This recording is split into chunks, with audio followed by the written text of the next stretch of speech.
Welcome to the CFS Esports, the top competitive crossfire esports scene in the world. Last year, the CFS Esports was able to celebrate the 10th anniversary successfully. The CFS Esports has been able to develop continuously with your love and interest for the past 10 years. In this context, this year's CFS Esports will bring adventurous changes to the scene to provide a more competitive ecosystem throughout the year and serve immersive experiences to global fans. Let's check out the 2024 roadmap, which will be packed full of remarkable changes. Firstly, the 2 seasons of the regional pro leagues will pan out starting from January to August, respectively. CFPL, CFBL, CFWL, and CFVL. Also, Masters will be held in regions with outstanding potential. In particular, the point system will be newly introduced across the regional pro leagues. Each regional pro league will have its own point system according to the league's characteristics. The points accumulated throughout the year will determine the qualification to the global major tournaments, so the competitiveness of each match will be more intense than ever. The CFS APAC series, which had its successful debut in 2023, will continue this year. Divided into 2 seasons, 3 regions will go against each other to define which team will be the strongest team of each season. A massive change in the CFS Invitational has been made this year. The CFS Invitational decided to expand its global coverage by adding the Asian regions within the structure. By expanding its scale, the CFS Invitational has been newly positioned as a global tournament of the CFS Esports. After finishing the 2 seasons of the regional pro leagues, the first global major tournament, the CFS Summer Championship, is ready to kick off in August. We expect to witness more interesting scenes in the tournament since the number of participating teams has been increased compared to last year. Teams that have the top combined points in both seasons from the Regional Professional League will be eligible to participate, which means consistency throughout the seasons will be essential, and the honor of participation will be even greater. Furthermore, the champion region will receive an additional seed for the CFS Grand Finals. Fiercer competition is expected since huge benefits have been added this year. Above all, the most important change is the process of heading to the CFS Grand Finals. The CFS Regional Finals will be the final step to qualifying to the CFS Grand Finals. However, starting from this year, we proudly introduce a new preliminary tournament, the CFS Regional Qualifiers. Besides China, the CFS Regional Qualifiers is applied in 3 regions: Vietnam, EU MENA, and Brazil, where top teams will advance to the CFS Regional Finals. Qualification for the CFS Regional Qualifiers and the CFS Regional Finals will be based on teams' accumulated points from their respective league point system. We look forward to seeing the massive competitiveness for the CFS 2024 Grand Finals qualification starting from September. So good luck and have fun to all the teams in advance. Finally, for the CFS 2024 Grand Finals, the number of participating teams will increase compared to last year, so this year will be full of scenes that we don't want to miss. The next change is the prize pool. The seasonal prize pool for the CFS APAC series and for the regional pro leagues will all increase to $100,000. And the global event, the CFS Invitational, has also increased its prize pool to $100,000. We expect these changes to provide a deeper, immersive experience to all players and fans. The CFS Esports has now started a new step towards its 20th anniversary, leaving the 10th anniversary behind. In the middle of the winds of change, which team will show a steady performance this year? And will the teams be able to become a warrior that can twist the fates? Get ready for the CFS Esports and be with us in 2024.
seemed to be found from Shui.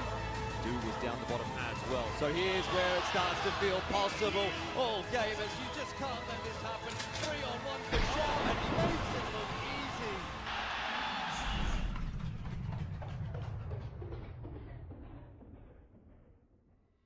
Every way, shape and form. That was the worst 3-on-1 I've seen from them in this event. 3 1v1s for a team that we said had the best team play.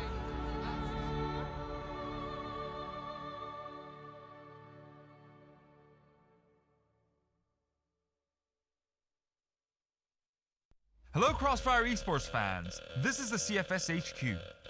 I am here to introduce the point system that will be newly applied in 2024. We will dive deep into the detailed structure of this new system. The CFS 2024 point system. We are very pleased to introduce the new point system, which has been designed to invite competitive teams to the major CFS tournaments. Regions with professional leagues will decide the teams that will advance to the CFS Summer Championship and the Grand Finals based on the team points earned in each season. The points will be distributed differently according to the team's final standing of each season. In other words, teams will obtain their opportunities for the major CFS tournaments by summing up the points they earned in each season. We expect this structure to give more solid motivation to all the teams participating in the professional league. In addition, considering that each region has a different league structure, the point system will be suitably modified according to each regional league circumstances. Next, let's find out how the CFS 2024 point system is applied in each regional professional league. First, let's check the system for China. The 10 esports organizations affiliated with the CFPL will receive different points based on their regular league standings of the 2 seasons in 2024 and their final playoff standings. After the end of both seasons, we will calculate each organization's accumulated points to select the teams that advance to the major tournaments. Firstly, the teams ranked 1st to 3rd in the point system will be invited to the CFS Summer Championship 2024. After the Summer Championship ends, the teams will be divided into 2 groups based on their point standings for the CFS 2024 Regional Finals, China. The teams in the same group will compete each other to survive, or not to be eliminated. The teams will compete for the final seeds of the CFS 2024 Grand Finals through the Regional Finals playoffs. Next, let's check the system in EU MENA and Brazil. Both regions will have the same point system structure. The point distribution table based on the final league standings will be the same as that of other regions. However, it makes a clear distinction between the other regions by applying the same point system to the CFOL, the regional 2nd division league. Of course, the amount of points that can be earned in CFOL is insufficient compared to the 1st division league. It means the teams in the 2nd division league need to maintain a very good performance throughout the year to get a chance to advance to the CFS major tournaments. After the end of both seasons in 2024, the teams ranked from 1st to 4th in the accumulated point system will advance directly to the regional final. The teams ranked from 5th to 12th place will advance to the regional qualifiers, the sub-qualifiers of the regional finals. In addition, teams ranked 1st and 2nd in the CFS 2024 point system will be invited to the CFS Summer Championship. Finally, let's look at the system structure for Vietnam. Vietnam region's point system also has the same structure as the other regions. Teams will receive different points based on their final standings of the 2 seasons in 2024. However, the point system will not apply to the CSC, the 2nd division league in Vietnam. Same as the other regions, ranked 1st and 2nd teams in the CFS point system will be invited to the CFS Summer Championship. Teams ranked from 1st to 4th in the accumulated point system will directly advance to the CFS 2024 Regional Finals. And the teams ranked from 5th to 12th will begin their journey to the Grand Finals from the subordinate tournament, Regional Qualifiers. So far, we have briefly explained the CFS 2024 point system. Please keep an eye out for which teams from each region will make it to the CFS Major Tournament with the CFS 2024 point system.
He hasn't made life easy on himself. Pushing through the smoke against ZQ. No trade to be found from Shui. Du was down the bottom as well. So here's where it starts to feel possible. Oh, gamers, you just can't let this happen. 3-on-1 for Shui.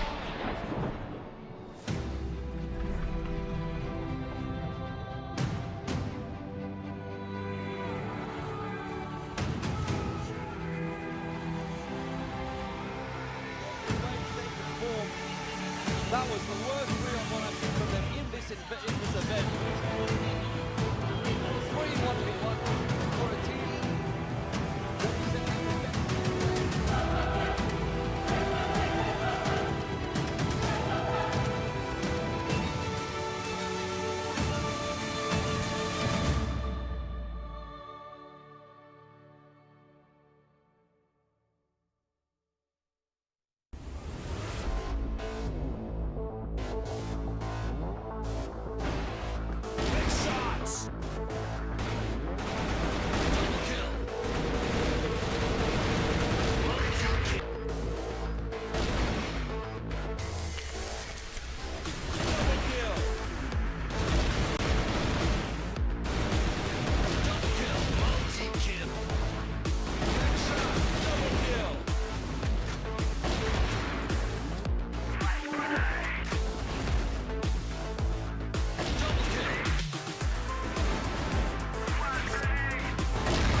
Welcome to the CFS Esports, the top competitive crossfire esports scene in the world.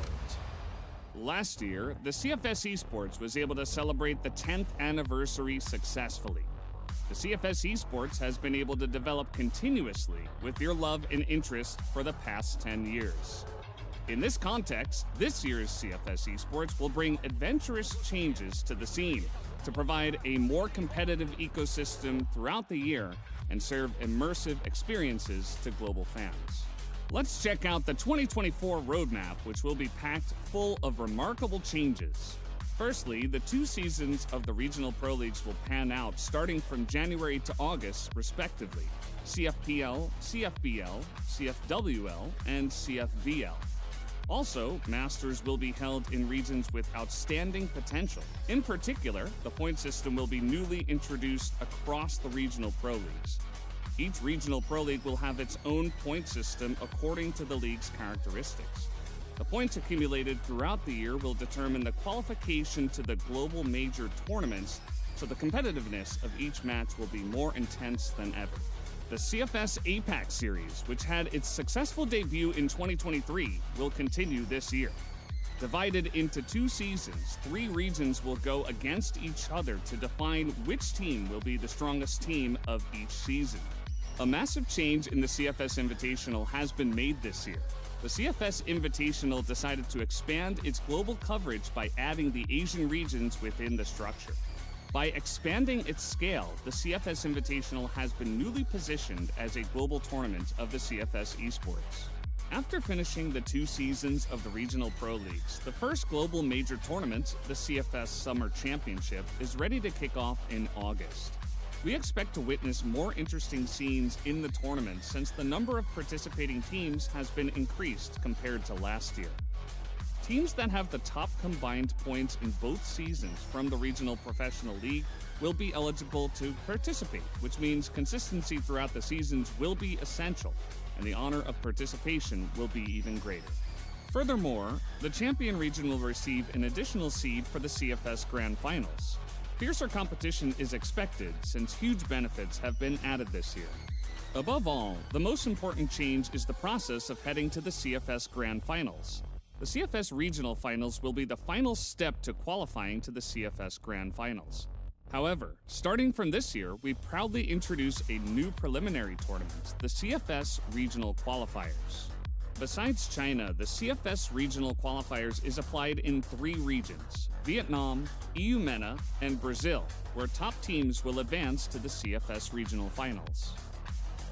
Qualification for the CFS Regional Qualifiers and the CFS Regional Finals will be based on teams' accumulated points from their respective league point system.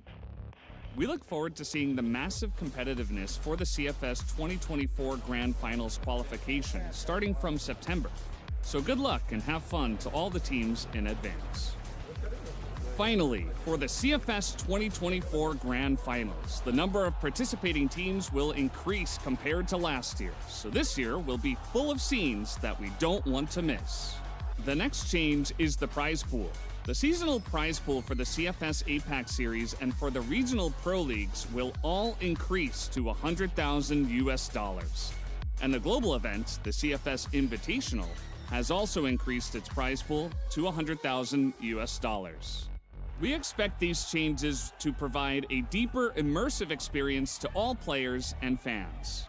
The CFS Esports has now started a new step towards its 20th anniversary, leaving the 10th anniversary behind. In the middle of the winds of change, which team will show a steady performance this year? And will the teams be able to become a warrior that can twist the fates? Get ready for the CFS Esports and be with us in 2024.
need to be found.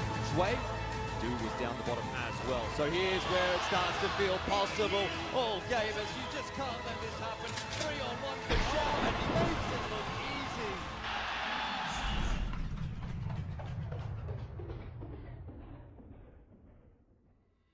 Every way, shape and form.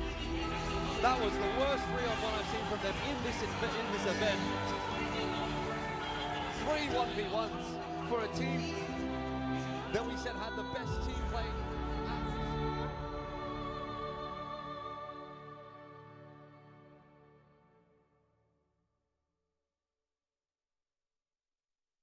Hello Crossfire Esports fans, this is the CFS HQ. I am here to introduce the point system that will be newly applied in 2024. We will dive deep into the detailed structure of this new system. The CFS 2024 point system. We are very pleased to introduce the new point system, which has been designed to invite competitive teams to the major CFS tournaments. Regions with professional leagues will decide the teams that will advance to the CFS Summer Championship and the Grand Finals based on the team points earned in each season. The points will be distributed differently according to the team's final standing of each season. In other words, teams will obtain their opportunities for the major CFS tournaments by summing up the points they earned in each season. We expect this structure to give more solid motivation to all the teams participating in the professional league. In addition, considering that each region has a different league structure, the point system will be suitably modified according to each regional league circumstances. Next, let's find out how the CFS 2024 point system is applied in each regional professional league. First, let's check the system for China. The 10 esports organizations affiliated with the CFPL will receive different points based on their regular league standings of the 2 seasons in 2024 and their final playoff standings. After the end of both seasons, we will calculate each organization's accumulated points to select the teams that advance to the major tournaments. Firstly, the teams ranked 1st to 3rd in the point system will be invited to the CFS Summer Championship 2024. After the Summer Championship ends, the teams will be divided into 2 groups based on their point standings for the CFS 2024 Regional Finals, China. The teams in the same group will compete each other to survive, or not to be eliminated. The teams will compete for the final seeds of the CFS 2024 Grand Finals through the Regional Finals playoffs. Next, let's check the system in EU MENA and Brazil. Both regions will have the same point system structure. The point distribution table based on the final league standings will be the same as that of other regions.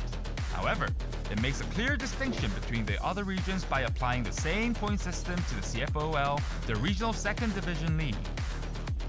Of course, the amount of points that can be earned in CFOL is insufficient compared to the 1st division league. It means the teams in the 2nd division league need to maintain a very good performance throughout the year to get a chance to advance to the CFS major tournaments. After the end of both seasons in 2024, the teams ranked from 1st to 4th in the accumulated point system will advance directly to the regional final. The teams ranked from 5th to 12th place will advance to the regional qualifiers, the sub-qualifiers of the regional finals. In addition, teams ranked 1st and 2nd in the CFS 2024 point system will be invited to the CFS Summer Championship. Finally, let's look at the system structure for Vietnam. Vietnam region's point system also has the same structure as the other regions. Teams will receive different points based on their final standings of the 2 seasons in 2024. However, the point system will not apply to the CSC, the 2nd division league in Vietnam. Same as the other regions, ranked 1st and 2nd teams in the CFS point system will be invited to the CFS Summer Championship. Teams ranked from 1st to 4th in the accumulated point system will directly advance to the CFS 2024 Regional Finals. And the teams ranked from 5th to 12th will begin their journey to the Grand Finals from the subordinate tournament, Regional Qualifier. So far, we have briefly explained the CFS 2024 point system. Please keep an eye out for which teams from each region will make it to the CFS Major Tournament with the CFS 2024 point system.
因为 CFSI 是一个国际性的比赛嘛，我们非常的期待。然后，因为我们团队也是第一次参加这个比赛，所以我们非常渴望拿到这个冠军，我们非常的开心，非常的激动。现在就等着比赛开始。就是我感觉我们团队就是很棒嘛，因为2次就是卫冕了 CFS 冠军嘛，然后希望就是队伍以后能再拿下一个 CFPL 队伍的第一个3连冠嘛，还有那个 CFS 3连冠嘛。我想夸一下我们队伍的每位选手，首先是潇潇，他最近的狙击枪发挥的特别好，然后577的突破特别的稳定，加上吴楠加入团队之后，我们队伍的整体性变得更加强大了，还有 CZY 的双修能力也是越来越优秀。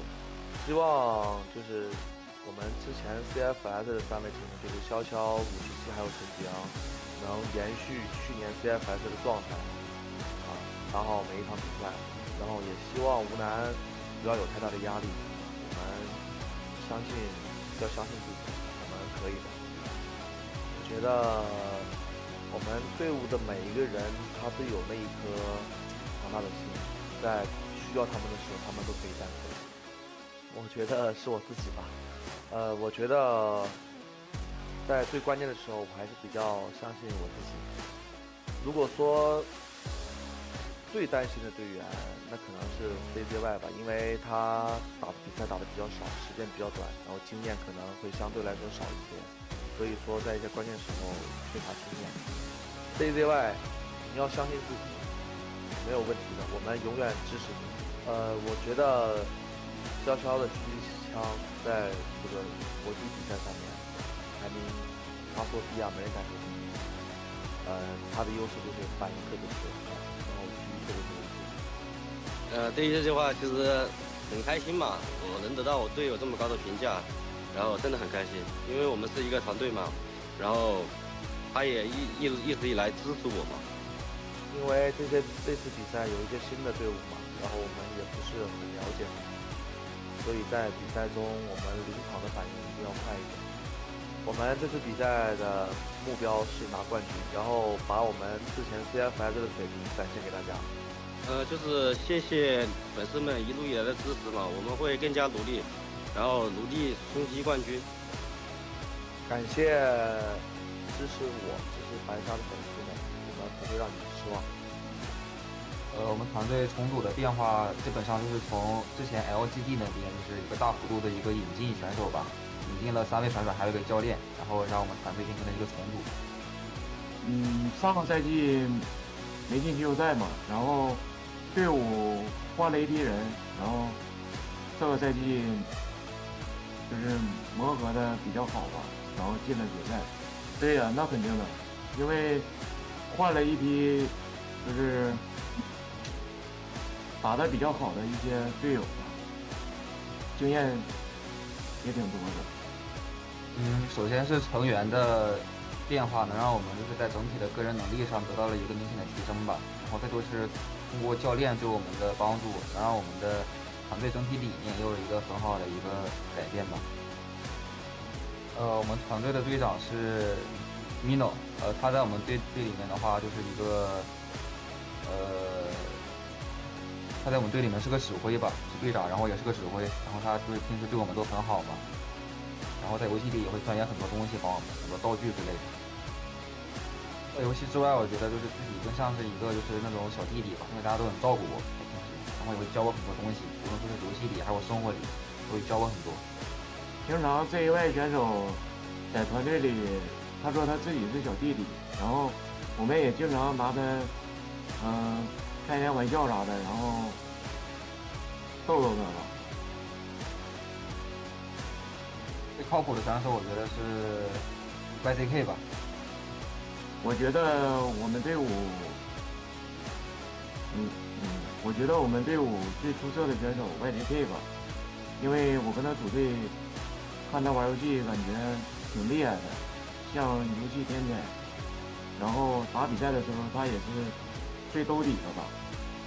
因为我觉得他就是发挥特别稳定吧，就是特别厉害，然后就各方面都挺好的。就是第一次参加这种比赛，就是很激动吧，然后也有很多国外的战队，然后就想在各国面前就是展现出我们的实力吧。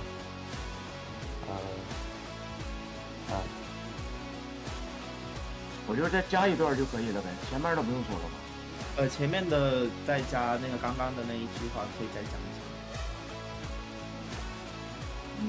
我觉得这次参赛感受，因为第一次参加这样的赛事嘛，我感觉，心里比较期待吧。然后和各个国家优秀的队伍交手，也能给自己长经验嘛，然后也是锻炼自己的机会。这次比赛我感觉是国际比赛的缩小版吧。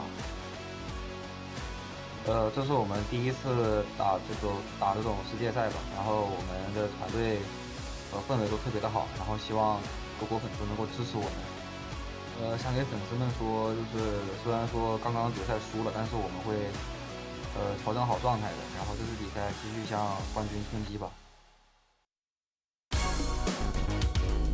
Hello and welcome to another CFS Invitational here for 2024. It has been quite a while, but we're back here at the CFSI. I am Valdez, with me is Bench. How are you doing today? Absolutely feeling great to be back to bring you some power plays of the players of the Crossfire Invitational. This one especially has all of the big names, big teams like Baisha Gaming, Evolution Pro, Vasco Esports, and so much more to be on the board for you guys. Yeah, it's going to be a lot of fun. I think that, as I think it was First who was saying, we do have kind of a mini grand final going on here. A lot of different teams from all around the world joining us here for the Invitational. And it's a really exciting year for Crossfire, I think, for 2024. The new point system coming in. We got a lot of different languages joining us here at the broadcast as well. We will be on Twitch and YouTube, but for the Chinese side, you got 5 different options. You got Portuguese, Vietnamese, you got Tagalog as well. And surprisingly enough, we are actually going to be streaming on a lot of different platforms like TikTok and Facebook. But this is going to be our schedule of the whole tournament. The group stages will happen from today through Friday, and then on Saturday we'll have the playoffs to decide who is going to win this tournament.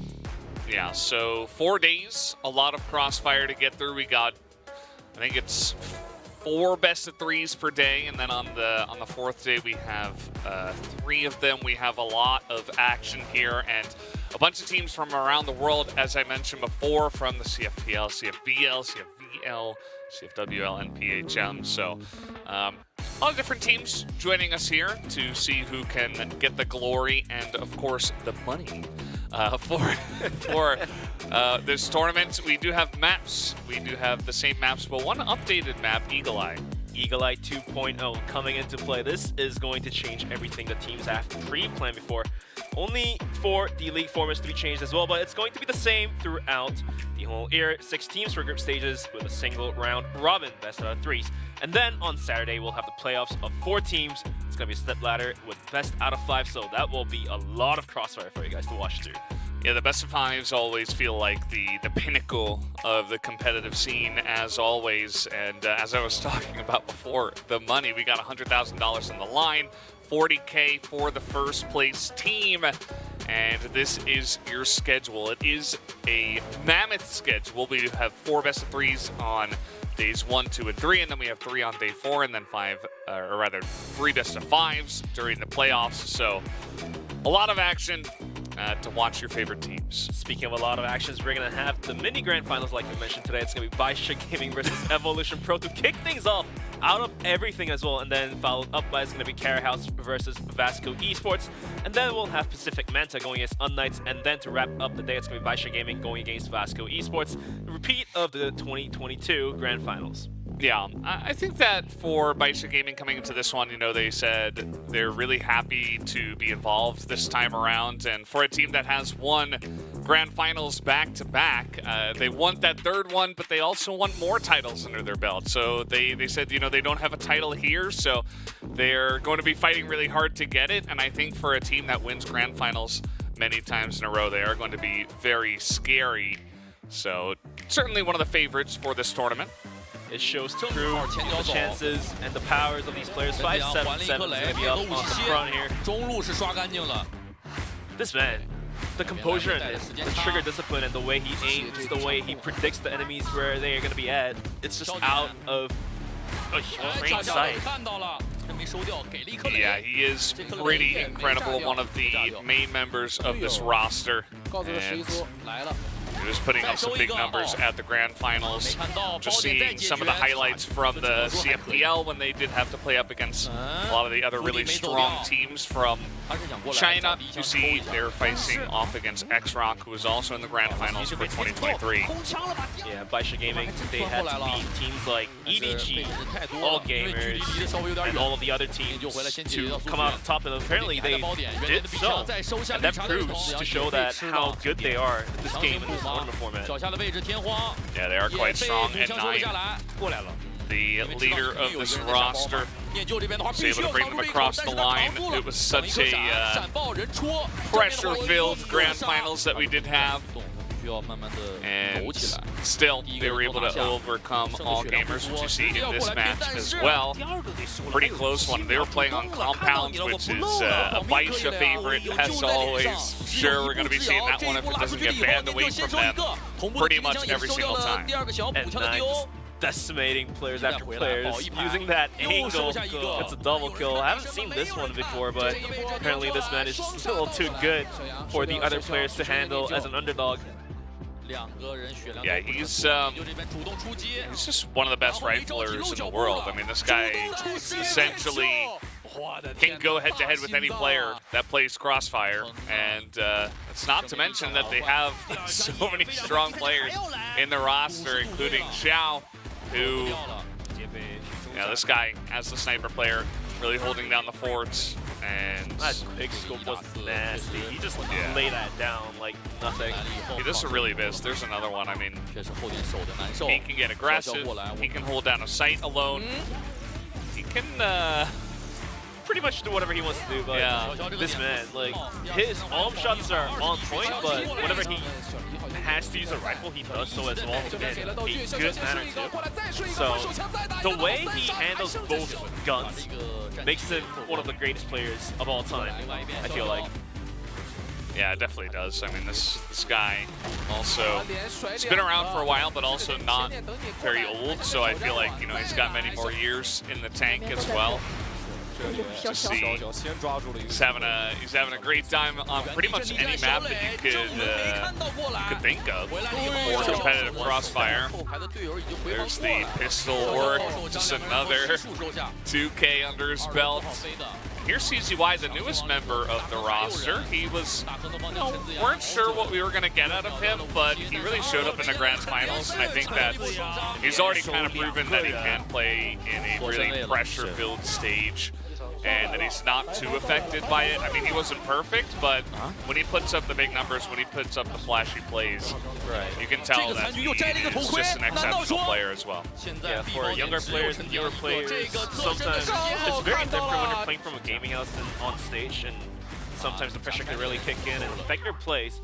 But this man feels like pretty comfortable in his spot, so we'll have to wait and see what he can bring up to the board for tonight, since it's not going to be for those tournament venues, but they're going to be playing for gaming houses. So let's see if he can bring out his full potential on the board. Yeah. We also do have WN99. WN99. Another new guy on the roster, and is actually quite strong over in the CFPL. I think, you know, if Baisha is getting new players, there's a reason for it, right? So he was able to do some really great work just supporting the team and really rounding out the roster in a fantastic way. Absolutely, every player on this team seems to be stepping up, gaining the ground for their team, and some way, somehow, it just comes down to the end result of them winning the tournaments, them winning the matches, and them winning the maps. But that was going to be the highlights from Baisha Gaming, the team that everyone is looking to take down. They are the public enemy of the Crossfire Invitational 2024. Yeah, it's a good way to put it. I think that these guys, you know, I'm not even sure if any team is going to be able to touch them. But we'll have to wait and see, especially because they are going up against their CFPL brothers in Evolution Power Gaming in this first match. So 577 looking always very calm. The very last clutch he did, and he's waving to us and you guys viewers. N9 on the screen as well. The good old veteran. Everyone seems so happy right now that they are. It just proves that they're very comfortable coming to this tournament, and maybe they are just ready to just decimate everyone. I love how everybody's getting the cue, like, hey, you're on camera. They're like, oh, Hello. That's cute. Oh, whoa, first cool. person to not wave, but give us a thumbs up. Double thumbs up the even. double crossed thumbs up. Super cool. Well, let's take a look at Baisha Gaming here. As you know, as I was mentioning before, WN99, he's not really the guy who puts up the big numbers, but he really does a good job of rounding out the roster and essentially just being that anchor, you know, that last guy potentially to clutch out some situations. And yeah, as you mentioned before, definitely the team to take down at this tournament. And they are going to be going up against Evolution Power Gaming. Yeah, the team that has a potential chance of taking down Baisha Gaming early on in the stages. Actually, in the last CFPL, Evolution Power actually had a chance to take down Baisha. They almost made it happen. 3-2 in the playoffs, but apparently and they just had to come through a little bit short from actually taking the win away from them. But YZK, some of the new names, not necessarily new names, but players for Evolution Power, definitely knows how to shoot, definitely knows to position himself in the right positions, just the way he hops on the vents like Rabbit, gets the arm shot, gets the second arm shot ready as well. We'll have to wait and see if he can do that to the 5 remaining players of Baisha Gaming tonight. Yeah, I mean, he's a really quick sniper. I think that, you know, some of the flicks that he gets are really insane, actually. There's a reason why this team is here after all, and I think he's a big part of it. And that's part of why we do introduce him first. But at the same time, I'm not sure, you know, going up against Xiao in a best of 3 and then potentially best of 5s later on in the tournament. You know, can he match that consistency of Xiao is definitely going to be a big question, but certainly a fantastic player in his own right. Flying as well, the rifler for Evolution Power is going to be shown to us. The performance he can show to us lands that double naughty headshot on the players in the third quarter to wrap it up. So we know that these players can pop heads on the moment they see the top, the tip of the head. YH Definitely pretty fantastic with his sprays. A very intelligent player, and kind of just always know where the enemy is at all times. So definitely one of his calling cards coming into this one. Very aggressive as well, not scared to, you know, aggressively check corners, take 1v1s, 1v2s even at times. And certainly another big reason why he has made it here. Talking about Zay during the interview, definitely, you know, a younger prankster type of personality, but also a great crossfire player. Great crossfire player indeed, but the way he plays, he kind of plays with the minds of the enemy players. He can pop up from the corners that you least expect for him to come out from. The way he maneuvers himself, just counteracts and counter movements coming from him, catches everyone off guard. It does feel like the prankster nickname you gave to him is proper outside. But for Baisha Gaming, they do feel like a team where they just plow through onto the bomb sites, but for Evolution Power, they do certainly use the map wider in comparison to Baisha Gaming. So let's see if that macro play can come out to a good result for them tonight. Yeah, see some of the highlights that they had against All Gamers. Zay was able to step up to the plate and essentially carry the team and get, you know, 1 for 3s at times, and really just do a great job at holding down the fort. Here's Minnow. Minnow as well, one of the good riflers in the league, CFPL. The way he just creates the box and placed it right on top. This man is a Batman indeed, almost getting the double, and he's gonna find it at the end of the day, making that third almost, but another play from him. He does know all the angles already, and he's going to pop up the fine tips of the heads once again. This man clutches up for his team once more, so can he clutch it up tonight as well? Yeah, his play around these boxes on this map is pretty incredible. Dancing with fire almost. Yeah. This is them up against E-Star, team that was also pretty good, but not able to make it here. But CFPL, as we know, always incredibly competitive. So really does feel like any team can make it on any given day. Anybody can beat anybody else. You know, Baisha kind of the consistent one team always on top, but Evolution Power, you know, able to oust the likes of All Gamers and EDG. As mentioned before, we got first here. Funnily enough, I think the last player we're introducing here for EP. Right, first as well is going to be able to utilize those arms in the right spots at the right time, making the right shots to take the light away from the enemy players. And like you said, for Chinese League, it does feel like a lot of the honors do utilize the quickscope plays more often than the other leagues. Almost every single armors from that league knows how to quickscope better than almost the other leagues, but we'll have to wait and see what they have brought up to the board. But that was going to be the highlights from Evolution Power. The roster looking stronger than ever. Minnow first, YTK, Zay, and YH. Yeah, definitely a very strong team in their own right. Otherwise, they would not be here. So very much looking forward to seeing if this team is going to be able to make some waves at this CFSI 2024. As here you see them on camera, also hanging out at the team house. You see in the background, you see the Evolution Power logo.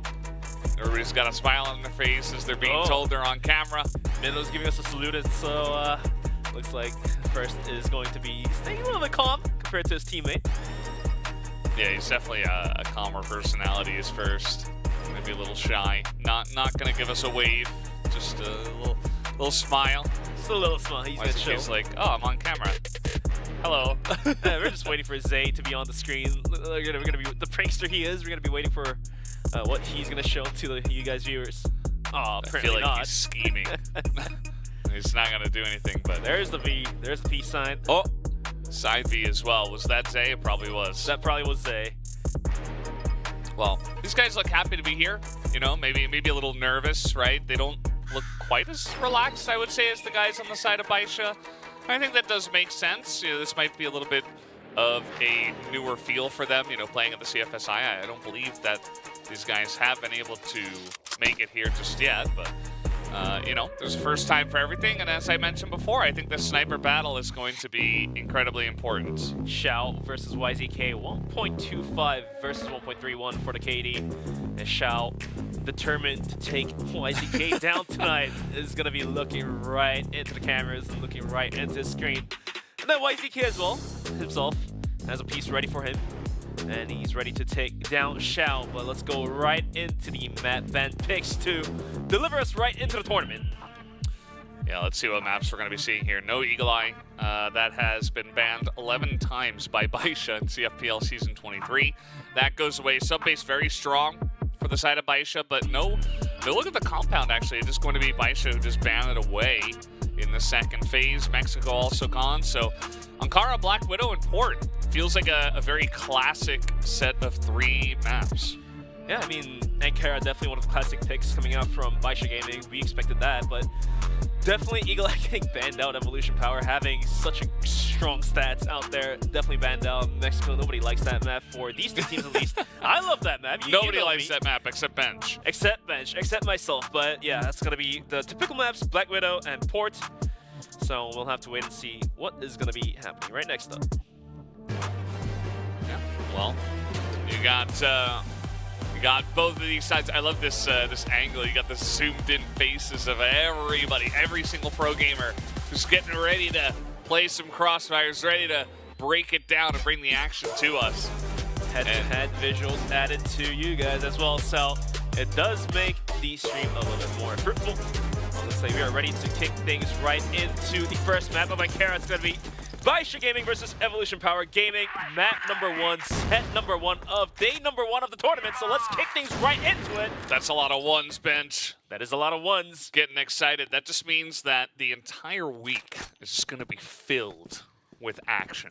Every single day, you're like, hey, I woke up. Is there Crossfire on today? Yes. There will be Yes, there's Crossfire on there. How about tomorrow? Yeah. Yeah, there is. How about the next day? Yep. But the Vents fight, YH will find the better of 7-7, walks right into the bomb site, N9 moving down. He finds 1 headshot, but can he find the second? No, he does not. YZK is going to follow support, and he's going to step up the stairs. Not going to find the frag as WN is going to come through for the rotation. CZY as well is going to toss out the nade first. It's going to take a bunch of damage. Bomb has been planted, and now it's going to be 3-on-3. CZY spotted out, or is he not? First is going to juggle his movements right by the staircase. He does spot him out. Has to pop the nade, and he's going to go for the pistol or the rifle, or is he... Oh, it's going to be Minnow coming out from the bomb site. He's going to find the headshot. YZK as well is going to find a wallbang headshot to WN99. That's going to be Shao taken down by YZK. Double kill for him, and the first round is going to be taken by Evolution Power. Wow, Evolution Power, they got in there. I love the way they handled N9's spray in that moment, and, you know, he got the first kill, and he was obviously ready for a lot more people to come on in from the side of Evolution Power, but Evolution Power realized. They're like, okay, we're not going to charge on this guy. We're going to wait until the spray is pretty much over, and then we're going to re-peek him 2v1. So nice little push onto A. It seemed like the side of Baisha was not ready for that. Definitely not ready for that. Kind of a fast movement, fast roaming into the bomb site. But for now, Evolution Power, after taking the first round, is going to take this one in a more slower tempo. Going for the tempo plays. We'll have to wait and see what they're opting out to do. The C4 lingering down towards middle. And we also have first rotating in down towards middle as well. It's going to be YH on the Overwatch onto the A bomb site. So are we looking at a potential B take through middle and through connector? Typical B split, so to speak. Yeah, and going B under right now is Evolution Power. Maybe just looking for a pick off from the side of YZK. You know, we were talking about our 2 snipers going head-to-head. Already YZK getting better on the first round, and now YH going to start off the team here with an early kill just out in quarters as he was trying to peek through the air ducts, and now that's going to give a nice little advantage to the side of Evolution Power. Now Shao, aggressive, but it does not work out for him. Gets knocked out by first in the peak, and now YH is going to go walking into the bomb site. CCY is going to find a double here with a nice backstab of his own. Down 3v2 with 46 seconds remaining onto the clock. YH down super low. CZY knows where he's at, but it's going to be WN to take him out. Down to 2-on-2. The bomb now being planted on towards B bomb site. The rotation is now finally happening on towards the side of Baisha Gaming. And no utils except one flashbang, it does look like, on to the side of Baisha. So can they make the retake happen? I mean, they certainly have a lot of time. I think it's not going to be easy, but let's see. As first, is waiting here on the stairs. Oh, that snipe was insane as he has picked up the AUG. Now, the VN99 is going to get the spray down, making this a 1v1, but still a lot of time, and the timing there at a minnow was excellent. And he's able to poke out and get the kill. Absolutely, indeed. Going into round number 3, Evolution Power is going to be able to take 2 rounds in a row, consecutive manner. It's a bit. This is going to do a ton of damage onto Minnow, and YZK taken down to half almost, and all of a sudden, Evolution Power, their breaking force is going to be slowed down for a little bit, as the node is going to do a bunch.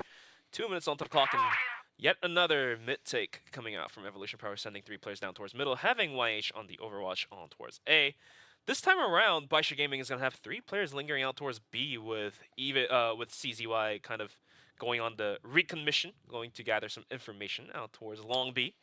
Well, let's see if he's going to be able to save his life, as aggressive plays so far for Baisha Gaming has not worked out. Xiao, with his own aggressive play, was paid his dividends of losing his life, so we'll have to wait and see if CZY can make his job work. Yeah. CZY definitely fantastic with the timings on trying to get flanks and rotations and stuff like that. I do think that perhaps because it's happened twice in a row in these rounds, we have seen a little bit of a slowdown from the side of EP. Just trying to say, okay, we're going to catch him in rotation. But fortunately for them, CZY is going to spot them rotating. We only got a minute left. There is still time to rotate back towards A if they want to, but for now, it does look like a bit of a stack on the B site. Evolution Power might just run straight into this. Both teams looking right down towards B bomb site. Minnow is going to jump squat check on towards the long angle there. 44 seconds remaining. The bomb is going to rotate out towards A bomb site. It's going to be 577 holding it down with the support of N9 arriving now. The smoke does slow down the push for a little bit, but it's going to dissipate any second now. CZY through the smoke. It's going to find a quick headshot onto Minnow to open things up, and all of a sudden, Evolution Power, they have to walk right into the crossfire. The setup of Baisha Gaming. Yeah, you saw first, I mean, kind of unfortunate timing for him, as now the C4 is going to be on the ground, but 14 seconds, might be able to get this plant. He's going to tap it, and now YZK going to dodge some of that damage, but there's a lot more utility coming on in from the side of Baisha, and very low health bars here on the side of Evolution Power. YH with 1 health or 2 just in his pocket to hold on to his dear life is going to hold down the angle. 21 seconds on the clock, and YH swings out like a madman, finds a headshot, but gets straight up by Xiao. It's all down to the end of YZK, but no, it's going to be CZY to take him out, and Baisha Gaming is going to be able to take their first round. That's going to be 2-1. Yeah, surprisingly so. I mean, Evolution Power, they took so much damage early on from the nade, as you mentioned, and then, you know, they went for some late rotations, and they actually got a lot of value out of the plays that they had going. I mean, even YH able to turn the corner there on top of the site and get a very nice proactive kill in a 2v3 situation when he basically had 1 health. You don't see stuff like that all the time, so very nice read. They do go down, and Baisha is on the board, but Evolution Power is not going down easily. Yeah, like you said, Evolution Power having a good read onto Baisha Gaming.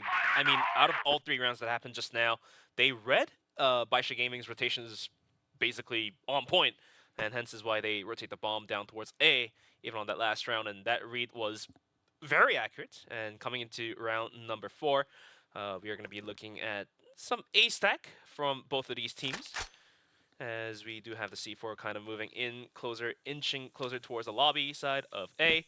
We have Minnow stepping his way foot closer towards Vents, which is held down by 577 once again.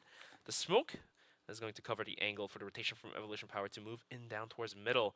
But look at the position of N9. He's posted out deep middle. And if Evolution Power doesn't check this, N9 can get those kills, but no, YH finds the better of him, finds the headshot, and N9 goes down, and Baisha Gaming down a member. It's going to be a 4v5, and the setup is now coming out now towards A bomb site. I just love the way Evolution Power have set this up, but Baisha, they got a couple of guys here on the site trying to hold it down. WNN just very close to trying to stop that push from coming in, and now it's all up to CZY. Up against a lot of members, and down he will go. Minnow just says, no post plant, none of that weird stuff. I'm just gonna shoot them down and take the win. CZY versus the world was a tough call, but apparently it worked. It did not work out this time, but because of the racer he is, we're gonna be waiting to see what he can work for us, make us enjoy some more Crossfire. But moving into round number 5, the bomb is gonna be stuck down towards the spawn area. Some pot shots being thrown out towards the smoke, but gonna be seeing a 3-2 split from Baisha Gaming. Did not work out last time, so they're gonna be sending Xiao down towards B once more. And in the meantime, Evolution Power is gonna send themselves down towards the middle once again. It kind of worked out last time, but this time around, they're willing to take this one down, sending 3 players down towards the underpass, which is being held down by W, and one miss peek, and there we go. Baisha Gaming now has the information, and Evolution Power has to fall back from this one.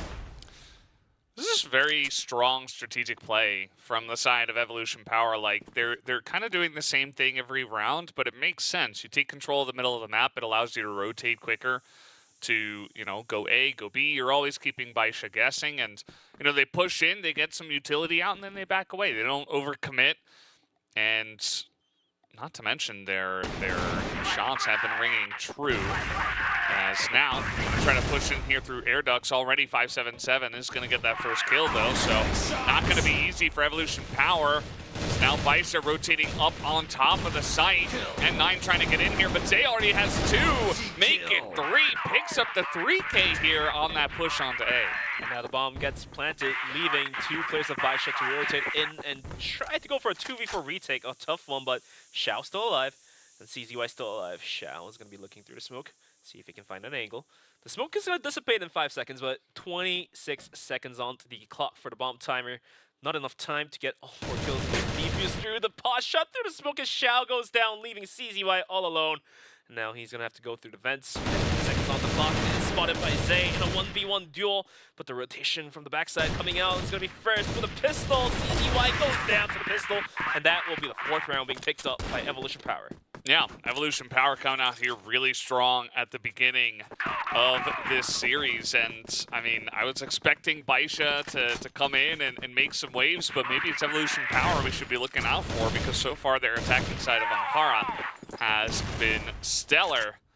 And, yeah, I mean, you saw Baisha, they were able to react to the information on time. They had a lot of guys on top of A, at least 2 or 3, and yet it didn't quite matter at the end of the day, just because the strategy was too strong here from the side of Evolution Power. Yeah, Evolution Power, their entry fragging tonight is definitely on point. Winning duels against players like 577, that's a tough one to see. YH is going to spot out 577, looking right in the wrong direction. N9 goes down. YH is going to be plowing through the players of Baisha Gaming, opening up the A bomb site completely free. First and middle, just fireman kills, goes down to CZY, but it's going to be down to 2v4 with the bomb being planted. Yet another tough clutch situation for Baisha Gaming. You see Minnow just trying to land that spray. He has the CZY locked down, and not much place for him to go, and it's just going to be YH and YZK to clean it up. But man, that time around, I feel like Evolution Power, you know, strong entry. They didn't use many pieces of utility, but they were still able to get onto the site, and it just caught Baisha totally off guard as they just kind of ran right down the middle, and 577 was just not even looking the right way. We didn't have anyone covering the middle, the opening of A, and it was just kind of free. Evolution Power just kind of ran in. Evolution Power definitely playing with the lines of the cost. They're changing their tempo left and right. Like, one round they'll play really slow, one round they'll just bum rush into the bomb site. So looks like Baisha Gaming having a tough time to adapt to the tempo that Evolution Power is bringing to them. But in the meantime, we're going to have only a single player, Zay, down towards middle, and YZK trying to sell a fake down towards A, but it's not going to be sold. It's going to be CZY posted out all the way towards long B. Can he find the kill here? I mean, he does find one. He's going to go for the pot shot, gets a double, gets a triple. This man is crazy. And all of a sudden, Baisha Gaming looks to find their second round with only 2 more kills to happen for them to secure this round. Zay and YZK is going to rotate in from underpass as the bomb is now down towards the double doors of B, but it's going to be Xiao and CZY to wrap things up. 4K for him. Stellar round for CZ1 by Shinigami to secure their second round. Long way to go, but at the end of the day, a round is a round. Yeah, I mean, Evolution Power this time they try to charge in towards the office, that hotel area, and they just ran through smoke straight into CZY's arms. And now CZY gonna land another headshot. This time they're gonna charge in a bit quicker, and it kind of works out for them. They're gonna trade 1 for 1, and that does put them in a position now to, you know, just clear out this entire area and try to get the follow-up plan in effect. We do have N9. He is pushing out a connector and could potentially get the flank here on a YZK if he's not careful. Speaking of which, he does go down in mid as we're watching some plays here on B. Xiao on the bomb side in the meantime was able to find an arm shot onto one of the players. YH down super low, first down half. They're going to have to walk in towards the open arms of Baisha Gaming, holding on to the bomb site. YH stepping in, W spots about. Down to 1v3 at first, with an arm, with all the utils, and a dream. He's going to start cutting the corners, clearing the angles one by one. Finds a kill onto WN, but does he realize there's 2 more players that he has to find? And 2 of them, both of them actually, is going to be coming right from behind. It's going to be N9 and Xiao. Double peeking the corners and coming right through long. Does he realize this? Well, now he knows. Now he knows. N9 gonna take him down, and Baisha finally showing up here. I feel on this map. It was a very slow start to this map. I think Evolution Power is really getting some fantastic entries on the A, but they try to force it over towards B, towards that office area a couple times. You know, you trade 1 for 1, but the entries aren't as clean, and I wouldn't mind for them to just go back to hitting A at this point in time, although looks like they're just going to go back to what they were doing in the beginning of the map, which is just take control of mid, see if you can see some members, you know, maybe go B bottom, maybe check in front yard, see if anyone is peeking. But as we can see, Baisha is very much split up in a 3 and 2 on the sites. Yeah, and a classic FPS like Crossfire and a 4x4 map, taking control of mid, does gain you a bunch more ground to work with, but the action is coming right through. YH finds the hedge onto Xiao, goes down to CZY. CZY is a madman, finds a triple kill of his own. WN is going to find the kill onto Minnow, leaving YZK all alone to do the job, and WN swings out, gets a double of his own, and is going to wrap up the first half in favor of Baisha Gaming. It's only 5-4. Evolution Power does have a round lead, but looks like Baisha Gaming is now fully warmed up. Yeah, I think Baisha Gaming certainly, you know, the favorites coming into this one in my mind, but it took them a while, and CZY just says, okay, you know, I'm not nervous. I'm playing at the team house. I've got some experience under my belt now. You know, I've been to the grand finals. I can do whatever it takes to bring my team across the line, and he is carrying pretty hard at this point, 14 and 6. Everybody else on the team is 1 KD or lower, so not the easiest half for the side of Baisha, but CZY said, okay, you know, 2 people push it at me, I'll take them down. 3 people, sure, I got it. You know, his sprays are always fantastic, and he's been showing it off. YH is going to be sneaking in towards the A connector here. Does he realize Xiao is waiting with his back wide open? 7-7, taken out from the swing from Minnow. Quick headshot, easy set, then done. First finds an arm shot as well. Xiao will return to fame. Minnow swings up from window, and that's a crazy play, but at the end of the day, CZY is going to find the kill of his own and WN as well. Down 1v1 in a blink of an eye. WN versus YZK. WN's gonna... Did he spot WN through the smoke? Yeah, he definitely did. He got that tag, and now WN trying to just rotate over towards A. You see that YZK also on the move, running straight towards the entry of this one. So we're gonna get the plant down, immediately spotted. Does WN rather, and now he's gonna come down the stairs looking for this peek. Ooh. Shows feet, but a headshot comes through. WN fantastically handled in that very high-pressure situation, but he gets the job done. WN This man juggling himself through the staircase, eventually dodging every single bullets from his enemy, and is going to find one of his own on top of the head. But Baisha Gaming now gathering outside of a bomb site. He's going to take down at first. He's going to wrap that body and body bag down. The second pot shot did not quite land, but the armor for Baisha goes down, taking a 4v5. Yeah, I mean, that flick was just insane. And First stepped up here into the arm roll and essentially says, yeah, I can do it too. And he has shown off that he is pretty fantastic, just sitting on 1 KD at the moment. But Bogdan's Law as well. Right down low, but N9's gonna find Zay looking elsewhere. Opens up the bomb site completely by himself, but the rest of the players are rotating down towards A, where the rest of Evolution Power trying to retake B, which is completely empty, and N9 just continues to put the damage into the faces of Evolution Power. CZY finds an arm shot onto YZK to make things even worse, leaving YH at first to deep work. The C4 now rotated fully into the bomb site, is gonna go for the plant. And First is gonna have to fall back from his angle, or is he gonna stick it? well, let's see. This is not going to be an easy retake. I mean, First is hanging out. As you mentioned, he's going to drop down. YH's trying to lead the charge here with the rifle. He is going to pick up 1, but that is just about it. WN99 able to hold down the site after N9 essentially just kind of went rogue. He went in by himself, snuck into the back line. Zay was looking the other way. He goes down, he got a kill as they were charging in towards the B side as well.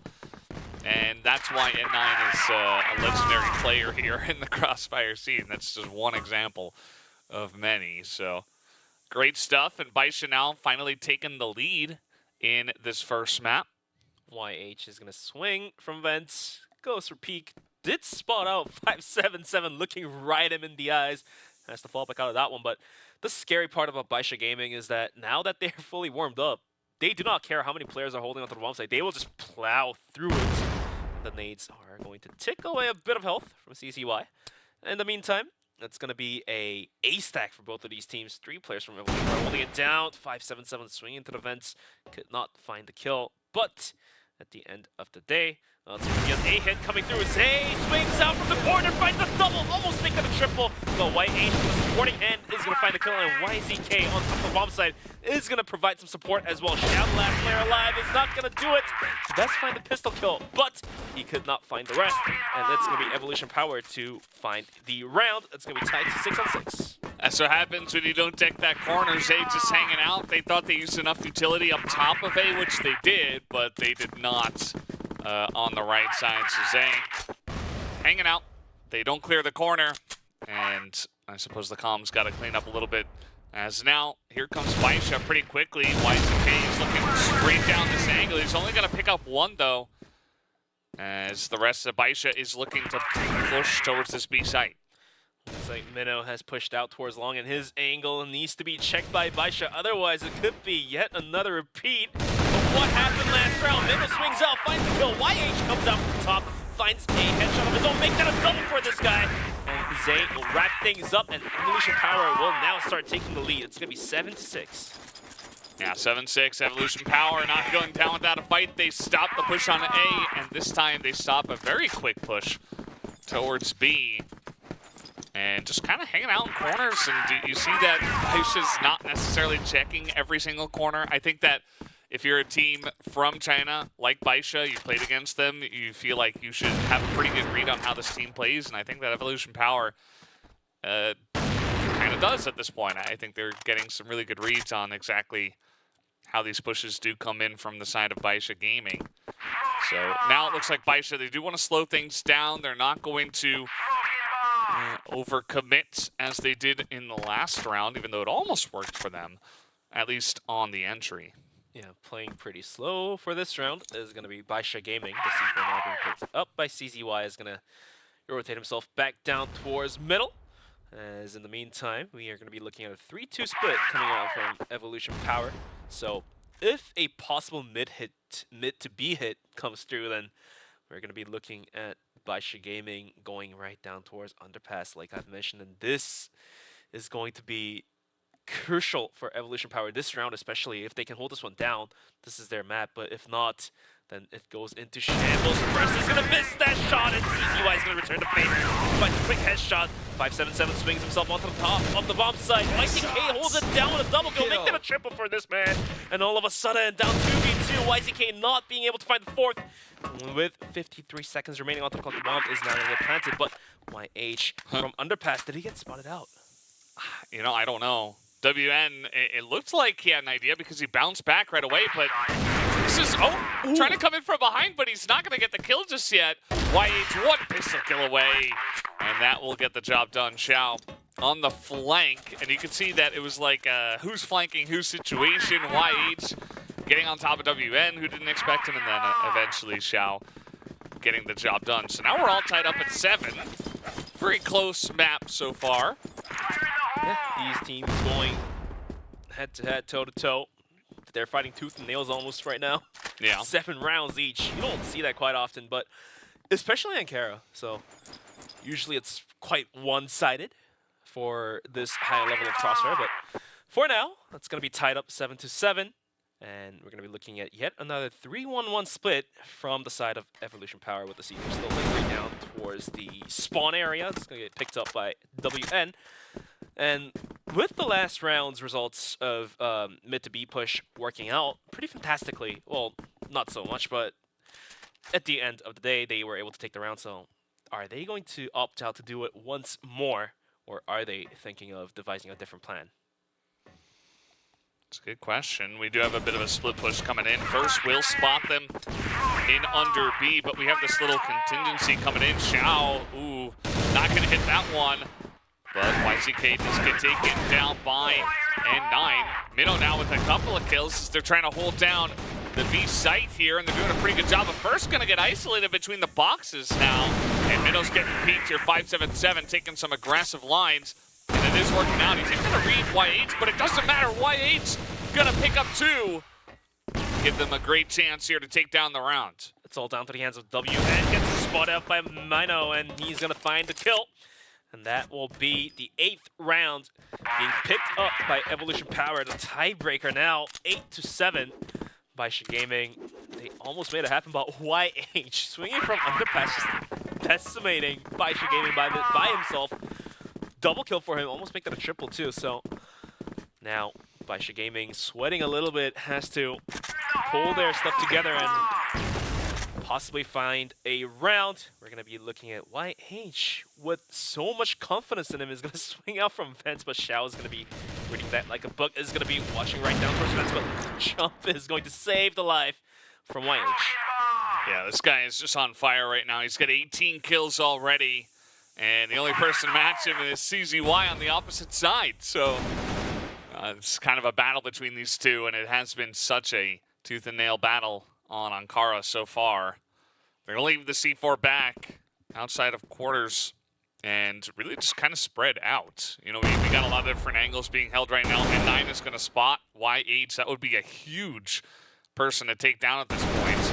YH just juggling with his life. He's going to peek the vents, come back, peek the vents, come back. He's going to repeat that twice. And 577, a little bit tilted, I would say, after not being able to find a mole at the top of the head. But it's going to be a rotation coming out from Evolution Power, as early on in the round they had 4 players down towards A, but first does get taken down onto underpass, and now instead of 4-1 split, it's going to leave only YH onto the bomb site and have the rest of the players rotate down towards middle, rotate down towards B, with only 58 seconds remaining onto the clock. And looks like the read is pretty accurate, as Baisha Gaming is also going to bring the bomb closer down towards the long B area, with only leaving N9. As N9 in a duel now with YH, and that does bait Zay to stay down towards A bomb site. Yeah. All down to the hands of YZK and Minnow to hold this bomb site down. Can they do this? I see Minnow trying to peek out, trying to get some more information, trying to see if they will push onto the site, but they will, and now he's dead. 577 picks up 2, and Zay finally gets over here, but as you mentioned, he was baited towards the A site. He's got it all to do. Down he will go. CZY gets the job done, and YH, he's been good. But that's just too much to ask for him. So 8-8 here on our first map. Already looking like we might get some overtime action here in the CFSI. Oh are we going to get the first golden round of this tournament in the very first map of the very first set of the very first day. So a lot of ones to come out, but we'll have to wait and see if any one of these teams could come out on top of each other. Xiao's going to find a funky angle right by the pole.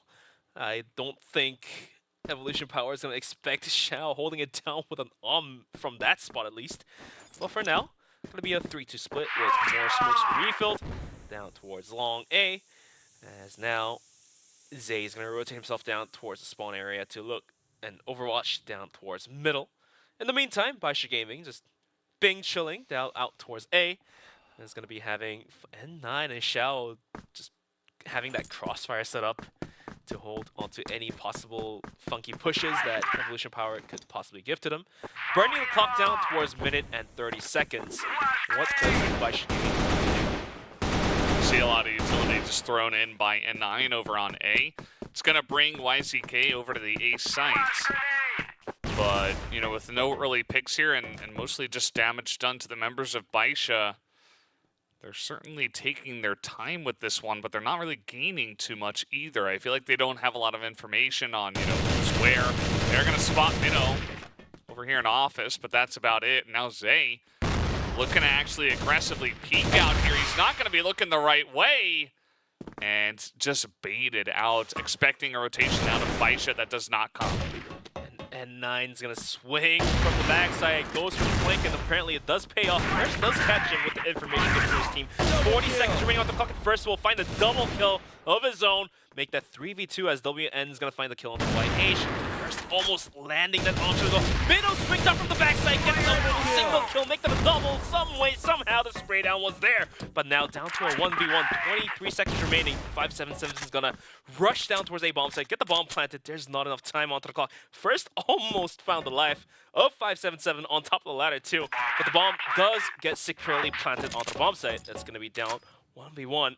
No utils left on both of these players, so let's see if First has it. He did swap out on M4, so can he find the rifle kill? He's able to get a reload in as well, and 577, unfortunate timing for him as he looks away at just the moment First is coming through the gate, so that's going to be another round win over to the side of Evolution Power. These two teams have been going back and forth, but really First, the big MVP of that round, a couple of big pickoffs, and then he's able to clutch it right at the end. Definitely, and indeed, clutching it right at the end, doing one for your team, and he does it. And right now, put to map point, that is, Baisha Gaming needs to find one more round to take into overtime, as they're willing to find more damages with their nades, but apparently and unfortunately it did not land onto any of the players of Evolution Power. The C4 still dropped outside of A, kind of in the spawn and connector area. Split, a very general split coming out from the side of Evolution Power. And N9 is going to be lingering out towards A, like the way he plays every single time. He's always being the Ricken player himself and cylinders himself outside of the bomb site, whilst the rest of his team is rotated down towards B, with two players of Evolution Power holding it down. First is posted up pretty far, and I don't think that might be a good idea. He gets punished right away by Xiao, and that was what I was talking about, and Baisha looking to find themselves to go into overtime. Can they do it? Yeah, you can see both snipers. They're like, okay, I'm gonna peek this right when the smoke is dissipating, and see if I can get a pick. They have been hanging outside on this angle for many a round now in a row, but Xiao is right there to trade it back, and Xiao is going to win in terms of that 1v1. Here comes YH. He's got the angle from the air duct, but only gets one kill. So much damage done, but still 4 members standing here for the side of Baisha. And still a decent amount of time. They could even rotate at this point towards B if they wanted to, if they were feeling some pressure, but maybe just going to cut sound. Well, as I say that, now we have a grenade coming out. Zay looking for another aggressive peek of his own. Trying to get the information on if they're still here, and he will. Not going to pick up any kills. There's the one. There's the 2! As they run straight into Zay's barrel. He picks up 3 kills. And now maybe Evolution Power just close this out. There it is. They're going to win this first map 10-8, just like that. Some way, somehow, Zay holding down the fence by himself. You shall not cross. And apparently Baisha couldn't cross the barrel of Zay. Triple kill for him. A 10-8 round score for Evolution Power to close out map number 1. So, are we safe to say that the underdogs come out on top for this map? Well, I think they absolutely did, right? It was very close, and at the end of the day, Evolution Power, I think, with a fantastic start, especially, right? They choose Ankara here. They go onto the attacker side first, and, you know, CCY had some nice rotations, some nice angles, but it was still, it started off this first map, it was 5-1. That's not what you expect against Baisha. Not a lot of teams are able to pull that off, but they certainly made their mark here early on in the map and just gave them enough momentum to push them across the finish line. Yeah, but for Evolution Power, it does feel like they need to up their teamwork a little bit more. I mean, the rounds that they've won, it more so does feel like that they've been relying on individual performances rather than team rotation, team efforts. They were read by Baisha Gaming like a book.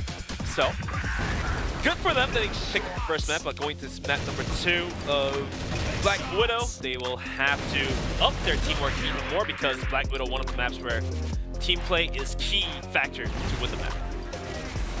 Yeah, it definitely is. I think Black Widow is going to get really interesting, and Baisha would be surprised if they can tie it up from there and maybe, you know, pull off the comeback here in the series, but still, I'm sure they're going to be feeling pretty mentally down after the way that this one went, and with their early performance. Their strategies were pretty nice, but in terms of, okay, you're going up against one of your Chinese brethren team, you're going up against a CFPL team, and they just come in here and they make the first map there. It's not going to feel good for Baisha, especially because it ends in this manner as well. Like they just kind of run straight into exactly where he's holding his crosshair, and he picks up 3 kills excellently. And the KDs on CZY, 1.54 for Baisha Gaming. He stepped up his game, but not the rest of his team. But look at the stats on Evolution Power. Minnow sitting at 1.67 juicy numbers. Followed by that is YH 1.27. So Evolution Power barely making it out of that blood battle against Baisha for map number 1. They will be able to take map number 1 of Ankara. So the real question now is that, can Evolution Power close this set out, or close this match out against Baisha Gaming in a 2-2-0, or are they going to go into overtime with going to map number 3?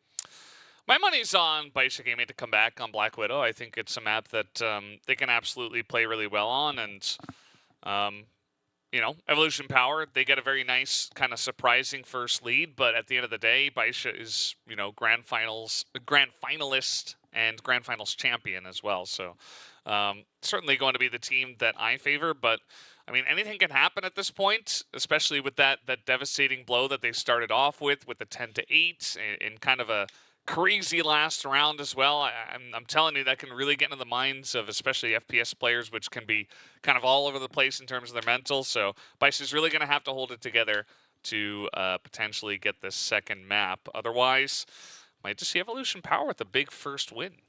Yeah, I mean, especially they have more new players, so to speak. So the mental game really comes into playing a big part of how to play this tournament out. But looks like we're ready to go into map number 2 of Black Widow. So looks like Baisha Gaming, they are looking pretty calm. They are not startled by the results of the last map. And of course, Evolution Power looking oh so happy to take map number 1 away from them, especially YH smiling and laughing, spreading the love around the world. Yeah, I mean, they know it's a big win to start themselves off, and you're coming into a new tournament, you're feeling like, okay, we want to make our mark on this one. They already did that, I feel. So let's see if they can do a bit more as we are moving on to now Black Widow. As we mentioned before, Baisha 9 going to be spotted, and immediately here comes Evolution Power once again, really quickly, right from the beginning, right from the first round. And Xiao is going to be flanking from the backside with the hops. The sounds are not given, but does he realize his first is right in front of him? He's going to beat the corners, finds the opening. He's going to be WN to add on to the kill as well. Now 3-on-3 with the bomb being planted. When it's going to be ticking down. Only WN is going to be flanking from the side, and apparently he does win the duel against YH, finds the kill. YZK on top of the boxes. This position also strong. Finds one, finds two. Can he make that a third onto WN in a 2v1? WN swings out, gets a kill. Only 10 seconds remaining onto the bomb timer. He's going to have to find this kill or lose the round, and looks like he's going to jump down, and YZK is going to wrap him up. And that's going to be the first round being picked up by Evolution Power. Yeah. YCK didn't even have to get that kill. I mean, he's going to get the insult to injury, but they already had the round one. There wasn't enough time to, you know, get in there, get the kill, run all the way back to the bomb, get the defuse off. It just was never going to happen. So a fantastic start, and here we go again. Minnow coming in, going to get that first kill, but N9 is going to hold down in mid-doors and at least trade one back. But N9 in the process will lose a bunch of his health, down to maybe like 5 almost. But it's going to be tight back down to 4-on-4, as we're going to be looking at the rest of Evolution Power rotating out towards B from A, with leaving first all alone down towards long to possibly find some lucky pot shots into the faces of Baisha Gaming. In the meantime, having WN rotated out from middle towards A, they're going to have to send him right back, because looks like Evolution Power has decided to, you know, test the water down towards B bomb site, sending the C4 and the rest of the players as well. First, just lingering outside long is going to pay off. The Dividend finds the kill onto N9, and now 577 challenge. Can he hold this one down? He finds one, but he couldn't quite connect it, as WN's going to come in for the rotation. We'll find a quick headshot onto YZK, and the C4 has to rotate back out. There's a minute left onto the clock, so there's definitely more than enough time for him to run out towards long and run into the bomb site, as first now has a really good position to overlook down towards the entry of B. Yeah, I mean, he just lurked outside of long A, and he got that first kill on N9, which should have been communicated, and now he's kind of just slowly pushed onto A. I think that Xiao has a decent idea that he could be there just based on his positioning and the way he's looking, you know, back towards spawn, just kind of waiting to see, and might just look for a retake after the plant. You know, they've got WN99 on the B site, just waiting to see if they're going to push on a B, but as the timer goes farther and farther down to 0, I think Baisha should know that this is coming A. Hence is why we're going to be looking at Xiao holding down windows with the of his own.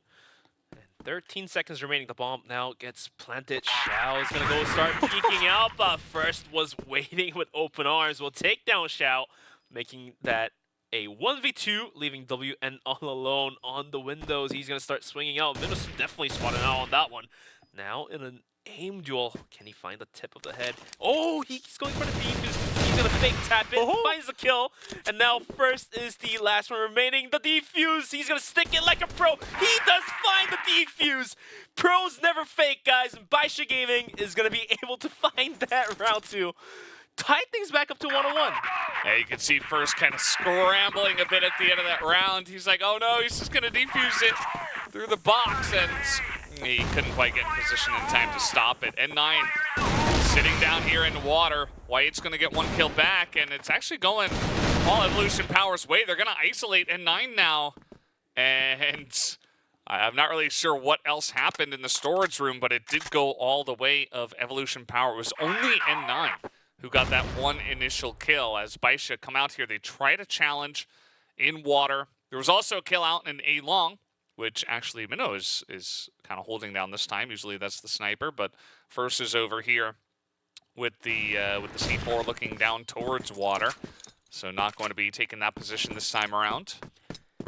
It looks like CZY was trying to scout for a bit more information, but decided to fall back as the risk is a little too much for him.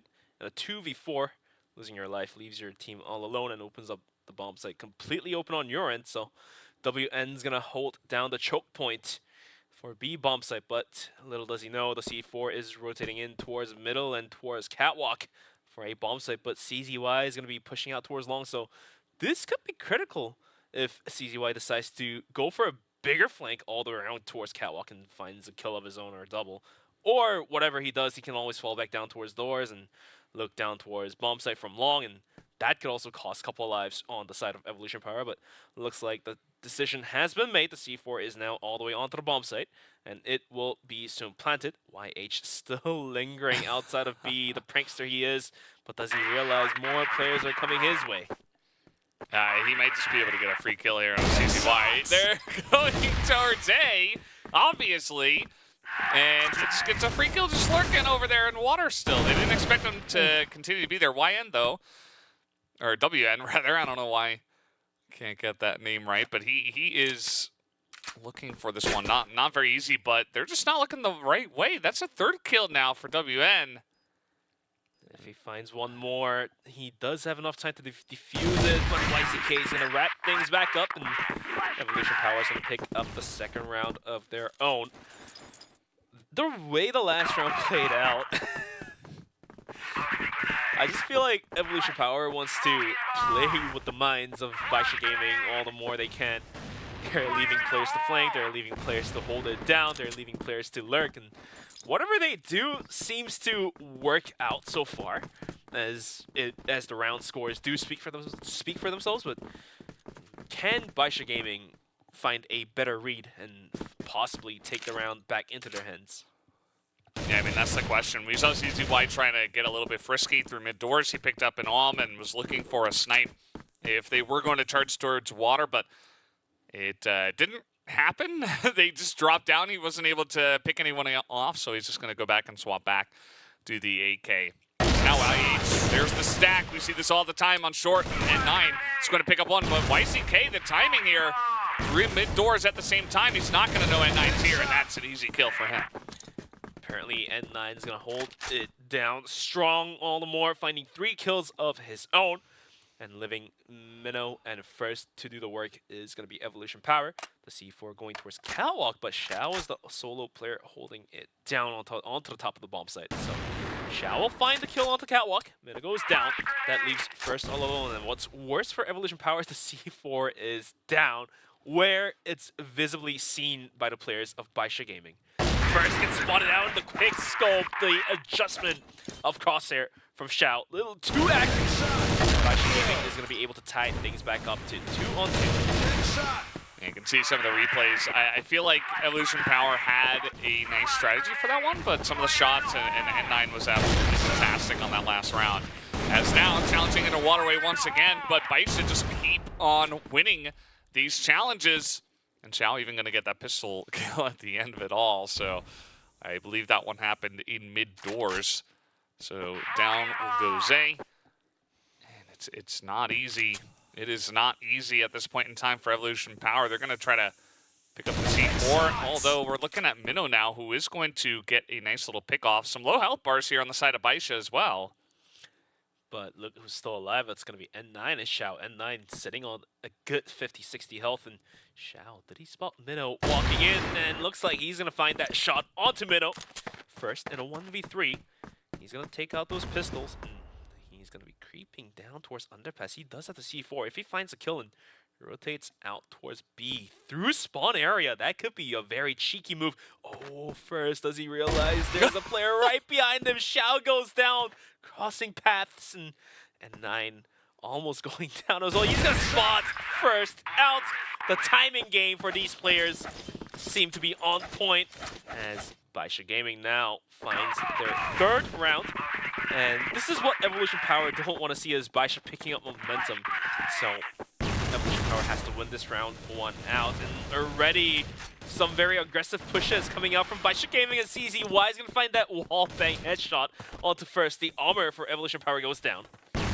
Now Evolution Power trying to challenge here, and it's just going to be 2 more kills to WN. So now trying to go for a fast counter push here onto the B site.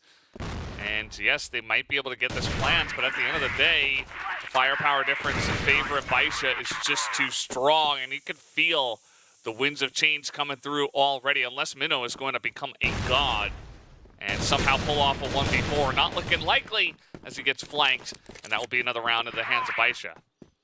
And vroom vroom, here starts the engine for Baisha Gaming's plowing truck through the players of Evolution Power. So This is something definitely Evolution Power didn't want to see, picking up 3 rounds in a row. So looks like Evolution Power has a bit more homework to solve for now. Shout out towards middle. Oh, ooh. What a tap by YH. 577 goes down, but we still have the remainder of 4 for Baisha to hold this one down. Looks like 577 decides to swing up along A, and N9 swings out, goes down, and WN indeed will find the return favor.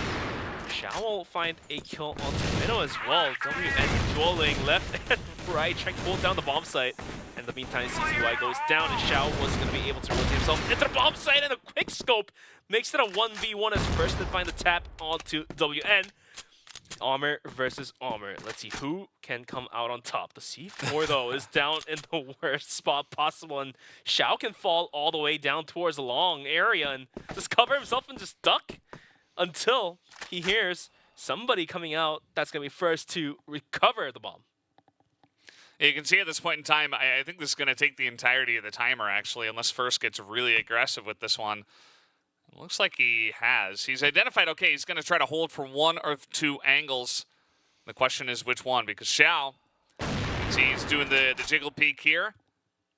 Continuing to look for this pick onto First. First is just challenging him. Pot shots being thrown out left and right. Let's see who has a better luck this time.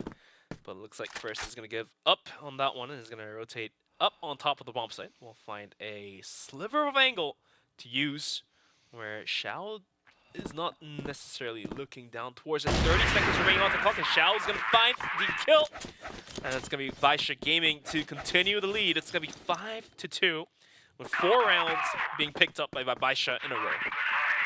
Yeah, 5-2, and the 4 rounds you mentioned, they've come so quickly. I think a lot of them were just big challenges. As Minnow thought he was spotted, but actually it's going to be First who picks up this kill right down mid. First this time checking for it. So Baisha, they were getting away with it. You know, they were putting people down mid all the time. They were running through doors, looking for picks, and now First is finally able to punish them for that. So an early pick here, a first kill to the side of Evolution Power, which hasn't necessarily been happening in these recent rounds. Baisha, will they look to challenge out in the waterway once again? They're going to leave, looks like YH, just to lurk here. We've seen this before. We'll see how much value he can get. YH, he's going to be dueling like 2-3 players at once, but has to fall back out of this one. Luckily that he's alive, though, at least. And is going to rotate back out. The drop down is going to take a bit more health away from him, sitting at 28 now. And for now, Xiao did go down in the process, down towards middle, so going to be a 4v5. Having a 2-2 split is going to be Baisha Gaming. The rest of Evolution Power is going to rotate in towards Catwalk once again. Their Catwalk hit has been working out tonight, so we'll have to wait and see if Zay is going to swing out and open things up. CZY waiting. He finds a frag, but gets traded out by Mino.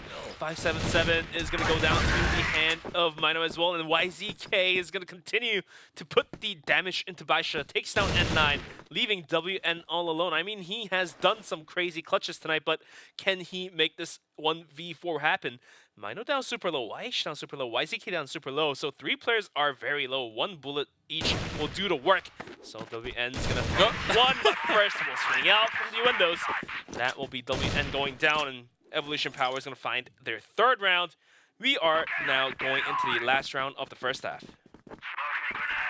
Yeah, absolutely. This has been kind of crazy. There were a lot of very close trades to the side of Evolution Power that they just barely won in that last round. Now Minnow gets the very nice opportunistic peek there onto N9 at the perfect timing, right when he's looking away. And now Zay looking to punish. It's not quite going to happen. WN and CZY able to back away just on time. I really liked that timing out of Zay, you know, where Minnow's like, he gets that pick on N9 that he's like pushing through doors. He's looking for people through doors and trying to bait out some people, and Zay was there for the punish potentially, but Baisha was able to get away. And Evolution Power, I guess after the 4 rounds went very heavily and very quickly into the hands of Baisha, they've elected to try to slow down the tempo here just a little bit. You know, I think most of the Chinese teams are very happy to go very fast and up the tempo, but Evolution Power maybe a little bit slower than they are used to. Definitely, indeed.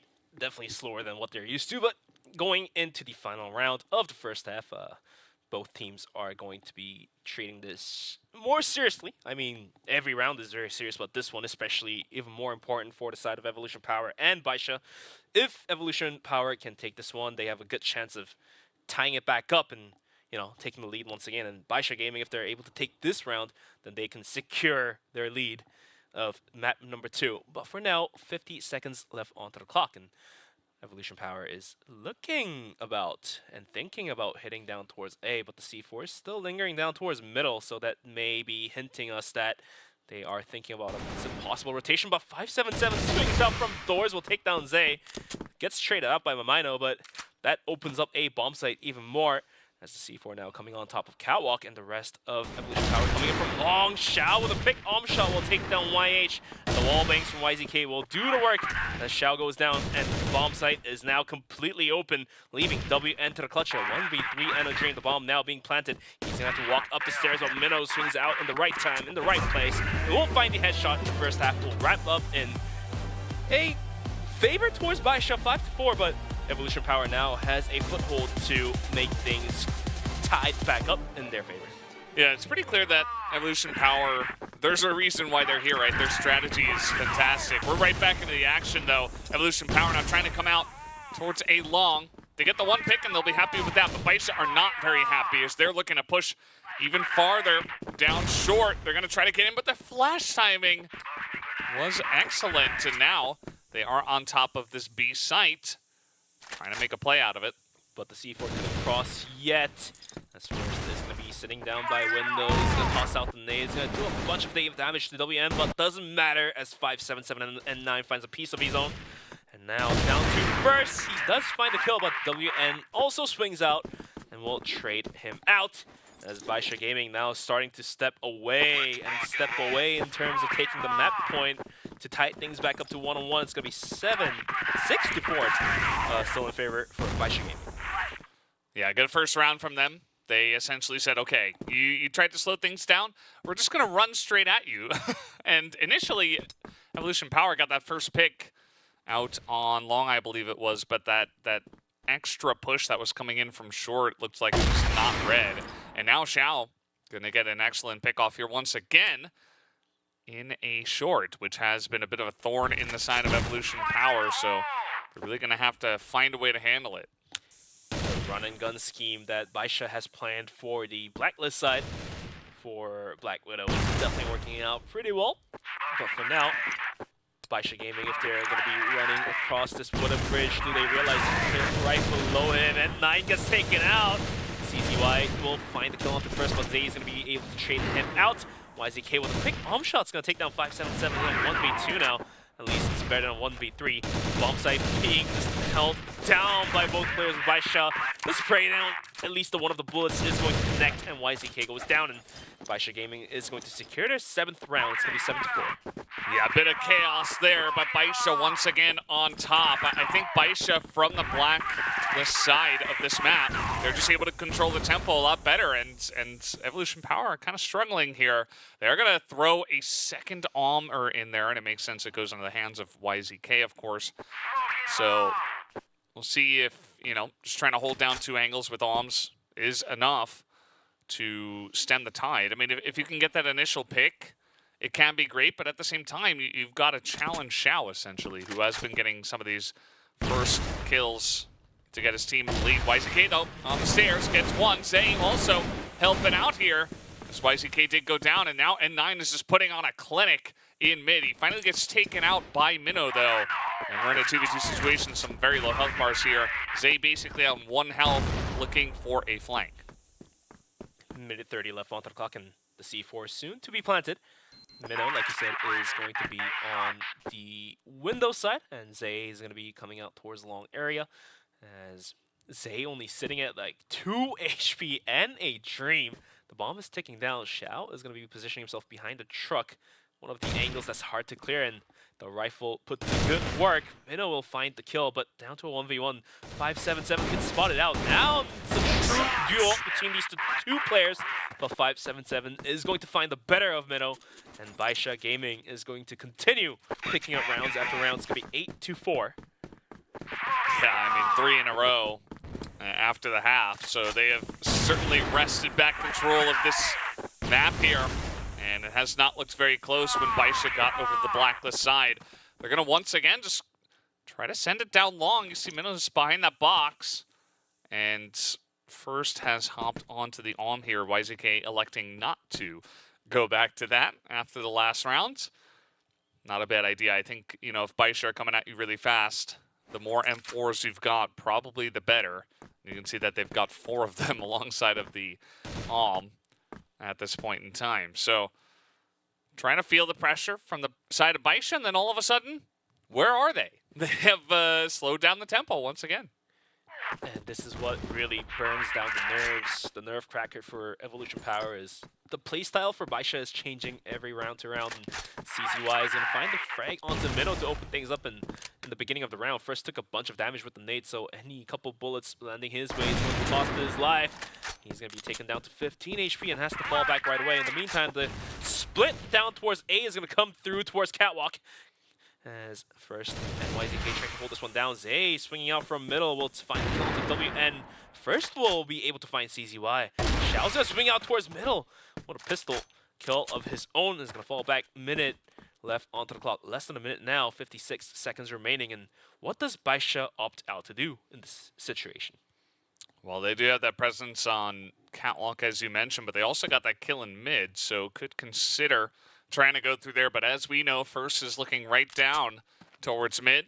See if anyone's going to be there. And unfortunately, he doesn't have any cover from long, so that's just a free kill for Xiao, and then they push on the Catwalk. So pretty easy entry to follow up here for Baisha. It feels like Evolution Power maybe not checking all the boxes here. Not expecting that push to come through long. So now YH, he was very clutch on the first map. Can he do it again? He gets that first kill. He needs a couple more. He's going to tap the bomb. I mean, had he not faked that, he could have defused it. 577 is going to swing out from Catwalk, will find a kill and secure the map point. It's going to be 9-4. One more round for Baisha Gaming to tie things back up. But speaking of timing, had he not faked that, if he stuck it like a man, then he would have gotten the defuse come through. But that's a history. Put ifs on top, but CZY is going to find first to open things up onto this round. 577 trying to hold this one down with YH, but WN's going to just fly into the bomb site. Zay's going to find the frag onto WN, but Xiao is going to trade him out with a pistol. So B bomb site completely wide open. The bomb is now getting planted. Minnow's going to swing out from windows, but the bomb is now planted with the death of Xiao, down to a 2v2. With the worst angles possible for Baisha Gaming to hold this one down. Nades flying their way, N9 down super low. All of a sudden, YZK will find the kill. The defuse is now coming through, but N9 finds one. Minnow trying to trade some pot shots in a 1v1. N9, he could just try to back up and take the defuse angle, which he is going to do. Minnow's going to try to actually commit to the defuse, but it is a timing from the side of N9. He is going to stop that, and Baisha will tie up the series. They take down Black Widow. Now we're tied at 1-1. 10-4 that was for Baisha Gaming to pick up map number 2 of Black Widow. So we are tied things back up to 1-on-1. Now we get to see Port, one of the more fun maps, but we're going to have a quick 3-minute break to give some resting time for the players. So please stay with us. We're going to be back in 3 minutes.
Well, you just saw the highlights from the set number 2, map number 2 of Black Widow. It did go all the way of Baisha Gaming. They did not drop a single round when they got over to the Blacklist side. So now we will move on to Port for our third map.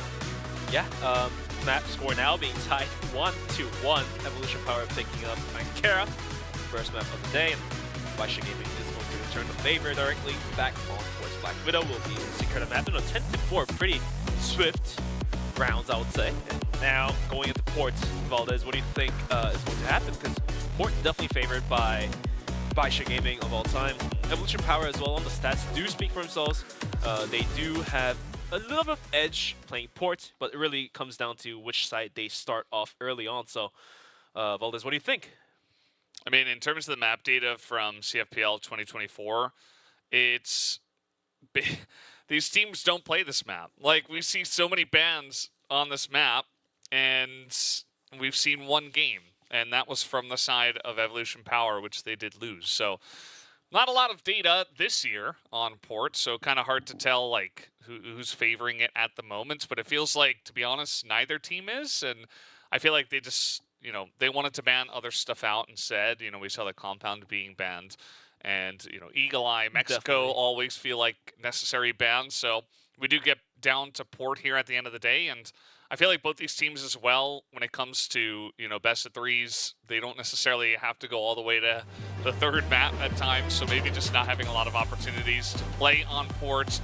And so, you know, as you mentioned, all time probably does favor Baisha.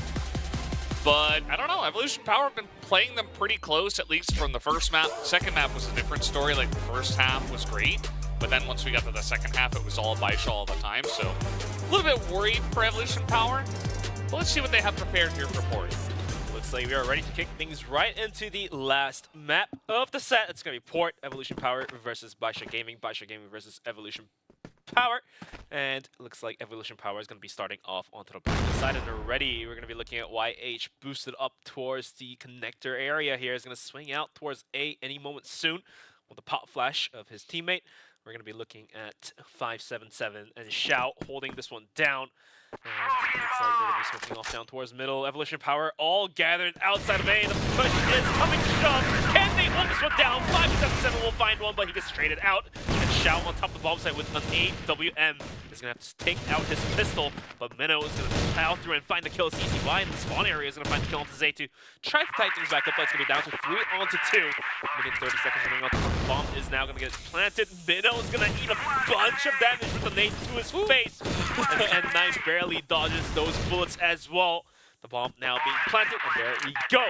Now going to post plant with Baisha Gaming, down a player, 3-2, but Minnow only has about 5 health of his own. He's going to be holding down towards connector. N9 gets spotted out. He was a little too worried about the staircase under him, under the ladder. And Minnow is going to swing out, take the kill onto CZY, and that will be Evolution Power taking the first round into port. Yeah, really nice play there from the side of Evolution Power. I feel like that's kind of a classic port strategy, right? You just send it out A long, you throw a bunch of flashes on top of the sniper, who is almost always playing top of A. If not, they're playing on the back of B, but a little bit less common, maybe like 10% of the time. And yeah, I mean, Xiao wasn't quite able to handle the pressure. We did see that, I think it was 577 was there. He got that one kill as they were all moving in, but there's just too many players, right? Port, a very spread out map, can be hard to rotate over in time, so essentially you got to be ready for when the push initially comes in, and unfortunately Xiao not getting a lot of value, just essentially going down at the end, and even though he had a lot of support, it was not quite enough. So good first start from the side of Evolution Power Gaming. We'll see if they can keep it up. Well, it looks like Evolution Power thinking about a possible B hit, but look at the swing from WN.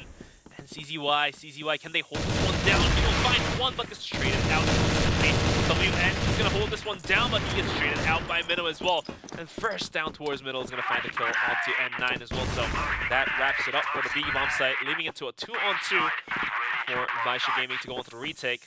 But Xiao is still alive. First is still alive. It's going to be a duel versus the Armors. Let's see how this one is going to go. 2v2, B site.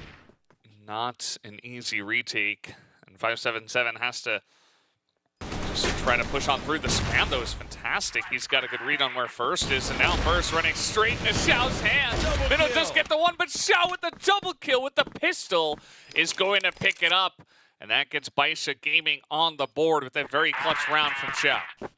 Xiao will clutch one for his team. Pistol play definitely on point. And he's going to be able to find the double kill to wrap things up. It's going to be tied back to 1-1.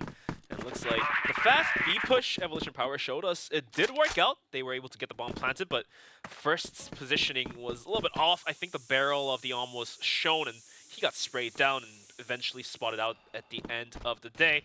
So it looks like they're going to be sending players up towards the A connector once more to just be there, you know, be the lurker and possibly pick off any players coming out towards middle, coming out towards A long. But for now, the C4 is now being picked up and is rotating in towards center area once again. So they're not really opting out to push a bomb site so far.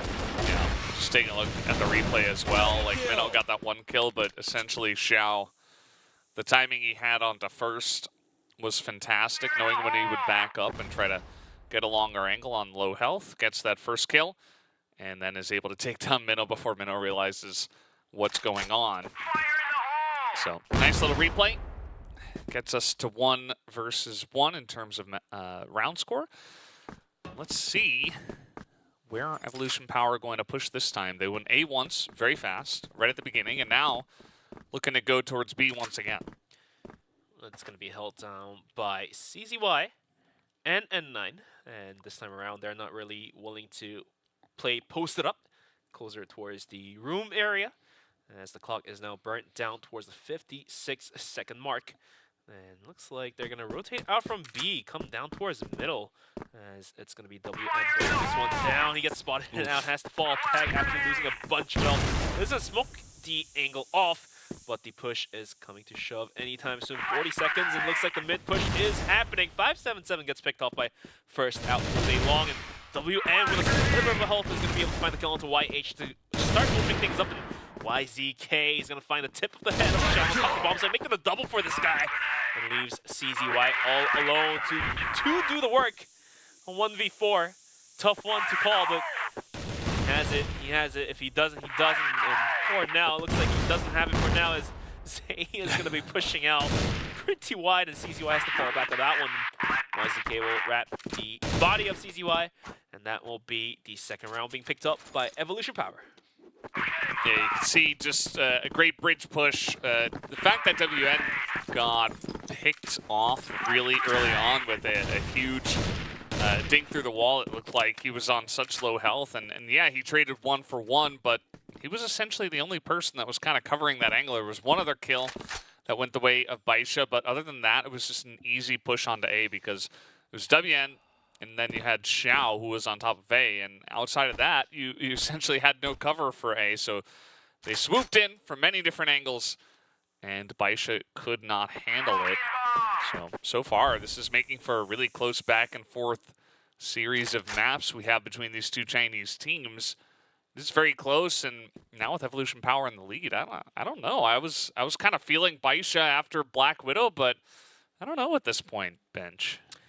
Definitely not, and for now, Evolution Power definitely dedicated themselves to winning this set, taking this set away from Baisha Gaming, so they're going to have a round lead. In the meantime, we're going to be looking at some aggressive peaks coming out from one of the players from Baisha, but decided to fall back without losing his life. So the clock is going to be played down towards the minute mark here, as the rest of Evolution Power is thinking about coming down towards the catwalk, once again boosting the players up to the ladder area. The nade is going to take away a bit of health from YH, as looks like Evolution Power has made up their mind to come down towards A. It's held down by Xiao. Xiao's gonna miss that. He's gonna miss that shot of the arm, and 577 is gonna be able to hold it down with a double kill of his own. Xiao's up, the bomb site goes down towards the hands of YH, and now the bomb site completely wide open. The C4 is going to be picked up and planted. And that's gonna be a 3-on-3 with Baisha Gaming at risk. Another round. You see, like, the issue is once they close the distance on a Xiao, it's just too much for him to handle. And now, holding down the top of this one, the grenade kill onto WN. And now you see that N9's got to get in here real quick. He's got some support. They don't expect him this close. As now peeking from the top. First not going to hit that shot, but he gets it as he's dropping down. And that'll be enough to get the job done here in this round. Evolution Power, pretty massive one there. And unfortunately for Xiao, he's just not getting the job done from top of A that Baisha needs him to. 577 provided the double kill that they needed, but Xiao was caught off guard with pants down. He was taken out by YH, so the bomb site was put to risk in a blink of an eye. The tempo that Evolution Power is utilizing is pretty slow, but the moment they make the decision, they push really, really fast. And looks like Baisha Gaming is being handled right now by Evolution Power. And this round, coming into round number 5, that is, we're going to be looking at Evolution Power gathered outside of Belong. And this time around, we only have N9 holding it down with CZY. So the moment CZY gets picked off, this is a go, go, go sign for Evolution Power. CZY spawns out one, sprays out two, but it's traded out. And Evolution Power has to send this one down with crying tears on their eyes. N9 has rotated in already, so does Evolution Power realize his position of N9? Well, they're going to take him down, actually.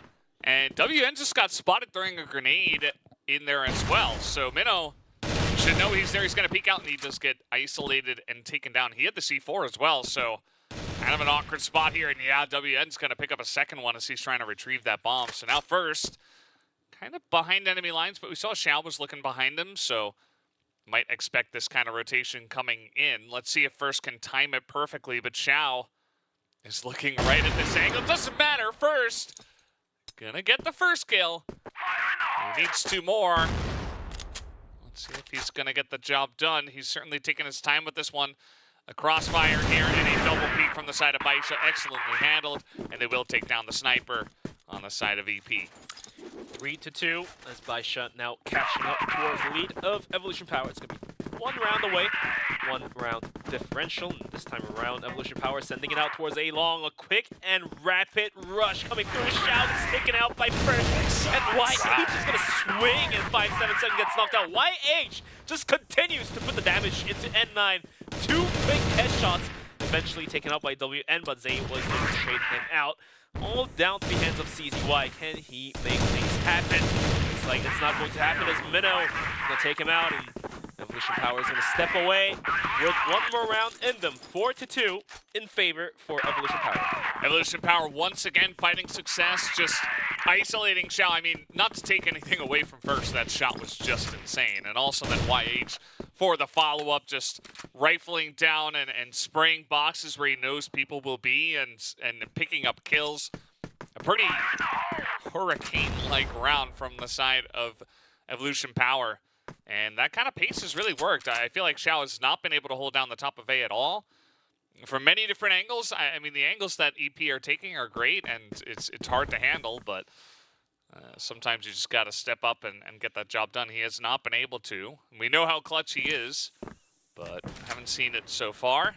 And even last round, Xiao was the first one to get picked off by First. I don't think First was appearing in the scope of Xiao at all, so probably Xiao might think otherwise and try to find the better positions to hold himself. Some pot shots being thrown into the smoke as CZY is going to take a bit of damage with the nade of Zay.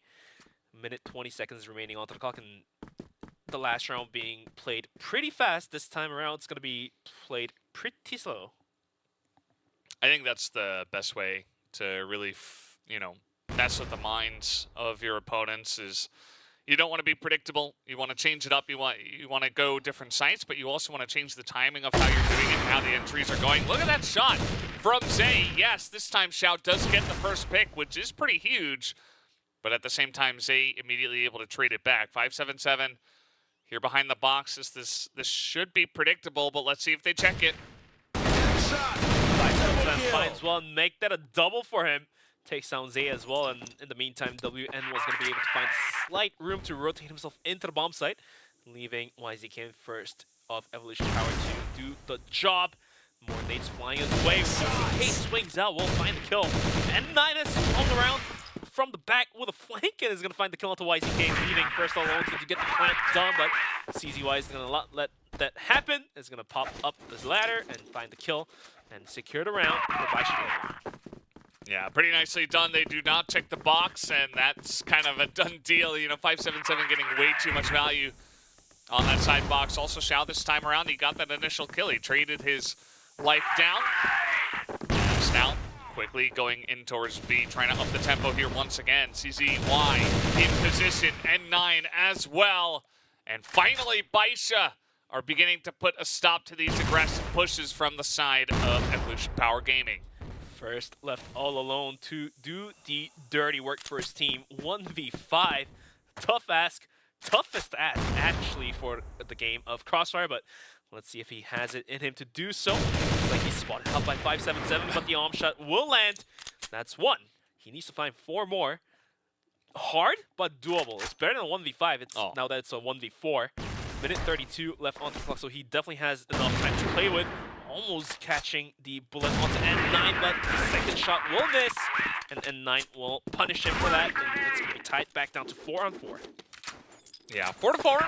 It's anybody's map at this point in time, but I do feel like Baisha now getting back on the board and trying to, stop these aggressive pushes from the side of EP are kind of leaving EP questioned. They don't really know where to go from here. And especially now that Xiao is up there and he's getting a bit more support, he's oftentimes able to do the job alone, but, he's got 5-7-7 over there more often than not, checking different angles, making sure he can support if a fast push does come in. And at the moment, they are setting up for what looks to be an A execute, but still easily enough time to rotate out of this one if they don't want to. In the meantime, Baisha kind of having a read is going to send WN from the B bomb site down towards middle, down towards A. I mean, Evolution Power could always sell a fake and sell the rotation down towards B. But for now, they're going to be playing with the patience, playing with the virtue. And that's going to be burnt down. The clock is going to be taken down to a minute 20-second mark. And 5-7-7 thinking about gaining some more information is going to try to look towards connector with Xiao supporting him onto the long side. But Zay and YH is going to be holding out towards A long. So any wide swings is going to punish 5-7-7. Minute left onto the clock. And when is the go sign? Is it going to be the minute mark, or is it going to be the 50-second mark, or is it going to be the 40-second mark? Yeah, I think generally if you're going to cut all sound and just wait for someone to peek you, eventually, generally around 30 or 40 seconds, as you mentioned, that's kind of the go sign. YH, the timing, he just peeks him. And Xiao is not looking to help him out at that moment in time. Not really his fault, just the timing from the side of EP was fantastic. Now, trying to get onto the back of the site with CZY, this is his bread and butter. This is where he is strong, and Xiao also able to hold it down from the top side. Zay here looking to peek onto these two, and actually a couple of kills, but CZY is still alive, and as I mentioned, he's just so good in positions like these. Only 15 seconds left. But first is going to take down WN. They got to go towards the A site, though, and it's going to be first to clutch it out at the very end here. Picks up 2 kills, and he will bring it forward to a slight lead for his team. I mean, first, kind of slow in the last map, is going to step up big and lift the heavy weights for his team coming into port. So 5-4 in favor for Evolution Power for now, but let's see if Baisha Gaming has the pushes of their own to give the favor, return the favor back to Evolution Power. First, in the same position as Xiao, is going to do the crouch peeks, and 577 and N9 is pulling out already. YH is going to find the tip of the head of N9 to open things up first. Will find the kill as well. YH picked up a double for him. 577 is going to find a double kill. He's all alone, but YZK is going to swing out, find the double of his own as well. That will be the 6th round being picked up by Evolution Power. Yeah, Baisha trying to match the energy, trying to match the tempo, and going there fast towards A, but it gets immediately totally shut down. This is what worked in Black Widow, by the way. Baisha just going fast, and they're going to try it again as YH going to get behind the box first, still trying to hold down the top, but this time a bit cleaner from the side of Baisha. WN gets in, gets 2 kills. First being isolated, there's 1 kill. Zay also helping him out, but now 3v2, and Baisha have control of the A side this time. Zay is going to be spotted out, loses a bunch of HP, has to rotate himself back towards the silo area to cover himself and find a better position. In the meantime, Xiao back in his favorite spot, almost gets the kill there, but in the meantime, Zay wasn't able to find the kill onto 577, tying it back down to 2-on-2. 20 seconds remaining onto the bomb timer, and Evolution Power has to send this one down anytime soon. It looks like the push is happening. The retake is coming through. Can Zay find the kill? Looks like he's going to do a bunch of damage as WN finds 1. Zay trades him out. Down to a 1-on-1. 6 seconds. The bomb timer is ticking down, down, down. And Xiao will find the final pistol bullet onto Zay. And that will be the 5th round being picked up by Baisha Gaming. Yeah, much better execution this time around, and it worked out pretty well for them at the end of the day. I mean, they got onto the site, they were able to hold it down. They did not have Xiao go down until the very end, and that guy is just so clutch when it does come down to 1v1 situations. Zay made it pretty interesting, trading a couple of kills back, and let's see where Baisha decides to go, because that was quick 2 rounds towards A, just going down A long, just trying to send it. They're setting up for another A push, but this time through connector for a little bit of overflashes. The overnades are coming through, and first is not going to be taken away, but WN, the entry fragger for Baisha Gaming, is going to open things up onto YCK. First on top of the bomb site, it's going to find the quick scope onto WN. In the meantime, CZY is going to be able to find the trade kill, and that does open up the bomb site. Zay and Minnow rotating in for the retake. Zay goes down after finding a kill, leaving Minnow all alone to do the dirty work. 1v2, and A-Dream finds 1. Spotted out the tip of Xiao. Xiao drops down! Looks like he's going to be able to land that arm shot quick and clean as Minor goes down, and Baisha Gaming is going to be able to tie things back up to 6-on-6. Yeah, it's a classic Xiao moment. He just reads the pressure excellently. Minnow got that first kill, but then Xiao's like, no, I know exactly where you're going to try to push, and he just hops down and gets the job done. Didn't even need to plant, just holding down the site, threatening it, forcing EP, who elected to try to take over as soon as they possibly could, which is another reason why we didn't get the plant. So now, Baisha Gaming, they haven't gone to B just yet. It's been 3 A hits. Looks like they are looking for B at this point in time, though. Some over grenades into the connector just to see if they can get some chip damage done. But all 5 members of them looking to push towards B. Looks like the push is going to happen. Towards B bomb site, as Mino's going to throw out those flashes and shoot through the window, and 9 is going to swing out wide. Bullets, but the nades are working. Zay will find the straight out onto the F577, but N9 is going to trade him out. YCK will find the kill of his own. Mino as well will find the kill of his own, tying things back down to 2-on-2. And YH, he's going to be sending the flank down towards the backside, the spawn area of Blacklist. And If Mino goes down, this might as well be a bomb plan coming from Baisha Gaming. Does Shout realize YH is creeping up right behind him? He does find a bunch of damage. That looks like Shout to find the last bullet. It looks like Baisha Gaming is going to start leading out 7-6. The first team to get 3 rounds in a row on this map. Baisha Gaming are coming back with a vengeance. And that time, just a pretty classic B hit. You saw that there was ample protection over here. Now they're going to come out a bit closer, but it's still going to go the way of Baisha.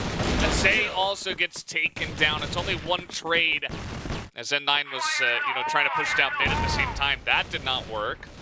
But now, on the B site here, YH waiting for his buddy to try to peek out at the same time, but WN just too good. YZK gets 2 on the back of the site. But that is it. And now it's all up to first 1v2 to try to clutch it out again. 1v2 and a dream. He has done it last time, but this time around, can he make things happen? The smoke is still dissipating to not help him out. But now he's definitely spotted by W, and the shots are missing on first send. And tip the angle of the windows to hit the shots. He's gonna have to swap out for the M4 here. Hot shots left and right. The moment WN swings out, he is going to go down. And looks like WN is going to find the revolving headshot onto first. And Baisha Gaming is going to be able to find their 8th round coming into the final map of the set. Yeah, Baisha Gaming, their blacklist side, just so strong. I was a bit worried for them. They got shut down very easily in the first round, but afterwards it's been all just very, very nice executes onto these sides. And you see that, the consistency of that team, the veterans see these guys, the experience they have, they just know, okay, we're behind, it doesn't matter. We'll just begin to send it, and it is going to work out for us, and it just feels like they were willing it to happen. Some of these shots, they just look better prepared than EP, who seem to be not quite ready strategically at this point in time to handle this pressure from the side of Baisha Gaming. So see if they can bounce a comeback here, but Baisha look primed to take this first map, or this first match. Baisha definitely dialed in, like you've said. They are willing to take this set point to themselves. And in the meantime, they're going to be burning the clock down towards minute 20, so the patience is definitely there for Baisha Gaming, as we do have N9 kind of posting up down towards middle. YZK, I think he did spot him out inside the smoke, that's why he's going for the pot shots, but at the end of the day, both players will be able to fall back out without losing too much health. Minute left on the clock, and looks like Baisha Gaming is thinking about an A hit. Is going to be sending the players down towards long and sending the players down towards connector. Held down by 2 players, but YH swings out, gets a kill, but is traded out by WN. Sudden first left all alone to do the dirty work once again. Finds the kill. Zay swung around from the back, will find the kill of his own. Maybe 5-7-7, but first he's going to be popping off like a crazy madman. We'll find the double kill, and Zay is going to be there to wrap things up. Looks like Evolution Power is going to start to catch up. It's going to be 8-7, still in favor of Baisha Gaming. Yeah, still a very close match. And at this point in time, we tried to see a very slow rotation over towards A long and then eventually a push, but it was just red ahead of time. YH got that first kill, and Evolution Power just had all their guys on the A site ready for that push that was coming in. Just a little bit too readable. And now we got a couple of guys over in B connector. Some nades being sent in from the side of Baisha as they are coming in quite fast. Once again, Minnow is going to check it. Now the spam going to come through the window, but they're just not ready for this tempo. As in they go again, but now YZK and Zay on the site trying to shut this one down. It's going to come down to a 2v2, and YH gets another kill through the box. It's all down to Yann Chow. He was able to tap out a player with a pistol of his own, but he's going to have to find 2 more kills. Luckily for him, the C4 is not dropped in the bomb site, so he's going to be able to rotate out all the way towards A. Better for him, actually, if he gets the plant down. He has a overwatching angle down towards the spawn area, but little does he know, First is on the rotation as well. And First, he did spot out Chow. The shots are quick enough. It looks like Evolution Power is going to be able to tighten things back up to 8-8. These 2 teams fighting tooth and nails, trying to take the set away from each other. And this is something you don't see often for these two top-class teams. Yeah, it is pretty difficult to challenge the top-class Chinese teams in this manner, but turns out at least both of them are top-class Chinese teams, so I suppose those are the only teams that are able to do it. Here comes Baisha, a new angle. They went for this last time, but only 2 guys, and the grenade timing is excellent, as N9 and WN99 probably, yeah, chunked out in a big way. So reconsidering their options, they're going to hop down, check bridge. They might still go on to A, but look at EP's setup on A at this point in time. They have excellent crossfire from 3 different angles, including first on top of A, so this is not an easy push on the A if they do elect to go that way. They can always solo pick and send players down towards middle. 577 goes swinging up, but Zay from Connector is going to find the kill. Quick headshot onto 577, and 9 swings in, goes down. WN swings in, goes down. Zay is waiting with open arms with the barrel of his gun pointed right at the top of the head. And then it's going to be down to Xiao and CZY to do the work. Xiao will find an option onto Minnow to try to open things back up, but looks like the rotation is now coming through. But Xiao, he's going to find the double kill onto the YH, opening up the bomb site completely clean. The bomb is now getting planted. Looks like the rest of Evolution Power is going to opt to come down towards the long area to go for the retake. Well, let's see if it works out for them. I mean, this is going to be a really close one, and it's 8-8, so this could get you into tiebreaker territory. That's a first fantastic kill, but Xiao holds down the back of the site. It's 2 snipers, 1v1, but the angle from Xiao once again is just too good. This guy has been in that position like 4 times on this map alone, and he seems to clutch it out every time. Best position, he has really the knowledge to play that angle better than anyone else. He didn't put that to use, and Baisha Gaming is going to be on the map point and the match point and the set point.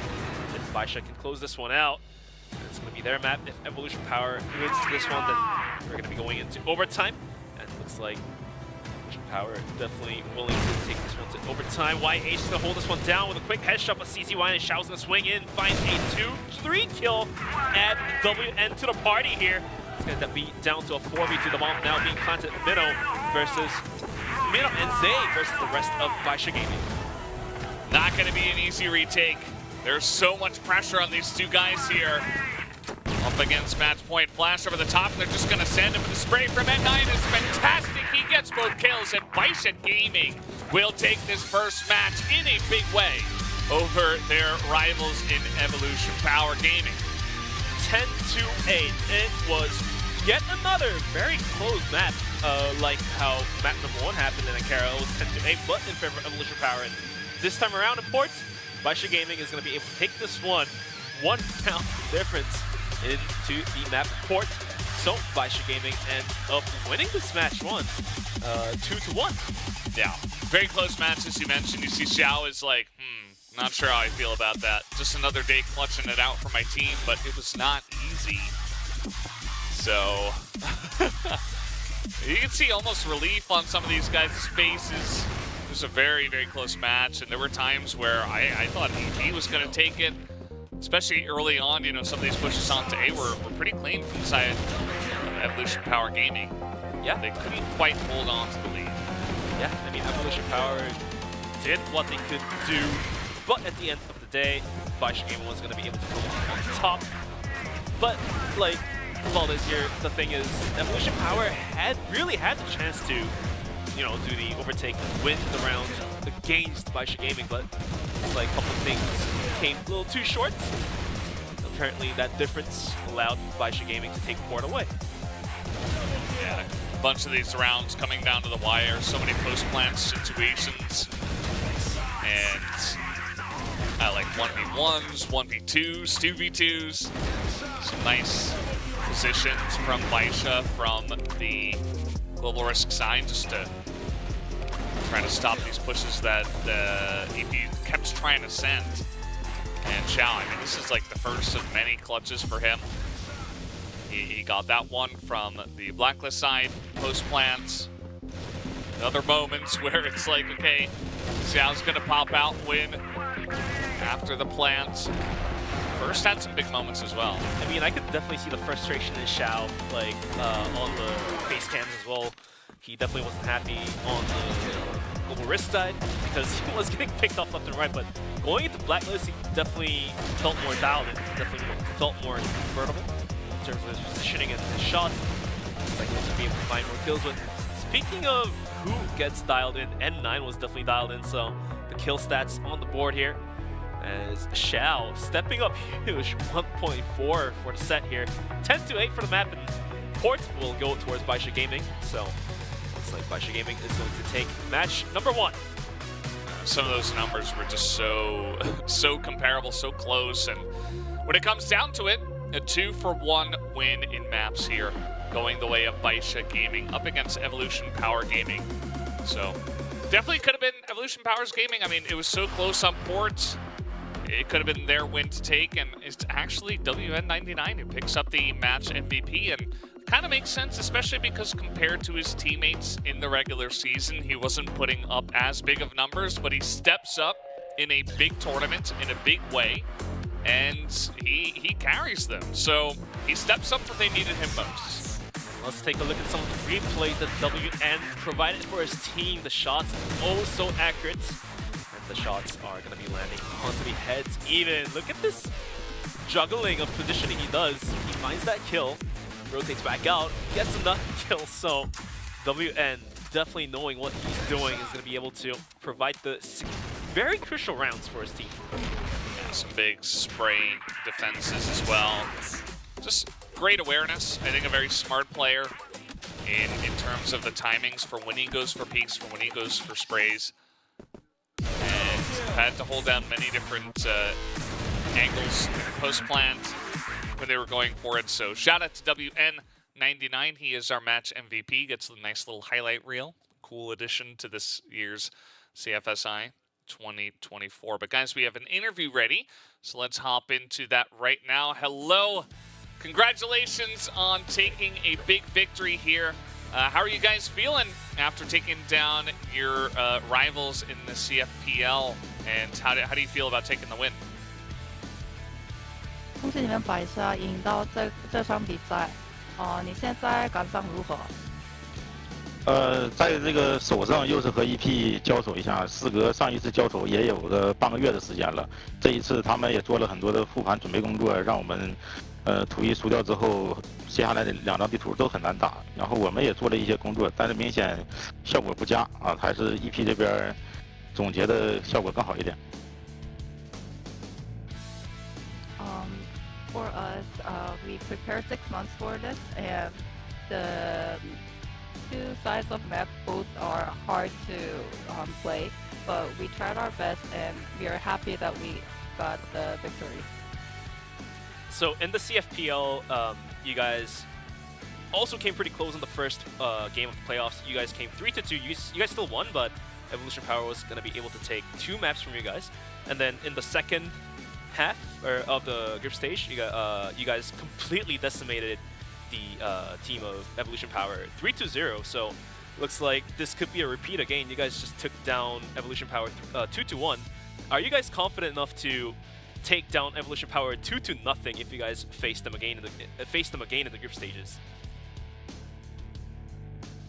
所以这次你们对 EP 2-1，然后下次你们遇到 EP 的时候，你们很有自信跟他们赢2-0吗？就是可以。如果再一次跟 EP 交手，2-0是不2-0的，因为你所有观众们应该都知道，白沙和 EP 现在是CLPL 赛区最强、最顶尖的这个战术和个人能力的一个队伍。那所以我们这样的队伍交手的话，实际上是打得会很精彩、很焦灼，不可能会是一个大比分的。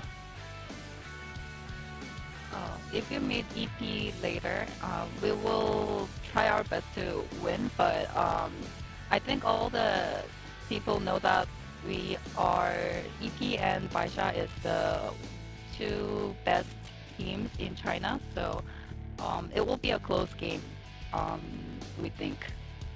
Yeah, well, you guys already got off to a good start here in the CFSI 2024. Is there any other team that you're looking at from outside of China, from outside of CFPL, that you think might have a chance against you guys, or is it just going to be the Chinese team domination once again? 所以你们觉得国外的队伍有没有机会夺冠呢？如果你们想有个队伍的时候，给我们分享一下。你说本次 CFSI 这届的比赛，国外队伍也是有机会夺冠的，因为国外队伍也有了一个系统化的训练，在每个赛区也反复的练习了，准备了很多东西来打这次比赛。也有说是调整完阵容之后的。那如果说是有纪律的队伍的话，那就是巴西赛区的 SV 吧。毕竟巴西赛区在 CFS 上也是取得过冠军的，在每一次比赛当中，他们自身是有信心的。I think the other teams will have chance to win.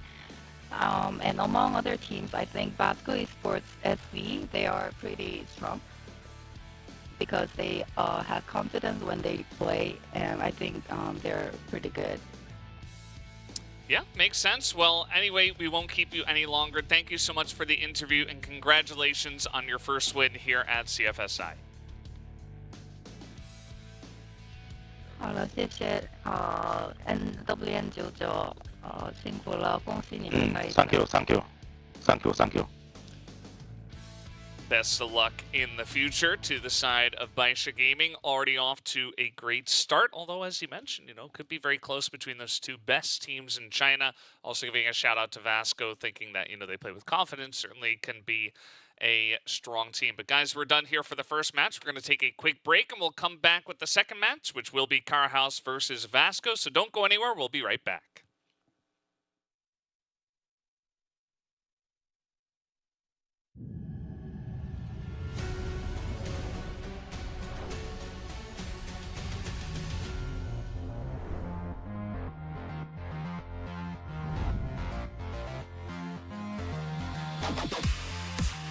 Will make it to the CFS Major Tournament with the CFS 2024 point system. He hasn't made life easy on himself. Pushing through the smoke against ZQ. No trade to be found from Zhui. Du was down the bottom as well. So here's where it starts to feel possible. Oh, gamers, you just can't let this happen. 3-on-1 for sure.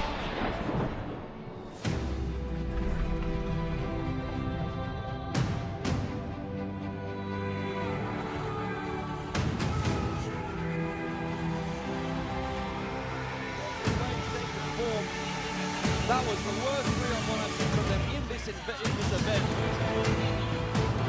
3-1v1 for a team.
Team Boom về với đội của em và em nghĩ là mọi người chăm chỉ hơn và cũng như là cố gắng nhiều hơn để động viên cho Team Boom và cũng như là 4 anh em còn lại cố gắng để hoàn thiện Team Boom nhiều hơn. Và đây cũng là giải đầu tiên, giải quốc tế đầu tiên mà Team Boom được tham gia thì em nghĩ Team Boom đã thể hiện khá tốt khi đến với giải quốc tế lần này. Dạ thì em nếu mà tính thời gian em về Canada thì được 2 tháng. Khi về đây thì em cảm thấy tinh thần đồng đội rất cao và mọi người rất cố gắng. Dạ, theo em nghĩ là em sẽ chọn anh Lucas, tại vì em với anh Lucas là bắn chung một sai, anh ấy rất là quan tâm em. Bọn em thường tập đến 3-4 giờ sáng tập những góc, anh ấy chỉ cho em những góc gọi là cam sai, góc lợi thế và tham minh để bắt tham minh đội địch. Trong đội của em thì em cảm thấy là cái APAC Series 2024 lần này thì mọi người bắn khá là tốt và cũng như là đặc biệt là anh CD, anh đã làm, anh vừa làm đội trưởng, anh vừa kiêm là gánh các em. Em thấy CD là làm khá là tốt ạ.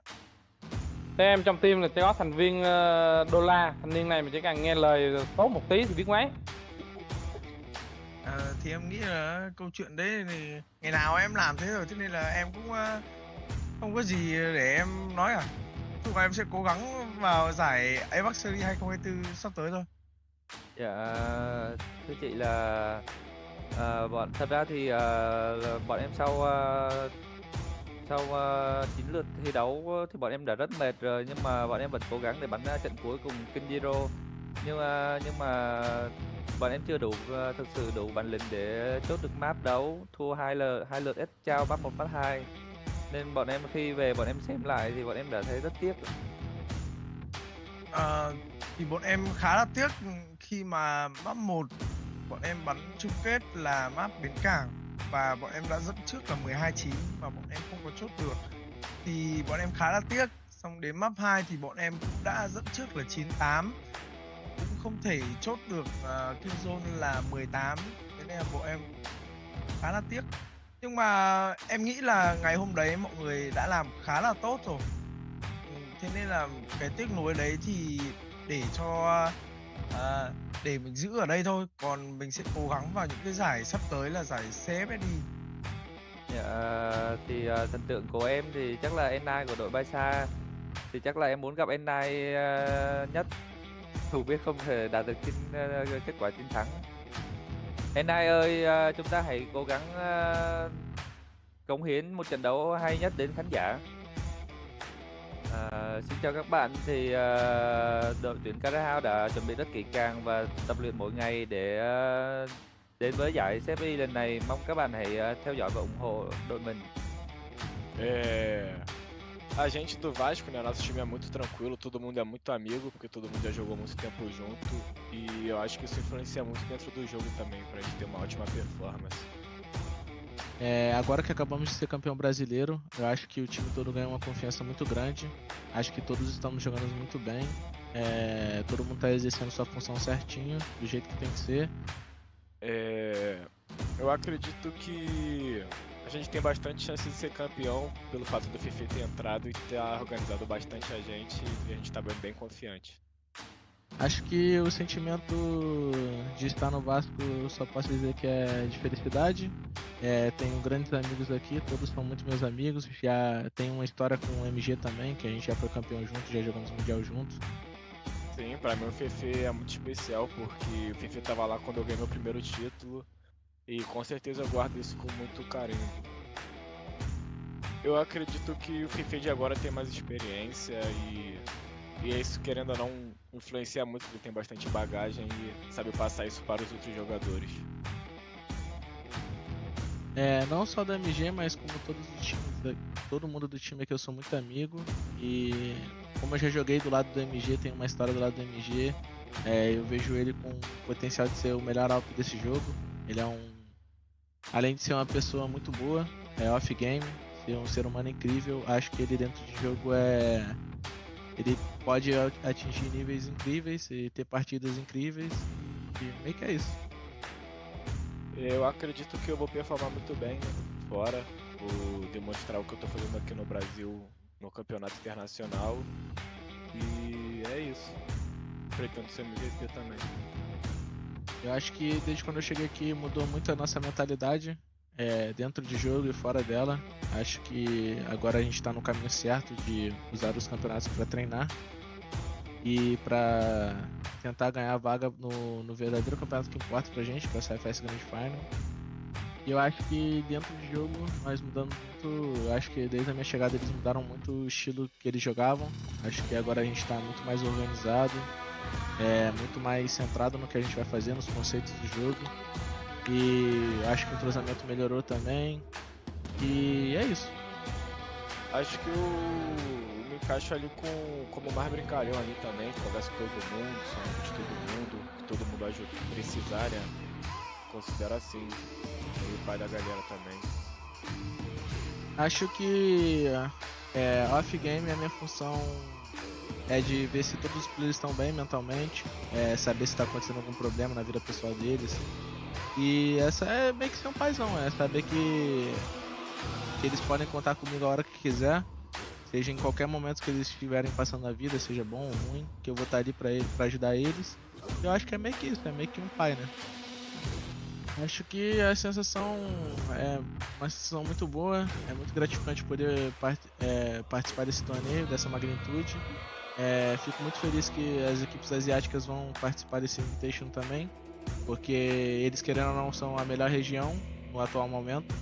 Então sempre é bom jogar contra a melhor região, e é isso. Pra rapaziada do meu time, queria dizer que eu tô muito feliz de jogando com vocês novamente. Acho que já falei isso muitas vezes ao decorrer desse ano.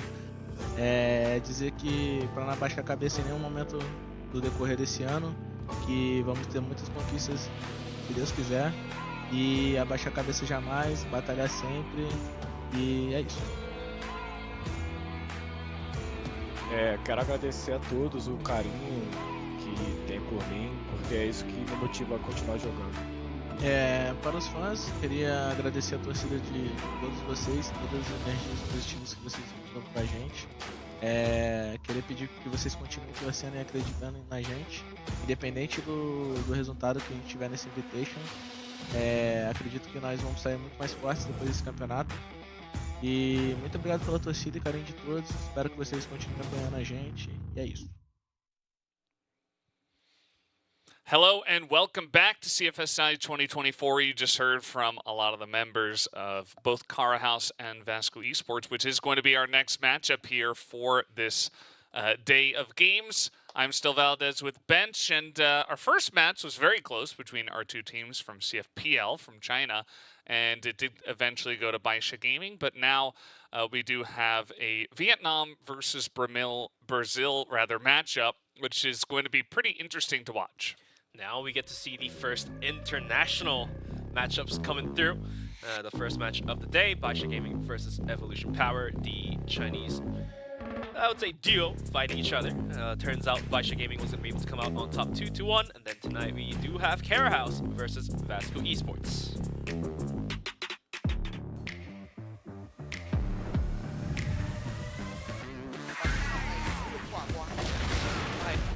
Được trả, phát được trả là đúng luôn là JD đổi được 1, JD đổi được 3, đổi được 4, còn C4 thời gian còn lại của C4 nó không đủ rồi, JD cố gắng câu giờ nào, JD ở đây rồi, nó sẽ là điểm thắng đầu tiên dành cho các thành trong thời điểm bây giờ, nhảy xuống đến cắt T15 thì cắt T15 xin chết, bắt con cũng xin chết, bạn đã có quyền lên tiếng, JD ice kill, nào, JD, nó sẽ chết cực kỳ chính xác, double kill thành công.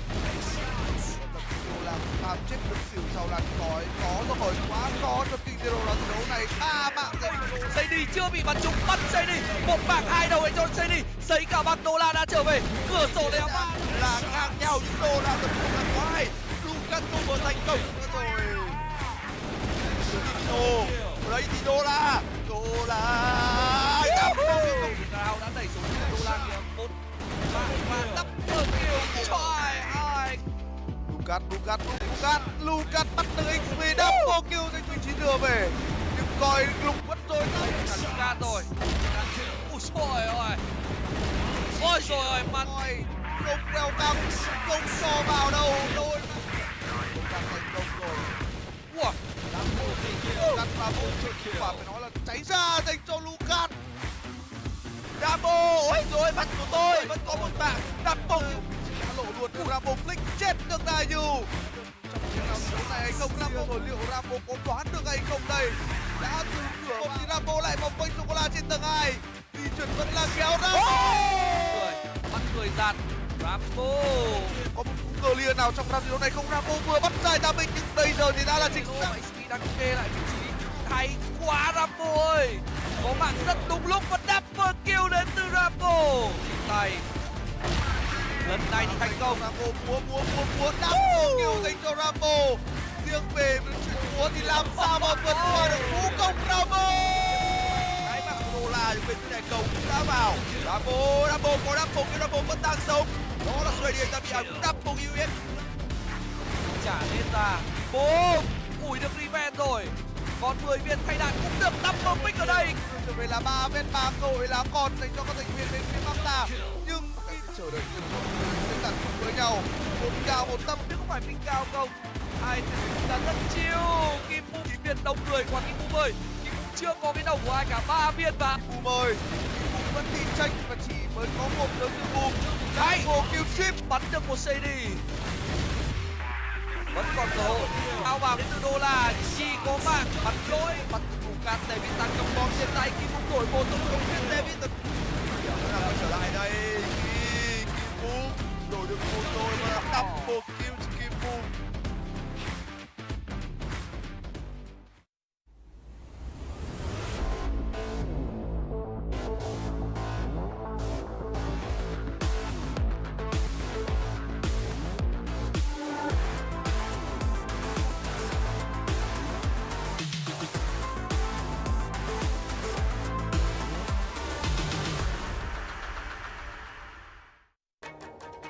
Well, we just got to see a bunch of the highlights from Kara House Esports. These guys, of course, making it over to the grand finals and not having the best results, but, you know, putting up a pretty good show. And I think always carrying the torch here for the Vietnamese region. And they're back here on the international stage once again. And Shady finally not so alone in the lobby. Shady was like, where's Vasco Esports? He was the only player in the gaming lobby. So now he gets to see his friends. Lucas waving at us, Rambo casually eating and waving back to us. He's gonna give us the peace sign, so it looks like Kara House also ready to go against Vasco Esports. And the strength about this team, I feel like, ever since the a couple years ago, the grand finals, Kara House Esports definitely being able to push through into the bomb sites like a madman, and the stats do speak for themselves. And Shady and Rambo sitting at 1.44 and 1.66, the numbers that you don't quite usually see on the board. Well, we're going to take a look at some of the highlights as well from Vasco Esports, so let's watch that now.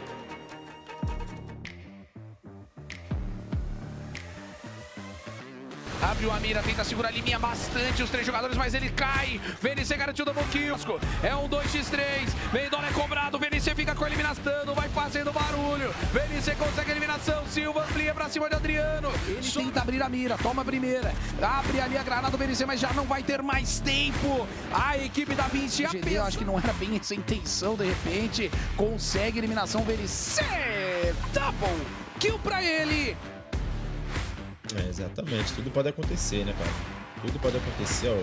Ai! O MG agora garantiu a eliminação pra cima. Tenta buscar a kill. MG consegue a kill pra cima. Tem também aquela prediction, mas já leva o primeiro. Slides do outro lado! Nossa! MG do... Pelo menos com o jogo em aberto.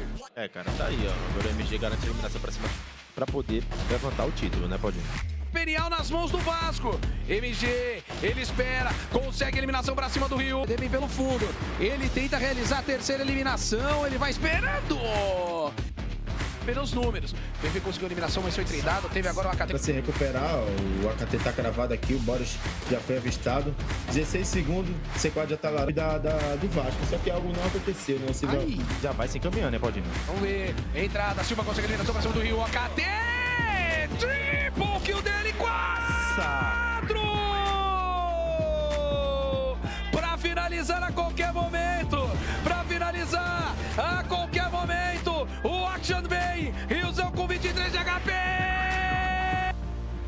A retomada, Rio consegue a eliminação para cima do VNC, equipe da Imperial. Mendes completamente eliminado ali por MG, Riozão e Eagles consegue trazer duas. Seven, o Eagles tenta surpreender, mas é cobrado.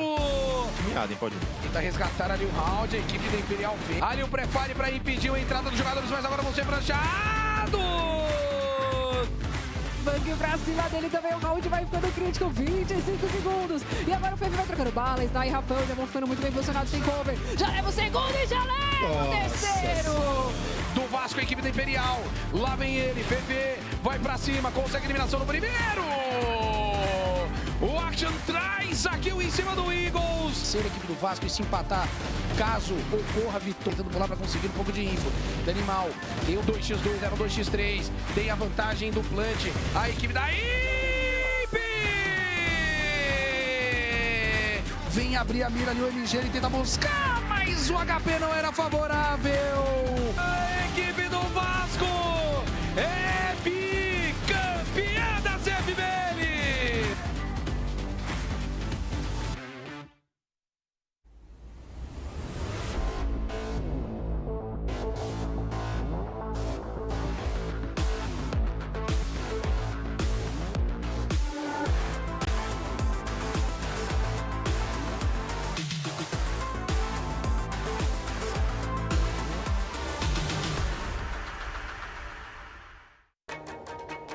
Vasco Esports, reigning from Brazil, coming in. They did win in finals up against Imperial, and now they are here on the international stage.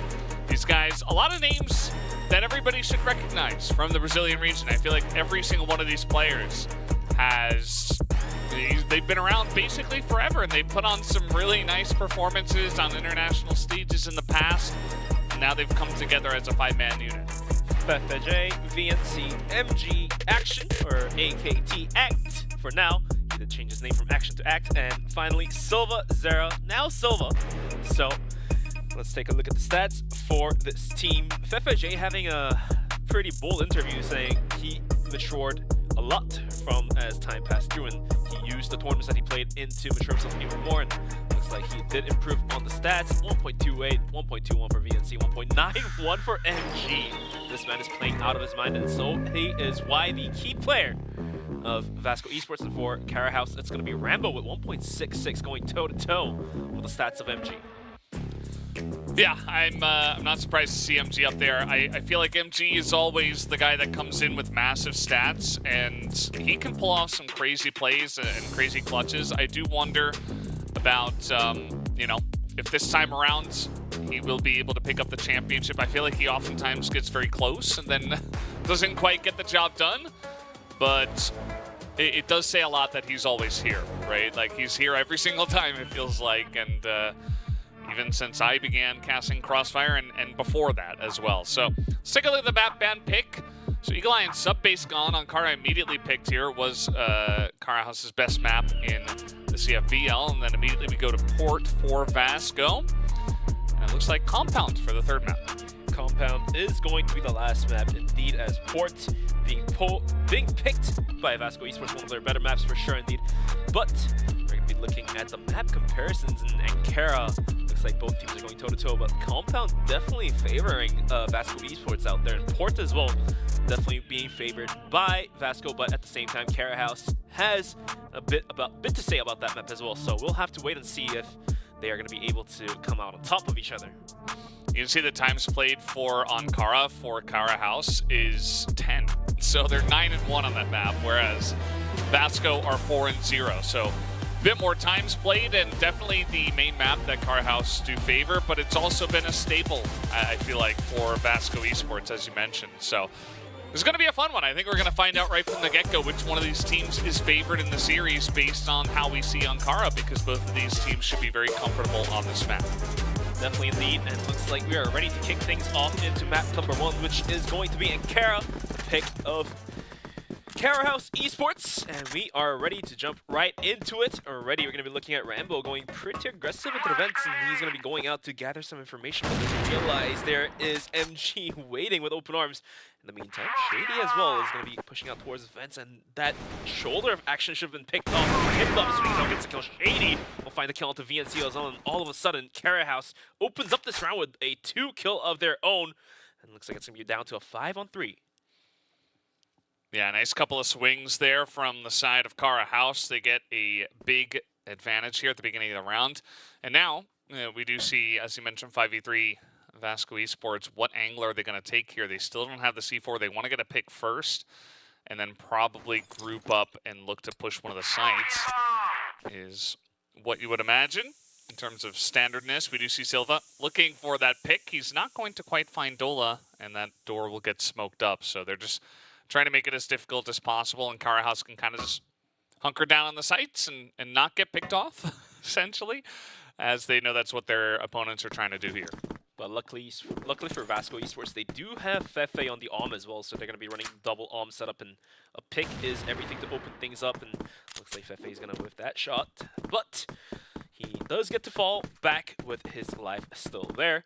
So the clock is now ticked down to the 55-second mark, and looks like the rotation is going to be coming down towards middle, but the double AWM setup has to go now. Fefe swaps off to the AK-47, and he's going to be lurking down towards middle, but surprisingly, Kimbum is on the watch, and the C4 just lingering outside of A long. If he gets picked off in the vents, then everything could go wrong here for Vasco Esports. 30 seconds and ticking. Looks like Fefe is going to be leading the charge down towards middle to sell the fake, and the C4 did rotate out from vents and is following his way in towards middle. Fefe maneuvering himself through the angles, is going to be finding himself into the connector. Not going to be able to, and he does actually find the kill onto Dola, and that does open things back up. And do they realize there's still 2 players lurking? Lucas swings out, gets the kill, while almost making it a double, but the C4 being down 7 seconds, gets picked up by MG. MG, 4 seconds in the dream. Rambo on top of the bomb site. Pistol will rain bullets. MG goes down, and Cara House Esports will find their first round coming in TikTok. Yeah, I mean, there's only so much delaying you can do, right? Vasco Esports are trying desperately to find whatever angle they can and try to squeeze out whatever advantage they could in a very disadvantageous position, right? But they couldn't really find much. They wait until the very end. They kind of get swan, right? Dola gets out there pretty quickly. He does a lot of damage.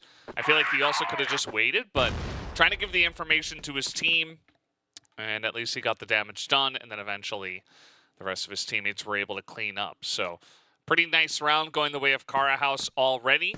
This team absolutely dominated their region, not dropping many maps at all. I think it was a total of like 5. So certainly a very strong team in their own right. They made it to playoffs in the grand finals. I think it was the tiebreaker matches where they did fall. And now they want to make their mark here on the CFSI. Both teams decided to go for the double AWM setup, and it's definitely put to good use. Shady finds an opening onto Silva.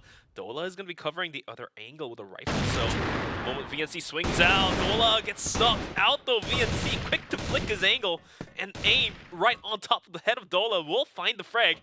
And VNC is going to start rushing in towards the long area, but looks like the rest of Cara House did fall back out from the mess out in towards B long, and the rest of Cara House is going to be going for a quick split, 2-2 split rather, but Kimbum going a little too aggressive, swings out from vents, and MG waiting with open arms is going to be able to find the frag there, and looks like a bomb site might be of the contest here for Vasco. Yeah, they have rotated out. Now Lucas trying to get an advantage here for himself. He spots them, he gets one pick, but now the A site is open and does a little bit of damage as well, but now here comes Vasco Esports. We do have Shady on the back of the site here looking for a pick himself. Meanwhile, Fefe, Rambo gonna get a kill out from quarters, making this 2v2, but now they take him down. Rambo with the grenade over the top, and now it's Sniper v Sniper. The overnades definitely put to good use. Fefe going down, but MG versus Rambo. MG is going to be taking out his pistol, wielding it right by the entrance. Does Rambo realize this? Because the barrel is going to be seen. MG swings in the wrong time, and Rambo is going to be able to find a quick shot, and is going to be able to go for the defuse and secure their second round. MG, just unfortunate. It just continues for him tonight. Yeah, pretty rough. I mean, they got so close to taking that round down, did Vasco. Definitely looking much better than the first round we had, but at the end of the day, it's just a couple of clutches from Rambo. Even Lucas earlier on, swinging out, getting the early information, getting a kill as well. Giving his team an opportunity to clutch it out and get the victory. As, okay, that grenade, most value so far in the tournament. Kimbum blinded, waited for the right timing, and the nade will do much damage. But looks like the vent rush is coming through. VNC is going to swing out. Lucas holding under the staircase. Can he land the shots? It's going to be Kimbum to find 2 quick kills, and he's going to rotate back out to the boxes. Shady came for some support with the pistol. Will find the kill right down towards Silvazera, and now VNC and MG left all alone to do the dirty work. They do still have these smokes and nades to work with, but a bomb site completely locked off. It looks like they will have to rotate back out anytime soon, but the nades are definitely doing some damages, but I don't think they have a bomb site under control. Yeah, I mean, that push just got nearly shut down when the grenade hit everybody, and then they were just so ready for the push. The flash timing was excellent as well. So far, the utility usage of Car House has really been impressing, and Vasco have just not been able to find any angle here on Kara. Shady gonna pick up yet another one, picks up his 5th kill already. And so far, it is Vietnamese dominance, 3-0. 3-0 indeed, and Kara House thinking about leading out 3-0, make that 4-0 if they're able to pick up this 4th round to themselves. Vasco Esports definitely off to a pretty slow start here, but they do have the potential to just bounce back any moment, and any moment in time soon. And looks like for now, they're going to go for a slow play as locked down. We do have action kind of swinging out towards connector pretty wide. Rambo is going to be holding that slight angle with an AWM. And Action has to realize this, otherwise he will go down if he swings out. But for now, they did fall back, and Action is going to be able to fall back without losing his life as well. This is certainly slowing it down, you know, we just had 2 Chinese teams play up against each other, so I feel like it's a little bit of whiplash. Now, I feel like these 2 regions also like to up the tempo just a little bit, but so far definitely trying to change the way these rounds look is Vasco Esports after a couple, actually 3 losses of rounds in a row, so really trying to cross their T's, dot their I's, not make any mistakes. Sometimes, you know, at this level of competition, everybody's so good that it just comes down to, okay, you know, everybody's going to hit their shots, but who made fewer mistakes and who had the more solid team play and communication is sometimes all it comes down to. So let's see where they decide to go for. I mean, there's 4 people here in the front yard. We got 1 in office as well, so maybe a B hit. The setup is out. They did swing off the A connector, and B being tested here. MG swung all the way out. Feifei is going to push into the bomb site. It's being held down by 2 players. He can spot out Shady, but it's not going to be able to find the kill. Shady swings out. He's killed the VNC. Feifei is going to be able to train him back. Bomb site is open. Rambo almost taken out there. Spray down from Feifei. A little bit risky, but at the end of the day, Vasco is going to be able to take the bomb site and get the bomb planted. Now going to coastline. Rambo gets spotted out. Action is just going to drop down. Spider-Man seen there. Now it's going to be Kimbum and Lucas to do the clutch. 2v4. The clock ticking down. The smoke is going to hold Lucas down for a bit. But Lucas does have a flash. He's going to toss that one out. MG did take out Kimbum in the meantime. And Feifei is going to find a quick headshot. And Vasco will find their much needed first round. It's going to be 3-1. I feel like I can hear the Vamoses from here. Everybody on the side of Vasco Esports, a very solid round that time around. I mean, just cutting all sight, cutting all sound, and not using a lot of utility, just clearing out office, saying, okay, well, it looks like they're playing default, looks like they're just playing on the sites. And now Feifei's going to start off with the snipe himself, so all of a sudden, you know, a couple of snipers come in here for Vasco, probably not something that Kara House was expecting. They get an early pick, And it does feel like the momentum is slowly but surely going into Vasco's favor. Again, a very solid last round, very dominant. Here comes Rambo aggressively, and he's just going to be shot down. Rambo pushed out like a Rambo, but it wasn't the movie this time, and he will go down. And that does open up a lot of vulnerabilities for Carahouse's defense, where Vasco can now push onto any bomb site, and they're only going to be greeted by a single player. That's easy to overtake. But for now, playing with more patience, Vasco's actually going to play with the clock here, as we do have Lucas rotating onto the B bomb site. But the rest of the Warehouse will have to figure something out, because the nade is going to tick away half HP away from him. Shady peeks out, taken out. Lucas peeks out, taken out. And Vasco Esports has B completely open. And this is, I feel like sometimes the issue for Carhouse Esports is they always get a little bit impatient, right? They're just like, okay, we need information, and we need it now. And we're going to check, again, in office. And it feels like Vasco are reading the situation very nicely, because they just have two people sitting there waiting. They're like, okay, they're going to peek in office. Just wait for it. Just wait. Okay, there they are. And they just get the drop on them many a time. So Vasco, loving the patience from them, especially against the team they're playing against in Carhouse. I feel like this has bitten this team in the butt many a time. Yeah, not even just in this map, but in the past as well. So Lucas and Shady pushing out towards A will buy that information for their team. And that does allow Rambo to look down towards middle and the rest of Carhouse to kind of just hold down towards office. But do they realize Vasco sending more players down towards middle? It did work out last time, isolating A and then pushing on towards B. Shady with an AWM looking out towards window. Fefe is going to spot him out instantly, takes him out. And all of a sudden, A is isolated once again. The bomb still lingering outside of Blacklist spawn. Lucas has to make his arm to put to work, but he does whip that shot. He does get one, takes out the pistol, but not quite there to find the second, as VNC trades him out. And Vasco has all the map they could use to themselves. yeah, they have a lot of time as well, still over a minute, and they will use that clock. Lucas going to be kicking himself for not hitting that first shot. We know he is pretty strong with, he feels like a jack of all trades. He could definitely pick up the AWM if necessary, whereas Rambo's kind of the guy who does it most of the time. But yeah, he was getting some great information. If he just hit that shot and stayed alive, like things could have been totally different for Carhouse. Now they've got to put two people over on A. We got Rambo in this awkward spot here, just looking from the watchtower onto B, but he's about to be pushed here by Vasco. He's not spotted out just yet. Kimbum from windows is going to go for the punch shot's not going to hit yet.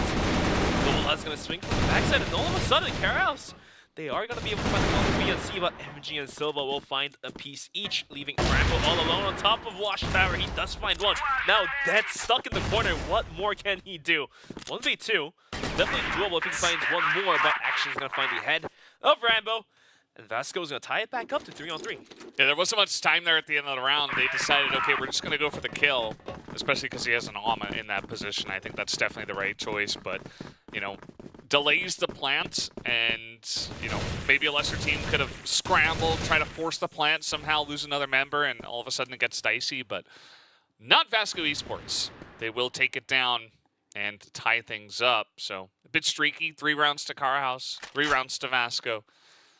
And now a big push under B. Rambo gonna spot them first. Rambo can spot them first, but the shots weren't quite there, and Vasco falls off right back as well. The nade from Rambo not going to take away any health, as now they have repositioned themselves in towards middle, with Action leading the charge, but he's going to slide into the connector down towards A, whilst the rest of his team is going to be lingering outside of B. Long here, Shady, stuck in an awkward position now. Unless he lands a couple shots, he will be spotted out, as he does take a bullet through the wall, and he does whip the nade too, so he's definitely going to have to fall back and find a better position to hold. In the meantime, yeah, well, Fefe, he's watching for the angle or Fefe jumps up, but he's being pushed in office at the same time, and they take him down. Silva and VNC getting some damage onto him. Now, all of a sudden, you don't have Shady It's a very awkward spot once again. This is where, you know, Ankara can be pretty rough. The pushes onto A especially can be so deadly with that extra firepower. Especially the angle Shady was holding was a little bit slim for him, but Lucas is swinging out. A gets taken up by Silva, and A completely open. Vasco Esports willing to take one more round. Is going to be running hot on foot to get the bomb planted. The rotation is coming in from Kimbum, but Fefe still lingering on towards the middle. Is going straight down Rambo, and Kimbum gets taken out in spawn. As VNC is going to find a quick headshot through the smoke. That leaves Dola all alone to do the job. 1v5 and a dream. This one easier said than done. We'll find one onto MG to open things up. 1v4, but the clock is still ticking down. Yeah, 25 seconds, 1v3 not gonna happen. And Vasco Esports have come back with a vengeance. 4v3 in round score, 4-3. Carahouse, they looked so good at the beginning. Maybe Vasco just warming up a little bit. Perhaps Carahouse overheating a little bit, you know, just some of the aggressive angles they're taking and positions they're taking are not working out for them. So I feel like they need a little readjustment, perhaps. But Vasco have certainly kind of downloaded them at this point after the first 3 rounds, and they have adjusted very, very well. So pushes have been great, the pickoffs have been great, and Carahouse have been punished so far. Still a close map. Could be anyone's, but Vasco definitely playing with composure here. This is not the Vasco I saw at the Grand Finals or the past Invitationals. They're the playstyle that I usually observed seeing Vasco Esports was they would just run into the bomb sites. Like I'm talking about like actually just running in, but this time around they're gonna find the pick, fall back out, readjust themselves to the enemy's position in some way, somehow. It's been working for them this time against Carahouse, and let's take a look what they want to do in round number 8. Minute 17 left onto the clock, and looks like the C4 is going to be rotated out towards a bomb site. We do have 2 players holding it down. That's going to be Lucas and Kimbum from Carahouse. They were able to hold this one down last time, but can they do so this round? See that push out from a couple of members of Carahouse. They're trying to get as much info as possible, but they're still not going to be ready for this A push to come in. Also, MG might be able to catch this guy lurking. Yeah, Dola just running by him, doesn't see him at all. So MG gets a free kill, and now the push comes in onto A. They're not ready for this at all, as the info play pushing out of office does not gain them anything. And Vasco with a quick push onto A, getting all the value. Here comes Shady trying to just run on in by himself. Is going to be taken down. Not much else of a choice for him, as they're just so far behind at this point. Action now looking for the flank, and I think he knows exactly where Rambo is. Or maybe I spoke too soon. Spoke a little too soon, but sooner or later, swing from the corners. Find the kill there. And Vasco Esports is going to be able to secure their 5th round. It's going to be 5-3, and it only so looked Carahouse may have had the chance to take the rounds here, as they won 3 rounds consecutively, but you know, after 3 rounds, it just feels like Vasco is on a roll. Yeah, I feel like both these teams definitely very momentum-based, and the second that Vasco took over, it's been all Vasco, right? They've just been totally holding on to control of this map afterwards. And as we said before, both of these teams so comfortable on this map that you give them an inch, they're just going to get to that flow state, and then there's no stopping them. A couple of grenades over the top. Lucas takes a little bit of damage, but he's fine, just a little bit. And a couple of grenades already used. But Vasco, once again, returning to that passive playstyle, waiting for someone on Carahouse to check them, to peek them, which has been working for a lot of the rounds, but it looks like this time Carahouse playing a little bit more patiently. Speaking of playing patiently, A-Bomb's like definitely patient, but Rambo thinks otherwise. Is going to go for some pot shots out the window. Now has to fall back after he does miss that first bullet. We do have 3 players holding it down. Dola swinging in towards connector. Spot out VNC. No, VNC just a little bit better. We'll find the better of him. Shady now has to fall back after losing his friend to VNC. And rest of Vasco, after picking off one of the players of Carahouse, is going to rotate all the way towards A. And looks like it's been working for them the past 5 rounds. Might as well as go for their 6th chance of taking the round there. Yeah, I don't mind it at all. I think the defense from the side of Carahouse on the site has not been enough to stop the onslaught. And they're going to go in blind this time around. They do not take the corner, but they have not enough people, actually, as Kimbom is going to just spray them down. Action just trade it back. But here is the rest of Kara House swarming the site. Shady up on top, and he's going to pick up 2 kills. And perhaps a bit too confident from the side of Vasco that time around. That's going to give us another 5-4 half. 5-4 half. Vasco Esports do have a round lead, but this could be anyone's map because both of these teams going tooth and nails, pushing into the bomb sites. But this time around, it's going to be Vasco Esports holding the bomb sites down on the global risk side. That's going to be Kara House on the attacking side as they start off in the blacklist. Nades in towards Vents. Not going to quite connect onto VNC as he does fall back in time.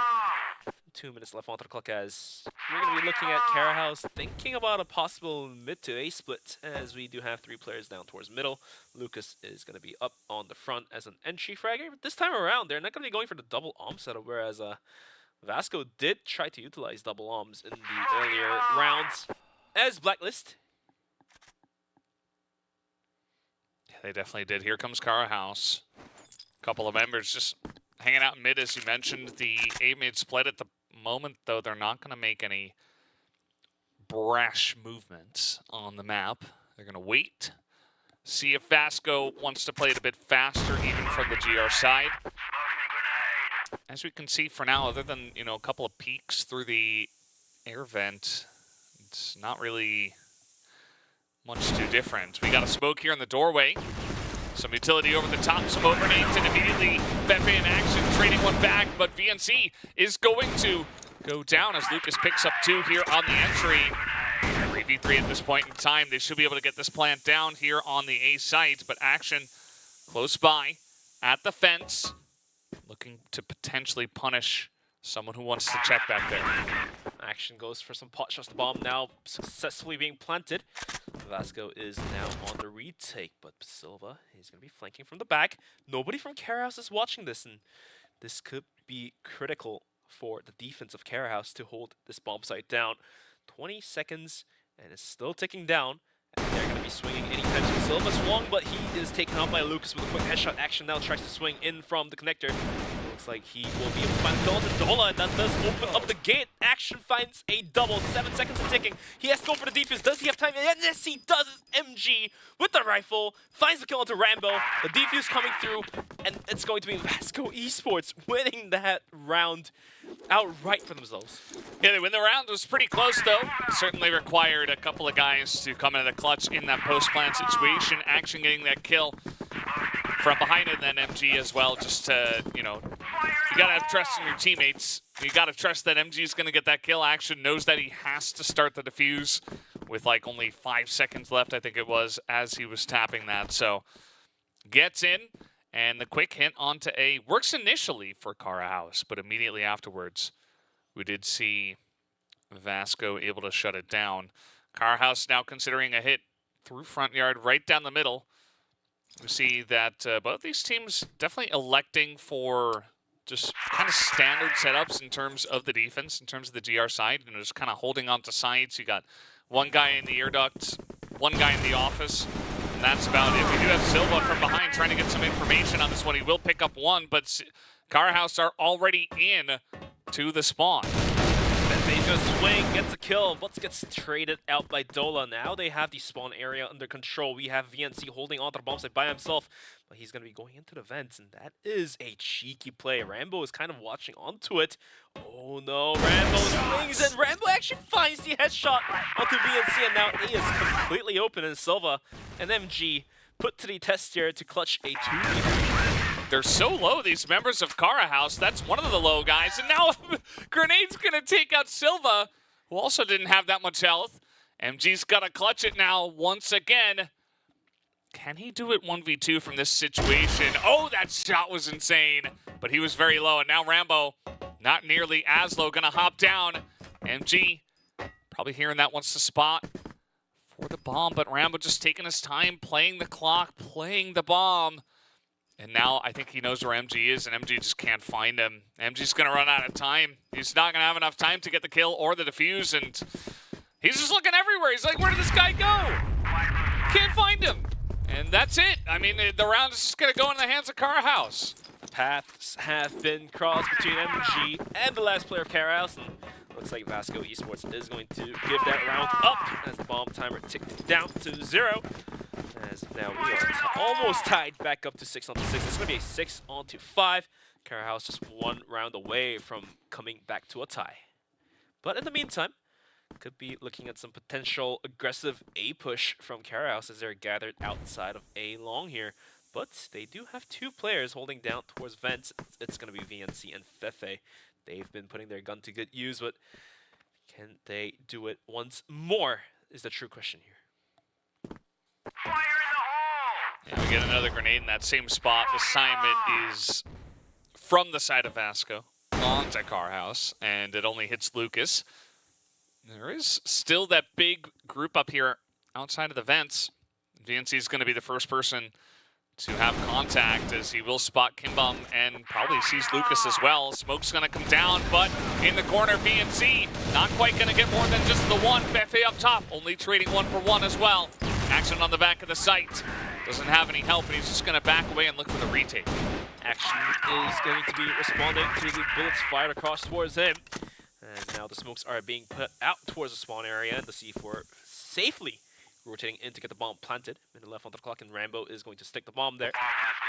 40 seconds and a dream. Vasco Esports having all 3 players down towards spawn. This one's going to be a hard breakthrough because they don't have any players to flank around towards the blacklist long area. Here is the go sign given. So go action going for tap shots. Will find one, but Lucas will find a double kill to kill all of the teammates as Kimbom is going to be there to finish off action. As we are now tied back to 6-6. Yeah, pretty interesting stuff. I mean, you don't have enough time to rotate, so everybody has to go in, but unfortunately they don't check all the corners, right? They are just focused on the one guy who's on the site, but actually Kimbom on the bottom side as well. Getting some nice damage, and now Vasco getting angry, and Cara House are just gonna mow them down. Fefe here kind of has the artillery. Barely gonna catch one guy as well on the backside of that, but at the end of the day, that is going to be a big win in the beginning of this round going the way of Cara House. Vasco Esports was thinking to gamble this round, and looks like the gamble has been failed as all 4 players of Cara House was waiting just to watch themselves come out from the action. Does find the kill onto Rainbow. That will try to equalize things back down to 2-on-2 almost. One more player on towards Cara House. Fefe does it. Now it's back down to 2-on-2, and all of a sudden Cara House, they will have to get the bomb planted. He does fall back in time. Nades are flying his way, but it's not going to take his health away. Yep, that it won't. Cara House, they get onto the site, but it was not easy. See, Vasco now trying to push this one. Once again, both guys are here from spawn, trying to come in through the fence. Kimbom and Shady, I think you might just expect this one, especially because you just saw Fefe going that way, and now you're going to see some utility. Is now Flash over the top. Going to play this one slowly, wait for the flash, action, trades one back, but Fefe's going to win with the pistol. And just 39 health, that will be enough to just barely get Vasco over the line. And Vasco will finally pick up the round win here, making themselves a 7-6 to that of Cara House. Now moving into round number 14, that is. We're going to have to wait and see what Vasco wants to do. That last round miserably failed. The 3-man push out towards A-Long did not work out. And this time around, they're going to be playing a little bit more formal setups, 2-1-2. But we do have Silva lingering out all the way in towards the office area of B-Long. And let's see if that pays off any dividends. Yeah, definitely a good question. I do wonder, what are we going to see from the side of Cara House in terms of attacking plays? So far going towards A, I think every time, right? They just keep going towards this one. We saw some pressure, I guess, through front yard and then swing back over to A, which I suppose counts. Meanwhile, the rest of them now just looking to go through the air duct once again. VNC, he's working overtime today. Always has to be ready for this push, and this time he is not. Nice headshot from the side of Dola. It's now over the top. top, some spray. Fefe trying to get aggressive, but he will be taken down. Powerhouse. Oh, that flick was insane. Dola, 3 kills on this round already. And now Silva and MG, the duo left both work. Dola's going to swing out, but gets taken out by Silva. That does equalize things back down to 4-on-2, but they need to find 4 more kills to continue and maintain their lead. Timer's still ticking down. Silva going for some pot shots will do a bunch of damage to Lucas, but he himself is going to be taken down to 26. End of the day, that's going to be a kill. Make that a double for Kimbum. 2 quick shots, 1 headshot, 1 wallbang, and it's going to be Carahouse to tie things back up 7-7. Yeah, 7-7. Anybody's maps at this point. Again, coming in, you see Carahouse have a 9-1 scoreline, but at the same time, Vasco undefeated. We'll take a look at this play from Dola. Essentially, he was the main character, and he pulls off the highlights on this map. 3 kills early on, and he essentially got them onto the site by himself, with some amazing gunplay. MG in connector whiffs the shot and has to fall back after losing about 60 hit points of his own. We have action by Office Area. He's going to find a quick headshot to Shady, but Dola is there to trade him out. But MG is waiting on the bomb site. AWM the zone. Goes for the shot, but it doesn't quite land. And all of a sudden, Carahouse, the 3 players, are dead stuck in the spawn area. And if they can isolate one of the bomb sites and just hit the other one, they might just be able to take it. But for now, looks like they are out of the utils to close off any angles. They're just going to go bomb rushing in B there. MG is waiting. Yeah, MG is waiting, but Kimbum able to push his way in. We also have Rambo coming in from Office, so they will be able to get this plant here onto B. Carahouse in a pretty comfortable spot, 3v3. Gonna flash over the top, and now Silva's going to be punished. Dola taking him down. Dola really stepping up to the plate when they need him most. Fefe trying to charge onto the site here. 2v3, he's got to get the job done. Nice flash to buy a lot of time here, and Fefe is going to go down alongside of VNC. And Carahouse will take the lead. Carahouse picks up their 8th round. And they are 2 rounds away from taking the map and 1 round away from taking the match point.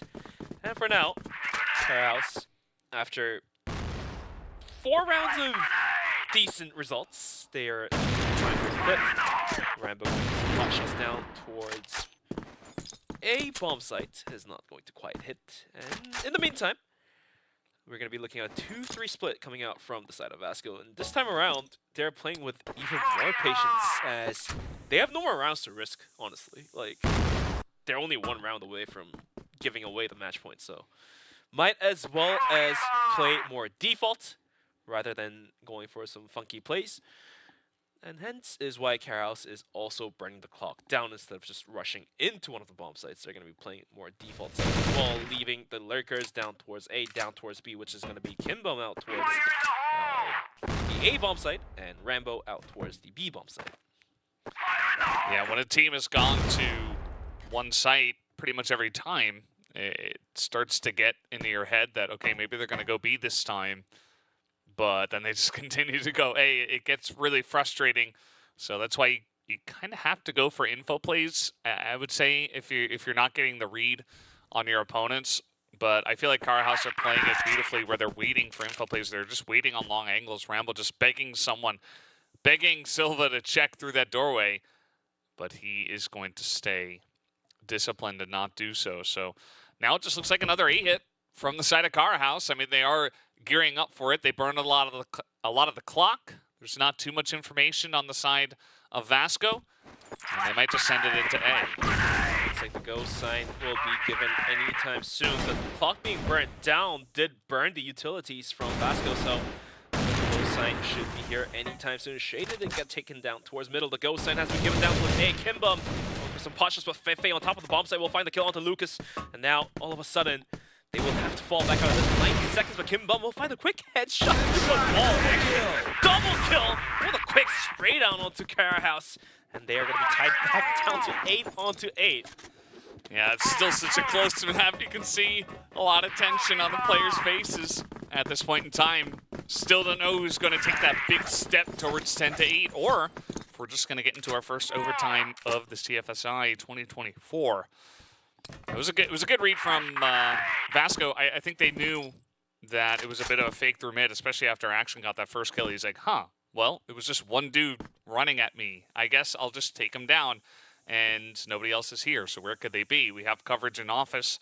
Looks like they're going A. And so, able to, by process of elimination, figure it out. Something felt a little bit off, and Vasco Esports was able to read it perfectly. But now, moving into round number 17, this one will be the tiebreaker, unless it goes into overtime.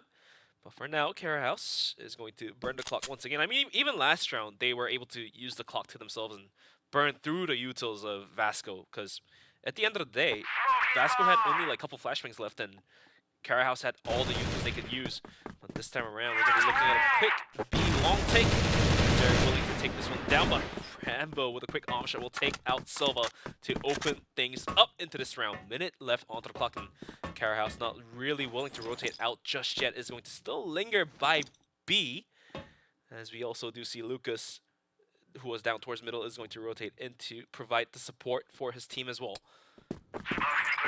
Setups are lined up, it's being thrown out. In the meantime, Action didn't find the kill onto Kimbum. The flashes are coming through, but MG, whilst being flashed, to find the kill, make that a double for MG with Action as well.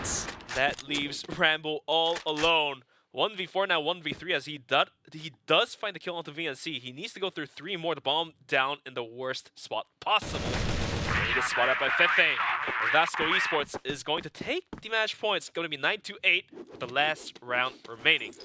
Yeah, Vasco very happy after that one. They know that gets them across the line to at least the tiebreaker on this first map. And yeah, that push just spotted early, spotted often. I think Silva, you know, he goes out, he tries to take the aggressive angle, tries to spray on 3 people, but even though he didn't get the kill, he got a lot of information. He said, okay, there's not a lot of time here on the clock. They are over by office. They're going to come in, and the whole team is able to shift over and get a very nice defense on that site. Kara House basically having no chance from there. So now, from what we see, it's Kara House saying, okay, well, you know what's worked for us? Going A. Going A indeed, but this time around, Vasco adjusted themselves as well, having 3 players onto the bomb site.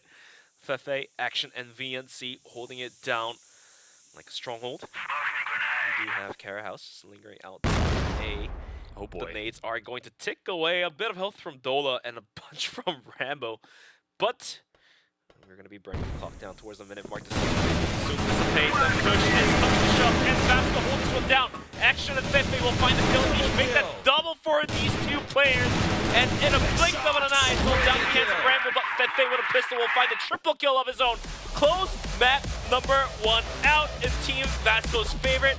And it's going to be down to 1-0 for the match points. Yeah, 1-0 over to Vasco Esports. Another 10-8 tonight.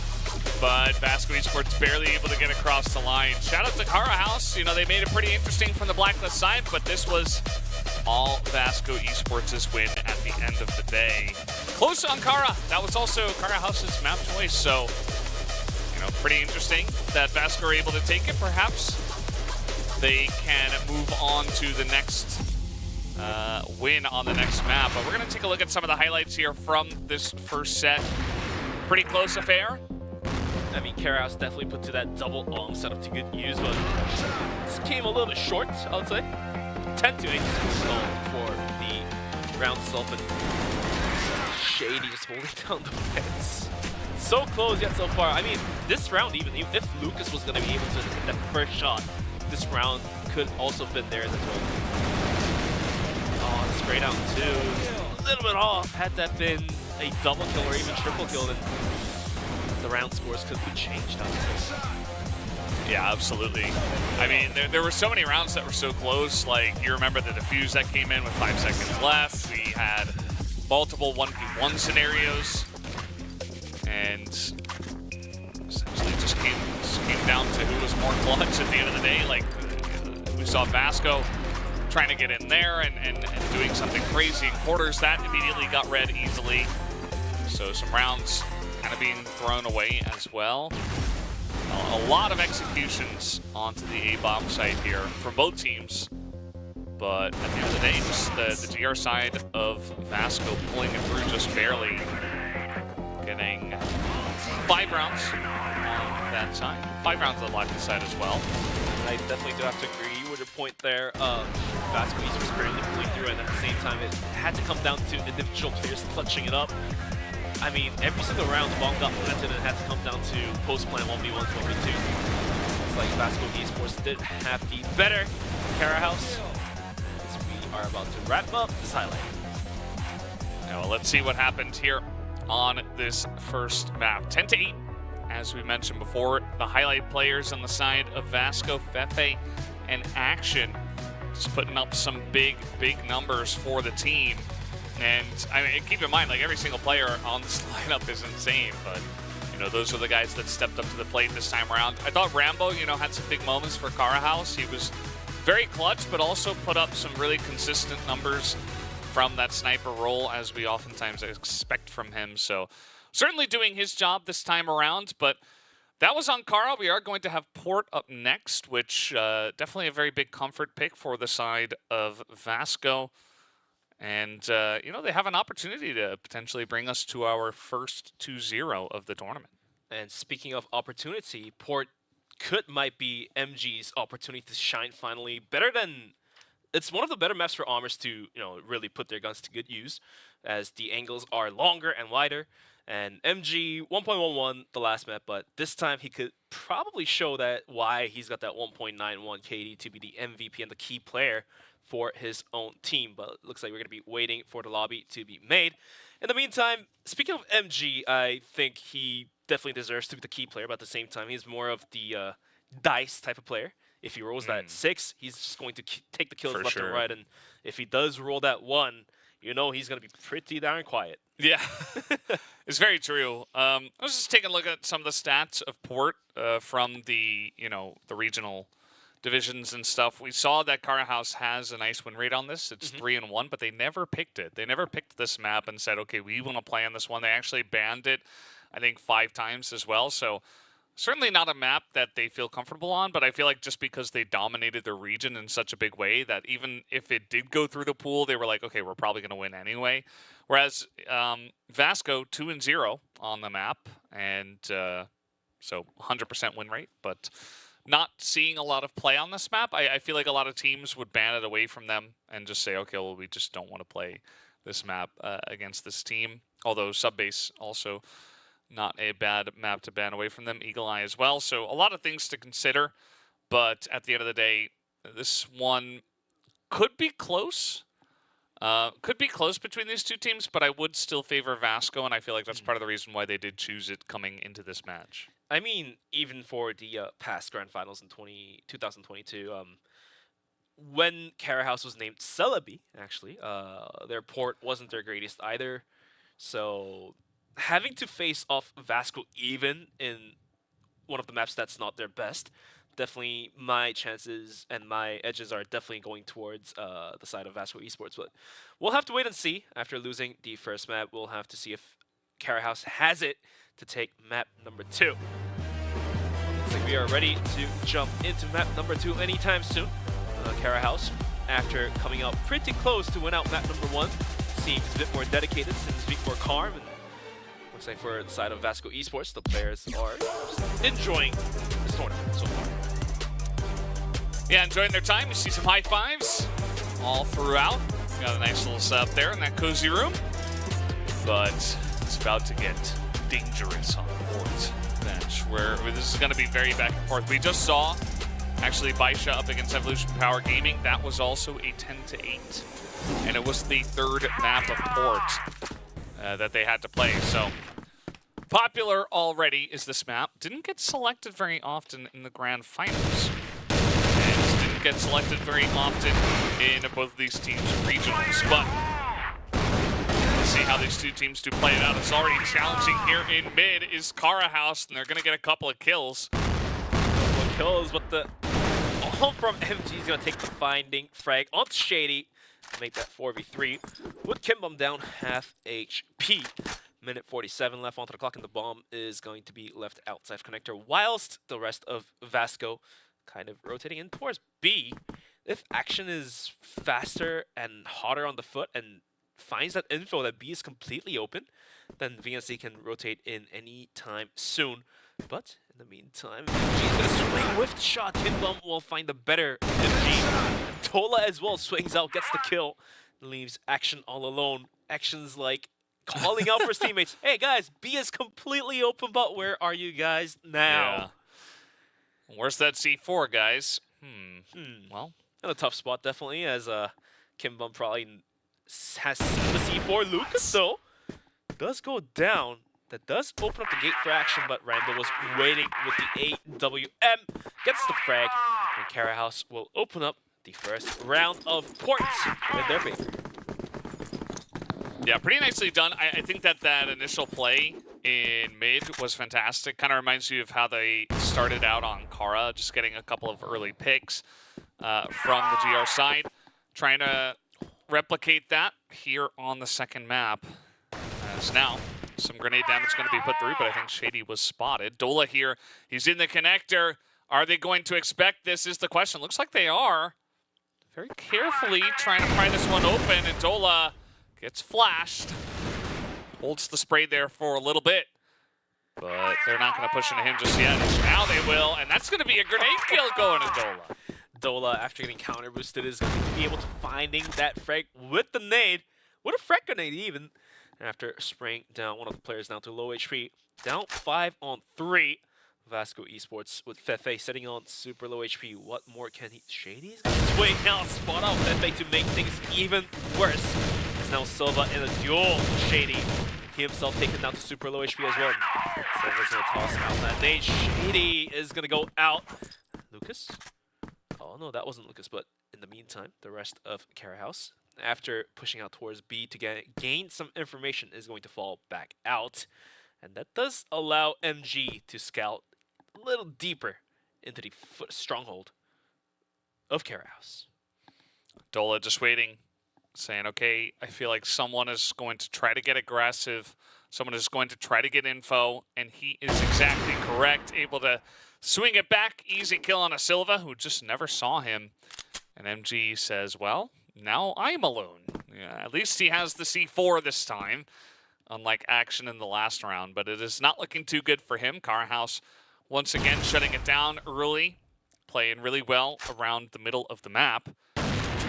Stola. MG versus the world, as he has to fall back out of A after seeing Dola going for the crouch shots. Has 17 seconds to play with. I mean, he has to go A at this point in time. Where is he going to take it towards B? He's going to pistol down Lucas. That does open up the gate, but he has no time. He has to run with his knife out. 7, 6, 5. Does he have enough time? But we do have one of the Cara House players waiting with open arms. Spins out, gets the kill. And Cara House will be able to secure their second round. It's going to be 2-0. Yeah. Again, good stuff from Cara House. Just really denying the middle of the map, not allowing Vasco to set up anything, essentially. Just really coming out, challenging them. And now they're going to do it here once again in the B connector. They got a couple of guys here on the crossfire. The shot's going to be hit by Kinbum. But this time, Fefe at least able to trade one back. Down to a 4-on-4. Dola swings from the top, jumps down, gets the kill onto Fefe. Down 4v3, as the rest of Vasco is going to rotate back out and strengthen their middle position. As Silva almost finding the leg onto Dola, as Action is the only player down B, but he does find the quick headshot onto Lucas and is going to be able to fall back through windows. And Silva, in the meantime, will find a quick headshot onto Dola down towards middle. Shady will take down Action now in duel with Silva. Be at risk as the support is now coming in from MG as well. Rambo is going to come for the rotation as well, but Shady says no rotations needed. He will wrap the round by himself, picking up that double. That's going to be 3-0 in favor of Cara House. But if Vasco starts picking up the rounds from here on, it might just as well be a repeat of the last map. Yeah, that's the thing. I mean, Cara House, they started off really strong in the first map as well. So what you're looking for if you are a Cara House fan is essentially just to be a bit more consistent, you know, just to continue with what is working from the GR side especially, because as you mentioned, on the first map after this, they dropped 5 rounds to the side of Vasco, who at that time rather, I just figured Vasco had kind of woken up. They warmed up a little bit, but I think it was a little bit of both from both sides. So Vasco, now we have VNC here in the sideways connector, but there's 3 people on A. Not sure if he's going to be able to get that information, but at least for his team's sake, we see Vasco pushing towards B. Funny how Carahouse left B open earlier onto the round to support AFA. Just quick rush comes through, and then after a couple seconds, they do finally send 2 players in towards B, and looks like it did work out, as now we do also have Shady from middle kind of supporting B. Minute left onto the clock, and Vasco has to make up their mind. And B is out of the talk here as the C4 falls back out from connector down towards middle, and it looks like they're going to be going for a mid to A push, most likely. Yeah, just trying to get as much information as they possibly can, but they don't see anyone. Carlisle sitting on their hind heels, just waiting. Not a bad idea, but I also do feel like the proactivity from the side of Carhouse was part of the reason why they were taking those early rounds. Rambo is going to have first contact here onto whoever wants to swing this corner. There will be a flash over the top, but Rambo's going to get that kill first. So now the pressure coming in. The grenade is going to get the kill onto Rambo. Svefe pushing on in, looking for any pick that he can get, but now from the top rope, here comes Dola. They'll trade 1 for 1. The rest of the Carhouse members are here on the back street. A big trade back and forth. Shady pretty low, but so is Silva. Silva taken out. MG switching over to the M4. And that's going to be the first kill. Spots Kim Bum looking for the 1 shot, but he's not going to get it. Kim Bum from the top side will pick up a 4th round for Carhouse. Pistol versus pistol, and Kim Bum was just a little bit better in terms of sharp shooting in comparison to that of MG's, as Carhouse is going to secure their lead 4-0 with 5 rounds remaining onto the first half, as Vasco now really needs to start picking up some rounds, because otherwise Port, a map that is considered their favorite, might be given towards Carahouse's. Now they're going to be rushing in towards the office of B, and Carahouse just willing to hold this one down. He's going to use some more utils, but the rest of Vasco, after testing the water, is going to back out without losing much health or any of the players. Yeah, kind of a repeat of the last round. Right now we see 3 people from Carhouse on the B site. Meanwhile, VNC just trying to lead the charge here towards A. Everybody gearing up for this one, but not fully committing to it just yet. You see a couple of guys still hanging back. You see a flash over into sideways connector first, trying to clear out everywhere.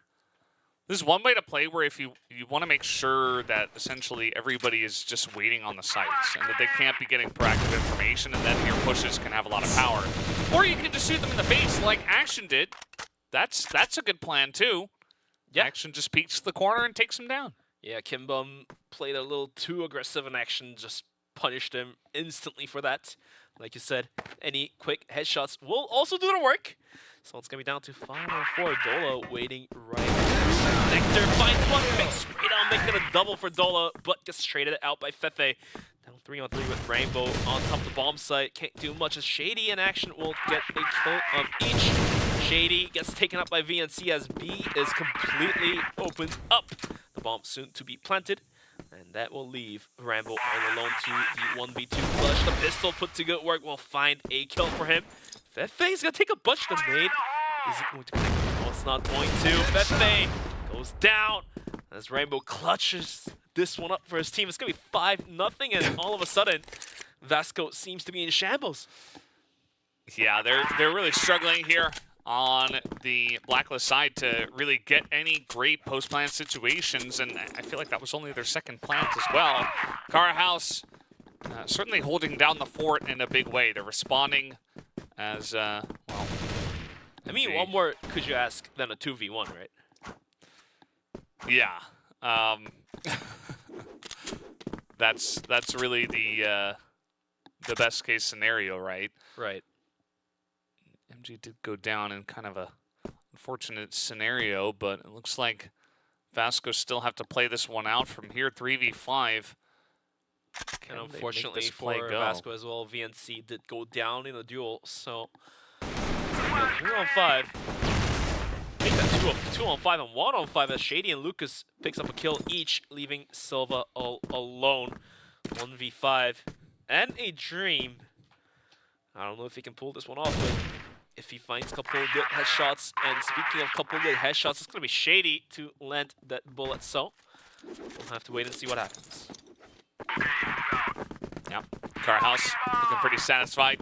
That one, Vasco, still a lot of rounds to play.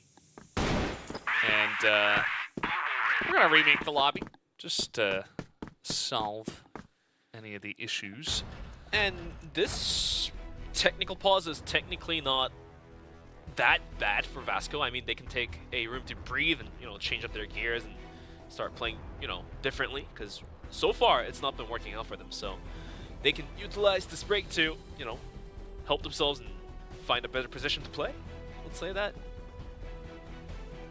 So we just got the news that the last round, round number 6, is going to be cancelled due to one of the faults, and we are going to be starting off the new lobby in 5-0.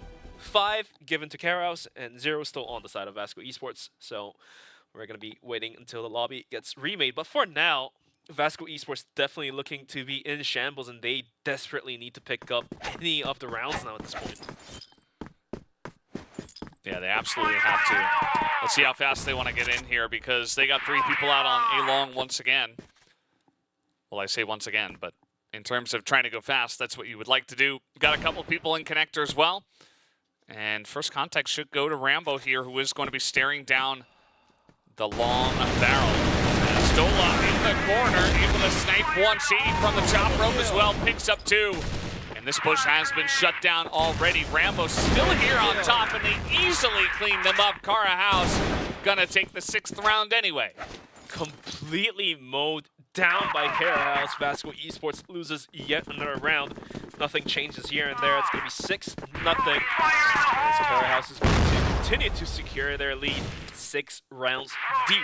With only 3 rounds remaining onto the first half, Vasco Esports really needs any of these rounds now at this point. As now they're going to be looking to play slower in comparison to that of the last round. The Nate is going to not really take much HPOA as Shady in the meantime. Going to lose half of his own. Minute 55 left on the clock, and the aggressive position Lucas is taking. He's going to be posted out towards middle, towards the corner there. I don't think Vasco realizes that Lucas swings out, gets the kill onto MGD. Armor for Vasco goes down. VNC did find the kill back onto Lucas, but at what cost of losing their armor? Yeah, it's very true. I mean, kind of an interesting play overall. I mean, it works out, as you mentioned, you take down MG, but how is he going to feel about being down a member here trying to defend on port is another question. They do have Shady in mid, trying to see if any follow-up aggression is going to come in here. But as we can see, not necessarily going to happen. For now, we do have a bit of a spread from the side of Vasco. And maybe looking to go through the connector. We do have Dola looking straight up at this. If VNC wants to check it, might have a little bit of a firefight here. Meanwhile, Action hanging out outside of B. Hasn't committed to it just yet. The time is ticking down, and there is not a lot of clock for Vasco to play with. And the C4 definitely opting to rotate in towards B. May hint to us that they're going for the B hit, sending a fake down towards A.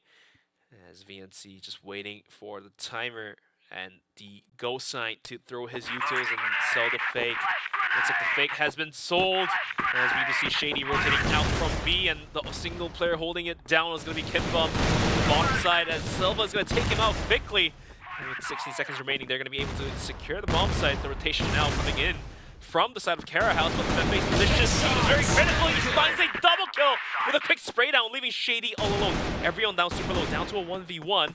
Fefe's position has been compromised. Shady knows this well too enough, but Fefe just finds a better headshot of his own. Make that a triple for this man. And Vasco finally picks up that single round that they desperately needed. And that's going to be 6-1 with 2 rounds remaining off the first half. Yeah, big clutch from Fefe there right at the end. Picks up 3 kills. But it really does feel like they're going to the last chapter of their strategy book to try to figure out how to break the defense of Cara House. And, I mean, they got it done, right? A really nice sold fake there onto A. Certainly caught Dola off guard, especially because VNC, I believe it was, kind of just went down without a fight. And Dola's like, huh, well, I just called for the whole push to come onto A and nobody's here. And immediately that follow-up goes on to B. They get onto the site. But they barely hold it down, though. I mean, there was definitely a case to be made for Cara House to clutch that in the 1v1. Not meant to be. So Vasco finally on the board. And it's essentially, you know, they get onto the board. That might make things different here. We saw they were very streaky on the last map of Ankara. So let's see if Vasco can get some momentum going. Minute 20 onto the clock, and if Vasco can start picking their that replay shows how Fefe don't step around with composure. Takes that triple kill and secures the round, but in the meantime, minute left onto the clock, and Vasco, they are gathered outside of B, whilst Fefe going to the spawn area to pick D and recover C4. It looks like B may not be the hit of their choice, as we do have 2 players are going to be lingering out towards the middle. But for Cara House, they're going to be having 2 players out towards middle as well. Even sending Rambo out from A, who has been holding on the top of A bomb site clean. So Vasco has to now run into the open arms, but Fefe is going to start opening things up on Shady. Goes for more pot shots, not going to hit, as Lucas is going to find the quick headshot back onto him. 28 seconds. They're going to be quick to rotate out from B, or are they willing to run back into B? Yeah, definitely a very aggressive play from Fefe. And now they go on a B. Silva going to get that entry. So now they fully commit onto this one. On the back of the site, Lucas not looking. Gets shot in the side of the head. Is now actually going to take him down. Dola does trade 2 back. Rambo also getting a big pick up on top. And now it's 1v1. The 2 snipers going head-to-head. And it will go to MG with a close-range sniper hit straight into the chest of Rambo. And he's going to get them back on the board. Vasco 2 rounds in a row. MG clutching up big time for his team. There was no time left onto the clock, and I think he was out of the bullets for his pistol, so there was no time to reload. Might as well as go for the arm shot. Probably no scope as well to hit right onto the chest there. So Vasco Esports finally picking up 2 rounds in a row, as now we are remaining with the single last round of the first half. In the meantime, Vasco Esports are going to be coming out towards middle, closer towards the A connector. Lucas is going to be pushed out towards B here. That does buy some information, hence is why the positioning of Cara House is going to be closer towards A, but as I say that, Shady gets knocked out by Fefe. The wall bangs are way too accurate for these players. Yeah, Fefe has just been stepping up for the team. He comes in, he's calling the shots, he's making the plays, and he has been a big difference maker here on the Vasco Esports roster. MG, another one, gonna pick it up here, gets Dola, and Dola has been one of the guys putting up some big numbers as well here on port. So, gonna take away a lot of firepower from the guys of Cara House. And you can see the Vasco still haven't overcommitted. You know, they get a couple of picks, but they have not committed to one of the sites just yet. MG starts arguing that he is one of the key players for his team.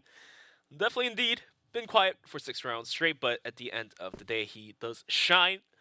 50 seconds left onto the clock, and the C4 right on top of the A connector. They can rotate back out anytime soon, but action creeping in towards B. Rambo has no idea whatsoever, but at the end of the day, Rambo is going to be able to find that quick arm shot. And that will be a 4v3, still in favor of Vasco in terms of player count, but the clock definitely against them. 25 seconds, and they will have to send the go sign anytime soon. VNC making a lot of noise. They're not pushing A, so it's being sold once again. We also have MG still in the middle of the map, waiting for the rotation. But with only 2 guys on B, they gotta hope that they don't go down. Otherwise, it could be just an easy defuse. MG is going to be spotted, so now he's gonna turn tail and run towards the B site. This is that flash is going to buy them so much time, actually. Flashes all 3 members of Car House. Really nice spray here from Fefe as well. Down in that back street, he finally gets taken out, but only 15 seconds left, and Silva's got an excellent angle. Meanwhile, VNC is flanking them, as we can see here, just raining down shots onto the guys from behind, giving them absolutely no chance. So Vasco, they get 3 rounds in a row. They give themselves a chance here on port. Indeed, Valdez, they did give themselves some chance on port. Not only some chances, but some breathing room, actually, to, you know, use and utilize. Had they only had 1 round, then they can't really do much about that. But 3 rounds, definitely more than enough room to play with. And let's see what they have prepped for us going into the global risk side. But the rounds of the first half is going to be 6-on-3. Kara House definitely on the lead here. But Vasco Esports, it looks like they may have just picked up enough momentum to start kicking in. Yeah, this is kind of what happened on Ankara as well, where Car House started off really strong, and then Vasco just came over the top and took the lead. Now, Vasco didn't take the lead this time around, but Port certainly can be difficult at times, you know, based on the current meta and stuff in terms of which side is dominating. So maybe just not having much luck from the GR side. We'll have to, or rather the Blacklist side, we'll have to wait and see. As VNC, very quick first shot for him. So now the push is coming in. Nice spray from Silva here, trying to buy as much time. And this easily gets cleaned up. Kara House has no chance of getting onto the B site. Rambo does find 1 frag, but VNC is going to be swinging out wide. Wraps up the kill, and that will be Vasco Esports picking up their 4th. So the scoreboard now looking 6-4. Oh, so much doable for Vasco to make a comeback happen. Absolutely. I mean, a lot of momentum behind them, especially because the first round goes that way. I think Car House, they want to up the tempo, go real fast, dominate them in 1 round, and really kind of squash them and squash their hopes in this map. But that's not the way it went. Instead, it just goes the opposite way, where it's like, oh, now Vasco's momentum feels even larger, almost doubly as large as it was from the first half. So definitely going to be an issue, I would say, for Kara House. They need to stem the tide here as soon as they possibly can. But we've seen, you know, already Vasco having some trouble on the Blacklist side. Action almost getting spotted out there. Yeah. Gets the fall back without losing any health. The rest of Kara House playing pretty slow is finally going to kick their gears in. Pump the pedals down towards B, but looks like Lucas trying to swing out from middle is going to get taken out by Silva. And all of a sudden, Kara House completely lost on where to go. Is going to have to fall back out from middle, fall back out from B, and has to go through connector. But it's being overwatched by 2 players. Make that 3 if VNC starts looking down towards middle as well. Minute left onto the clock in Kara House. They will have to start going somewhere, because otherwise it will be disastrous for their rounds. Fefe as well posted out towards connector. Detrimental position for himself, and let's see if Vasco Esports can put that to good use. Swing from middle. Dola does find a kill on Shady. Make that a 1 for him, and Dola make it a double for him. All of a sudden, B is completely isolated. Action has to hold this one down, but he cannot. MG swings from the backside, though. Find the frag onto Shady. Make that 1v2. Bomb is now planted, but he does have a pretty good chance of clutching this one out. Yeah, there's a decent chance, especially given the fact that it is MG and it feels like he is rolling a 6 on a die. As you mentioned before, it does feel like he can play that way. But let's see. How good is he going to be on the clutch this time around? Dola, oh, spotted him. So now they know where MG is coming in from. MG is going to have to hit some 6 shots, but he's running out of time as well. Maybe he's just going to... No, I thought he was going to hold it. Not going to happen, as he does go down to Kimbum. And that will be Kara House back on the board, 7-4. 7-4 as Kara House starts to run away from Vasco Esports, but because Vasco was able to pick up 3 rounds in the first half, they do have some breathing room, like I've mentioned. This nade is... Oh, it's a smoke, so it's fine. But in the meantime, Kara House gathered outside of B once again. I think they really like to opt out first and pick early takes, gain some information, and fall back right away. But the counter switch from Vasco is going to hold that push down. We do have action posted up pretty far once again. Dola eats a bunch of damage from the nade. Has to fall back as well. Yeah, I mean, the flash comes in, but you see that Carhouse just charged through it. I'm not sure that Vasco quite have the information that they have charged into that area of the map at this point in time.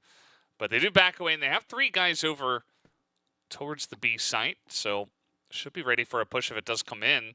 As we can see, the Carhouse waiting, not 100% committing to the site just yet. The C4 being dropped on the ground, being passed around like a hot potato. And now, finally, it does look like Kimbum is going to carry that thing towards the B site, and as time has come along, it's only Action here that's currently on the site to defend this. Action versus World. Here's the go side of Carahouse. Dola runs in, run and gun, finds quick headshots onto Action. The rest of Vasco trying to rotate in, but the smokes are already put out to cover the angles. The bomb now being planted by Kimbum as VNC is holding on the bottom side of the bomb site. The bomb now successfully planted. Vasco now running against the clock here. Fefe goes for the spray down, and surprisingly he does find the kill there. 27 seconds and 4 more kills. Fefe waiting patiently. They do still have... Oh, Rambo from the back, but VNC spots him out. That's so critical. 18 seconds and ticking. Vasco now leading in, but Dola with a quick spray down, making a double kill for him. MG pistols him down. It's all down to the hands of VNC. VNC 1v2, but Lucas holding the backside angle. He's going to be able to tap him out from the lobby, and that will be the 8th round being picked up by Carahouse. Yeah, absolutely. Fantastic push on a B. I mean, it looked like Vasco were just totally caught off guard. Nobody was there outside of Action, who immediately just got flashed and sprayed down before they can even really react. So that, if you're going to execute on a B, it's got to look like that, right? So excellently done from the side of Carahouse. They get on there. Nice try from Vasco, especially VNC blocking the flank. That was pretty cute. You don't see that every day. No, not every day for sure, indeed. And some way, somehow, the retakes seem only so possible as VNC tapped out that flanking player, but Dola just popping off crazy with fine 3 kills. And that will just shut down the retake from Vasco Esports. But moving into round number 13, 8-4. One more round for Carahouse to be in the comfort zone of their own for the match point. They're going to be playing pretty slow once again, as it's been working out for them the past couple rounds. It's going to have a couple players down towards middle. The C4 rotating in as well. This is very interesting. It feels like Carhouse, they're moving right down mid, but also they're being clamped in on as slowly Vasco are waiting for the push, but they are not ready. At least MG got the 1 kill, but immediately right down the middle, here come Carahouse. Fefe did get that 1 kill, and now Action gonna get the drop on a Kimbum as Carahouse maybe losing their footing there. And Vasco, they were basking in the glory of that chaos. So they're able to take a 5th round, still keeping it relatively close. Definitely looking like Carahouse might still be able to close this one out, but Vasco are being very annoying, not going down without a fight. Carahouse are finding more and more difficulty dealing with their defenses. Vasco definitely putting up a good fight, is going to be able to find their 5th. 3 more if they want to tie this back up to 8 onto 8. And even if they do still lose this round, they still have 1 more shot at trying to make a comeback happen. Minute 57 onto the clock, and it looks like Carahouse just loves their mid-take. Did not work out last round, but it did work out a couple of rounds before. And for now, they're just going to continue to use the tactics that's been working out for them. Nades being thrown out to clear out the corners, as Dola really loved that spot when he was playing the global risk side, but unfortunately, Vasco Esports are going to be posted all the way back towards the bomb site, as the nades are not going to quite connect on both of these teams here. Yeah, just clearing out some corners, getting some information at least, and that's the most you can do, especially from the Blacklist side. So Lucas trying to just hold down the sideways connector. Meanwhile, the entire team looking to clear out that B connector. And if they can do that, I mean, you've pushed Vasco back onto the sites, not giving them much information. And then potentially they go for one of those really hard hits onto B once again. That worked out so well just a couple of rounds ago. An Action put to the defense, put to the test here to hold down B by himself, but luckily for him, or Unluckily for his team, the rest of Cara House did rotate out and is sending themselves down towards middle, maybe thinking towards that it's a possible A-hit coming through. Silva on top of the bridges. He's gonna get spotted out by Lucas, and that's a go sign for Cara House to send it right in. PNC though is gonna swing out wide, gets a double. MG with a pistol as well, adds on the damage. Rambo and Lucas will find the kill each. The C4 is down towards middle, gonna be down to 2-on-2 with Fefe on top of the bomb site. Might as well as have a pretty good angle onto the rotations that Cara House might just sell here. Let's see, Fefe's trying to see if they're going B or if they're going A. He knows now they're coming at him, but Fefe is looking to hold it down by himself. There's only 5 seconds left, and he's going to get the kill anyway. As again, I feel like I can hear the Vamoses on the side of the Brazilian team as 8-6. Vasco slowly clawing their way back to a potentially even score. If they don't drop another round, maybe it's another 10-8. I mean, Cara House, they really got to hunker down and just get at least one to give themselves a good chance. I feel like every single player on Vasco definitely dedicated to clutch up for their team. This time was VNC, last time was MG, and the round before that was Fefe to do the dirty work. But for now, moving into round number 15, the scores being 8-6. 2 more rounds if Vasco wants to tie it back up, like I've said. And after seeing the past 2 rounds, I start to believe that Vasco has it to tie it back up. Well, yeah, it certainly does feel like the momentum is going heavily in their favor. I mean, if you look at the last 8 rounds, right? I mean, they've taken 5, or rather 6 out of the 8. So it started off with such huge Cara House domination. So now just the fact that Vasco are in it and competing, it feels like, you know, we were seeing a lot more of them. So the recency bias coming in, and it makes sense. Shady and the team pushing into B connector here. Thinking about another one of those B hits. That's what I want to see. That's why I keep mentioning it. It worked so well for them the last time around. And Vasco, I feel like they're getting away with just having action on B. And he's like looking for some information, but essentially a lot of the time it's just him on that site.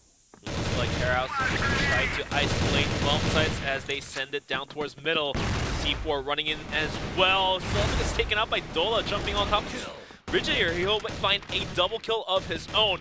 And now MG on top of the bomb site will be tapped out by Dola. BNC though could have been huge as he does find one, but not quite there to connect the spray down onto the rest of the players. And now match point, or map point, is now given towards Cara House. It's going to be 9-6. Yeah, Cara House that time, they ignore my advice. They just go straight for the bridge. And I think it was the 3rd time in a row, just very aggressively. Now they're going to come in here aggressively towards B. We do see a bit of a setup from Vasco, but it is not enough to stem the tide. Silva trying desperately to hold on to the site for his team, but he will not be successful. 3v2 in favor of Cara House. Now it's Fefe's turn. Coming in here alongside of MG. Down goes Fefe. And MG is going to pick up 2. Has a chance to actually clutch this now. Once again, he keeps putting himself in this great position. MG may have spotted Rainbow's barrel here, but Rainbow finds the better of MG. As now, Cara House does close out map number 2 in their favor, 10-6. And now the maps are now tied to 1-1 as we are getting ready after a quick break to go into map number 3 of Compound. Yeah, so guys, we are going to take a quick break after this one. It is very, very close between these 2 teams, but Cara House able to tie it up. So guys, we will take a break here in just a moment. And we will see who is going to move on. We're just waiting on the quick stats of the last map, but definitely we're going to be waiting for the players to get ready up. So we're going to take a quick break, guys, 3 minutes. So get some water, get some fresh air, and come back in 3 minutes because more Crossfire is ready for you guys.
Well, we're taking a look at the summary after our second map here. Port goes the way of Kara House. You see Dola really putting up the carry performance on this one, but really came down to Kara House 6 rounds in a row in the first half from the GR side, just holding on to stuff and never really giving Vasco an entry. Yeah, definitely, as Kara House absolutely kind of dominating this one outright for themselves, but could be going into map number 3 anytime soon. It's going to be Compound. Yeah, Compound's going to be interesting. I think that both of these teams should have a lot of experience on this one, right? That has been around for quite a while. Rambo starting to go Rambo already, looking for an angle out there, but not going to find anyone. Kimbum is going to be posted out towards A-Long once again. He really favors to play aggressive on the Global Rush side, but decides to fall back after popping off a smoke. And the rest of Vasco, as they have played this map thousands of times, is thinking about taking control of mid and maybe swing from there. Like I've mentioned before, any 4x4 maps, controlling mid gives you so much edge, so much ground to play with. As we do have the C4 rotating in towards middle. 2 players from Vasco taking on towards connector, down towards double pillars. But Kara House kind of sensing this is going to be holding it down towards the office area instead of pushing out towards the pillars. Yeah, taking their time with this one is Vasco, just starting us off on this map. And I was taking a look at the stats. Vasco 5-0 from CFBL. Season 1 here for 2024, and on the side of Kara House 3-2. So a little bit of a favor over to the side of Vasco, you could say. They also didn't ban it a single time. And that 3-2 doesn't sound bad, but keep in mind that Kara House didn't really lose much in their region at all. Neither did Vasco, but the fact that 2 of their losses came on this map, I believe that is the most amount of losses on any map that they have experienced so far in 2024.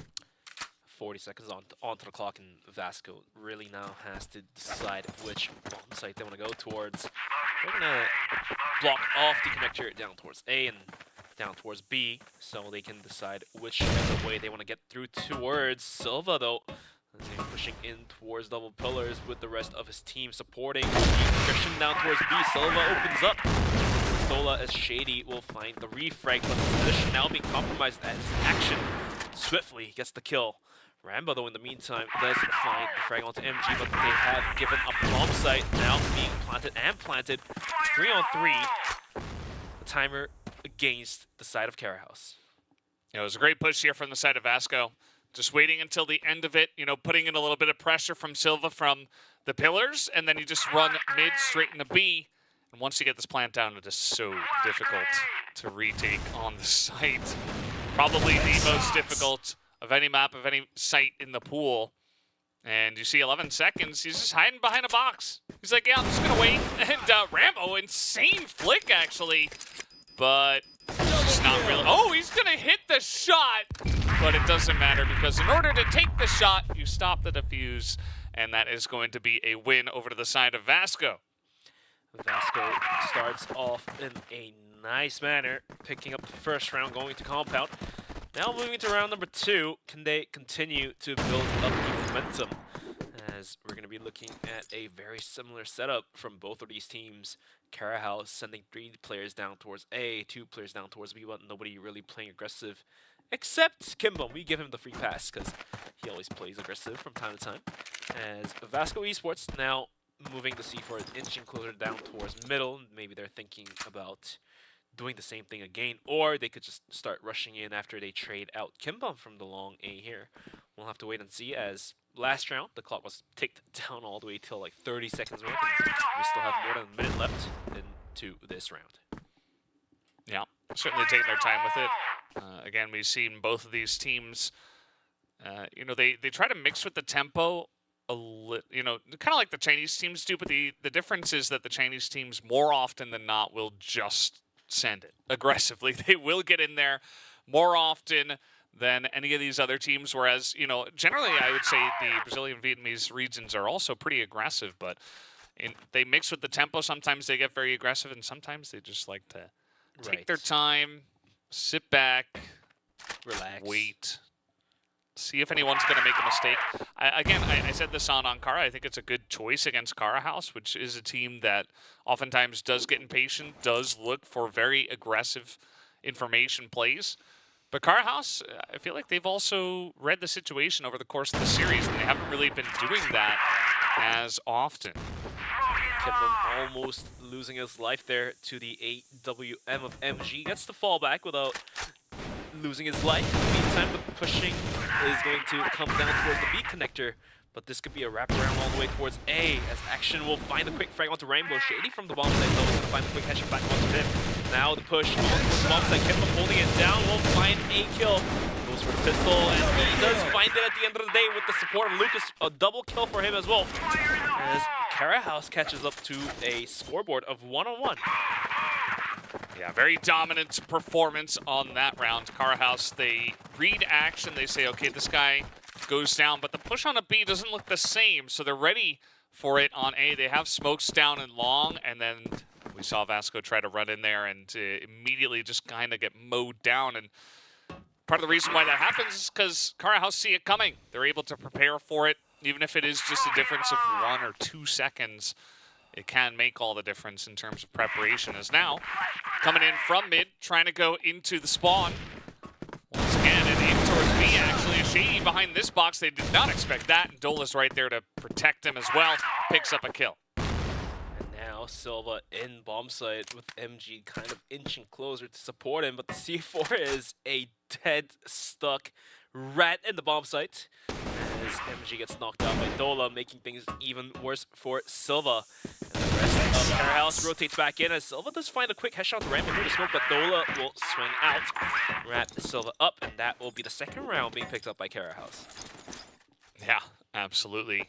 A very dominant performance last couple of rounds. I feel like Kara House are bringing the overall dominance that they have shown in the series here onto Compound, a map that Vasco should be very comfortable on, should be very confident on. So we'll have to wait and see if Vasco mix something up. You know, they tried to go a bit faster that time around, try to go mid-plaza straight into B, but just a very nice hold from a couple of the guys on Kara House. Is once again, here we go, rotation, and this time they have a lot of info early on to Kara House, and the shots are going to ring true once again. Shady behind that box, and now he's coming out to challenge. Not quite going to work out for him, though, as MG gets 2, Silva gets 1. MG looking to challenge once again, picks up a second, and now Kimbum's like, man, I thought we knew they were coming. I thought we should have been able to hold that one.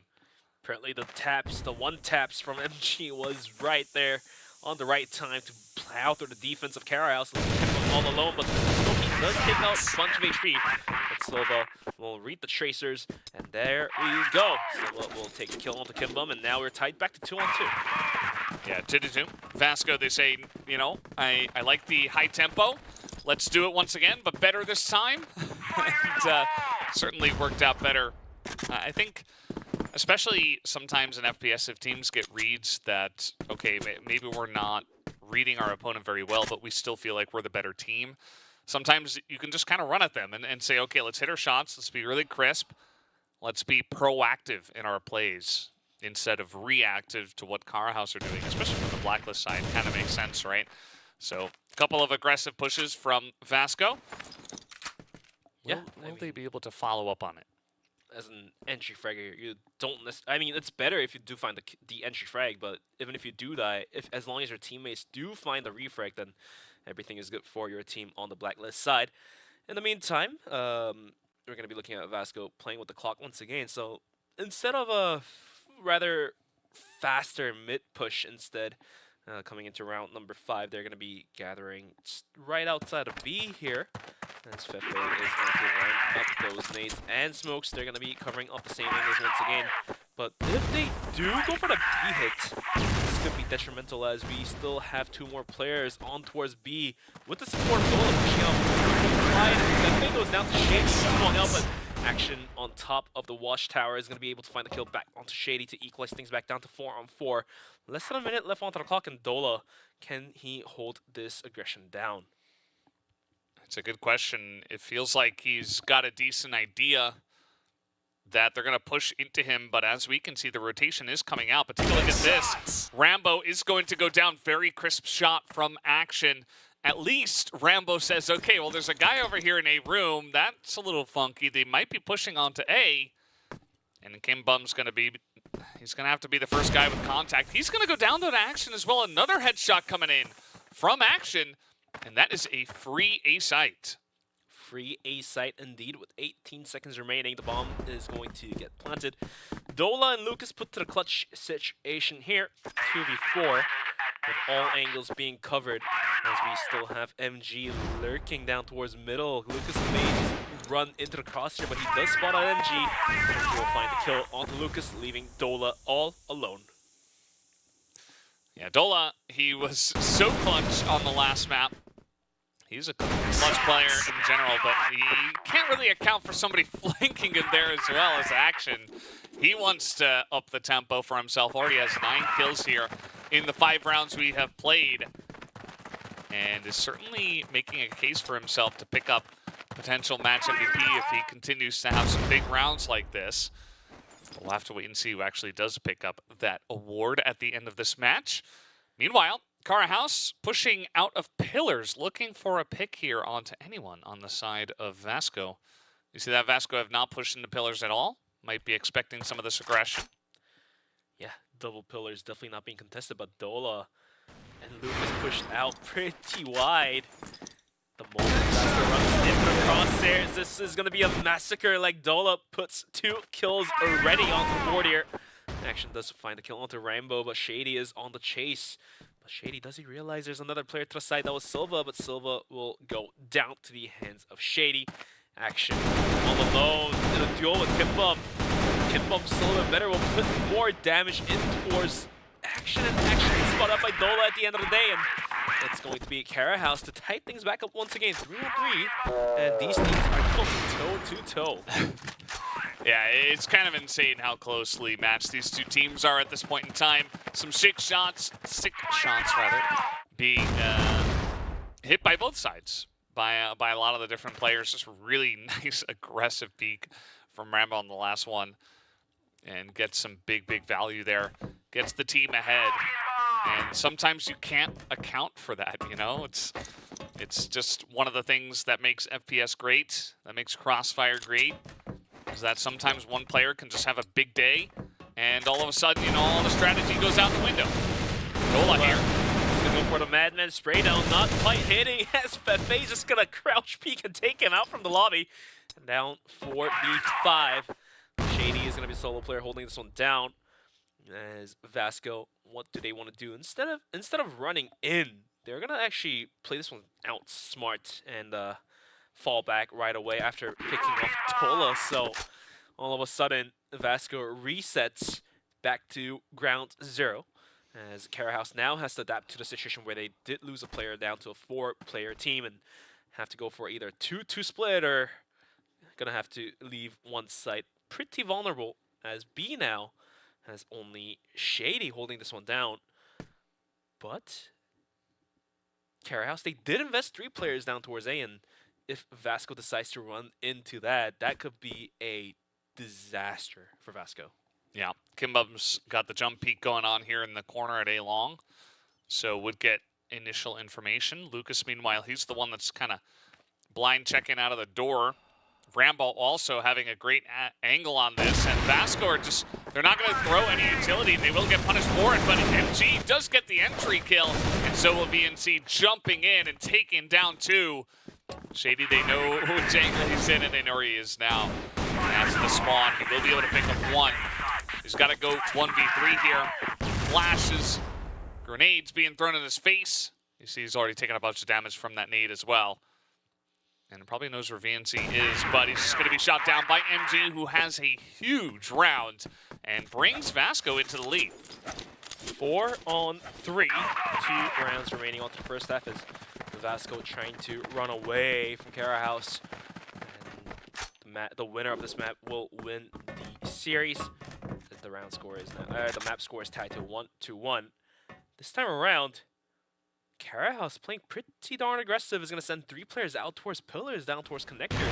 this could be detrimental as Rambo does find the kill onto action towards middle, and all of a sudden, Vasco realizing that Cara House is playing quite aggressive is going to try to sense and send MG in for the kill, but waiting with open arms is going to be Dola. The Madman spray down, Rambo style, going to take down MG. And Silva now, quick to the test here, will have to fall back after recovering the C4 because the rest of his team is nowhere near him right now. Yeah, they wanted blood. They wanted more chase down. Rambo also getting the pick on the VNC. It's looking like we're going to be tied up again. 4 rounds to 4 if it keeps going this way. Unless somebody on the side of Vasco wants to go insane. Fefe going to be seen jumping off the stairs. And right now, Dola's getting aggressive behind them. They're probably not going to expect this. Silva trying to carry this one in. Picks up an arm for himself. Meanwhile, here's Dola. Free kill onto him. Gets the bomb down. And he might have a good idea where Fefe is. They both find the kill, but Dola swings out once again. Gets the refrag, and like you've said, Mala is retied back at 4-on-4. Yeah, it's just a really close map here. I think that, you know, the stats from each region can tell a certain story and say, okay, maybe Vasco's slightly favored, but it doesn't matter, you know, these are two teams from very different regions. They play the maps out entirely differently. And take a look at this. Now they're just passing each other in the night. We see Vasco going through the pillars towards B. Meanwhile, everybody on the side of Cara House is streaming down into the blacklist spawn, essentially. This is going to be a free plant on B here for Vasco. So once the bomb gets planted, the change of sides will happen. It's going to be Vasco on the defense and Cara House on the offense. The bomb now being planted against the clock is going to be Cara House. Realizing what they have done, the mistakes has to be solved. But at the end of the day, we're going to be going into post-plant. 30 seconds and ticking. The pillars being held down by Action and MG. 3 players are going to be running in. MG will start opening things up. Long shot. Action will find one, make it a double for this guy. And all of a sudden, down to Rambo and Kimbum. Kimbum goes down. Rambo 1v5 in 12 seconds. Nothing much he can do is going to be waiting outside the smoke as that even obscures his vision. And it looks like Vasco is going to secure the last round of the first half. It's going to be 5-on-4. Yeah, 5-4 here. Vasco taking the lead. And you see that Rambo didn't even bother. He knew. I mean, there was just no chance, right? Even in the 2v5, like, that was not going to happen unless you had some really insane shots. So Vasco, very nicely done. 5-4. This is the 5th time out of 6 maps that we have ended the first half 5-4. So already some really close crossfire being played. Some really nice matchups that we've had here between these teams at the CFSI. Just very closely matched, as we can tell. Yeah, all of the contenders of the Invitational more than dedicated to put their performance to top. And for now, Vasco Esports versus Cara House. Vasco Esports seems to have gained a little bit more edge against Cara House as they were able to pick up that last round, finishing the first half in 5-on-4. Now, switching sides, Vasco on the defense and Cara House on the offense. Starting off as Blacklist, they're going to be lingering down towards middle as well. As we do have Action kind of holding down towards middle. We've seen him do this from time to time where he doesn't hold it from connectors, but rather he would push out a little bit closer towards the boxes and find a wonky corner that players cannot expect all that often. Yeah, he's definitely very good at playing alone, you know, lurking, finding off angles, as you mentioned. And now he's going to reposition, actually, to outside of B. Throw in, looks like into the tower. Meanwhile, MG, nice angle there on Adola. And a fantastic early pick here for the side of Vasco. Cara House is going to send this one down, but Action all across the smoke is going to take down Lucas. Kimbum did a right for the support, but now down 3-on-4 to C4. That's stuck down towards middle. Every single bomb site, both of them are held down by 2 players. Where do Cara House want to go? Rambo did go down to Fefe, and all of a sudden, Shady and Kimbum get stuck in towards the spawn area. Nate from VNC is going to do the dirty work. Kimbum goes down, and Shady gets spotted out by MG as well. And 1v4 in a dream. Does have the C4 to, you know, pacify him a little bit more, but at the end of the day, Shady will have to pull off an insane clutch. Starting of it is going to be him taking down VNC. 1v3, 20 seconds. He does get spotted out by MG. Oh, he crossed paths, and he might just had enough time to get the bomb planted.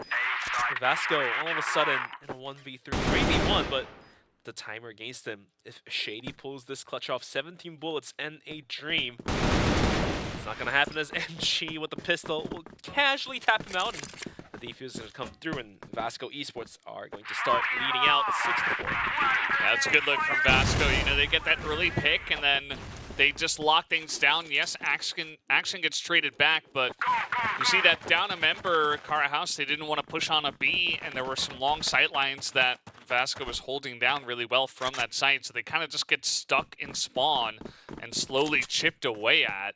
So Vasco, their GR side of compound, excellent as always. And now Cara House gonna be kind of left scratching their heads. I do wonder which angle they are going to take here. And it looks like maybe mid. Action once again going to be tasked with holding this down, but he should get some utility in his face first. I mean, he didn't get caught using this offer in the last round, so this might just work out this time around, as Action does use the smoke of Cara House to fall back safely. In the meantime, rest of Cara House is going to be sending it down towards the B connector. Silva, and then they test here. Silva does go down to Dolo, and pushing double pillars is going to be Rambo. He's going to have to face off Fefe, who's holding down the bomb, is now all the way into the bomb site. It will soon get planted. The rest of Vasco is going to rotate in, but it's going to be held down by Shady. Nola gets picked up by Action. Action trying to scout out towards middle, not realizing Shady is right behind him in the smoke, hiding, crouching. Fefe does go down to Rainbow, and the bomb is now going to get planted. Yeah, and this is the, again, really difficult position where you're trying to retake B. Action has a nice angle from Pillars, but Rambo, oh, there it is. Once again, the flick headshot from Action. He just keeps doing this. And now that gives them a chance here. MG gonna get a pick with that sniper. A pretty aggressive peek from the side of Cara House. Lucas having to hold down in servers. He picks up one. Kimbum getting the other guy as well. And now MG has it all to do. It's not going to be easy for him. He doesn't have any pistol bullets left.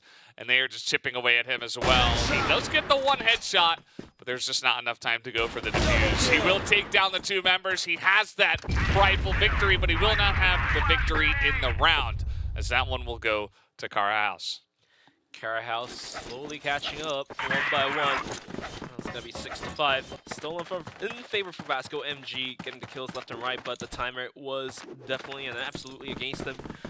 And now Cara House really thinking about pushing into A fast, only so fast, but it's going to be slowed down with a smoke being thrown out by VNC down towards long. The pop flash here is the go sign. They're going to clear out long A, as VNC is going to do the shoulder jump peek to spot out any players coming through. Yep, there it is. Gets a spot. Should have seen more than one based on the way they were flooding in there. And Cara House don't seem to care. They say, okay, yep, you saw us. That's cool. We might still push on in here. Let's see, though. I mean, we've seen teams try to push up to this doorway, you know, throw in some utility, and then still decide to back away. But it's going to depend on if Rambo and Shady gear up for a push through mid at the same time, because certainly is going to be needed. MG's going to spin off the long connector, but the split push is now coming from Shady and Rambo through the middle. Have to figure out if they're going to be able to break the or not. MG on top of Vents does find a kill with the support of Action, finding two of his own, leaving Rambo all alone to the clutch. But the nade is supposed to take care of the health, but nade wasn't even needed, as Fefe will just gun him down casually. As now Vasco starts to run away with 2 rounds advancements, 7-5 on the scoreboard. Yeah, the issue with committing to that, again, is that Vasco, they just had all the information, and Vasco is so good, especially from the GR side, of getting that information and then knowing exactly how to use it. They had a triple stack in mid, and they said, okay, you're going to support your A-long push with a mid push. That's pretty standard, right? And they're ready for it, and Cara House are like, yeah, we're going to do it. And all that it means is that Vasco is just very ready for it. They hit their shots. Take a look at MG sitting on 12-2, as he just hasn't really died at all on this map. Apparently, some really insane stats for him, sitting on 6 KD at the moment. And I mean, he had a really nice Blacklist side, but also now here on the GR side, it's looking even better. Definitely looking even better for him, as now he's providing for his team. But in the meantime, minute 30 left onto the clock, and Kara House willing to hit towards B. Will have the C4 and the rest of the teammates in towards pillars, but will be smoked off by one of the players by Vasco. Fefe and Silva has a nice little crossfire setup, even if the pop flash is still there. The crossfire down. Fefe, that's fine. One, not good for two, as the bomb site now being compromised. As Luis did send himself all the way down to the bomb site. Action trying to bring him down. As he came through, MG finds a kill of his own as well, leaving Shady all alone. C4 held down by Shady. The nade even taking away more health from him. 25 health on the Dream, 1v3 and 46 seconds remaining onto the clock. Action could be spotted out here. VNC could be spotted out here. Shady goes for hot shots, but it's not going to connect, as Action will take the kill and secure the round for Vasco. Yeah, Vasco really rolling now. They have so much momentum behind them, and it just feels like even though the entry got into B, there was no plant. And I love the way that Vasco handled it after the fact, right? They got in onto the B site before Kara House could set up. Because if Kara House set up and you've got smokes in the door and everybody's holding every which angle, then of course it's impossible to retake. It's really, really difficult. But if as they're coming in, you get in there as well, you get aggressive and you hit your shots, then you're able to stop them before they can set anything up. So fantastically done by the side of Vasco. And now they're only 2 rounds away from taking this first map. Vasco coming into the second half does read Kara House like a book, and Kara House definitely needs to switch up their gears a little bit if they want to start winning the rounds. But this time around, Vasco, they are pushed out all the way towards A long to hold this one down. MG holding onto a slight angle, is going to rip the shot. That allows BSC to swing out. MG with the second shot as well. Now he's taken out, and A bomb site now held down by Action all alone, as the rest of Kara House readjusts to back out towards middle. And the smart play costs 2 lives onto the side of Vasco. Yeah, it's very aggressive Action. He wants the info. He needs to take the risk, and unfortunately that means he's going to go down as well. And you can't blame him. I mean, he's just trying to see, okay, did they rotate out? Is anybody still here? Can I catch them off guard with an aggressive play from behind to get us back in? The answer to all those questions were no. They did not rotate, and they were still there, and they just gunned him down in a beautiful crossfire. So now we do have this A site totally taken. We've got Fefe against the world, and he's got to kill everybody by himself and clutch this round. 1v4 now, at least, and he is running the opposite way. You know, as the IGL, maybe he's just going to take a little time to talk to his team about the next future rounds. Yeah, I mean, might as well as utilize this time to, you know, figure out what to do next rather than just going in and dying. The round is already over anyways, so, you know, using those 40 seconds to yourself is probably a better choice and definitely the right choice to be done. So the round. Rambo wants the kill. Yeah, Rambo's going for the kill. Oh, he does get it at the end of the day, but the rounds are going to be 8-6. Kara House is going to start catching up to that of Vasco Esports. Yeah, so they had a little powwow, you know, a little back and forth talking about what they're going to do in this round, I suppose. At the end of the day, he still gets shot down, but that's Fefe's job, right, to say, okay, guys, we're going to calm down here. We're going to get back to what's working. I mean, it is only the 1 round, but as we were talking about, it was basically a done deal on that last round, so no point in even trying to send it. So they're going to go and have MG cover long A. Push coming in through mid, and now the stack in mid here from the side of Vasco. Doesn't quite work out as well this time, as Action also going to be shot down from Kimbum, who does back up the team excellently. Rambo is going to get gunned down by Silva, who was flanking from behind, and MG. Mom's going to be very, very quick to gun down Dola, and now with the pistol, trying to fight down Kimbum. He does have the support from Silva coming through his way anytime soon, but Kimbum decides to fall back and go in closer towards the A bomb, so get the bomb planted once he clears everything out. Or more so, he probably has the information that Silva was out towards B long, so bomb site may have been cleaned up, but MG casually swapping to an AK, will gun him down quick, and now they have picked up the match point and the map point. It was pretty close there in mid, that fight that we had, but I still like the call from Vasco to try to set up there defensively. and fight Carahouse. It eventually does get them the win with some helpful clutching from the side of MG, as always. That is essentially the calling card for this team. So now on match point is Vasco Esports. Just one round away from taking their first match. Carahouse at risk, and at risk is going to be this push as Fefe is going to be moving this one down. And BNC finds the double, actually gets double of his own, leaving Shady all alone. Shady versus MG. MG does lifted arm shot, goes for the pistol. The last bullet not quite there, but the rest of Vasco is going to be rotating in action from the backside, is going to try to toss out a couple lanes. Silva on top of Vents is going to wrap it up. 10-6 for Vasco Esports, and so is the round and the map. 2-1. Vasco Esports will take down Carahouse in a tough fight. Yeah, shout out to Vasco Esports. They did an excellent job of winning that up against Carahouse. Carahouse, I mean, those guys, they put on a really good show tonight as well. They dominated Port, which is quite a strong map for the side of Vasco. And at the end of the day, you know, it was really close on Ankara as well, right? That was only 10-8, easily could have gone into overtime and stuff like that, but it was not quite enough. So Vasco Esports, shout out to them. They get that first win, and they're one step closer to picking up some extra placements here in the CFSI 2024. Yeah, I mean, given that the format in the group stages is going to be a single round robin, you still have more chances. You're not knocked out instantly. Carahouse, they did put out a really good fight for Vasco Esports. They struggled a little bit, I would say, on Port, but at the end of the day, they were able to take the map on Compound to wrap this series up in their favor. And the shot from MG, he has waken up. Oh yeah, MG's online, he is awake, and I believe Vasco are going up against Bicep Gaming later on today as well, by the way, so they're going to need to be awake if they want to play well up against them later on. But yeah, still, after all, you know, he's able to come in Compounds, have an insane performance, and get the job done.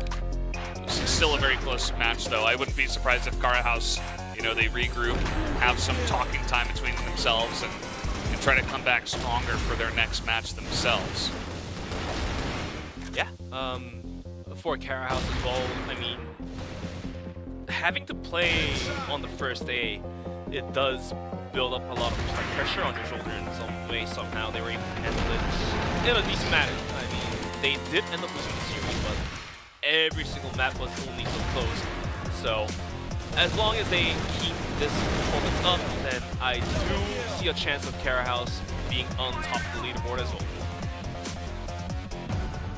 Well, let's go ahead and take a look at the set summary. As you see, we were talking about MG a lot. He did pick up some insane numbers for himself. The side of Carahouse, Stola, once again, you know, he's kind of that very reliable clutch guy that will pick up multi-kills, gets the highest KD on his team. As you see, Action also having some pretty good KD. At the end of the day, 10-8, 10-6, 10-6. So same amount of rounds as our first series, same amount of maps. As today has been very back and forth and very hard to call on who's actually going to be taking these victories. And Fefe will pick up the match MVP. Yeah, I mean, definitely well-deserved by him. He was the entry fragger for Vasco Esports. He was able to plow through left and right. But yeah, we're going to be taking a look at some of the highlight reels by our MVP, Fefe. I mean, especially on the map of Ikera, he really had to clutch it up for his team some way, somehow. This scene right here, getting the triple kill, saved his team from getting out. So definitely a lot of weight being pulled by this man right here. Yeah, insane shot through the wall there as well. I mean, he always finds himself in these spots where he has to be the one to clutch it. He's a guy that has so much experience, and he's also the IGL for this team, so he's got a lot on his shoulders, but he's able to shoulder it all, and that's why he is our match MVP this time around. So we are going to be hearing from him in just a moment and get to hear about what he thought about this match, you know, his thoughts about the future of Vasco here at the CFSI as well. Yeah, I mean, same goes to Cara House. Like, they had a decent performance as well, but at the end of the day, it was Vasco Esports to come out on top. 10-8, 10-6, 10-6. If you say it was pretty close, it's definitely pretty close. If you say it was pretty far, then 10-6 definitely one of the far scores you can say. But surprisingly, for the first day, the first halves, almost 5 of them out of 6 have been 5-4 or 4-5. So looks like we're ready to interview our MVP Fefe. So let's bring him up to the board. Well, hello, Fefe. Congratulations on taking the big win today. It was a very close match between you guys at Vasco and, of course, Cara House. So how are you guys feeling taking this big victory over Cara House? Parabéns, Fefe, pela vitória. Como você está se sentindo no momento? Olá a todos, bom dia, boa noite, boa tarde. Estou me sentindo muito bem com essa vitória. Estamos muito felizes. Ok? Tá. Estamos muito felizes com a vitória e é isso. Me sinto muito bem. Me sinto muito bem e estou muito feliz com a vitória. Bom. I'm really happy for the victory. Fair enough. So you guys finished off Cara House 2-1, and then later tonight you're gonna have to face off Baisha Gaming. How do you feel about the performance of Baisha Gaming tonight, then beating Evolution Power 2-1? And like, do you have any plans to take Baisha down tonight? Então vocês vão enfrentar a Baixa hoje no quarto jogo. Eles ganharam da IP por 2-1. Como é que vocês sentem sobre a Baixa? O que vocês acham da Baixa, do jogo da Baixa? Eu particularmente acho que a Baixa é uma equipe muito forte. Eles são os atuais campeões mundiais. Então, vamos entrar muito confiante e vamos fazer o nosso jogo e vamos ver aí. I believe Baixa is a strong team, so we need to get more confident and beat them. Well, Fefe, congratulations once again on the win, and we'll see you in the future here at the CFSI, and take care, and I'll leave you as much time as possible to prepare up against Baisha, and good luck. Thank you guys. All right, well, great to hear from Fefe, as, definitely a lot on his mind, a lot to prepare for as well, so we don't want to keep him all day long. Yeah, so, well, maybe hear from him in the future as well if they do end up getting that win over Baisha. But first, we are going to go to a break, and then we will have Pacific Magda up against Knights for our third match of the night. So don't go anywhere. We'll be right back.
Hello Crossfire Esports fans, this is the CFS HQ. I am here to introduce the point system that will be newly applied in 2024. We will dive deep into the detailed structure of this new system. The CFS 2024 point system. We are very pleased to introduce the new point system, which has been designed to invite competitive teams to the major CFS tournaments. Regions with professional leagues will decide the teams that will advance to the CFS Summer Championship and the Grand Finals based on the team points earned in each season. The points will be distributed differently according to the team's final standing of each season. In other words, teams will obtain their opportunities for the major CFS tournaments by summing up the points they earned in each season. We expect this structure to give more solid motivation to all the teams participating in the professional league. In addition, considering that each region has a different league structure, the point system will be suitably modified according to each regional league circumstances. Next, let's find out how the CFS 2024 point system is applied in each regional professional league. First, let's check the system for China. The 10 esports organizations affiliated with the CFPL will receive different points based on their regular league standings of the 2 seasons in 2024 and their final playoff standings. After the end of both seasons, we will calculate each organization's accumulated points to select the teams that advanced to the major tournaments. Firstly, the teams ranked 1st to 3rd in the point system will be invited to the CFS Summer Championship 2024. After the Summer Championship ends, the teams will be divided into 2 groups based on their point standings for the CFS 2024 Regional Finals, China. The teams in the same group will compete each other to survive, or not to be eliminated. The teams will compete for the final seeds of the CFS 2024 Grand Finals through the Regional Finals playoffs. Next, let's check the system in EU MENA and Brazil. Both regions will have the same point system structure. The point distribution table based on the final league standings will be the same as that of other regions. However, it makes a clear distinction between the other regions by applying the same point system to the CFOL, the regional 2nd division league. Of course, the amount of points that can be earned in CFOL is insufficient compared to the 1st division league. It means the teams in the 2nd division league need to maintain a very good performance throughout the year to get a chance to advance to the CFS major tournaments. After the end of both seasons in 2024, the teams ranked from 1st to 4th in the accumulated point system will advance directly to the regional final. The teams ranked from 5th to 12th place will advance to the regional qualifiers, the sub-qualifiers of the regional finals. In addition, teams ranked 1st and 2nd in the CFS 2024 point system will be invited to the CFS Summer Championship. Finally, let's look at the system structure for Vietnam. Vietnam region's point system also has the same structure as the other regions. Teams will receive different points based on their final standings of the 2 seasons in 2024. However, the point system will not apply to the CSC, the 2nd division league in Vietnam. Same as the other regions, ranked 1st and 2nd teams in the CFS point system will be invited to the CFS Summer Championship. Teams ranked from 1st to 4th in the accumulated point system will directly advance to the CFS 2024 Regional Finals.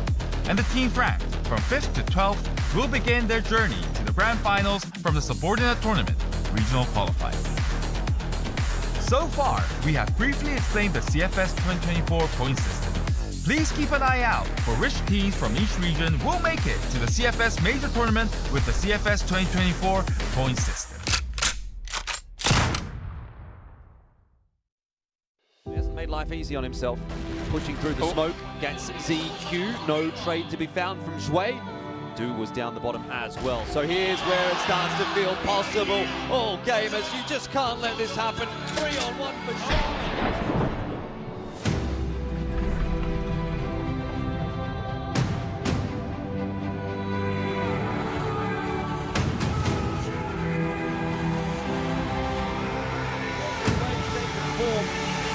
That was the worst 3-on-1 I've seen from them in this event. 3-1v1 for a team.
Today's matchup, we have wrapped up match number 1 and match number 2 in a swift manner. Baisha Gaming was able to take down Evolution Power 2-1, and then the last match, it was Vasco Esports to take down Cara House 2-1 as well. We're left with 2 more matches to go, which is going to be Pacific Manta versus Unknights and Baisha Gaming versus Vasco Esports. So let's take a look at some of the previous highlights from match number 2. So bring that up on the board, please. But in the meantime, do want to speak a little bit more on top of that. And this is what Cara House would have done kanina. Eh talagang hindi rin siya nakagalaw. NBA from the back! Mangkuha kaya siya.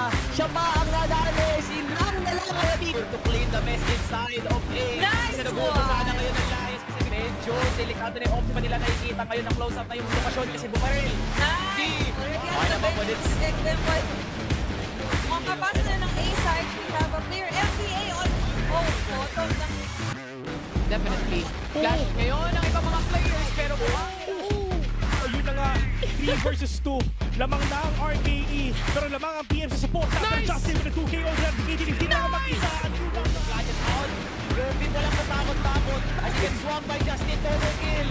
Naghirap ata. Crazy. Grabe ang mga advice. Nakukuha dyan si Justin at nagkina. Parang napapasukin ito, pero mukhang nanggugulo itong sinibes. Pero wala na oras. Masyado matagal ang pasok ng Q9. Nice! For ngayon, on a worst VT scenario, we'll catch you on. Trying to go the second one right now, pero yung ngayon spray mo din talaga tumama. It's all up to Lucas. As magkoconnect pa para sa kanila, nag-connect on the side Pacific Manta, pero out the remaining sa side na CRH. Pero magkoconnect pa para sa kanila, kinakabahan sila, wala silang makikita dito. Kahit isa pa yung mga players dito ng PM. Diyos ko, nawawala nga sila isa-isa. Pero kung tingin ako, 2v1! Yume, yun na lang natin! Naman, somehow ni Aldrin, nasa kanila yung pwesto kanina. And now, dito obviously medyo pagigilap pa po. Pero kita mo na lalaban pa naman yan.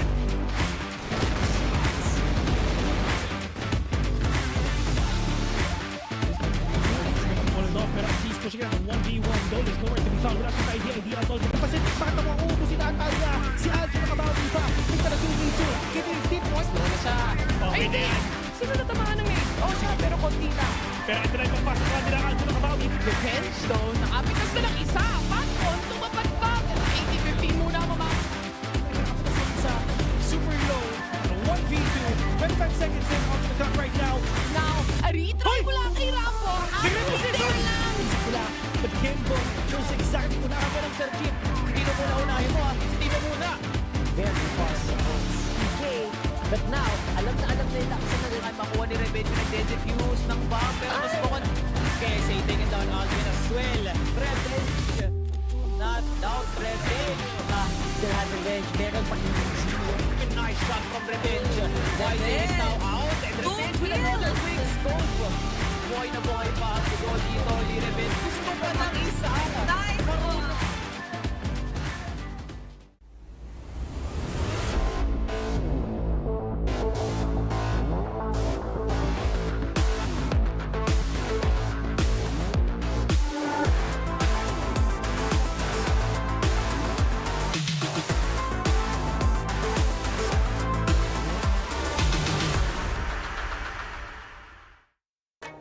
Pacific Manta, the team from Philippines, their roster only looking so strong. Enva, Justin, Aldrin, ZYK Revenge, and King. Enva giving us the Korean hearts. That's didn't expect that, but definitely appreciate it.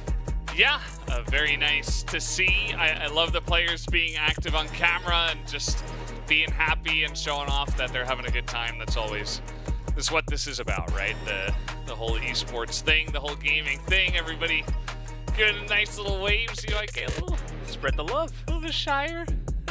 Revenge. Love the hair. Correct. Yeah, the hairstyle on point for sure indeed. But let's take a look at the team stats from Pacific Manta.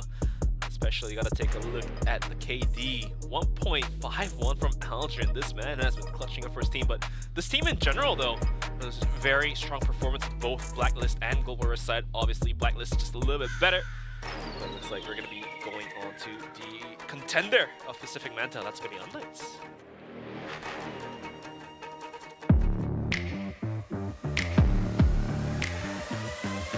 But the trade is at least there for Unlights. But Pietro, he's going to try and hold the line by himself. Good for one snare. Can he secure the trade? Pietro runs out of bullets. Little throw maybe, but he's only able to find his one. And now it's going to be might be the next target, and he is just holding in mid, but oh, he's gotten both on the stacked boxes here outside of the bridge. But Pietro, that flash, it's not going to be timing from back there. Gets the re-peek as well. Pietro finds two from underneath, and this should be the three players looking at you. Spoxy's got another one, and Pietro. Ooh. Pietro just snuck through that smoke, and Encore didn't even have a chance to take him down, and this is just looking like got the success because it slipped under Alucard. Oh god. Flex wants to go through the smoke. Has pretty much single-handedly won LCK that round. Go right into the trap here of Flex and Raph and MKZ. Spraying for one. Only Alucard answering as well. Pistol pulled out. MKZ will close it. Oh no, this could just fall apart. They're just playing one-on-ones. This is just becoming a problem. 16 seconds. Last bullet's coming in, but MKZ! Seal the deal here.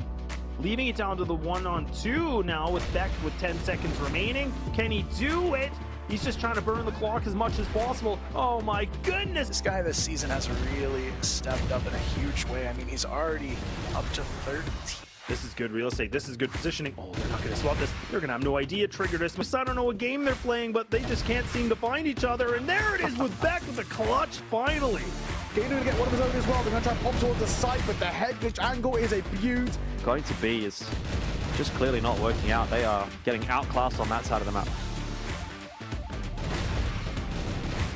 Take a 10 towards the backside of the GR spawn, and Beck, look at this forward position in mid. Great timing on the wraparound flank. He's able to find very low on HP, so Unnights, if they can play their cards right, there's a chance to win this back. And Beck, he might have just found that opportunity, already finding himself 2 kills. You can see Snock wants to go for the trade. They can find another flash here to cause a little bit of a problem, but that's such a nice shot from Yeah, a lot of it is pretty difficult to find this retake. He spots the shoulder of both players. That's so much information. He's going to go for the wide swing. Yes, he is. Doesn't matter. HTZ kind of going back to their tried and true here. HTZ and Jin, a double perfect position to try and stall, but actually gets caught. Having double away now as well. Just helping close down. Upon gets a freebie, those stocks their score. Surely unwinnable for HTZ. Yeah, never count him. But surely these 4 kills have been enough for him to get things done, to get things moved over. HTZ still alive.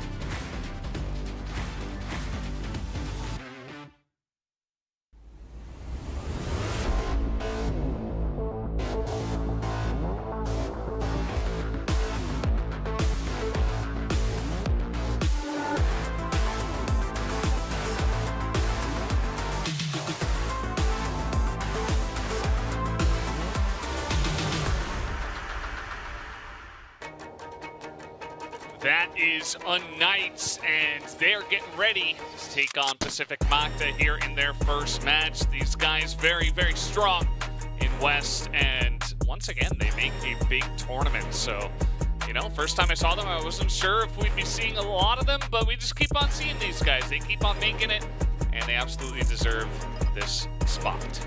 Yeah, I mean, they're constantly showing up on the global stages, and especially a lot of efforts given up by a long-time veteran, PHO, followed by MKZ, Beck, Kiko, one of the newer names to me.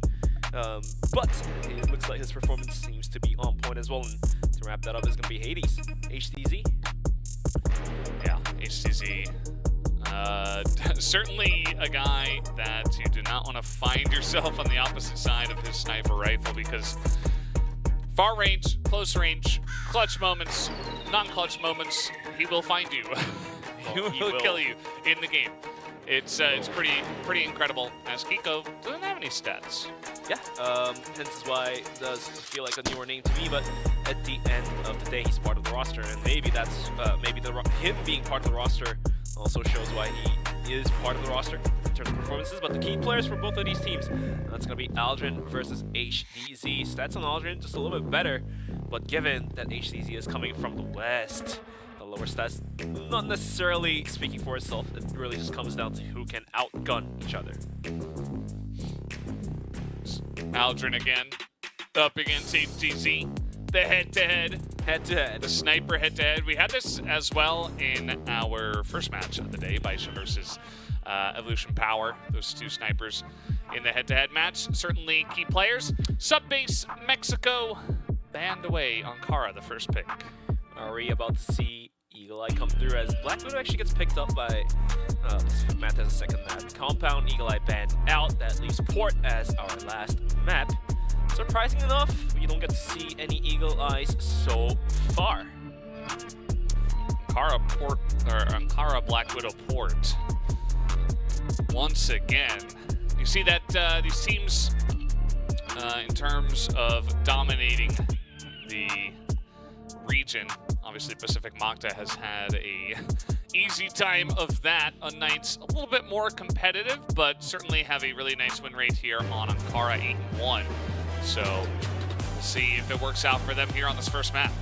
Yeah, and it looks like the players are more than ready to kick things off for match number 3. Knights versus Pacific Manta, and Pacific Manta versus Knights. We're going to be kicking things off into Ankara, our map number 1, once all of these players are ready. The lobby is ready, but keep in mind, HDZ versus Aldrin versus HDZ. Who will come out on top and which team will be able to beat the other team? That is going to be the viewpoint, so keep that in mind. And let's kick right into map number 1, which is going to be Ankara. Now, Ankara, a favorite of many a player, and just feels like kind of that basic, straightforward map that a lot of players and teams don't mind playing on, and everybody's got tons of experience on this map, of course. It's been around for a very long time, so just always ends up slipping past the first round of bans, you know? It's not one of those maps that's very divisive in terms of, okay, one team is really strong, but then another team is really weak on this one. Generally, I mean, there are edge cases, especially compared to maps such as Subbase, right, which did get banned, or Eagle Eye, another one of those. So we see Ankara again for our first map, and it is going to be Pacific Magta here in mid, looking for a B bottom push potentially. They do have ZYK outside of office, maybe looking to bolster. Wow. Collateral damage. As HDZ with the arm shot will find a double onto Aldrin and Revenge. Almost make them third as he does with it, but he's going to be able to push the angle off and rotate back towards a safer spot. I told you, you don't want to find yourself on the opposite end of HDZ's sniper rifle. I was not joking, but I didn't think there would be two people at the end of it for his first kill and second kill at the same time. Here comes ZYK pushing into office. Pietro going to make quick work of him. Now, a bit of a push here onto B. Meanwhile, there's some guys on A still from the side of Unknights. This plant is maybe still going to happen, but Justin is nearly going to go down, and he's being surrounded at this point in time. So down he will go. It is a flawless first round here to the side of Unknights. Unknights will be successfully first round boxing and Justin, like you've seen in the replay. But going into round number 2, Pacific Mecta looking to find their first round of their own as well as going to start bringing players out towards A while having players looking down towards middle. But the nade stag is going to tick away. Chip his nails a little bit on towards Justin, and no major damage has been received. But in the meantime, Unknights are going to be playing pretty default as well, playing the very default spots on towards the bomb site under the staircase, the typical Crossfire lineup you could possibly say. I mean, sometimes people will play like a little bit forward at air duct or like on the right corner, right inside the door. But as you're mentioning, this is kind of the stock standard that you generally see. You also get that one guy in office for some extra info out towards on the right side of the map. It does leave mid a little bit open, but generally teams aren't going to send 5 guys into mid, and even if they do, it doesn't make for an easy entry onto either of the sites. So generally feels okay to leave mid open. Maybe one guy can watch it, as we do see Beck is kind of handling that. But as I say that, he's going to handle a bullet from Revenge. And down goes Beck. That's going to be 5-on-4 as Unknights is going to lose a player, and Pietro holding the corner is going to swing out, get a spray down onto ZYK, but Aldrin is there to trade him out. It's going to be down to a 4-on-3 with Pacific Mecta still with a man advantage. HCZ back gets one. It's double, but Aldrin quick enough to react is going to find a quick headshot. And B is completely wide open for Pacific Mecta to get the plant through. And leaves MKZ and Kiko to the 2v3 clutch here. As both of these players still holding onto the A bomb site. Once the bomb gets planted, now they realize it was B after all. And even Spawn being completely controlled as Justin posts himself all the way in the back. It's going to be a tough one for Unknights to come through. There's a lot of different angles to check, but it's not impossible. Trying to swing the corners, Kiko, but it is Justin to take him down. And eventually Pacific Mecta get across the line. So nice strike back from them. Saw an early pick-off and then HDZ trying to get aggressive in mid, but not quite able to claw themselves back, and the round was Unknights. So here we are at a tie score. Pacific Mecta on the board. 1-2-1 indeed is for the score. MKZ was swinging out a little bit wide, going aggressive towards Vents, but does get to fall back without losing much health, and Pietro does take a bullet to his feet and gets the ball back without dying. In the meantime, Pacific Mecta is going to be playing this one out pretty slow in comparison to the last couple of rounds, only posting Justin out towards the end, and the rest of the players just kind of just watching any possible aggressive pushes coming out from Unknights. And we do see that it's kind of just stock standard once again from Unknights. Not going to go for any aggressive pushes at this point in time, just the one dude out there. I believe that's Pietro that consistently holds down that angle. Big group up here in mid from Pacific Mecta. Maybe looking for that mid push I was talking about. That's not exactly the best feeling. Could also look to poke underneath, as we do have Revenge trying to clear out all those angles. This time around, there isn't HDZ to shoot 2 people at the same time. HTZ, though, is going to be able to find one with a pistol after getting flashed. He's going to tap out Aldrin from the lobby. And all of a sudden, Pacific Magda stuck in middle, trying to figure out where to go next. And is going to be gathering themselves outside of a bomb site. But, surprisingly enough, like that last round, MKZ and Kiko did not rotate out. So it's going to be a 2-on-4 take. And Unknights hold this one down. The setup is now thrown out. The default holding positions of MKZ. Can he gun down more players? Justin's going to find MKZ and Kiko's going to find location to come through for the rotation from the back. It's going to take down Revenge, but Enva will take down Beck. Down to a 2-on-2, but ZYK sitting on a sliver of health. Doesn't matter because Enva from the back in the bomb site is going to find Pietro looking the wrong direction. Down to the hands of HTZ. 1v2 on a Dream. He's going to tap out one, and he's going to tap out two. A triple kill for this guy, and Unknights is going to pick up that second round that they needed. It's going to be 2-1 for the score. Yeah, he kind of sneakily got onto the site, and it didn't look like they knew exactly where he was. Maybe some sound made, but still at the same time, not quite able to do it now. A push out here from Unknights.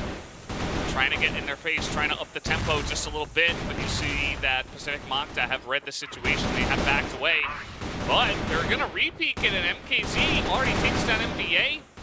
Now a bit of a back and forth, really nice flash to open that one up. Beck looking for it once again. He gets one. Kiko's here as well.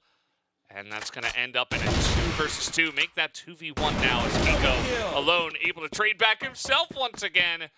And now we got ourselves a straight up 1v1. 1v1, Kiko.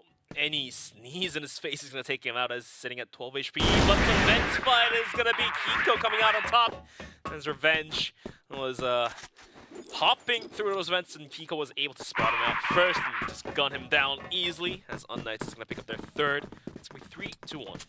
Yeah, Kiko doing a great job. Gets the long-range kill in mid, and then he is able to clutch it out there at the end. So without him, not have gotten it done. And now HTZ. This guy is already on a tear. 7 kills here in the first 5 rounds. And he's able to get that first pick already for his team. HTZ was usually playing down towards the B bomb site, but this time around he did come down towards A, get the early frag, opening frag, and then he fell right back towards B. So unfortunately for Pacific Magda, they will lose a player, but looks like the vent push is coming through. MKZ though is gonna start sliding and find the headshot to Enva before getting taken out. And Kiko on top of the bomb site's gonna find the kill onto ZYK as well, but Revenge was there to him down. But the rotation is now coming through for Unknights. 3v2, the bomb still not being planted yet. I don't know what Pacific Magda wants to do as the clock is starting to burn down, and the rest of Unknights are waiting right by spawn. Yeah, they're just waiting to see if a plant's going to come through. As now it will. They're going to hear that one going down. It's now a flash over the top. They still have a lot of utility. Revenge is just up against the wall. As he has snuck in there, he picks up 2. He's not going to get back, though, right at the end. A very sneaky situation. That kind of happened because he got flashed, which was kind of funny, but at the end of the day, it's still going to be a win here to the side of Unknights. Now 4-1 in the lead. 4-1 in the lead indeed, and a score that you do not expect when the top teams of West and Philippines go against each other. But for now, Unknights definitely getting the better of themselves, and some early smokes and flashes being out.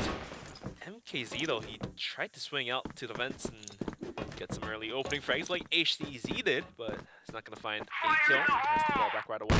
But Nato's going to chip away a bit more health from Aldrin. It's like, it's not the majority of damage put to you, but it does make you feel a little bit bad, a little bit worse. So we'll have to wait and see what Pacific Magda wants to do. They're still lingering outside of A. Did not work out last time, so are they willing to rotate this one down towards middle, or are they willing to flank it down towards B and middle? Yeah, I mean, in terms of strategy, we do see that Pacific Magda certainly have a specific flavor, right? I mean, a lot of waiting around mid, you know, peeking underneath B. And they got hit a couple of times by HTZ, so I can understand why they're not feeling entirely confident about this angle, but they're going to try it again, or at least just clear it out. They might not push in here, but as we can see, decent stack from Unknights onto A, which is where the majority of the hits have come from the side of Pacific Magda. So trying to get ahead of that. But we got a smoke down mid right where HDZ is watching. We'll see if they do commit through here. Revenge is going to start clearing the corners with the AWM of his own. The rotation from Kiko is coming through, so they could be hit from the back anytime soon. 44 seconds, and they're going to be running in. Back to Justin, opens up one towards HTZ, but Kiko does find the headshot at the end of the day. Aldrin, though, is going to take down Kiko as a refrag, and Enva will take out Beck to open up the bomb site. And that leaves B completely open. Down to the hands of Pietro and MKZ to go for the retake. 2v4. Tough ask, especially with some utils left onto the hands of Pacific Macta. Yeah, Aldrin playing boxes. We got Pietro trying to come in here. His buddy's going underneath. At the same time, MKZ, a lot of fragging coming out from Pietro, but he's not able to take anyone down. So MKZ, 17 seconds. Looks like he is going to send it up towards the stairs, but you got to clear out 3 angles, and you got to get it defused. It is too much to ask. Pacific Macta will get their second round. Yeah, like you've said, Ankara definitely one of the less lopsided maps, more balanced, I would say, between Global Risk and Blacklist side. And this comes to show that Pacific Macta starting to, they started to get the hang of the Blacklist side and started to take some rounds, but as I say that, HTC just puts more hurt into Justin, arms him out from A long here. Looks like HTZ just loves to go for that early aggressive opening picks, and well, it's been working out for him twice in a row. Yeah, as you mentioned, if it's working, I mean, you might as well. There's really no punish coming out from the side of Pacific Macta. Revenge not able to get revenge for that. See what you did there? Yeah, it's very clever. You're asking for it with a name like Revenge, I guess. So down goes the one guy, and now Pacific Macta, this is what they have been doing. You go down a member, you say, okay, they're probably not going to stack A. There's only 2 guys here generally. Maybe we can find our way in pretty cleanly. There's some noise being made. They can hear some of the Unknights guys in there. Oh, that hit him in the hands. And that's not going to be the kill, but they do get him eventually. Meanwhile, MKZ holding down the back of the site. That nade is going to get some great damage done, and ZYK will pick up another kill. MKZ did buy enough time for the rest of Unknights to rotate in as Beck arrived in time. Does find the kill onto ZYK, leaving Revenge all alone. Looks like the C4 has not been spotted out, hence is why the rest of the team kind of rotated in, down towards middle, trying to hear for sounds down towards B. But this allows Revenge to go for the bomb plan. Does turn the board around a little bit, as now Global Risk has to play against the timer. Flashes out, has a nade to work with. 29 seconds and ticking. Revenge is going to get tapped out by Pietro, and Unknights is going to continue building up their lead. It's going to be 5-2 on the scoreboard. Yeah, 5-2. Very strong GR side of Ankara. And they have really taken the wind out of the sails of Pacific Macta, who haven't gotten any kind of momentum here on the attacker side. Trying to get something done. So there's definitely going to have to see some kind of mix-up. I wouldn't mind seeing Pacific Macta trying to get a bit more aggressive. That's not really their MO. But a man can dream, I suppose. And, now HTZ, I mean, he's taking liberties, right? He's poking out of A. Now he's in mid. He's just going every which way. He's got smokes to help him out, and essentially just go wherever you want and look for picks, and that's always going to help you from the GR side if you feel like you can do whatever you want, as now Revenge is going to take a huge amount of damage from him. Leave this man alone. HTZ, he's been free roaming around the map, almost like a zero top in soccer, right? Like, or false 9, so to speak. Like, you don't know who is going to be pushing out, where they're going to be pushing out, but one fact is that it's going to be HTZ to be pushing out. So, yeah. For Pacific Macta, they have to really worry about these early aggressions coming out, because they've been losing players after players. But HTZ with a pistol and duel, but Justin punishes him. Rifle versus pistol. Rifle comes out on top. I mean, it would be surprising if a pistol comes out on top of a rifle. So it's going to be Unknights losing a player to begin the round here. Minute left on the clock, and Pacific Macta finally recovers the C4 that was lingering outside of spawn. And what are they opting out to do? Are they going to be going down towards A, or are they going to rotate in down towards middle and try to go for that B push, which did work out in the last couple rounds? Yeah, I mean, they're going to get this pickoff on a Pietro who has been in the same spot all map long, so that's a nice collapse onto him and understanding of where he's probably going to be spotted. So they take him down, and now Beck has got it all to do. I mean, he's going to run into office probably where Justin is. He gets the one kill. C4. That is the C4. You are right. Beck does go down. There should be enough time to pick up the C4 and get onto the B site anyway. Yeah, I mean, had Beck not died, had he held office down, then it just might have been enough time for Unnice to rotate in or even just burn all the clock for Beck to not plant. But at the end of the day, Beck did go down. Beck sees all the work for MKZ. It's going to be Enva with a double kill to take down both players from Unnights, and it's going to be 5-on-3 on the scoreboard with last round remaining of the first half. Yeah, last round remaining, we might get another 5-4 half. I mean, kind of makes sense when all the teams are very closely matched, but also pretty surprising to have it happen almost every time. We'll see if Unnights can mix that up and potentially take a bigger lead here in the first half. 6-3, we say? Yeah, we have had that once. It was Cara House over Vasco. It took them winning 6 rounds in a row. That happened in the match just before this one. Going into the final round of the first half, we're going to be looking at Justin kind of poking, prodding in towards middle. Just worried about where HCZ could be possibly at. And for now, no major actions happening right now, as we only have Enva kind of just overwatching vents out towards A, lurking it, and rest of Pacific Magta trying to gain control of mid. Micho's gonna start looking down towards connector, but he's down. Oh, I don't know if that's a good idea. Well, it's a good idea if you can just tap heads after heads. Doesn't matter if you're sitting at 49. You could be 1 HP and tap somebody's head out, and you'll be fine at the end of the day. Yeah. Ends up being fine. Proves that age is just a number as well. Pietro, been around forever, it feels like. And he can still pull off some crazy plays. Good news for us oldies. Yeah, and he can lead his team fantastically to big wins. So here he is, making plays, leading his team. And now, again, Magda trying to make this play onto A once they go down a member. A little bit predictable at this point, but do see that Kiko and MKZ ready in position. MKZ is going to drop the spray. Kiko as well, only picking up 1 on that kill. So now we got a bunch of flashes over the top, and it's just going to have to be Unnights ditching the site for now. 23 seconds and the bomb gets planted with the smokes being thrown out towards the spawn connector. 3-on-3, the retake may as well be pretty possible as HDZ still holds onto a frag grenade.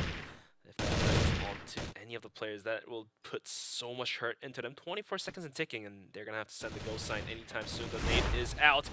Flash is out, but Justin's going to be able to find the headshot engage from Beck. Goes down to Algin as well, leaving HDZ all alone. He did clutch it up last round, but there's not enough time on the clock. ZYK swinging from the backside as he crawls up the staircase. Secures around for Pacific Magta, and looks like we have yet another 5-4 half. 5-4 half, Unnights in the lead from the Global Risk side, but now we're going to go to the other side here, and we'll see if Unnights have as strong of a Blacklist side. Not 100% sure. I feel like that entry was pretty good from the side of Pacific Magta, and that's why they continuously go for those A pushes, even after losing a member, but definitely still a little bit worrying that Unnights weren't quite able to land those sprays, especially when they knew it was coming. So we'll see if they can get some really nice plays here from the Blacklist side to secure this map. Or if Pacific Magta are just going to come ahead. Pacific Magta, they're going to try to hold on to the bomb sites where Unnights now looking to break through the defense. And the real question is, do they have the breaking force to get through the defense and go into the bomb sites? Because for Pacific Magta, they showed that they were capable of doing so. Going through vents, it looked like it was impossible until ZYK just completely wiped down the whole team by himself. But in the meantime, the clock did run down towards minute 30-second mark. Looks like Unnights is going to be tossing out a couple nades here and there to test the water, but so far, nothing really hitting, nothing really just working out for them so far. As the clock continues to burn down towards the minute mark, and Looks like A may be of their choice of attack. Held down by MVA and Justin. You see ZYK getting a huge flank right now. He's going to say, okay, nobody's in mid, and I don't see anyone. And he's going to get a kill before this push is even coming in. The rotation already came over to A. Meanwhile, the flank is coming in, and nobody on the side of Unknights can do anything. HDZ being flanked from 7 different angles. And that was shut down excellently. ZYK getting the info and getting Pacific Mach to the round. Yeah, sometimes the aggressive playstyle from the Asian region really pays off dividends. Like, had any Unlight players watched the B-long push, then ZYK would have been anyways, but apparently nobody was there, and ZYK was able to gain that valuable information to send all the rest of his teammates down towards A. He himself finding a piece as well. Something to flank down all the way towards the smoke. Oh. Revenge, though, with a huge call to HTZ through the smoke. Is going to open things right up in favor for his own team. Yeah, that is pretty huge. And guess what? Unknights say, okay, you got one pick off. Maybe we're just going to push on A, but look at what Pacific Machta does. They got 3 people on the site. NBA, he just looks away from the flash, and it's an easy cleanup once again. 4 people going down. Pacific Machta making quick work of them. That A push was a slaughterhouse for Pacific Machta to just farm kills. The smoke was still not dissipated, and the flashbangs were not quite there to completely blind out the players that was holding onto the bomb site. And the crossfire apparently worked out perfectly. Now moving into round number 12. We do see ZYK still going out a little bit aggressive. Beck swung out, but he does go down to the spray down.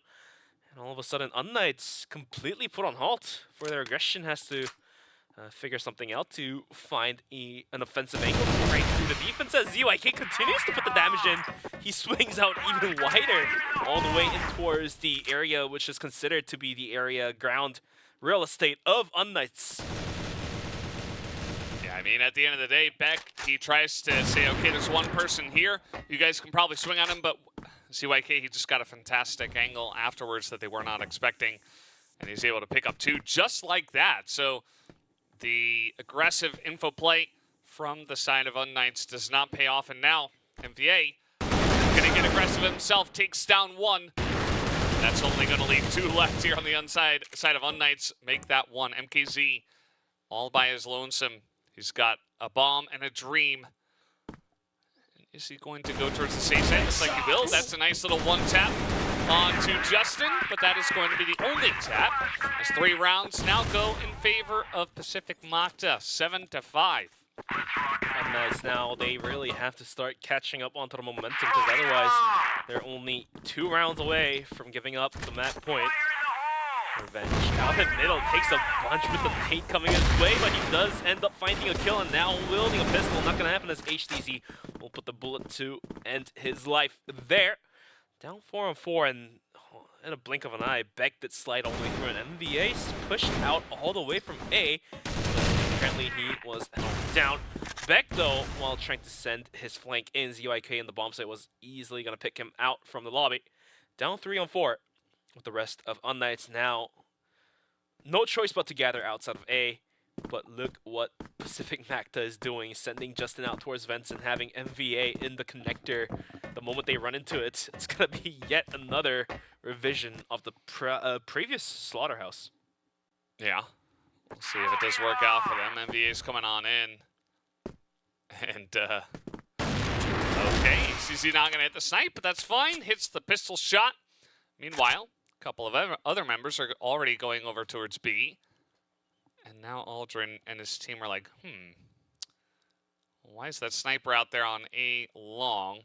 Where are they actually coming in? Maybe we should spread out a bit. There's still a lot of time here in this round with a minute left.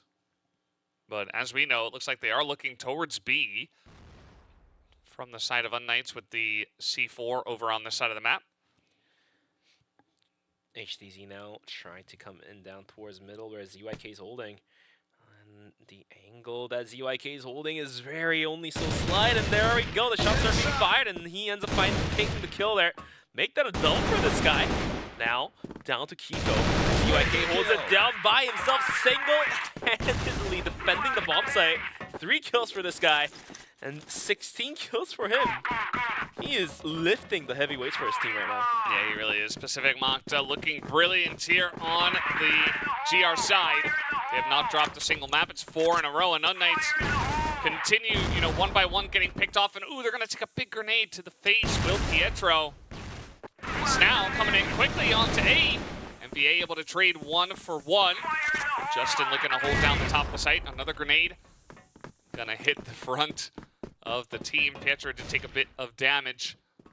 Meanwhile, they are gonna get onto this A site. They're gonna get the bomb planted. At the time, and now taking it down. We do have ZYK on the flank here. And we also have Justin kind of providing support from Connector. Also sending Aldrin out towards the blacklist side of the map. HTZ now wielding a rifle instead of an AWM is gonna hold onto the angle here. Looks like it might be a Vents push with Revenge coming towards the spawn area. 4v4 action begins now. Kiko, this final kill gets traded out by Aldrin. Aldrin swings in, finds a double of his own, making that 3 for this guy. They have time. They have time. They're gonna get this defused just barely. Look at this. 0.1.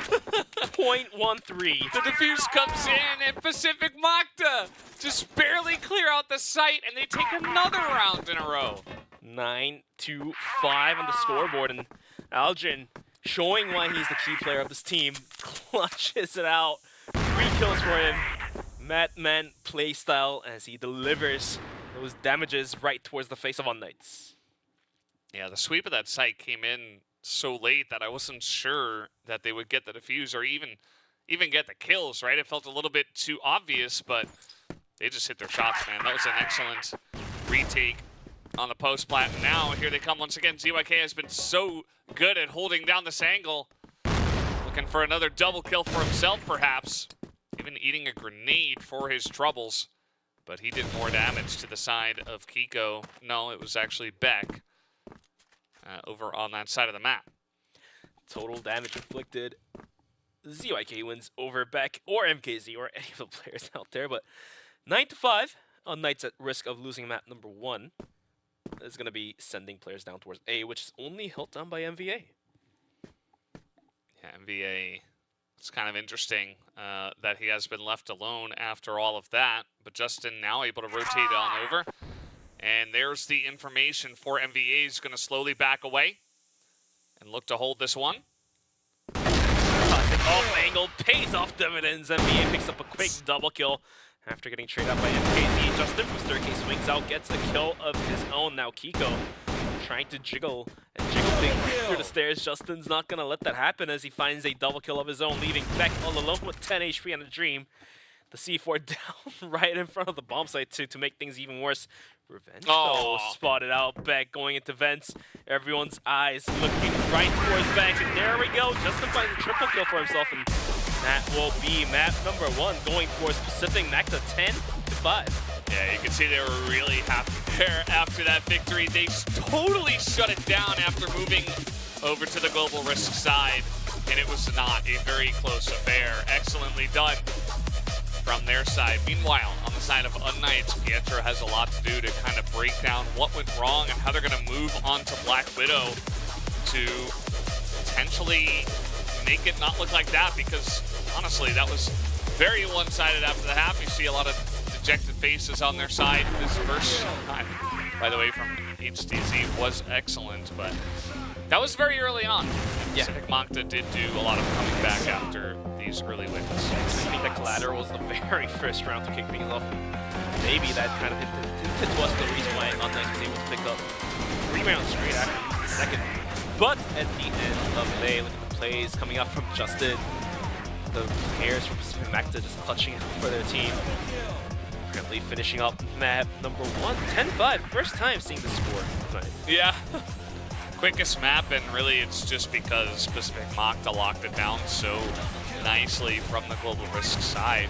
Otherwise, definitely could have seen a much closer second half and potentially getting to one of those 10-8 finishes that we've had so far today. But was not meant to be. A lot of nice pickoffs from our snipers to get their teams ahead. And You saw that a lot of the times, just some pushes through smoke, and Pacific Makta were just so ready for it every single time on A. Whereas when Pacific Makta were making pushes onto A, the utility usage was a bit crisper. They had some, by the way, insane flick here. They had some really nice pushes where they essentially were just isolating targets, taking them down, and the entries were just much cleaner. But we did not see any of that from Unnights. You are absolutely correct, and ZYK and Aldrin stepping up huge, showing why Aldrin being a key player, and ZYK out of nowhere farmed like 16-17 kills with the blink of an eye too. In this replay as well, Justin just juggling with the staircase is going to be able to find a double kill of his own, make that a triple almost as well. So yeah, those were the highlights from Pacific Makta. But this is our set summary. ZYK 2.29, and speaking of 2, Aldrin is also sitting a KD of 2.0. Yeah, and you look at the other side, definitely not the numbers you're used to from the side of Unnights. I mean, a lot of it had to do with the second half being so one-sided, also the rounds being very one-sided. So, yeah, definitely a lot to do for the side of Unnights. I think they're not going to be satisfied with that performance on the second half. Pacific Makta absolutely owned them 10-5, and 6 rounds in a row in the second half, but also 2 rounds before that. So in total, 8 rounds in a row, right? That did go the way of Pacific Makta. So if you were Unnights, you were sitting 5-2, you were feeling very confident, and then all of a sudden the map just totally ran away from you. So it's going to be rough to come back from that mentally, but going into Black Widow, potentially they can.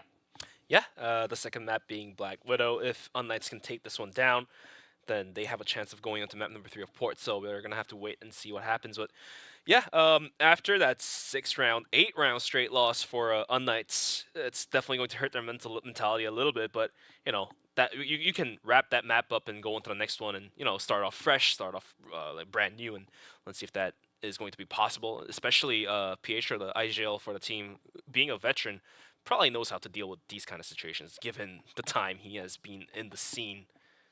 At least good, like 10, 20 years, so. Well, let's see. Yeah. What is the number? It says 3 years playing pro, but we know that it's a lot longer than that. Yeah. I think that's just probably for the current team. But current team, yeah. Yeah, he's just, one of these older guys that kind of knows how's it going, and sometimes you need that kind of wisdom on your team to get the job done. Unfortunately, I think Pietro had a pretty good map himself, just mechanically as well, but it wasn't quite enough to bring his team across the line. So I am curious to see about this Black Widow, if it is going to actually get them going. Yeah, well, let's take a look at some of the map datas that these teams are about. Or the history of these teams on the map datas for the maps being played in this tournament. It's going to be waiting for the data to be loaded up. But in the meantime, I just want to talk about how Port has been played throughout tonight. Like, usually in the grand finals or any other invitationals, it does feel like that Port is one of the maps that you play with composure. You play really slow, and then all of a sudden, once the go sign is given, you just bum rush into the bomb site. But then coming into tonight's games, it does feel like that Port is one of the maps that teams are just bum rushing to begin with, like just rushing right down towards A. So yeah, it's a little bit surprising to see in terms of a change of tactics. You take a look at the map data from these two teams from their respective regions.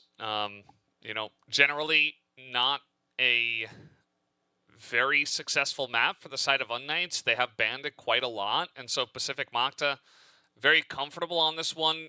Doesn't quite show up in terms of their win percentage. I mean, overall, I think their average win percentage is like 54%, so that's winning at least, right? Right. Enough to get you across the line from, both sides, Blacklist and Global Risk, but definitely feels like this is going to be a little bit of an issue for Unnights if they can't turn things around on Black Widow, rather, because this has not been their strongest map, and they have banned it out quite a lot, and it just shows that overall, especially because the map pool isn't that large. If you're specifically targeting one map, you're like, okay, I really don't want to play it on this one.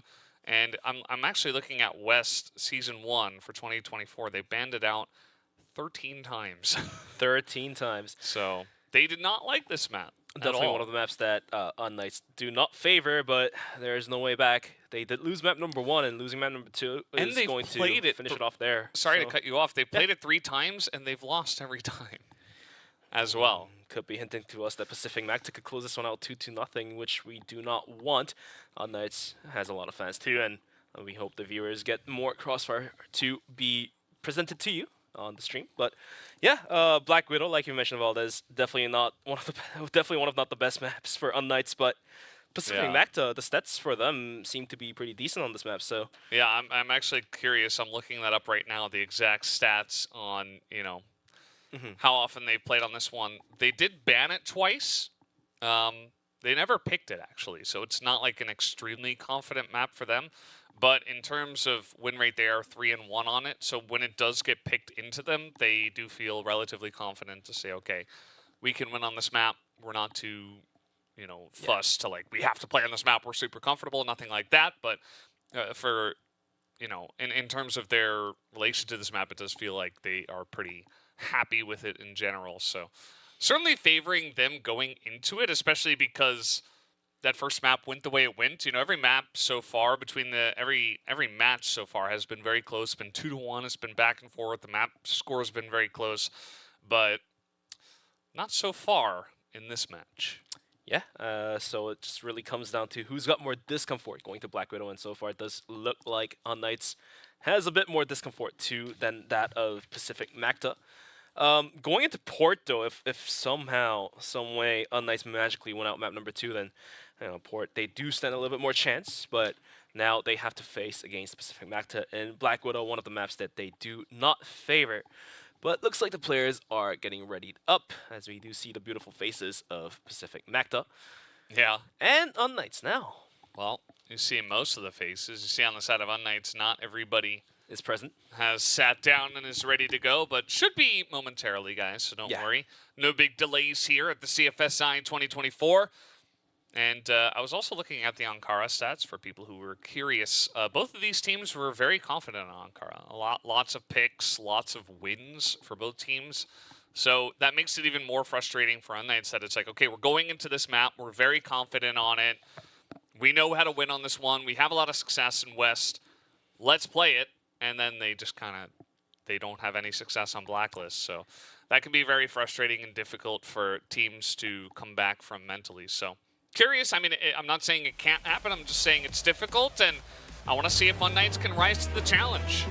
Yeah, a challenge indeed. And looks like we are ready to go into map number 2 of Black Widow. And like Valdez, you mentioned, now Knights put to the true test here.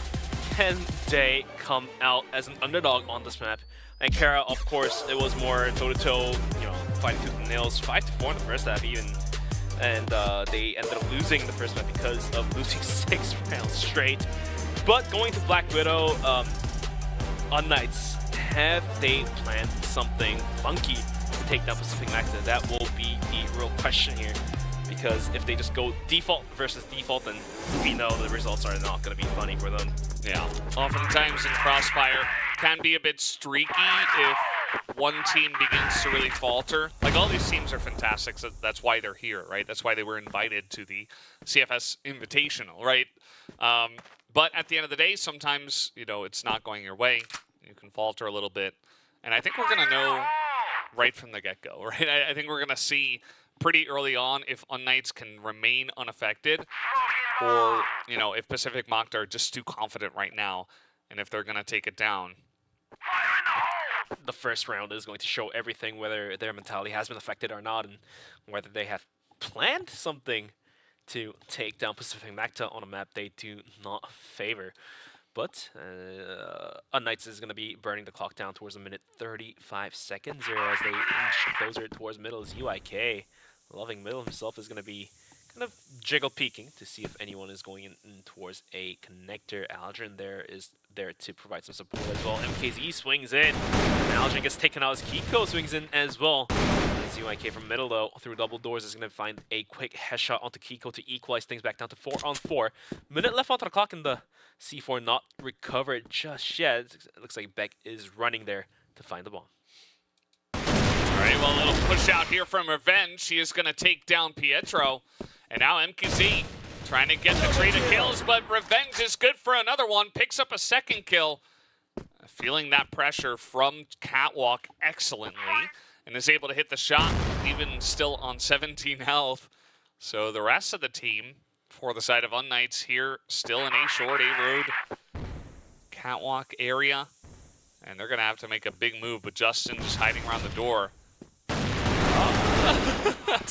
Not the best handling I've ever seen, but you know, he did some damage to HTZ. He did some damage, but he did go down. It's going to be a 2-on-1. HTZ just barely dodging those bullets, so did Beck. And it looks like it's going to be 16 seconds left on the clock, and they will have to start moving it down towards middle. MVA pushing out. Will find the kill onto HTZ and barely dodges those bullets. It's going to be Beck. Does find the headshot to MVA to open things up, and he's going to be able to plant the bomb to extend the timer.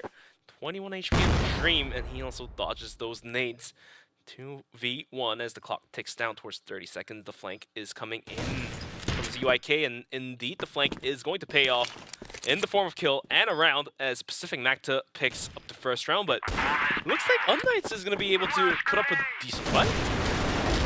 Yeah, I mean, you know, a bit closer in this first round than I expected. At the same time, though, definitely very well handled here by Revenge on long. He just says, okay, I get this pick. There's a guy on A long. There's not a lot of time. They're probably coming in through Catwalk as well. He peeks up there, gets the kill, and that really just catapults them into the lead in that round. Beck nearly made it interesting towards the end, but was not quite enough. And, you know, I hate to say it, but Unknights, they had to go from Blacklist side where they didn't get around, now over to the Blacklist side again, onto a map where they're not as comfortable. You know, maybe they're more comfortable on Blacklist for Black Widow, but we need to see it here real quick from Unknights. Unknights got it outside. The push is coming to shove, but the flash is being thrown out. PH is going to be leading the charge, goes in, picked up by Justin. Quick to spray down and mow down 3 players. Welcome to Motown. And it's all down to the hands of HDZ, and a Dream, but Justin trying to get his 4th kill. Swings out of close, take out the pistol, but no! The 4th kill is not going to happen as HDZ with a Dream and a pistol is going to get swung by MVA and another player from Pacific Macta. That's going to be the round given. That's going to be the round given towards Pacific Macta once again, 2-0. Yeah. No, it's they're going to make you remember their name. Yeah, no. If they keep winning like this. That's another great shot here from ZYK. Just right down the middle as well. This guy has been menace. He's really been a force.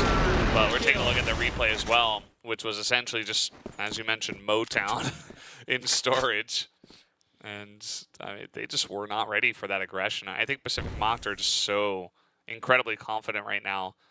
And they're carrying themselves like they can essentially take any firefight that they find themselves in. I mean, they don't mind any type of firefight. And speaking of close range duels like this one, Alec just goes in and takes the kill. Speaking of long range duels, Revenge is just ready to go for those arm shots. I'm just waiting for him to take a kill to prove my point, but looks like it's not going to happen just yet, as Unknights is going to lose 2 players and have to lick their wounds and fall back and play with the clock a little bit more. Yeah, they're going to need a lot of time, especially with Revenge as on fire as he is. You know, 3 kills, 3 rounds. It's not a crazy score, but he is just so on point with those shots. Like, he is not missing a beat if he gets a chance. Meanwhile, we got some chaos here in mid, and that is eventually going to go the way of leaving HDZ alone. And down he will go. NBA, quick headshot, very nice flick. And everybody on the side of Pacific Mocked is really rolling now. Yeah, I do see the problem right now for Unknights is that Pacific Macta is not afraid to take aim duels, and this is causing problems because even if they do lose a player in the aim duel, we still have players pushing out. Apparently ZYK and Alchemy goes down. Quick double arm shot from HDZ will do the work to open up the bomb sites down towards A, but we do still have Revenge holding onto it. The C4 slow on the rotation. Kiko though, through the wall bang. It's going to finish off Justin. NBA now being contested by Kiko is going to return the favor back in the meantime to take down Revenge onto the A bomb site. As now we only have MVA to the clutch here. 1v4. 80 HP in the Dream. Yeah, not looking too likely. This is really what Unknights needed. A round that totally shifts the momentum, right? That is just so clearly Unknights dominated. Just to get back confidence for your team, MVA will be taken out by HTZ. Picks up 3 kills on the round. And he's got 6. The rest of the team has 4. So certainly doing some heavy lifting, but hey, that's fine. You know, he can start with the heavy lifting. The rest of the team can follow up. Maybe a little bit still unhappy at the moment, but you gotta start with 1 round to get yourself back in the right mental state. As we got a nice flash over the top. Aldrin, though, is waiting in the wings. Let's see if he can get some value here, but they do check it. He'll only get the 1, and now they're gonna isolate him. He does pick up a 2nd kill, which does give them a better chance, but at the same time, this is still gonna be Unknights dominated. That's gonna be Justin and Revenge left all alone, but they are holding on to B, which seems to be favored by Unknights right now. Justin waiting to swing out in the right moment, in the right time, with the support of Revenge. Justin swings out, walks down the staircase, spots out Kiko, goes for the spray down, gets 1. Repositions himself. The spot on MKZ in the process. See an 8 coming out here as well. Justin, he's calling over support. He wants Revenge to come over and snipe this guy down. You see Revenge looking for it. They want to take this 2v1. He's going to get hit in the leg. Meanwhile, MKZ will be finished off. So 2v1, isolated very nicely by Pacific Makta. And look at where the bomb is as well. Not sure if Pacific Makta know about this, but Revenge looking from behind. And now it's HTZ. He's just going to try to run in there with the pistol. He doesn't have too much else of a choice. And he is going to take down Revenge. Takes a little bit of damage here from Justin. And HTZ trying to clutch it all alone. Justin trying his best, will be able to connect the spray down. But HTZ runs in scary, found a bullet to the leg and the chest. Had that been a headshot, then HTZ could have clutched this one up for his team. But for now, that's going to be Pacific Makta running away with 4 rounds into their pockets. It's going to be 4-1 on the scoreboard. Yeah, 4-1. I mean, HTZ almost just snuck that round over to his side instead. Meanwhile, Revenge, Kiko looking for the Revenge, and he will take him down. So at least able to trade 1 back. There was Kiko, nice headshot from him. Gives them a shot, as now Aldrin, once again, trying to challenge here. Does a little bit of damage on Kiko. It's going to be a 4-on-4 for now, as we do have MKZ kind of posted out towards B, but decides to fall back in towards middle. Aldrin out in a long, contested by Pietro for a little bit, but the flashbang does drive him in towards the pit area. And for now, minute 30 left onto the clock, and the C4 still dropped in the same old spot. Looks like Catwalk is going to be cleared out by Beck, as HTZ did go down. Looks like Beck has picked up the arm from the dead body of his teammate. ZYK, though, his position under the bridge and underpass. Oh, he saw him. Oh, 100% he saw him for sure. Yeah, and that just means that, okay, I mean, there's not that much time. There's a minute left. Beck's here with a sniper. What does it mean? You know, like, where are they going to be pushing in? It's a decent amount of information given over to Pacific Makta already, but doesn't necessarily mean that they will commit there, of course. Beck still throwing a lot of grenades and flashes in the face of ZYK, who is just going to hold his position. And they might just expect this push, but Pacific Makta not moving yet.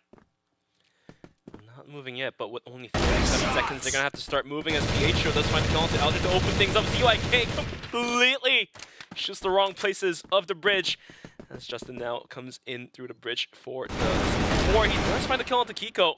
The bomb plan successfully cancelled. Now finds the head of Justin, but ZYK swings out from the top. Does get the kill, but Pietro is there to take the refrag. The bomb was successfully planted and all down to the hands of MVA. 1v2. Does find the kill, but Pietro out towards long. Quick enough to come through and finds the head.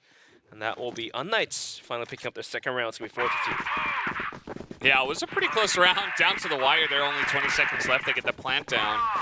But it was nearly denied a 2nd time. by, I think it was NBA who was back there. It was UIK. Either way, they were just doing a great job of stopping the push from coming in and making sure that they were keeping that A site handled. And they tried their best down to the wire, but Unknights barely got across the line. They pick up a second round. They're giving themselves a better and better chance. So that is a spot there from Revenge. Not quite able to hit the shot, though. But yeah, it gives them a much better chance here in this half. Especially because it does feel like both of these teams are a bit better on the global risk side. Absolutely correct, my man. And looks like Aldrin thinking about pushing out towards Catwalk a little bit aggressively. And it's going to be Revenge down towards middle, going for some pot shots. Not really going to hit much.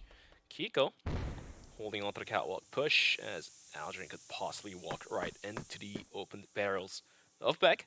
But in the meantime, the clock did burn down towards the minute 20 mark here. The C4 is going to be dropped out towards the B Catwalk, B connector.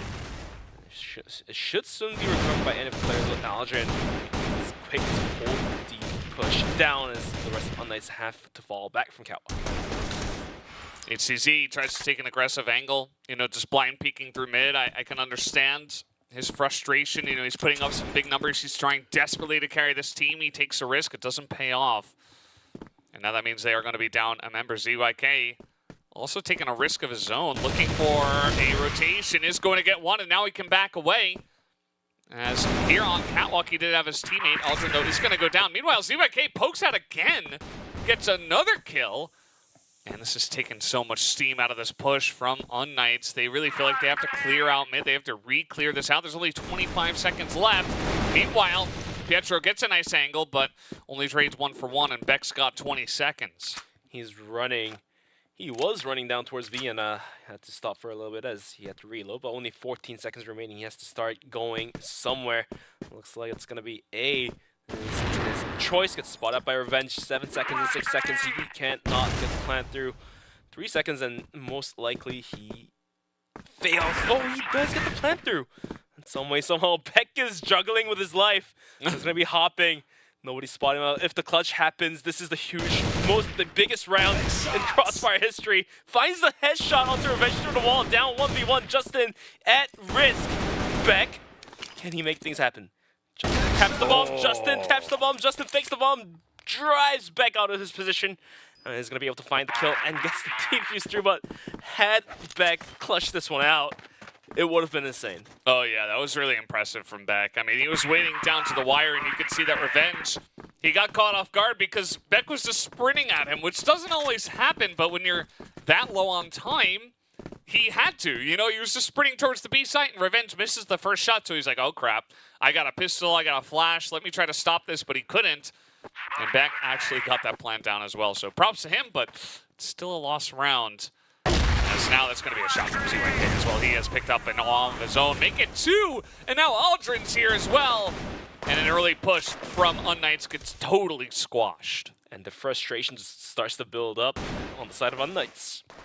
Even the last round, the clutch almost happening, but a failed clutch is failed at the end of the day, and that just adds on to frustration. And even for that long push right now, HTZ does find a kill to Justin, but ZYK down towards middle, through underpass, takes 2 bullets to take 2 lives away from Unknights.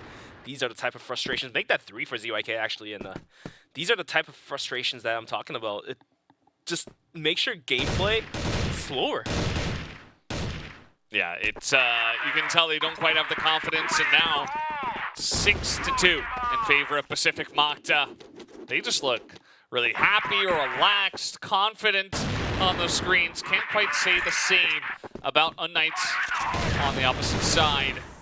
As, again, it's going to be a sniper duel won by ZYK over HDZ. So that's not even the normal sniper duel you would see. Meanwhile, Kiko able to trade one back, and now they're just going to push through mid. Beck, he has been pretty clutch for his team, but not quite able to get that kill. Last round onto the first half, and Unknights needs this last round desperately. 7-2, probably not the score you want to go into the second half, especially if it's a map that you do not favor. The rest of Unknights did gather outside of B, but Emba opens up, finds a double.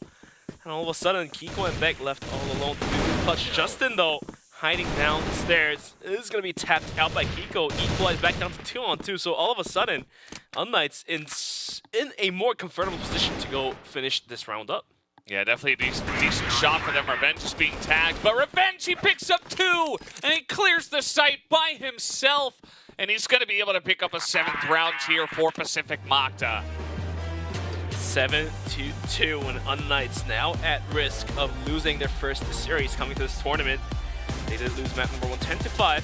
Just as a quick reminder, and Black Widow is definitely not their favorite map, so we'll have to wait and see if Unknights can bounce back and start building up more rounds.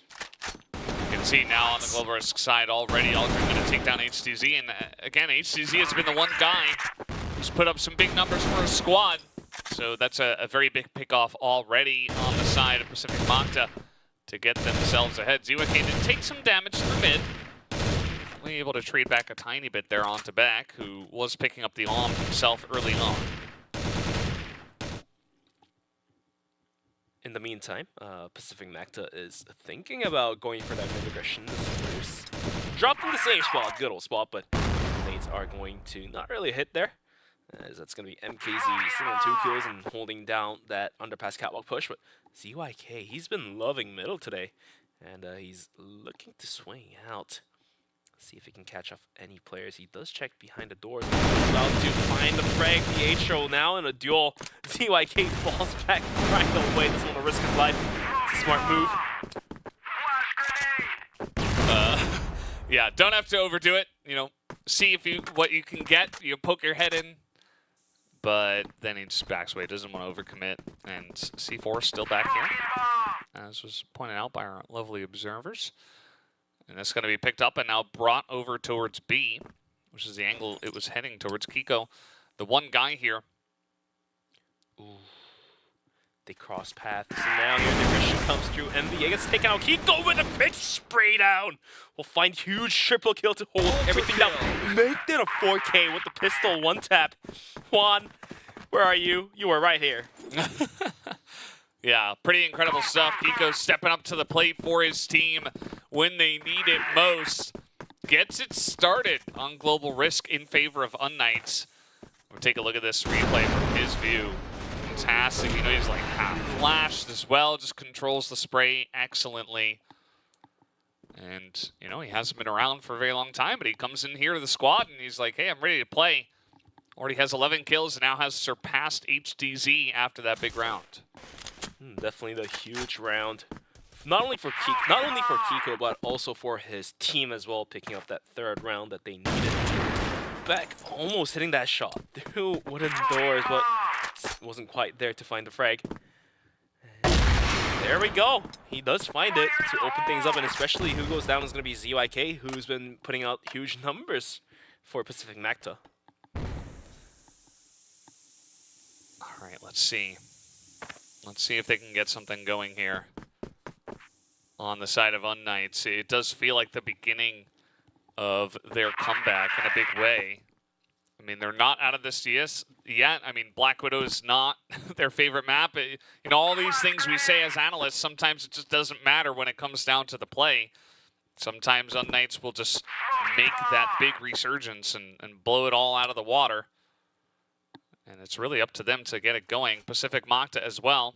Up to them to stop that tide. They're going to try in through B once again. Flash on top of Pietro, and he will be rooted out from behind the box. Meanwhile, Kiko, can he get it going once again? Nice spray, going to take down MVA. But still, it is Pacific Magda that does get onto the site. MKZ now swinging and flanking from behind in a duel with Revenge. A couple more bullets will do work as Revenge has been taken down to about 30 HP. The nade is not going to connect. He's going to refire those boxes, but it's not going to connect either. Revenge, though, picked it. No scope. MKZ out from the lobby, but Kiko, quick to spray down 2 of his own. Is going to leave Aldrin all alone. 17 seconds remaining onto the bomb timer, and the rest of Unknights have fully rotated in. Aldrin, quick for 1. HDZ 1v1 with a pistol, and a Dream finds the 1-tap.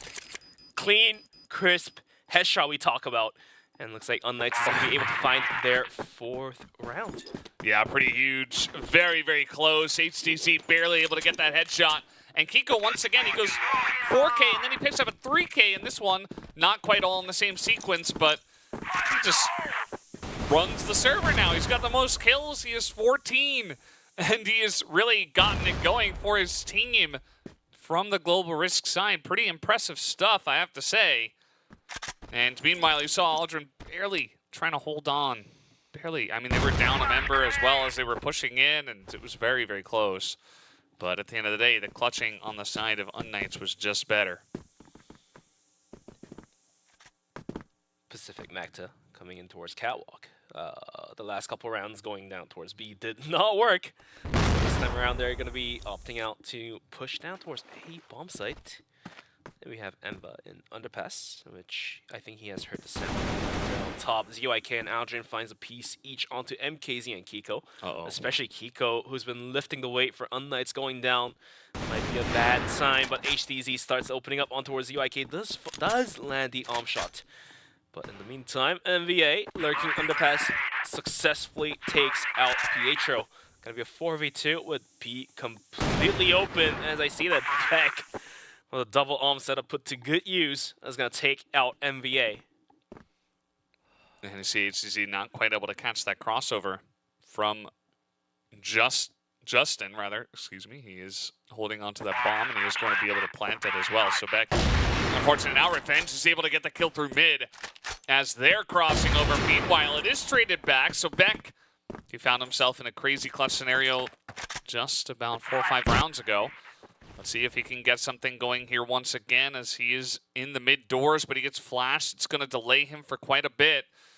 Meanwhile, I mean, there's only 15 seconds as well. He's got to root out 2 people this time.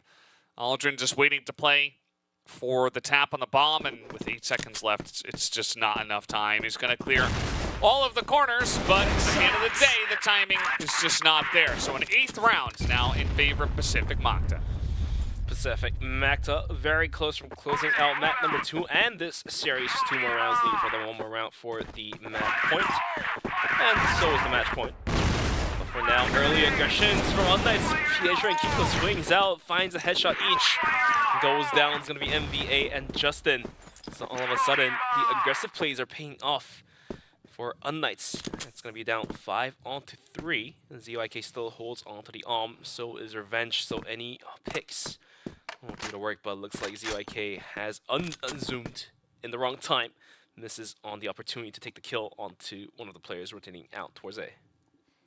Yeah, absolutely. I love that aggressive play from Unknights, really trying to stop the tempo of Pacific Magta. They've been slowly clawing their way back into the series, and getting an aggressive pickoff like that just allows you to feel more in control. You see Revenge. He is looking at the right spot, but Pietro, ooh, nice information for him. He says, okay, well, Revenge is leaving. I'm going to follow him. Let's see how far this goes. They're probably going A.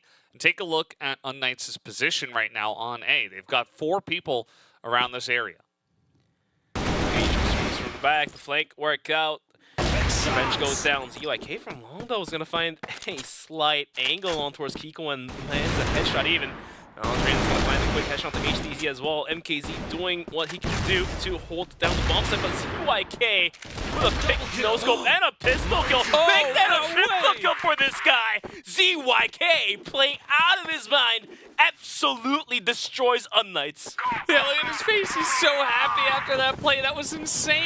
Oh, single-handedly, this guy's the MVP player. I guess so. I mean, just like that, he's also got 17 kills in this map, and just like that, look at that, HTZ goes down as well. That might just be the final nail in the coffin. And MKZ, at least, he is able to trade it back.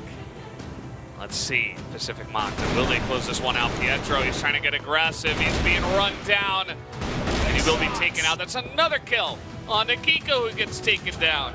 Beck and MKZ, the only ones that remain standing in the way of Pacific Magta, taking this 2-0. And now it's only MKZ. This is going to be the first 10-4 of this tournament. This is going to be not that case, but the case has been solved. It's going to be Pacific Magta to close out Black Widow in a 10-4 big score differential. And ZYK himself getting 17-18 kills for himself. Oh yeah, he had it. huge map, and you could see Pacific Magta, they dominated on Kara. Both teams were confident there, but when it came to map 2, Knights just did not show a lot of confidence, and we expected it. They don't really enjoy Black Widow. They haven't played it a lot this year, and when it came down to it, Pacific Magta were just able to be better on this map. So not as close as the other matches we have seen so far, Bench. This one going 10-5, 10-4. And you see, you know, some crazy plays. I mean, HDZ was trying his best, man. Especially early on, had some big clutch moments. But at the end of the day, Pacific Magta were just a better team today. Yeah, Pacific Magta just out through the defense of Knights. And whenever they were holding on the defending side, they were able to beat the stronghold. But at the end of the day, like I said, Pacific Magta comes out on top. Justin, Aldrin, ZYK, all of these players just, you know, supporting the team to get the win. Yeah, absolutely. Seeing some of the highlights, Justin having a pretty good map himself, just playing a really gritty style of Crossfire. He's not pulling off the crazy clutches or anything, but he's always just, you know, one by one by one. That was a nice clutch, though, as I'm saying that. So he did have his moments as well. Knights, you know, again, a little bit weak from the Blacklist side. We saw it on the first map as well, where they couldn't even get one round from Blacklist on Kara. And they looked a little bit better when it did come down to the Global Risk side. But even at that, you know, 2 rounds Blacklist, 2 rounds Global Risk on this map. So maybe just not their day. They're gonna have to go back to the drawing board, as they will play once again tomorrow. So you got more work to do if you're on Knights. Pacific Magta can sleep well tonight, knowing they had a very dominant win to start off their tournament. Yeah, Knights has a little bit more work to go back to the drawing board, as the set summary 10-4 for Black Widow. First time seeing a number like that for 2.13 ZYK. He's been just farming kills left and right. Yeah, he really was. Kiko was very much in the lead in terms of his team. HDZ was kind of close behind him, but the rest of the team just not able to put up the numbers. I mean, it's hard to, you know, I'm not calling out anyone on their side. I feel like it's more of a team issue on the side of Knights. And like I said before, you know, they'll have a night to try to figure out what went wrong today, because Pacific Magta are looking strong once again. This isn't a team that just dominates the region. They go to internationals now, and they make waves. So really looking forward to seeing what else Pacific Magta have in the tank for the rest of this tournament. And looks like the MVP is going to be ZYK, putting up huge numbers, 29 AP and 2.2 KD. So it looks like we're getting ready to interview our man here up at the front. Yeah, he's very calm, very cool, very collected. That was him on your screen, and this is him dominating his opponents today. He's good on the rifle, good on pistol, good on AWM. Yeah, what this man could not do.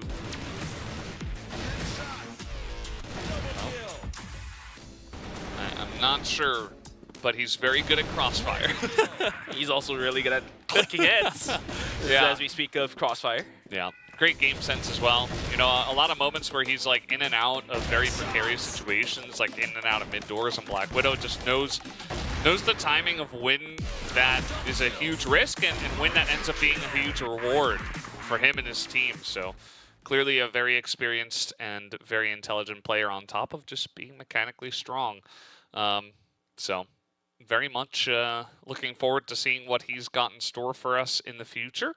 And for his team, Pacific Magta, definitely, you know, if there is one team that feels always like a dark horse, it is always seemingly Pacific Magta, because we don't always get to see too much from the region, but these guys always come to the internationals, so always exciting to see what they can do.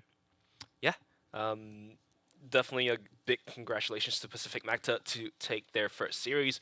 Even on the first day, I mean, if you do put out those numbers on the very first day, you are indeed feeling very, very great, as they will have to start playing tomorrow and the day after tomorrow as well. And, you know, good chance is there for you to actually be on top #1 or top #2, because the money is there if you finish off the first series in a win. I mean, of course, like teams like Unknights or Evolution Pro could always climb back easily, but you know, just when you have the numbers differential, it's sometimes harder than you think to climb back from the ladder. So we'll have to wait and see. Yeah, ZYK, the IGL for the squad, and also has been playing since 2014. So let's take a look and listen into this interview now. Congratulations, ZYK, on the big win today. Very dominant 2-0. How are you feeling about dominating this tournament, starting off with a big win? Ano bang nararamdaman mo na nanalo kayo? Masaya kasi nakuha namin yung first game ngayon sa tournament na to. Sana magtuloy-tuloy pa. Mga susunod na laro namin sana mapanalo pa namin. Okay. Well, they are very happy that they won their first game and that they wish to continue winning the rest of the games for the entire tournament. So I saw you switching from the rifle to AWM throughout like half the map through Black Widow. Of which round did you gain the confidence to make the switch from the rifle to the sniper rifle? Kailan ba nagka-confident ka na nag-change ng weapon sa rifle? Feeling ko hindi tumatama yung sniper nila eh. Feeling ko mas malakas ako dun sa sniper nila kaya nag-sniper ako.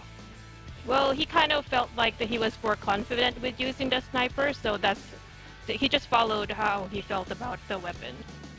Yeah, makes sense. You were absolutely fantastic today. So you guys dominated today. You are going up against Evolution Power Gaming tomorrow, one of the Chinese teams here at the CFSI.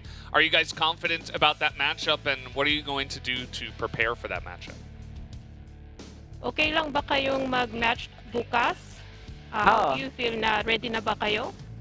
Ready kami kasi naka-practice game namin sila bago mag-CFS. Tingin namin kaya naming manalo. Well, they said that they're very confident to win tomorrow's game and that they're very ready. All right, well, after seeing what we saw today, we have a lot of faith in you. So best of luck for tomorrow, and congratulations once again on the win. Thank you for the interview. Thank you very much. Thank you. So, that was great to hear from ZYK. Just leading the team in more ways than one. Always great to see an IGL stepping up to the plate and getting the job done. So, guys, we are done for our third match of the day. We do have one more match on the way. It is going to be Baisha up against Vasco, so it should be a very fun match. We're going to take a quick break first, so don't go anywhere. We'll be right back.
Hello Crossfire Esports fans, this is the CFS HQ. I am here to introduce the point system that will be newly applied in 2024. We will dive deep into the detailed structure of this new system. The CFS 2024 point system. We are very pleased to introduce the new point system, which has been designed to invite competitive teams to the major CFS tournaments. Regions with professional leagues will decide the teams that will advance to the CFS Summer Championship and the Grand Finals based on the team points earned in each season. The points will be distributed differently according to the team's final standing of each season. In other words, teams will obtain their opportunities for the major CFS tournaments by summing up the points they earned in each season. We expect this structure to give more solid motivation to all the teams participating in the professional league. In addition, considering that each region has a different league structure, the point system will be suitably modified according to each regional league circumstances. Next, let's find out how the CFS 2024 point system is applied in each regional professional league. First, let's check the system for China. The 10 esports organizations affiliated with the CFPL will receive different points based on their regular league standings of the 2 seasons in 2024 and their final playoff standings. After the end of both seasons, we will calculate each organization's accumulated points to select the teams that advanced to the major tournaments. Firstly, the teams ranked 1st to 3rd in the point system will be invited to the CFS Summer Championship 2024. After the Summer Championship ends, the teams will be divided into 2 groups based on their point standings for the CFS 2024 Regional Finals, China. The teams in the same group will compete each other to survive, or not to be eliminated. The teams will compete for the final seeds of the CFS 2024 Grand Finals through the Regional Finals playoffs. Next, let's check the system in EU MENA and Brazil. Both regions will have the same point system structure. The point distribution table based on the final league standings will be the same as that of other regions. However, it makes a clear distinction between the other regions by applying the same point system to the CFOL, the regional 2nd division league. Of course, the amount of points that can be earned in CFOL is insufficient compared to the 1st division league. It means the teams in the 2nd division league need to maintain a very good performance throughout the year to get a chance to advance to CFS major tournaments. After the end of both seasons in 2024, the teams ranked from 1st to 4th in the accumulated point system will advance directly to the regional final. The teams ranked from 5th to 12th place will advance to the regional qualifiers, the sub-qualifiers of the regional finals. In addition, teams ranked 1st and 2nd in the CFS 2024 point system will be invited to the CFS Summer Championship. Finally, let's look at the system structure for Vietnam. Vietnam region's point system also has the same structure as the other regions. Teams will receive different points based on their final standings of the 2 seasons in 2024. However, the point system will not apply to the CSC, the 2nd division league in Vietnam. Same as the other regions, ranked 1st and 2nd teams in the CFS point system will be invited to the CFS Summer Championship. Teams ranked from 1st to 4th in the accumulated point system will directly advance to the CFS 2024 Regional Finals. And the teams ranked from 5th to 12th will begin their journey to the Grand Finals from the subordinate tournament, Regional Qualifiers. So far, we have briefly explained the CFS 2024 point system. Please keep an eye out for which teams from each region will make it to the CFS major tournament with the CFS 2024 point system. He hasn't made life easy on himself. Pushing through the smoke against ZQ. No trade to be found from Zhui.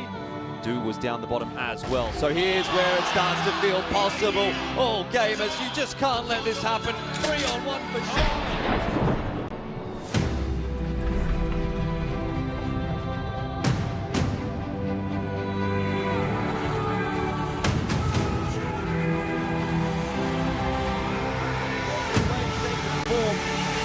That was the worst 3-on-1 I've seen from them in this event.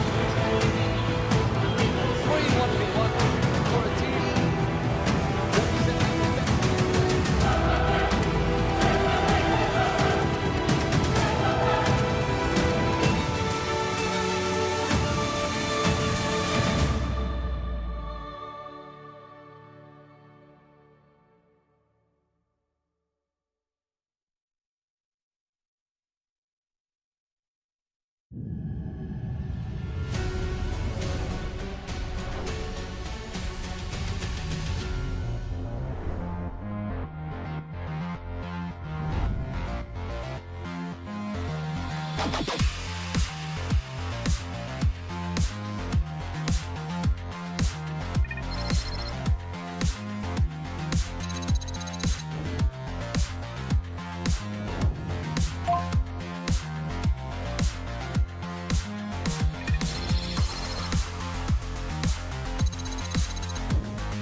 Hello and welcome back to CFS Invitational 2024. We are here getting ready for the fourth and final match of the day. It is going to be Baisha Gaming up against Vasco Esports. And this one, on paper, based on the way we've seen results over the entirety of the world, the Chinese region oftentimes does dominate. But this is going to be our first time to see at this tournament of CFSI if they will be able to do so here once again.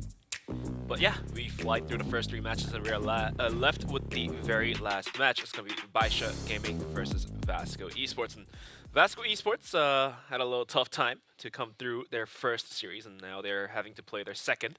Valdez, what do you think? Even though Baisha seems to be the top dog here, do you think Vasco has it in them to possibly overtake and throw them out from their seat?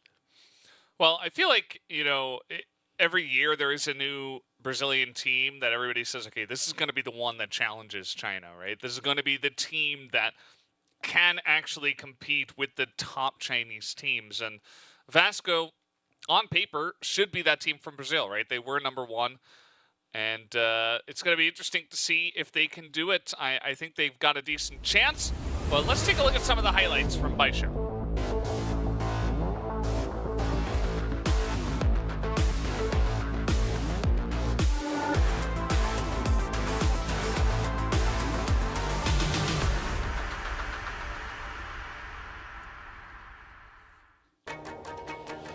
Baisha Gaming, after a dominant performance against Evolution Power, is now having to face off Vasco Esports.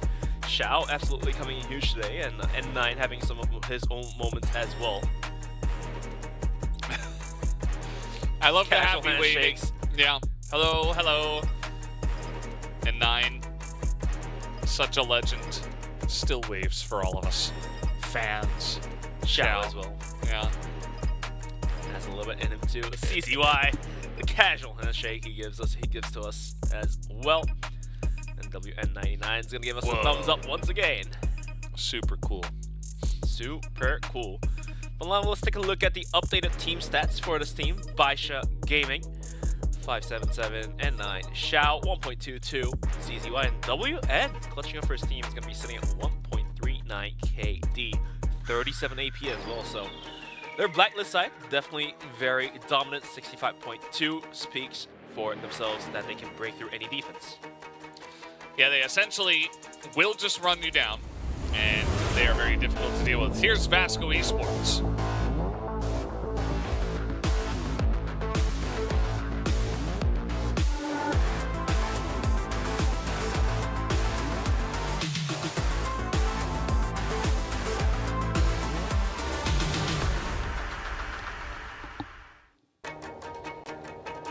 And here they are once again. You can see them practicing, getting ready to play once again here. And it's going to be interesting to see if they can actually challenge the Chinese teams. You know, every international, we always wonder, but this time we get to see it in the middle of the year here at the CFSI as well. And so we get a little bonus action between China and Brazil. For sure, as we get to take a look at a closer view of our beautiful players from Vasco Esports. They were able to take down Carahouse 2-1, just like how Baisha did to Evolution Power in the very first series of this tournament.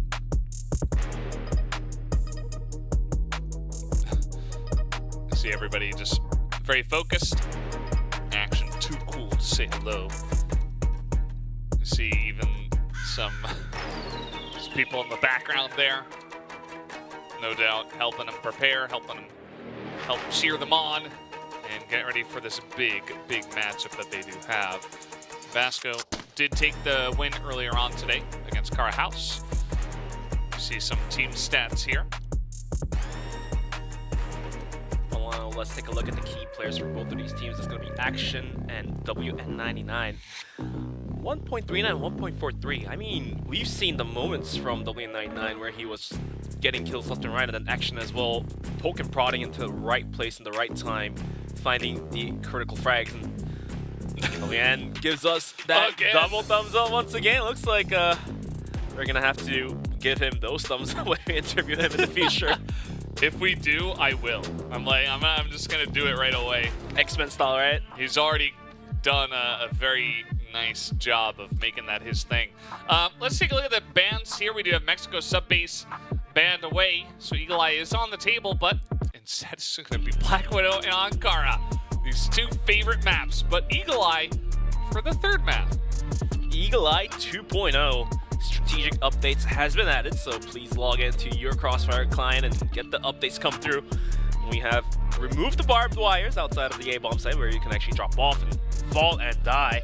And we have added more impenetrable boxes and strategic factors for you to enjoy the map even more with smoother graphics. But this is going to come down to Black Widow as map number 1, and Kara for map number 2 was a Vasco's pick. And then last map remaining was Eagle Eye 2.0. And do we have a chance to see at Eagle Eye for the first time of this tournament, Valdez?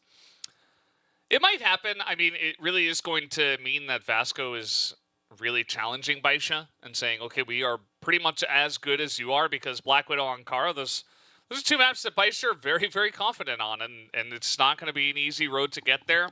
Right. Vasco, of course, very confident on Kara. They like Black Widow. I mean, they can get the job done. It's just sometimes the Chinese region just feels so unbeatable that, you know, it will be a big feat, I would say, to actually make it happen. So all the power to them. We'll see if they can actually make it happen. I'm not 100% sure. What do you think, Ben? Do you think they can get it done? Black Widow, I think Baisha Gaming definitely has an edge, as whenever they're on the blacklist side, they can just break through anybody's defense, even all gamers or even EDGs or even any top teams out in the world. So we're going to have to wait and see if Vasco can take Ankara back into their arms, because then we get to finally see Eagle Eye for the first time. That's really the big prize, right? To see if we can get to that map. So, yeah, I guess it would have to be Ankara that is the likelihood. Although I do worry for Vasco if the first map goes very one-sidedly, it can be difficult to come back mentally from that. So, gotta steel yourself, gotta be ready for the onslaught that is Baisha, the White Shark. They are looking for blood once again. Vasco Esports, though, the challengers, looking to make the plays tonight. It's gonna have to come down to the wire for these two teams facing each other, tooth and nails. So we're ready to jump into our first map of the series. It's gonna be Black Widow Baisha Gaming versus Vasco Esports, and Vasco Esports versus Baisha Gaming. Who will come out on top? Let's kick things off. Vasco Esports is going to start off on the blacklist side, whilst Baisha is going to be on the defending side of Global Risk. We do have players from Vasco lingering down towards middle, possibly hitting Catwalk here with the C4 as well dropped. We do have some aggression coming out from N9, but he does fall back. No, he gets caught out by Fefe, and all of a sudden, 7 taps, 2 players out. Baisha Gaming coming to a good start here. Double kill. Oh, but Silva able to challenge, able to get on in there and trade back a couple of kills for himself. They don't have the bomb, so just running in onto the B site, but it doesn't seem to matter. They're just looking for Baisha Gaming members. As meanwhile, we do have WN99 looking for the flank. He is going to take it down, spots the C4, and he says, well, maybe I can just hole up here and look to protect this C4. Although it looks like he is going to run away for now. Maybe he's going to wait for a plant and then a retake, but I felt like he had a pretty good spot. Might just be trying to wrap around on them before they can realize where he is. I mean, if WN flanks all the way around towards Catwalk, he might be able to catch MG off guard, and maybe this is the play he intended to do. Seems likely, as he does pick up that kill. That's a second kill now for WN, just kind of going undetected. It's like he's got cloaking device or something. Just going around, they don't know where he is, he shoots them, and then he disappears. And Silva's left wondering, hey, where is this guy? How am I going to defend against a guy I can't see? And now some spam through there. Silva's going to take even more damage. Just now, nice swing out from him, but it's still not going to matter as he stays on 100 health the entire time.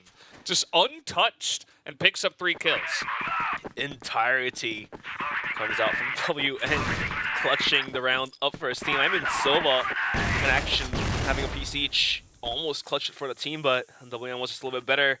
In the meantime, swinging out wide is going to be 577 and 9 out towards long. MG that's trying to kill on to 577 to equalize things back down to 4-on-4.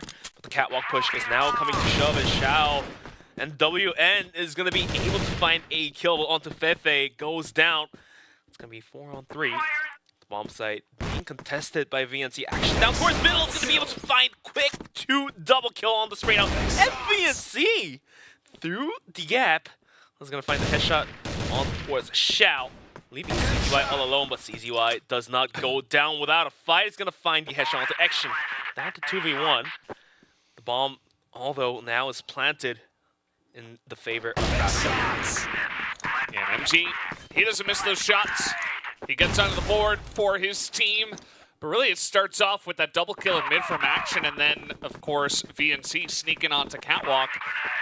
You see that Vasco really trying to match the tempo, you could say, of the Baisha team.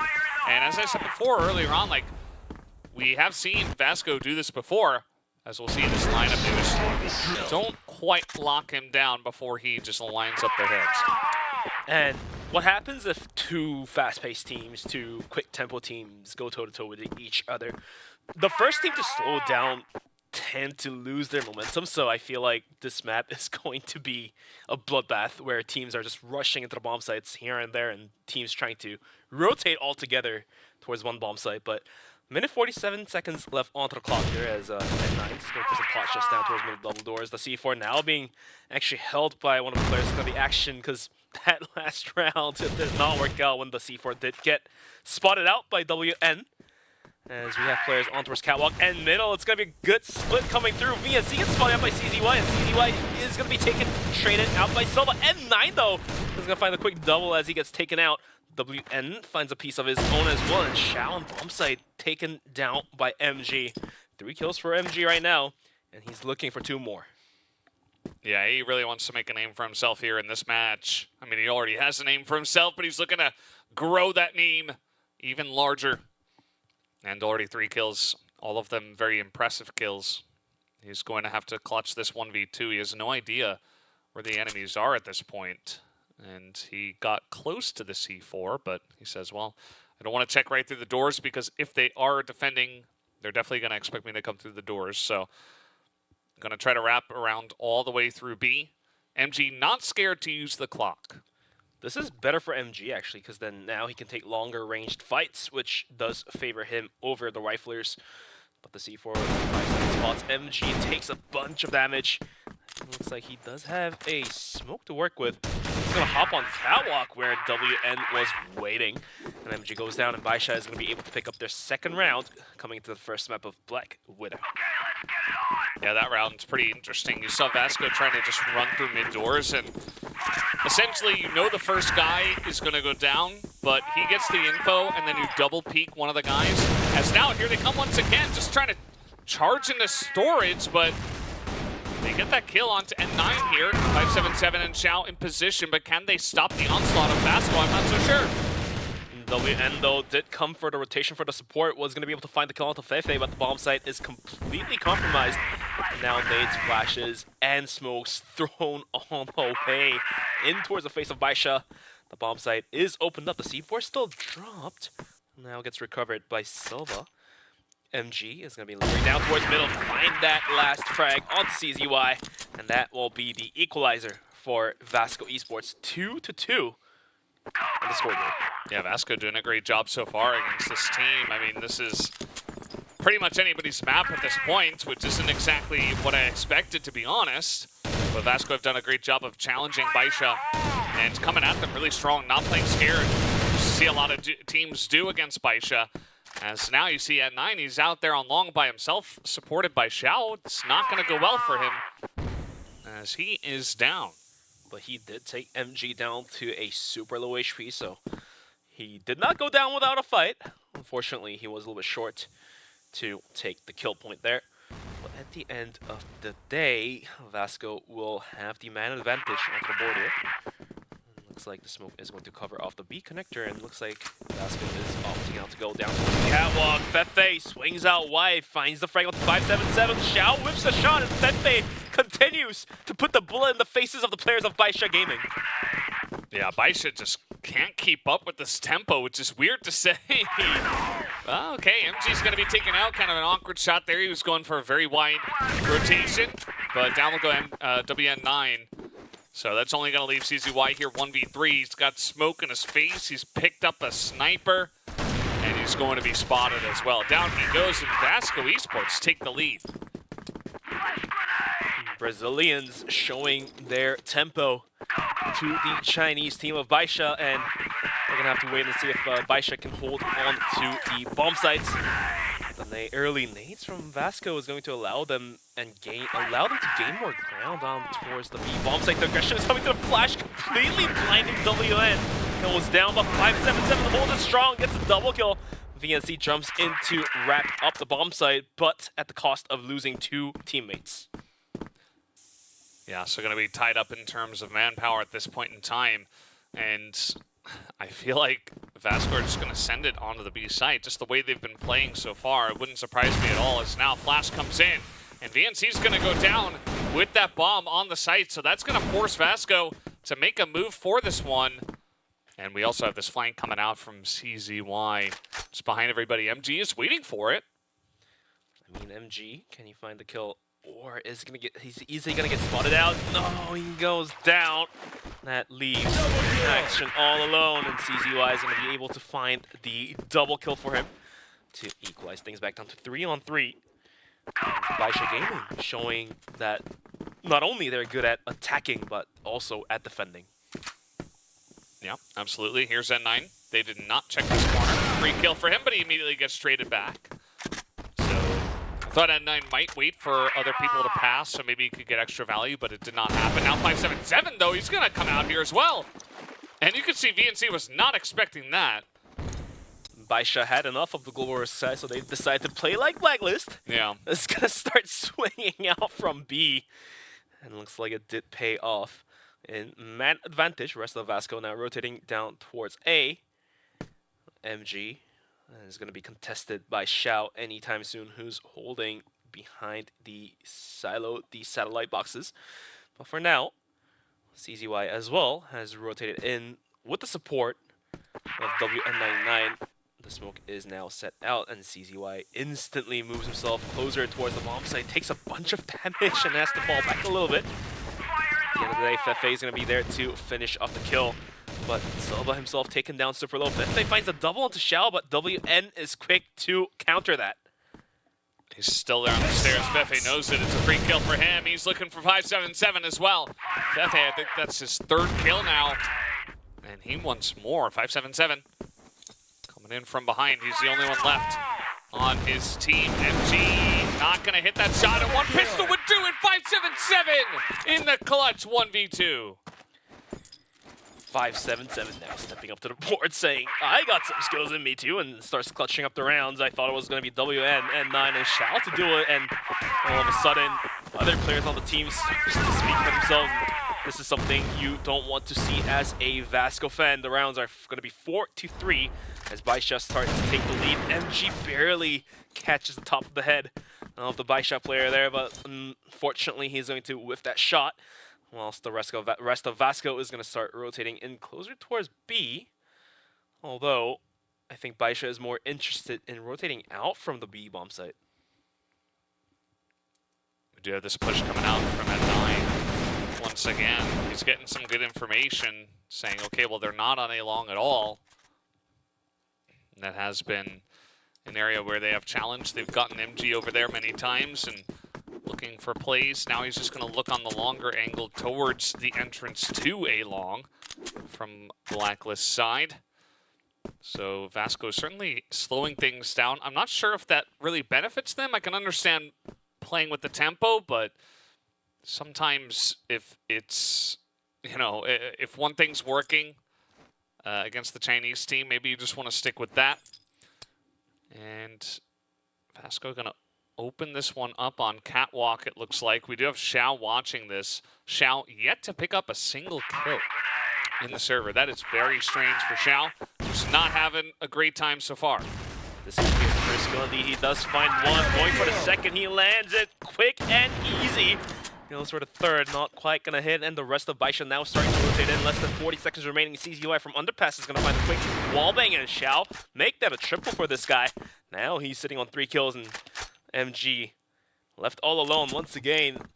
1 kill each. He needs to find 5 kills in total to win this round, but there's only 26 seconds remaining with the C4 down in the worst spot possible. So looks like this round we are safe to say that it's going to be Baisha's 5-3, unless MG somehow finds all 5 kills.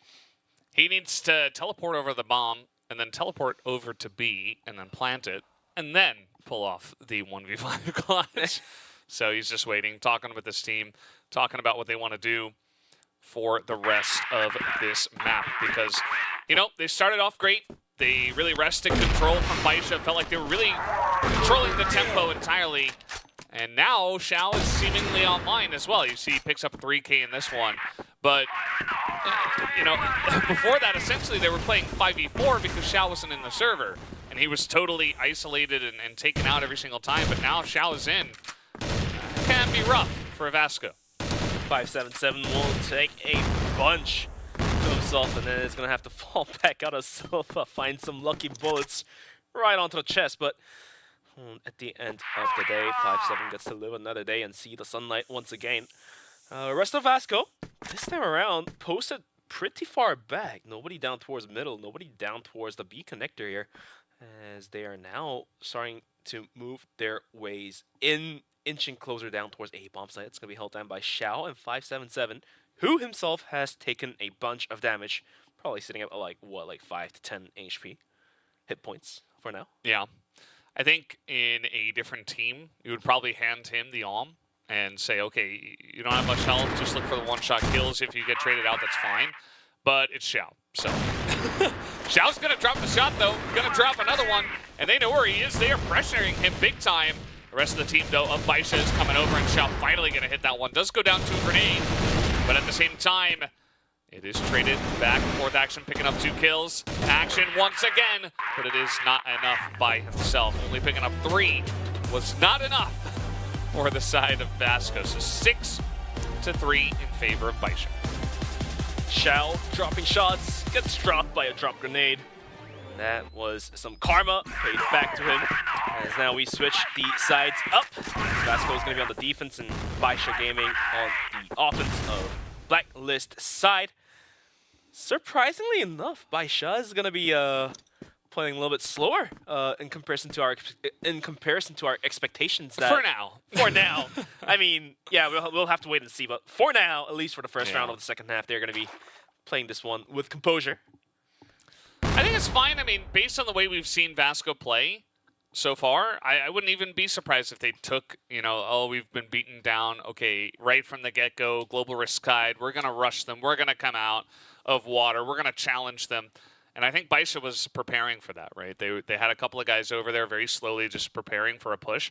It did not come through, though. We do see Vasco holding on, playing patiently, calmly, not going for any crazy plays just yet. And Fefe's getting some information for his team at the moment. Let's see if they can hold this push. MG is not ready. And Nine's going to start running into the bomb site, trying to hunt down MG, who's been taking a bunch of damage. Action, though, from Windows is going to find the quick headshot to slow down the push coming from Baisha. The rest of Vasco starting to rotate in as Fefe won't be able to find the kill onto WN on the flank down towards Cat with the nades are flying 577's way. Not helping him, but at least he did not go down. The bomb now getting planted. Well, it's going to be a 5-on-3. The retake, oh, so seemingly possible. As CZY positions himself at underpass and Silva's waiting with open arms. Yeah, CZY trying to take a risk, trying to get his team ahead or back to even. It does not pay off. And now Vasco should be able to swarm the site and take this one down. Action gets the 1 kill, 577, 14 health, and now 0. So that is going to be a nice retake here from the side of Vasco. They get a 4th round under their belt as they start off the global risk side right. Right, you say, and indeed, it's one of the better plays from Vasco on the defensive side in comparison to what they had to go against for Carahouse. In the meantime, Xiao saw that down towards middle, and Nine going pretty aggressive. Now they have kicked in their gears and pumping the gas to the pedal. They're going to be sending it down towards A long. It's going to be WN. The rest of Baisha gathered outside of the B bomb site. The C4 is going to be held down by N9, who is kind of just lingering around spawn, just looking down towards middle, see if anyone from Vasco is pushing out. Whilst some fun setups, I want to say fun setups like I say fun drinks, but Vasco Esports, they're going to be having 3 players down towards A with MG looking down towards middle, while having Action, who is down super low, posted all the way outside of B. But the moment he swings out further, he will be punished instantly by Xiao. Yeah. It is a bit of a risk, but I think that if he can stay over there and they don't push B, he can get some really sick info because he can look straight at catwalk area and see them passing over. Now, if they go mid, it's going to be up to MG, right? He's the guy who's looking down mid. So they've got that covered as well.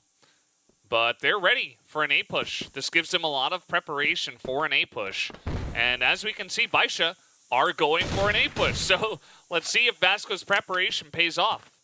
Fefe is going to swing out and does take down 577 for the defense. Now WN gets tapped out by VNC, so all of a sudden the aggression put to a halt. And Nine will find that wallbang through the boxes onto Silva to put the damage there. But 42 seconds remaining, and the bomb site is going to be held down by Action, who's looking down towards A, but does he realize the push is coming right towards his way? Well, see if he can hit the shot. The answer is no. N9, insane shot from him as well. Just super quick on that one. We do have a bit of a crossfire coming in. Oh, the timing. N9 jumping right past as MG unscopes. Flash is coming down. N9 is going to get this plant down. Now now it is all to do for the side of Vasco. N9 picks up 1 kill. It's only VNC. And he's going to sneak into the side room here, Will N9, just to make it even more difficult for VNC, who is looking to wrap around now. You see he's not in this room anymore. And 20 seconds left. He's going to get the drop on a VNC. Oh, the bomb is planted in the worst spot possible. It has to be a wallbang. Otherwise, VNC is going to swing out and get the kill. There we go. And Vasco is going to be able to successfully catch up to a score of Baisha. It's going to be 6-5. That was excellently handled by Vasco. I feel like they should not have won that round, but they somehow pulled it out. Even down, I mean, that bomb plant position, not very good for that reason, especially when it's only a sniper who's left. So he had to drop the sniper, pick up an M4. Meanwhile, VNC hears all of this, and he's able to just, you know, pop out and get him while he's picking up the gun. So makes it pretty easy for him. But yeah, man, Vasco doing great. Now they even get a pick on the Xiao again. Yeah, Xiao's days not been going so great for him for at least the series.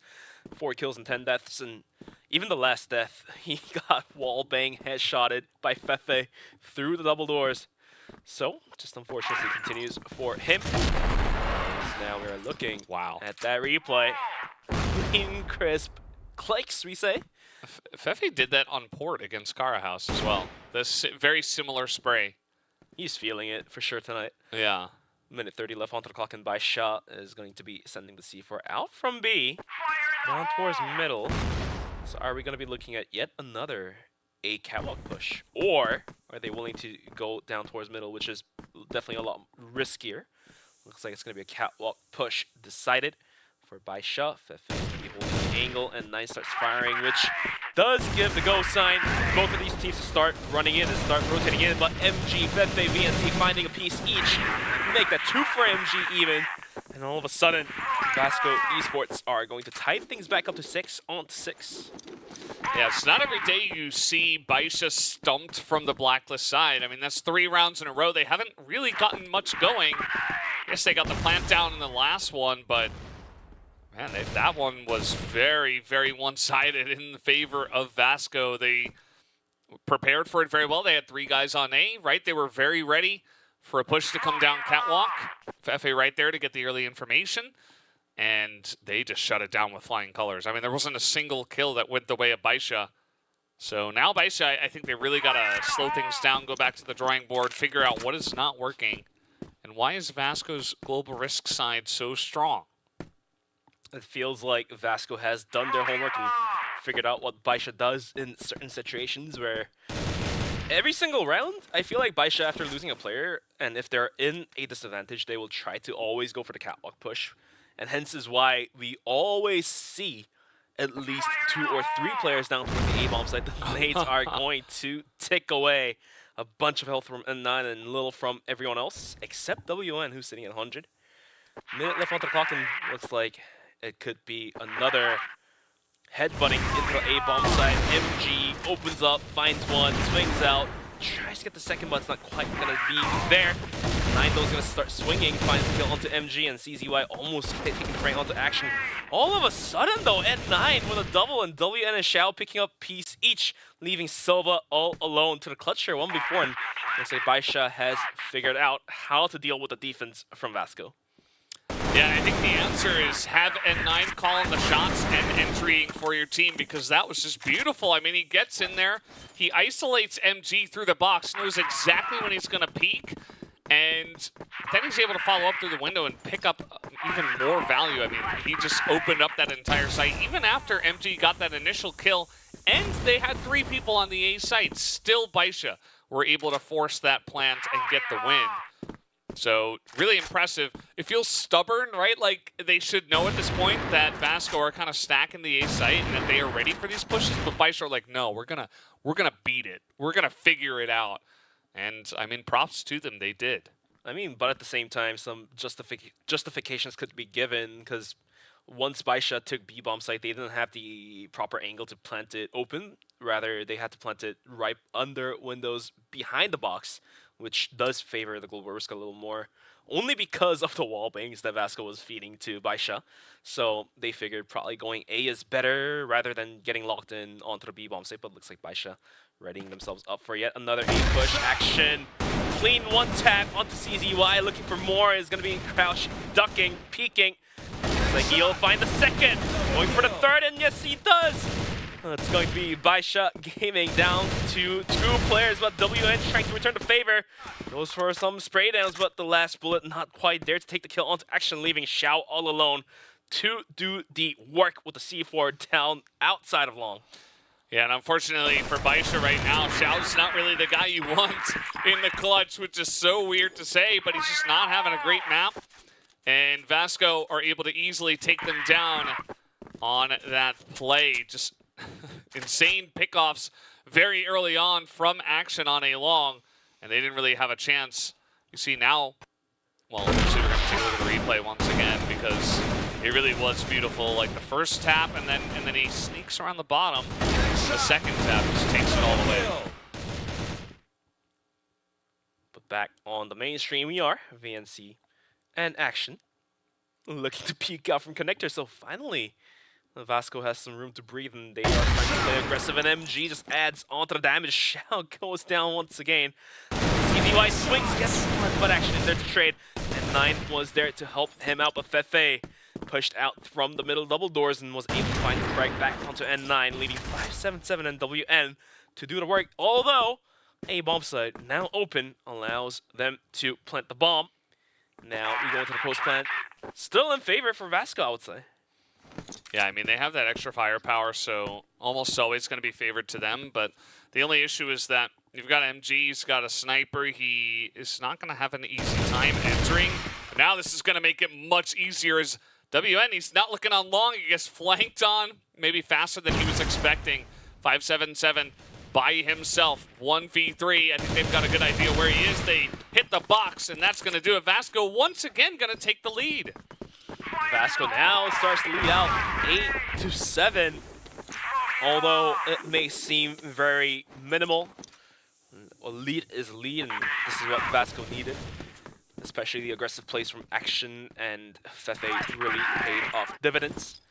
In the meantime, MG takes a punch and has to run back towards the bomb site. Whereas Baisha now kicking up their gears once again is going to be fast to push into the bomb site. And 9 does find the opening onto Fefe, as that's going to be one of the players from Vasco at underpass to hold it down. It's going to be VNC. Hope and prodding gets a kill on the CZY, but 577 is there to trade him back out. MG. Oh, Action here as well. Is Xiao going to spot this? I don't exactly know. There's 2 other guys in the window, but the timing of this from Vasco could be big. Action going to peek out. He gets that one tap once again. Looking for WN99, but WN is going to be the one who takes down everybody. That's 3 kills to the side of WN99. And now it's all tied up. Baisha able to get a second round on the half. 8-8. Somebody needs to find that next round for the tiebreaker, but for now, Baisha, after a fast-paced catwalk push this time around, they're going to send 2 players down towards A-Long and trying to gain control. And 9, what a madman! Out towards B, finds a double sprayed onto VNC and Silva. That will just put the hurt into Vasco as Fefe himself is taken down to super low as well. Yeah, I mean, just kind of going in there and doing it all by himself. We're going to take a look at WN99 and how he managed this. You know, a bit of smoke, a bit of you know, back and forth. And they can't quite clear of a corner. I mean, he's pretty far up there on catwalk as well, so maybe they don't expect him to be that close. But he gets so much value in that moment. And now, speaking of value, Baisha, they want to extract more out of the left side of the map here, out of the B bomb site potentially. We do have Action. This is like the perfect spot for Action where he's just like the one-tap king. It's like, okay, I'm looking through the window, and the second I see someone, I'm going to one-tap his head, and I'm going to back away. And it looks like they have rotated out from A and has made their way all the way to the B bomb, so where Action did spawn out the players of Baisha going for a tip of the head, but looks like the shots are not going to be there. The nades are flying his way. Looks like Action is going to have to play the angle game. in the meantime, Baisha playing this one out pretty smart. It's going to rotate out towards Catwalk, where Fefe almost spots out the player of WN. MG, though, is going to be quick to find the arm shot to seize you, and all of a sudden, Baisha is dead stuck in middle. They have nowhere else to go. Well, back to B it is. Back to B it is. The Xiao's here. They don't know about Action. Action's in the corner. But, oh, the more that time passes, Baisha's going to get more and more members on this B site, and Action, his lurk can only get so much value, I think. Let's see how much value exactly he's going to get. He's waiting. I think he knows at this point that they're on the site. The rest of his team coming on in, and Action waiting for it, but he goes down to Xiao. He gets no value out of his lurk on the site. Oh, and that is so unfortunate for Action. Xiao, he says, okay, I heard you, Valdez. I'll pick up my game. And picks up a big 7th kill for himself. Now Fefe, oh, had the timing, but, well, he had the angle, but he didn't have the timing. And now Xiao going to pick up a 2nd kill as well on the round. So 9-8. Baisha on the doorstep of winning all of a sudden. Action's futures position has been liquidated the moment he whiffed those shots. Unfortunately for him, but Baisha Gaming is going to secure the map point here. 9 rounds in, and Vasco desperately needs this round if they want to take this one into overtime. Baisha, though, is going to be playing very default spread out setups, where we do have WN down towards B and 2 players down towards A long, and N9 kind of just poking prodding in towards Catwalk. Whilst Xiao, now back on the AWM, looking down towards middle. Yeah, he'd love to get value out of that. In this map, he hasn't gotten too much, but he wants to find someone. Oh, Fefe, just trying to get information. Just trying to be the guy on Catwalk that says, okay, I'm going to spot them when they come in. But N9, he knows this. He's so smart. He's seen it twice, and that's enough. He says, okay, he's going to be there. N9 again, going to take down another Vasco member. That's his 2nd huge kill on the round for him. Now down to only 3 players, Vasco Esports trying what they can do to take the round back. Silva, triggered discipline, is not going to take the kill onto Xiao, and he's going to take down double kill here. Swings out for the 3rd, but he does not find it just yet. And that gives enough alert for the rest of Vasco to hold on to the bomb sites. Well, he gave his team the best chance possible. Definitely a crazy clutch play, but I still don't know if it's going to be enough, because now they're just able to back off, and it forces Vasco into 1 person per site territory. I wouldn't even mind it if they tried to group up, but instead it's just Action against 3 members. He needs to get the 1-taps again. He does get 2 of the 1-taps, kind of in an insane manner, and now MG's got the long angle going back to the C4, and we got overtime. Overtime, baby. First overtime of the tournament, and surprisingly enough, Action, we trusted in him to take those clean, crisp headshots. He delivered. He delivered what we asked for, and looks like we are going right into overtime. And it's so critical that he forces the bomb down there, like he challenges them there, because that's the only way that MG has an angle to get the shot, right? Now, it could have gone post-plant, and maybe MG still wins it 1v1, but to win it out that cleanly, it actually gives them a really good shot to move now into extra rounds and potentially take this one away from Baisha, which I was definitely not expecting. Zoom in on Xiao. He was yawning earlier before the match. Doesn't look too pleased with the way things have gone. But looks like we are getting ready to remake the lobby for the overtime, as we will have Vasco Esports on the Global Risk side, and or Blacklist side, sorry, and Baisha Gaming on the Global Risk side. As Vasco, their tempo on the offensive angle has been very rapid. This time around, they're going to be playing with composure, playing with the time, playing with the clock too, and deliver some trouble, mental trouble for Baisha to calculate. This is going to get very interesting. Vasco, they got to attack. They got to find the angles. I'm not sure what the angle will be for them. They tried towards the end of the last time they were on Blacklist to go Catwalk, and you remember Xiao got like a triple kill on that angle. You'll note now that he has actually backed off with his team towards mid. So Xiao comes in, he picks off Fefe, and just mid-rotation, he says, okay, I'm going to move over. And he's also got 577 maneuvering over towards the B site. We'll see if they can stop this mid push that does seem to be brewing from the side of Vasco. N9 just sprays down V as he threw double doors and was going to be dealing out those damages. Whilst all that, Vasco is going to rotate the players out towards B from middle, which, like you've mentioned, has 2 players as WN also joins forces to hold down onto the bomb site. 50 seconds remaining onto the clock, and let's see what Baisha is willing to do against the offensive angles coming out from Vasco. CCY just waiting. Just waiting. I think Action, yep, spots him. Get a little 1v1 going on. Xiao, meanwhile, gets another kill, and that's going to be CCY winning there. Silva desperately trying to hold on to this match for his team. You remember he was the guy on short that got a couple of kills for his life. 577 now able to get another one, and all of a sudden, Silva has to do so much. It's not going to happen. And first round of extra rounds will go to Baisha Game. MG going for the quick scope in towards the B connector, did not quite hit, and that left Silva to do all the work, which did not work out as well, but some fast aggressions out towards A long. And Vasco sends it fully deep, as 3 players are now posted up out towards A. While we do have Silva kind of lurking down towards B, and MG is going to be looking down towards double doors once again. Baisha playing pretty posted back, having both WN and N9 playing underpass, playing catwalk. It looks like they're going to do a double stack down towards catwalk. It did pay off dividends last time, and will this pay off once again? N9 is just so crazy. I mean, how fast his movements are, how intelligent his maneuvers are on the map. I do worry for him this time, though, because it feels like they've read the situation. You know, I think Vasco, they're waiting for someone to push up, and they might look to yeah, look at this. They're checking. I mean, it seems like they have an inkling, but they haven't checked the right corner yet, though.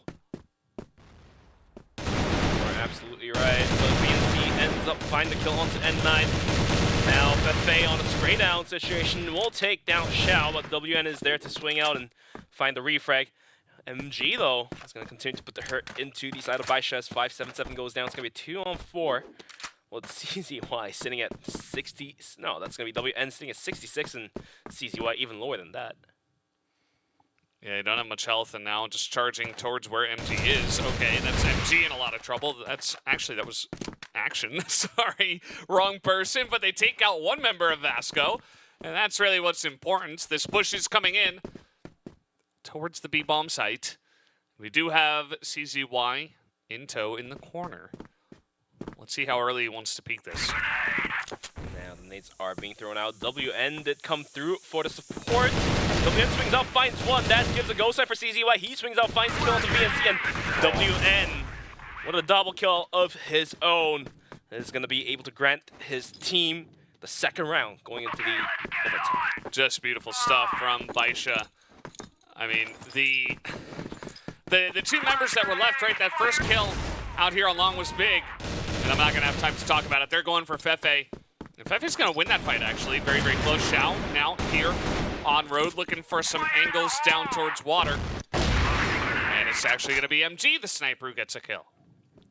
577 goes down in the process, and that early aggression from N9 down towards long did not work out, although he did take Fefe down to about like 15 HP there.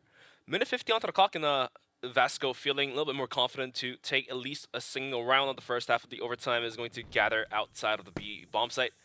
The C4 being held by MG may hint to us that they are actually willing to aggress onto the bomb site, but reading this like a book, they left A bomb site all open, and Fefe is scouting and will pass this information down, and all of a sudden, rest of Vasco is going to start rotating out from B and hit that A bomb site.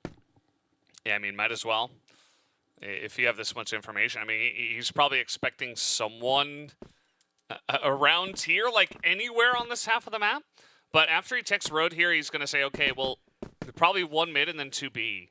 And so we just have a free plant on A, as you were mentioning before, Bench. So now the rotation already happening. WN 99, he wants to figure out something because they haven't seen Vasco at all because they're just not in position to do so. CZY now going to get that information. And WN99 out in water actually took a bunch of damage from Silva as well. So bit of a couple of fights going on here. And the flash is also not going to help by Shez. VNC is going to take down Xiao. CZY spotted out as well by Action. And now Silva to wrap things up with an M4 of his own. He's going to take down WN. And Vasco finally picks up a round. It's going to be 2-1 for the extra half. And we're going to be moving into the second half of the extra half. Yeah. Baisha able to get a couple from the GR side. Generally, on paper, you would say, okay, that's huge for them because their Blacklist side is fantastic. But as we know on this map, their Global Risk side was much more favored. They got 6 rounds on Global Risk in the first half, and then they only got 3 in the second half. So what does this mean? Maybe we just go to a golden round if the patterns continue, right? But not 100% sure that they will. On a ratio of 2-1, yes. Yeah. We'll have to wait and see if Vasco can pull the clutch off, or will Baisha just continue to dominate? Well, not so much domination now that's in the overtime, but Baisha more than definitely has the chance to actually come out on top of Vasco. They're the top dogs, but always esports, the reason why it's fun is because the underdogs can always bite back. Now we're moving on to the first round of the second half for the overtime. Vasco is going to be on the Global Risk, and Baisha Gaming is going to be on the Blacklist side. Yeah, and it's really up to Baisha here to say, okay, we have the lead. We need to figure out what went wrong on Blacklist real quick and fix it and take the map. If they want to take the map, that's essentially what they have to do.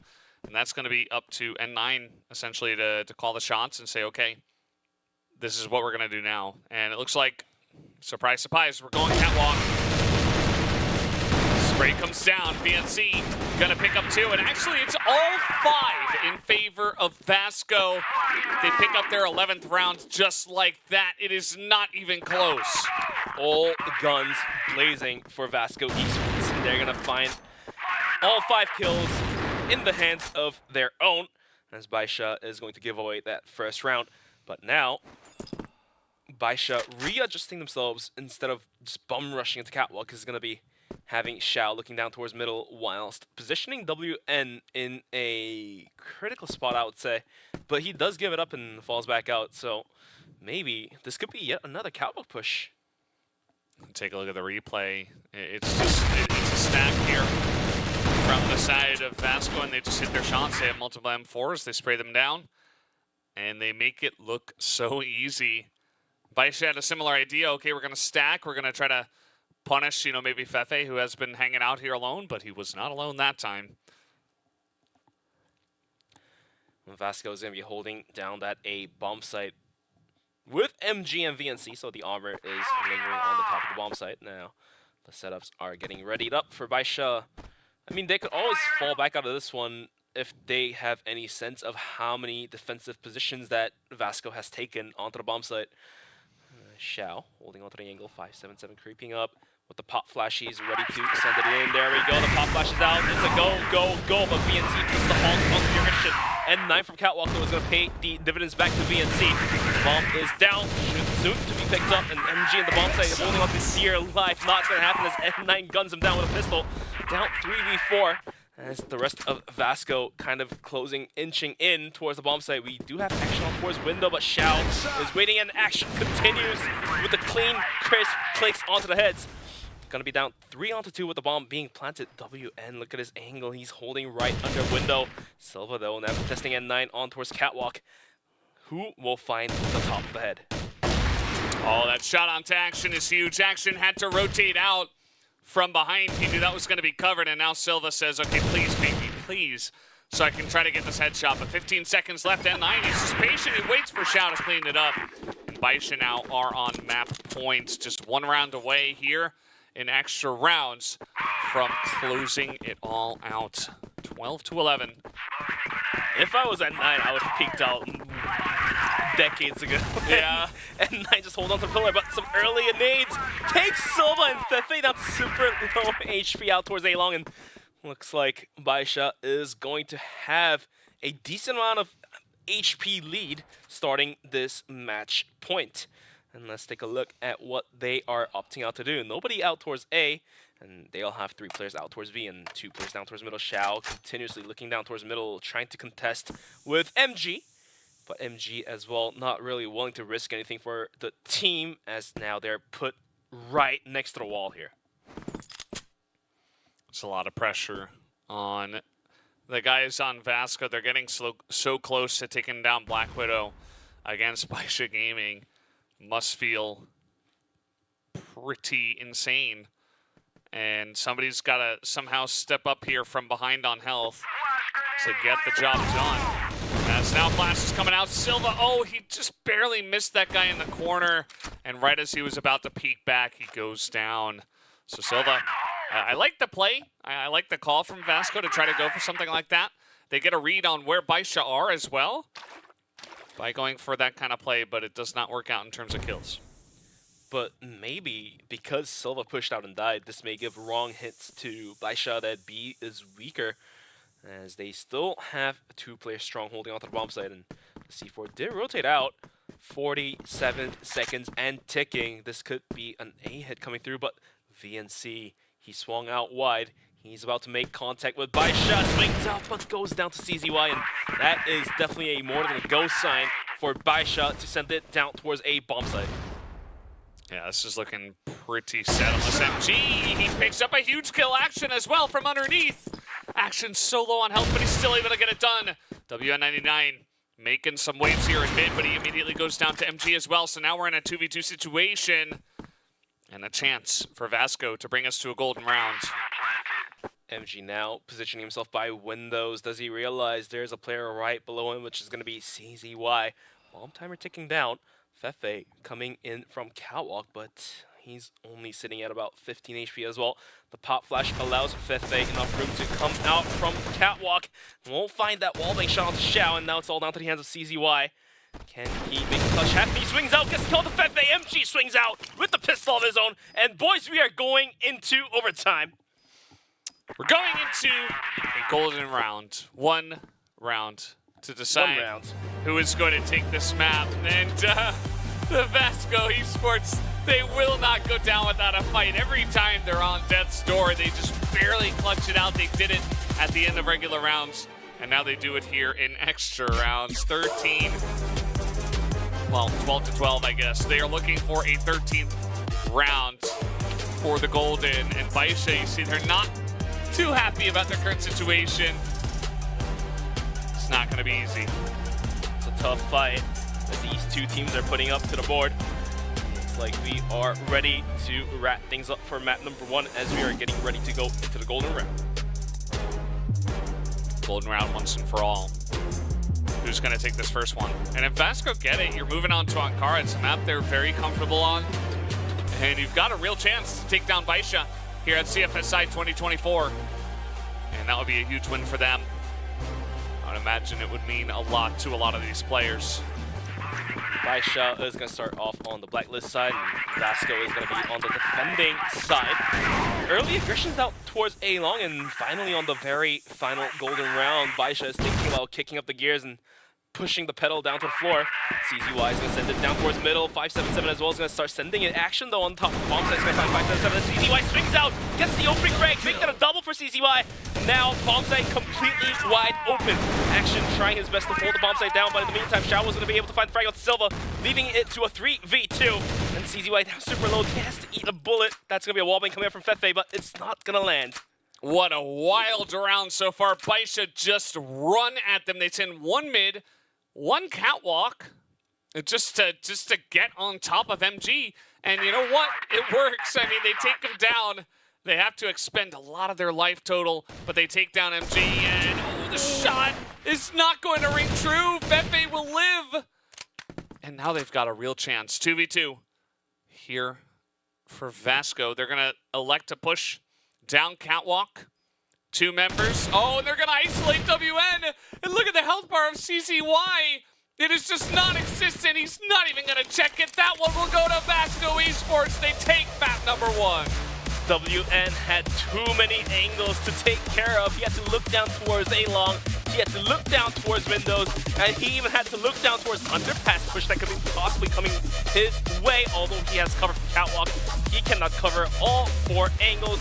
And at the end of the day, Vasco Esports does the impossible. Is going to be able to steal map number 1 away from Baisha Gaming.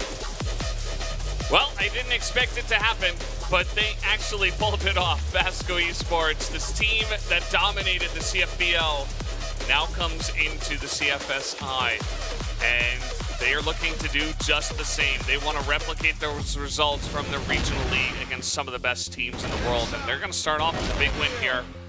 It's very close. It was very back and forth. Baisha had some good moments. They started off strong from the GR side, but for some reason, their Blacklist side just was not having it today. They could not figure it out, and Vasco, I'm certain, were much stronger than they were expecting.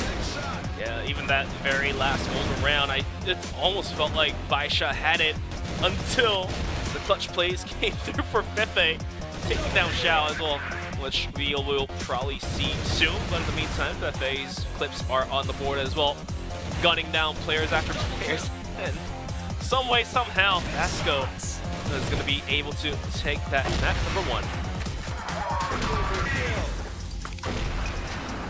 Well, let's take a last look at these highlights. And then eventually we're going to get into our second map of the day, of the match rather, which is going to be Ankara. And Black Widow, definitely one that we've seen many a time Vasco pick in the CFBL, so kind of makes sense. They were also very confident on this map, and you know, they're barely able to get across the line. It's one that was banned a decent amount actually by the side of Baisha in the regional league. And so this moment from Silva here, this is 9-8. He's able to trade 2 for 1, and I think he even does a little bit of damage there, but it also spots the entirety of the team. It gives the information, trades up, and brings it into overtime. And that's the first big moment that kind of brings us to this destiny of Vasco winning against Baisha. Yeah, definitely a lot of credit should be given to Fefe clutching rounds after rounds to take the map point away from Baisha. As now we are waiting to get into map number 2, but we're going to be taking a look at the set summary. 12-13, Vasco Esports pulls off the Alamo and some way, somehow comes out alive from Black Widow with a map point to themselves. Fefe sitting at 1.31 and Action sitting at 1.46 big numbers, and MG is going to make it even with 1.00. No need for more, no need for less for MG. Just a 1, and Action just some big clutch rounds himself. You know, he wasn't always the last guy alive, but he was certainly a guy that kind of pulled out rounds where you didn't expect Vasco to win, and he would just be like, okay, here's a 3K from me, or here's a 2K from me. I'm gonna pull a little bit extra than my weight at the exact right moment when we need it. And so big shout out to him, making it possible there. We do move on to Ankara, which is a pretty strong map for the side of Vasco as well. You know, they are undefeated on this one in the CFBL, 4-0.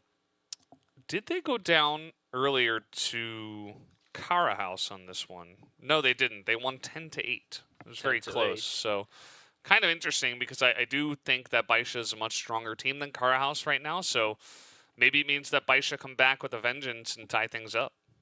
We will have to wait and see, because if Baisha Gaming is able to secure Ankara, then you'll get to see Eagle Eye 2.0, which we have yet to see in this tournament format. So let's wait and take a look, because as we are getting ready to go into map number 2, it's going to be Ankara, Vasco's pick. But like you said, Valdez, definitely Baisha Gaming, a better team. It feels like, at least in this invitational, than Kara House. And if that comes into play, then it could be Baisha's map. Yeah, definitely could happen. But, you know, I'm not sure how that's going to affect them, losing in a golden round. Maybe they're going to come out even stronger in the second map. There are teams that certainly respond often that way. But, you know, Xiao going to start off, though, with the kill. That's going to be big for them. You see Vasco trying to get aggressive here from the GR side. Xiao picks up 3, and that might just be enough to get them over the line here, although MG was able to trade one back as well. You saw Action get one as they were exiting there in a quarters, so, you know, advantage Baisha, but not their round just yet. Now Silva trying to swing out from connector is going to be able to find the headshot to CZY and equalize things back down to 2-on-2. And now running against the clock is going to be Baisha as N9 himself is taken down to a low HP. As we still look at couple utils left on both of these teams, 2 frags, 1 flash, 1 smoke, more than enough to close off one angle and get going. As we have the C4 rotating in towards the long area of B, held down by MG. WN, I think his footsteps have been heard, as MG is going to be hidden behind the boxes with the pistols out, but he's not going to land the shots! And WN is going to pay back the dividends, and that will be the bomb planted, but Silva, though, says no. Make it down to 1v1. We're going to go all the way down to Tooth and Nails. He's going to have a flat nade. He has a frag grenade to try to take away some health and try to utilize that, but we'll have to wait and see. He swung out from catwalk in a 1v1 the wall from WN, landing right on Silva. Now it comes down to head versus head. It's not too much time. Also, WN99 still having a flash, and there's just really not enough. He's got to get out here, hoping that he was behind that box, but it is not the case. And that means Baisha get on the board. They figure out how to win on Blacklist side here, at least on Ankara to start us off. But Vasco Esports, they showed us the potential to possibly take the rounds as global risk against teams like Baisha on Ankara. So let's see if that last round gave them enough hints to adjust their plays and possibly take the rounds here. But in the meantime, we have 3 players out down towards A bomb site. And that's going to be 577 followed by Xiao and N9, who is now thinking about falling back down towards middle, as Action is going to be watching it from the B connector. Well, let's see when they decide to actually commit to an area, because they're just everywhere at this point. As you mentioned, they're just covering all their angles at this point in time. Spread out, just poke and prodding, getting some information is what Vasco's doing. Not necessarily overextending anywhere, not risking their life, but for now. And he got spotted out by Action. He was posted a little too deep in towards middle, and that will surely open up the gate for Vasco to try to recoup some rounds back.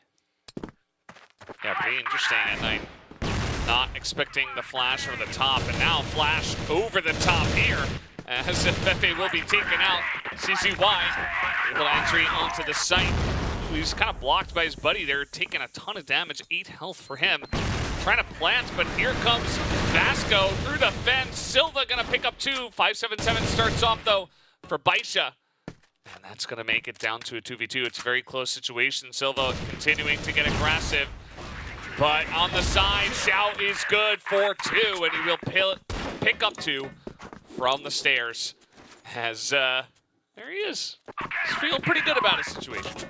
And Lee's coming into Ankara. Xiao feels more confident, I would say. The way he swung out right through the smoke and was able to gun down 2 players. Definitely one of the moments you want to see to come out from the armor of Baisha Gaming. And in the meantime, quick mid grouping outside of B connector. Maybe are we looking at some possible mid push, but Vasco's reading this like a book as well. Is going to send down VNC closer towards B as well. Action with an arm as well. He's going to find Xiao, and he's going to fall right back. Unfortunately for Xiao, looks like his momentum is going to be slowed down. It's kind of interesting that Action picks up the arm in this one, and then he goes that way. Just trying to hold the long angle, and you can see he's not known for picking up this arm. I mean, he did get the 1 kill. And now he's just going to back all the way up to the top of A. So kind of did his job, traded it back after Xiao got his 1 kill. And it gives them a chance now in this round. I mean, now that he's down low, his arm is now going to be better than a rifle. And down to a minute mark in the Baisha Gaming, opting to inch closer towards A bomb site. But looks like they're not just going to send it just yet. as the rotation is going to happen all the way towards the spawn area, it does look like, whilst having CZY kind of lingering outside A. So it looks like it will be an A hit coming through, but we do have MG and Action both on arms, holding this one down like a guardsman. Yeah, I mean, this is... Oh, yeah, he's not going to hit that shot, but he does get the pistol shot, pulls down the arm at the wrong time. Now MG going to go down after picking up a shot for himself. N9 able to break into the site, but now WN99 there with him. And they're able to hold on to this one. Still 22 seconds. They're expecting VNC to come in quick. VNC quick on the trigger. Does pick up one. And now it's VNC versus N9. A 1 versus 1. N9. He knows he's coming from that direction, almost definitely. Unless he's going for a long flank. He's got to check the air duct, but the timing, not good for N9. He's probably going to expect a rotation, so VNC... Oh, if he went up the stairs at that exact moment, he would have just gotten the kill. But now N9 has a better position to hold. He just has to look at the staircase. I mean, every angle he's holding has to face off 2 angles at once, so you can only look at one. He's going to tap the bomb. Quick spot out N9, and VNC indeed does do so.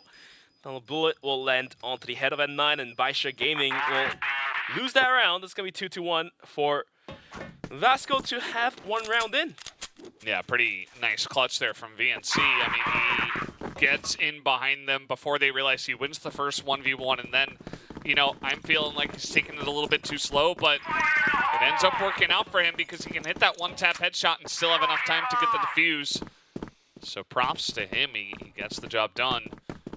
So definitely going to give some life over to this Vasco team who had a pretty fantastic first map and are looking to pull ahead here and potentially another map. So now VNC in the corner. He's got to pull up big here once again for the team. He gets one, but only the one. And N9, WN99 are getting in there and doing a great job of clearing out the site. Now Silva in the back spawn with MG. Tries to go for some pot shots. In the meantime, Action does go down on the flank, and that will leave Vasco to 2v4. The bomb now being planted. MG has to find 2 or 3 frags, otherwise the retake is going to be seemingly impossible. It's an angle, but CZY is just going to go for some pot shots and pushes MG out of his position.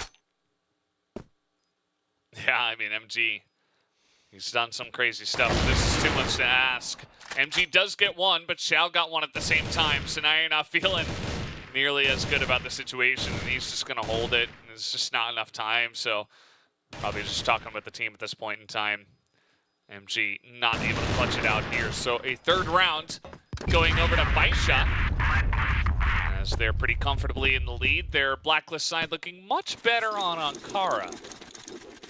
Yeah, definitely feels a lot more smooth in terms of execution, and in some way, somehow, Vasco's defense as well seemed to be decent, but just the breaking force from Baisha seems to be stronger at this point in time. Because every single round had to come down to the bomb plant. There was not a single round coming into Ankara that finished off by just kills. Yeah, it is true.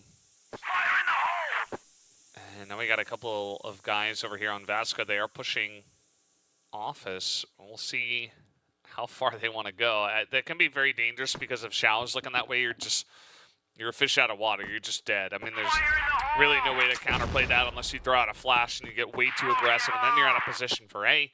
It can get pretty rough if you're going to go too far. So they're just going to hold down Office. Meanwhile, we do have a bit of a push brewing here from the side of Baisha. Might actually push into this one. Meanwhile, MG not going to get the quick scope. And he will stay there to try to challenge, but down he will go. Meanwhile, Silva here being challenged by 577, who does take him down. And now Baisha in an awesome spot to take down the B site. Action came in for the rotation, but he does see N9 on top of the bomb site. Will put some bullets in his faces, but not going to be there soon. He might take the kill, but instead, it's going to be WN going down. And Xiao with the jump bomb shot will take Action down.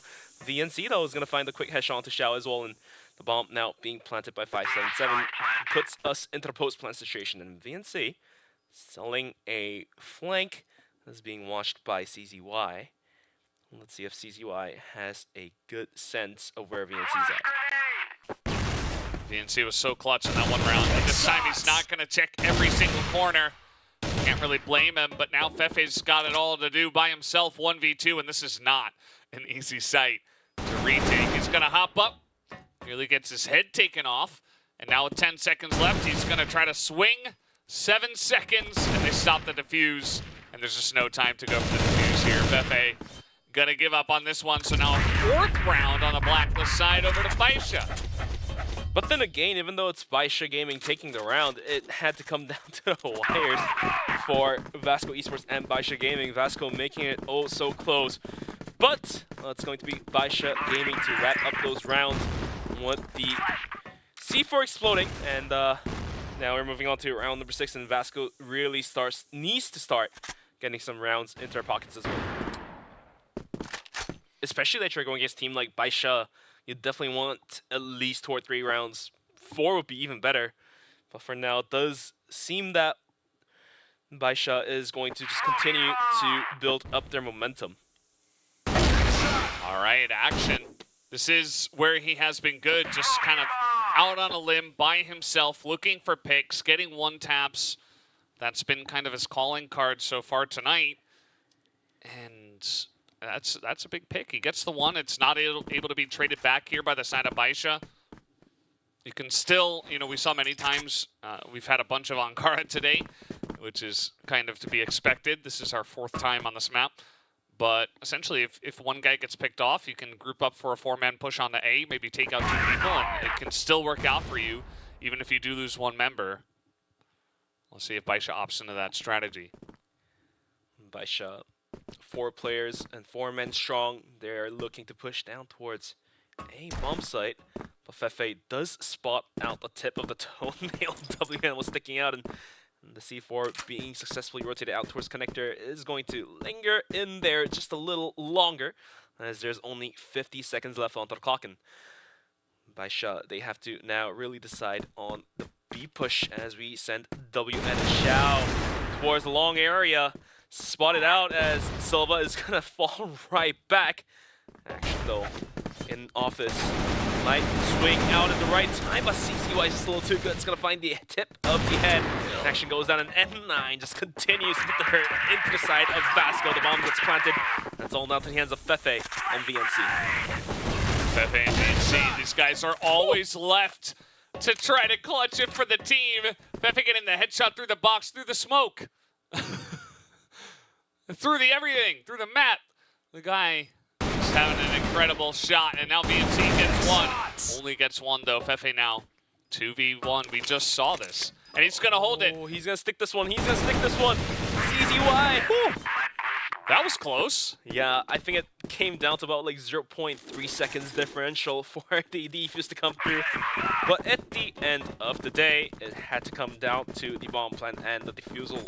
Once again, going to be 5-1. Baisha Gaming still building up their momentum. And the nade is going to take 577 down towards half HP mark. As Action falls back like a prankster he is. Yeah, he's just out of there. He's looking for somebody who's going to peek his head out and try to 1-tap them and then just back away. It'd be very annoying for the side of Baisha. Baisha now, they say, okay, well, Action was mid. That's a bit different than what we're expecting. He used to play the duct, so let's check the air duct now and maybe set up a push on an A. And as we can tell, there's only 1 guy on A here. It's VNC. So if they do hard commit to this push, this should work out pretty well for Baisha.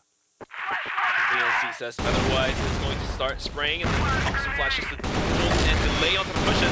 He finds 1, swings down, gets a double. And that's what we exactly asked for VNC, and he will find and deliver the double kill that his team needed. And all of a sudden, down 4v3, the bomb does get planted, and it looks like we are down to the wire once again, Valdez. Yeah, it's interesting. A lot of times, if you're alone on the A site, players will just like throw a flash, throw a smoke, and then they'll just back away and look for a 5v5 retake. VNC did the opposite. He threw a flash and he said, okay, I'm going in. 1v5, they're not going to expect this, and he got so much value out of it. Now Xiao, kind of in an awkward spot. CZY is right there to help him out. That's going to take a lot of bite out of this retake. Another pick here from Xiao. CZY pokes out, N9 gets another. And it is yet another round on the board here for Baisha Gaming, 6-1. 6-1 indeed, Valdez, and we are only remaining with 2 more rounds until the first half, and it only looks like Baisha Gaming is willing to close the first half out, and 8-1 almost. But Vasco, they have been making it pretty close, and we should not give up hopes just yet. Yeah, I mean, even after the first map, Black Widow went 6-3 in favor of Baisha. You know, Vasco Esports were still able to make a really nice comeback from the GR side. They won 3 really one-sided rounds. And, you know, they were able to entirely turn the tide in their favor. Now, this is a bit different because different sides, different map. And then 9 is going to start off with yet another kill, so might not be looking at 3 rounds even for Vasco if they can't win this one. Silva has a general idea of where Baisha is at, and looks like Lion Silva's going to start going past. VNC in the meantime is going to find the kill onto N9, but CZY quickly reacted to flank and find the frag back onto VNC. Going to be down 4-on-3, but the C4 is going to be down towards a connector, and let's see if Xiao is willing to find a frag as he's looking down towards vents, but Fefe not interested in swinging out as the C4 now gets recovered by WN. Shots! Okay, that's just not fair. Like, that was nasty. That was insane. He was so quick with it, too. WN99, like I said before, there's a good reason why this guy's been added to the roster. MG, oh, he's not going to see them. Doing MG things. He's in a really weird spot here. I mean, if Xiao just poked out at that exact moment, MG would just be dead. And he might have expected that, okay, they've moved past me, I'm going to get the flank on them, but who's flanking who? Oh, what a quick scope. But 577 swung out to find the frag at the end of the day. And MG goes down. And Fefe, whilst being invinced, Xiao fed him some nades, and he's going to be taken down to about 20-30 HP here. And with only 15 seconds left onto the bomb timer, the clutch may not happen, so might as well as utilize this time to, you know, plan out something for the very last round of the first half. They're going to do that instead of running in for the retake, which is seemingly impossible. No reason to try. That's just fine from Fefe. And now it's 7-1. 7-1. I mean, this looks entirely different from what we saw on Vasco's side of Black Widow, right? They were able to have a huge resurgence. And it started because they were able to get 3 rounds in the one half, but I'm not seeing that here at all. I mean, they might just end up on 1 round from the GR side, which is very strange. So let's see if they can turn it around, or if Baisha are just angry, because, you know, it's worse than just a normal white shark is an angry white shark. And that is absolutely true. They're going to try to clear off that corner in towards middle. They have a little cubby, but 2 nades will do the work, as there was no player from Vasco holding it down. Instead, they're going to have a 3-player hold down towards A bomb site, where VNC is going to be holding vents like he usually does. Fefe on top of the bomb site. This time around, Action joining forces on the A bomb site. And we still have 2 players kind of lingering down towards the middle. That's going to be N9 and CZY from the side of Baisha. And they're just going to burn the clock down all the way towards the minute 17 seconds here. Yeah, might as well. Last round of the half. Maybe, you know, Fefe took some extra time. Maybe they had something special prepared. Either way, you can always push now with about a minute left. And it looks like they're going to go beat bottom. We haven't really seen this from the side of Baisha, so they're even mixing it up right down to the wire, right down to the last round. And the first person to spot this will be MG. But he doesn't. Okay, there it is. He's going to get the word now, but now he's being flanked by everybody. He does get a second shot somehow under all that pressure. Looks like Baisha is playing by the ear now, and 9 hiding solve in spawn. Finds 2 huge kills as Xiao adds on to the damage, leaving Silva all alone to the clutch. 28 seconds and a dream. 3 kills, 3 clicks, and a defusal. Hard ask. Hard ask indeed, as Xiao will take him out. It's going to be 8-1 on the first half. Yeah, Ankara looks like a totally different story. You see a lot of shifting in chairs for the side of Vasco. I think they know what kind of position they're in right now.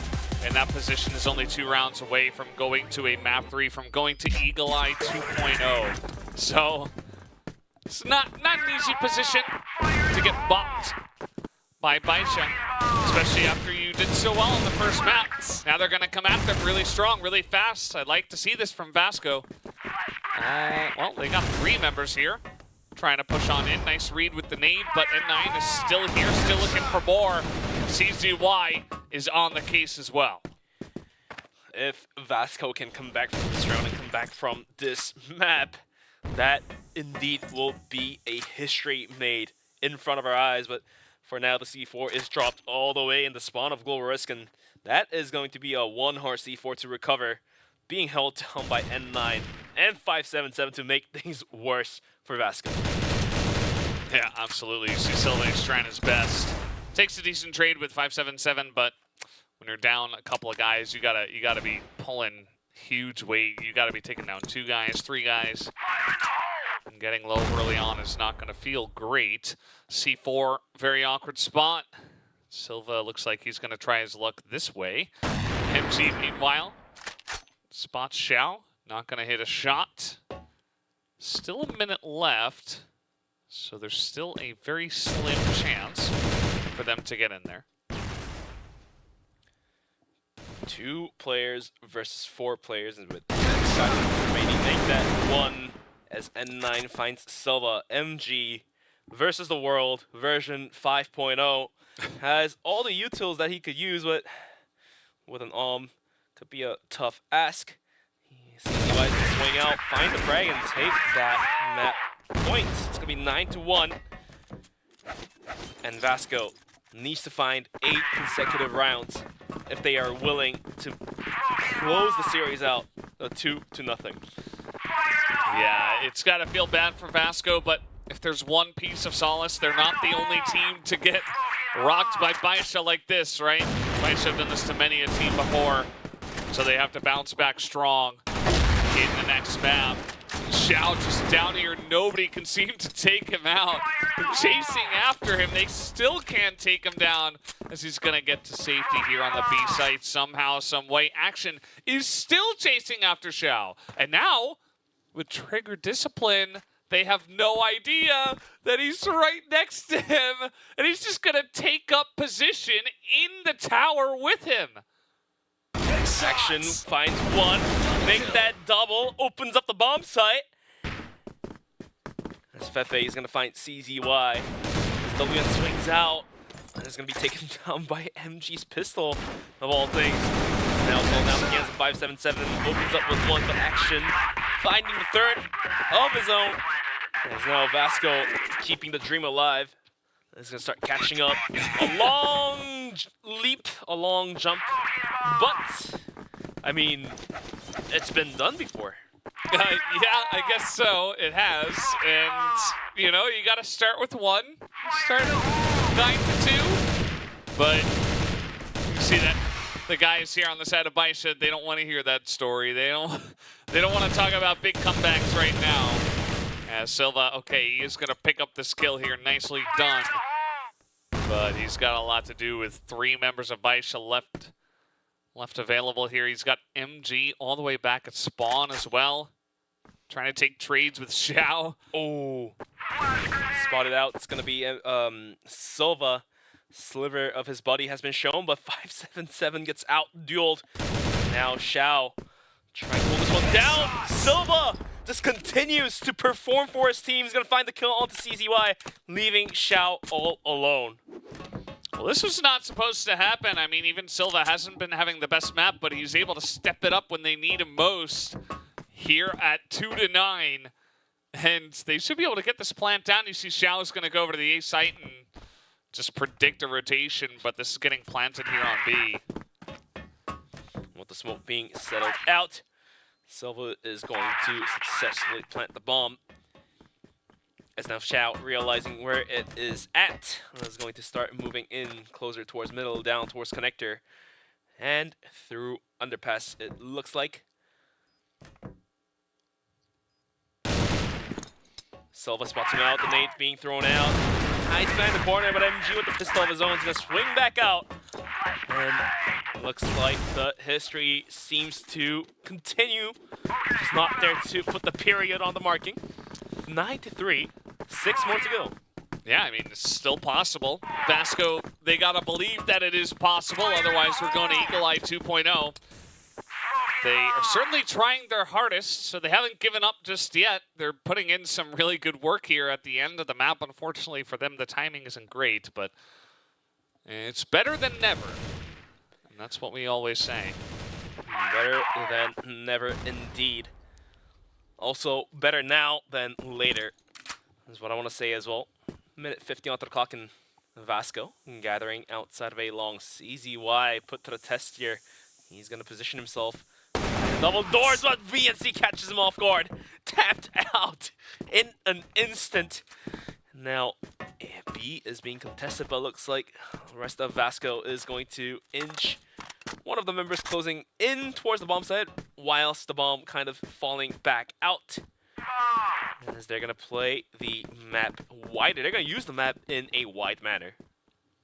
Yeah, I mean, they might as well.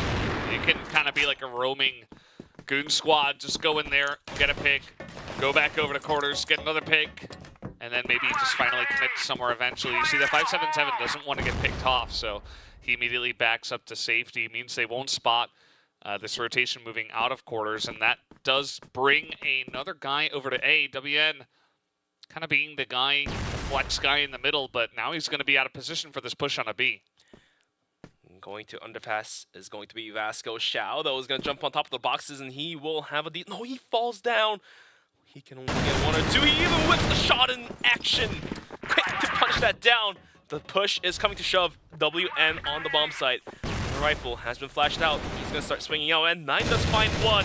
Fefe gets spotted out, almost going down as WN repositions himself down towards boxes. M9, though, continues to take the kills left and right. Silva is quick to trade him out. As it's all down to the hands of 577. There is one. He needs to find two more. 13 seconds left onto the clock, and they will, at one point, have to go for bomb line. No, they're going to swing out, and ooh, that was so close. 577 takes a kill onto VNC, leaving Silva all alone. But the dream surprisingly continues. Still dreaming is Vasco. They're not going to go down without a fight, they say.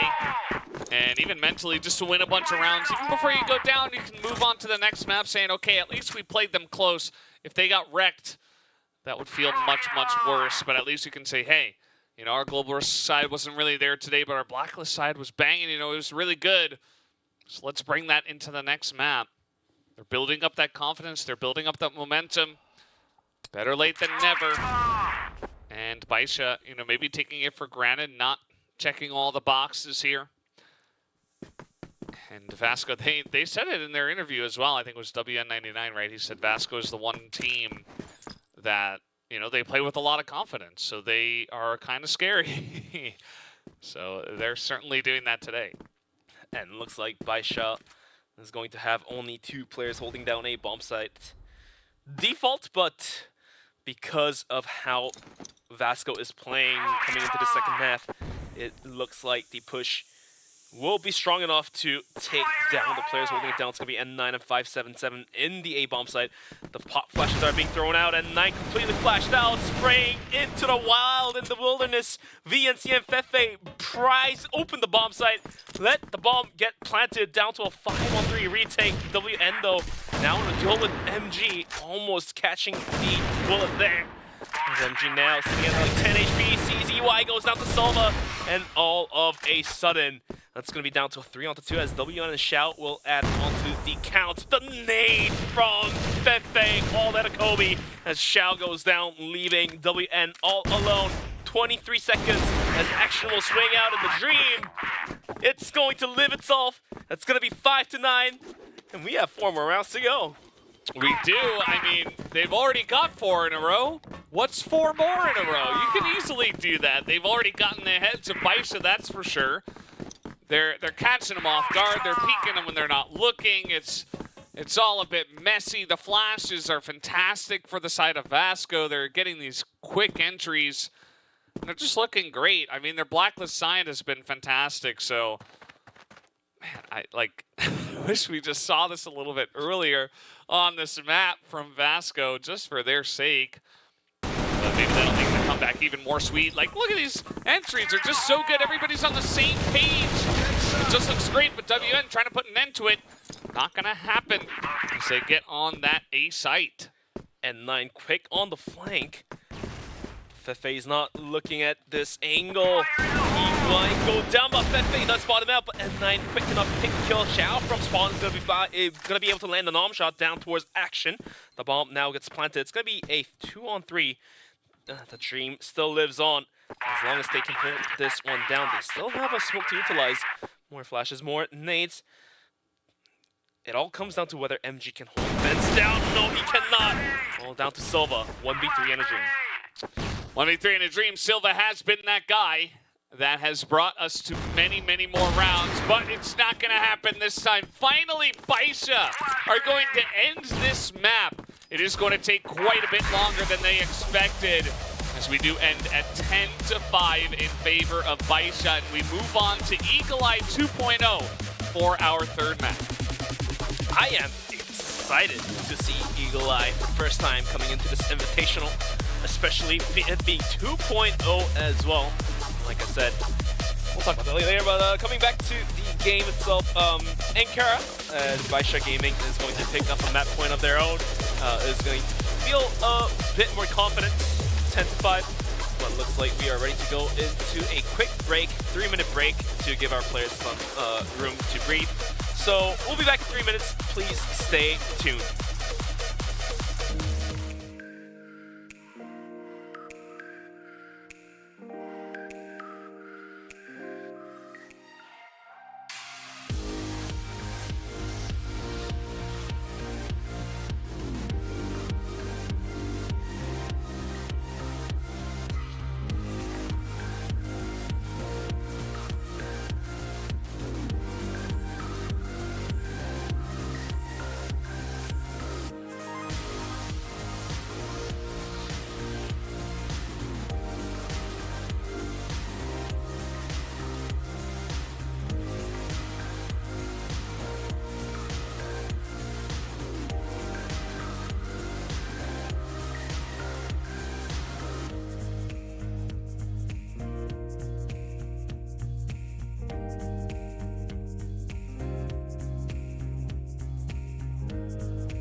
Welcome back, guys. We are here after map number 2, which did go the way of Baisha Gaming. There was a nice little stint there where it looked like Vasco may just come back, but was not meant to be at the end of the day. Baisha Gaming, the better team here on Ankara, so we do move on to map number 3, which is Eagle Eye 2.0. Eagle Eye 2.0, and the more I want to talk about this, but I have to keep it short to jump right into map number 3. But a quick summary, we have a strategic update on the map, so please tune in if you have Crossfire installed. Make sure you play the map. But here it is, map number 3, Eagle Eye. But don't forget, it's got the 2.0 next to it. We're going to have Vasco Esports starting off on the Blacklist side, and Baisha Gaming starting off on the Global Risk. And on that A-bomb site, that strategic update, they have the fences removed, and you may fall down now. It can happen, and there's a bit wider space moving in towards hotel. The hotel area changed a little bit. We got a box removed going towards A. There's also a little cubby over there now. Some nice little areas, I think, for the attacker side to find some angles. Also, graphically feels a lot smoother, not only for us casters, but the players themselves will definitely notice this change. But minute 24 seconds left onto the clock, and however smooth the map is, Vasco now really has to decide on where they want to get to. But MG is going to start opening up down towards Xiao. Quick arm shot will open things right up at the flank. Oh, it's not going to be a flank. It's actually a rotation out from middle towards center. Down towards spawn. That was going to be N9 sending his rotation. As the C4 now being picked up by Fefe, whilst the whole team of Vasco is going to move in. And now the setups are out. Looks like they're going to be sending it down towards middle. And they're going to send it in. You see N9 is going to back away, waiting for this one. Has his team with him, but it still does not matter. Action able to round the corner, but now the crossfire comes in. Everybody gets mowed down. Only N9 left alive, but there is a bomb down on the floor. N9's taking a huge amount of damage, and he's going for the trades here. Silva, the nade, Kobe! And Silva will find the kill onto N9, and Vasco is going to smile out of the first round. Yeah, it was a pretty funny way to end the round, I guess. But starts off with an MG pick on a Xiao. That's what you want to see. Your sniper winning duels. Now Xiao trying to get some revenge here on the long angle, but through mid come Vasco. They're coming onto the site very, very hard. We do see 3 guys still left, but very low health bars for them. N9 gonna pick up a second kill. That was a fast A aggression with the bomb now being down. Then Fefe is going to misstep out of the map. Like we said, the map has changed and you may fall out of existence, leaving MG all alone to do the clutch here. He should be able to recover the bomb, but looks like he's more interested in finding a frag to make the equalizer. The CZY, see the tip of the foot of MG, looks like not. Kind of surprised he doesn't. Ooh, but look at the maneuver. He's gonna drop. There it is. Clean, MG. crisp movement followed by clean, crisp click. I would say that. Now down to a 1v1. Okay. Trying to get that one arm shot off before he runs over towards B. Or maybe he's just gonna fully rotate all the way behind him? That is 200 IQ plays if he does that. You see N9's at B, but I mean MG's just back checking every corner. He's going back to A. Does N9 realize the situation? He's thinking about going back towards A, but he's more interested in just lingering around spawn, see what goes. Here for some sounds. Not gonna happen just yet as the clock ticks down towards the 30-second mark. You see MG utilizing that little entranceway there and just keeping undercover. I think he knows at this point that N9 is not on the site.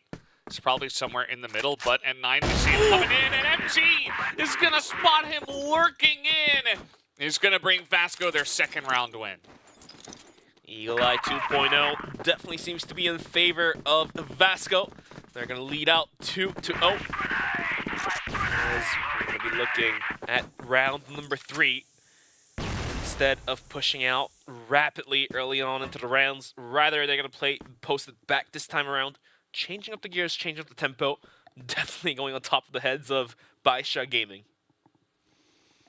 MG with 4 kills, already doing a lot of work for his squad. And C4 down, they're going to wait now for Baisha to get aggressive. Not a bad idea. You know, you took 2 crazy close rounds that went down to the wire. Now you just kind of slow things down. Try to bait your opponents into trying to get revenge, into trying to get impatient, and maybe you just get another pick off that leads to a great push eventually. We do see N9 is holding down the hotel, and there it is once again. Make that 5th kill for MG as N9 swung out a little too wide. Now looking at a 5-on-4, minute and 18 seconds onto the clock, and Vasco probably willing to do yet another A split, but this time around 5-7-7, and WN is holding down towards middle. CZY though, thinking of some ideas, is going to start swinging out from Latil. Is quick to find the kill onto MG. The armor for Vasco goes down.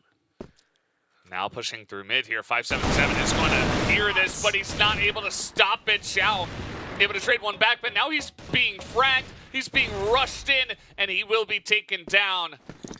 So now 2v2 situation. C4 is down, but Fefe can recover it with the smoke being put out. He soon will plant the C4, but the flank is coming from WN. And like we said, the box by the staircase is now impenetrable. Some shots fired there on a CZY who's all the way on the B site. And they know where WN is coming in, so they know where all, or you know, the 2 members are. WN gonna get swung on. Excellent team play there, but now it's a 1v1. Silva picking up the arm. He's not hitting the shots. He's going to the pistol. Once a rifle. Ooh. Oh, the timing, it's good. And Silva gonna pick up a 3rd round in a row now for Vasco. And all of a sudden, Vasco Esports may seem to take the series away. I mean, it's too early on into the rounds to say this, but at least for the first 3 rounds, it does feel like Baisha Gaming might go down. N9 with the support of his teammates is going to start swinging out. 5-7-7 finds the kill onto Fefe, but Silva is quick to trade out N9. VNC continues to put the damage into 5-7-7. Down 4-on-3. WN as well goes down. VNC a double kill for himself to take down CZY. Xiao left all alone. And Eagle Eye, probably not the best map as an armor to be left alone to put into a clutch situation. Yeah, there are some decent angles, but 1v4, it's too much to ask. They know where he is now, and he is just so dead. Down he will go to MG's pistol. It's 4 rounds in a row here to the side of Vasco. They're really on a heater. They just got to hope to not overheat. They got to hope that Baisha continue dropping some shots. And you might be on your way to a victory against Baisha, a very strong team. And all of a sudden, N9 starts swinging out wide, and he gets picked off by VNC. So, looks like Baisha is losing their temper almost. Yeah, especially N9. I mean, I'm not really sure. You know, you're trying to get aggressive, but that's a very long lane that you're just running down, and there's always going to be someone watching that. Maybe just hoping to get lucky, or maybe hoping to take a 1v1 and try to boost his team's morale by winning it, but instead he does the opposite and goes down essentially for free. CZY, he's over there now. He's got his own arm, and he can hold down that angle all he wants, but the rest of the team could easily just push A. The moment CZY gets traded out like this, not even a trade as MG just finds an angle onto CZY. B is completely open, has to send down WN, which weakens up the defense down towards middle. But at the same time, Fefe thinking to poke and prod down towards B, long down towards Motel, is going to call for this and send all of his teammates, except a couple, to take down the B bomb site.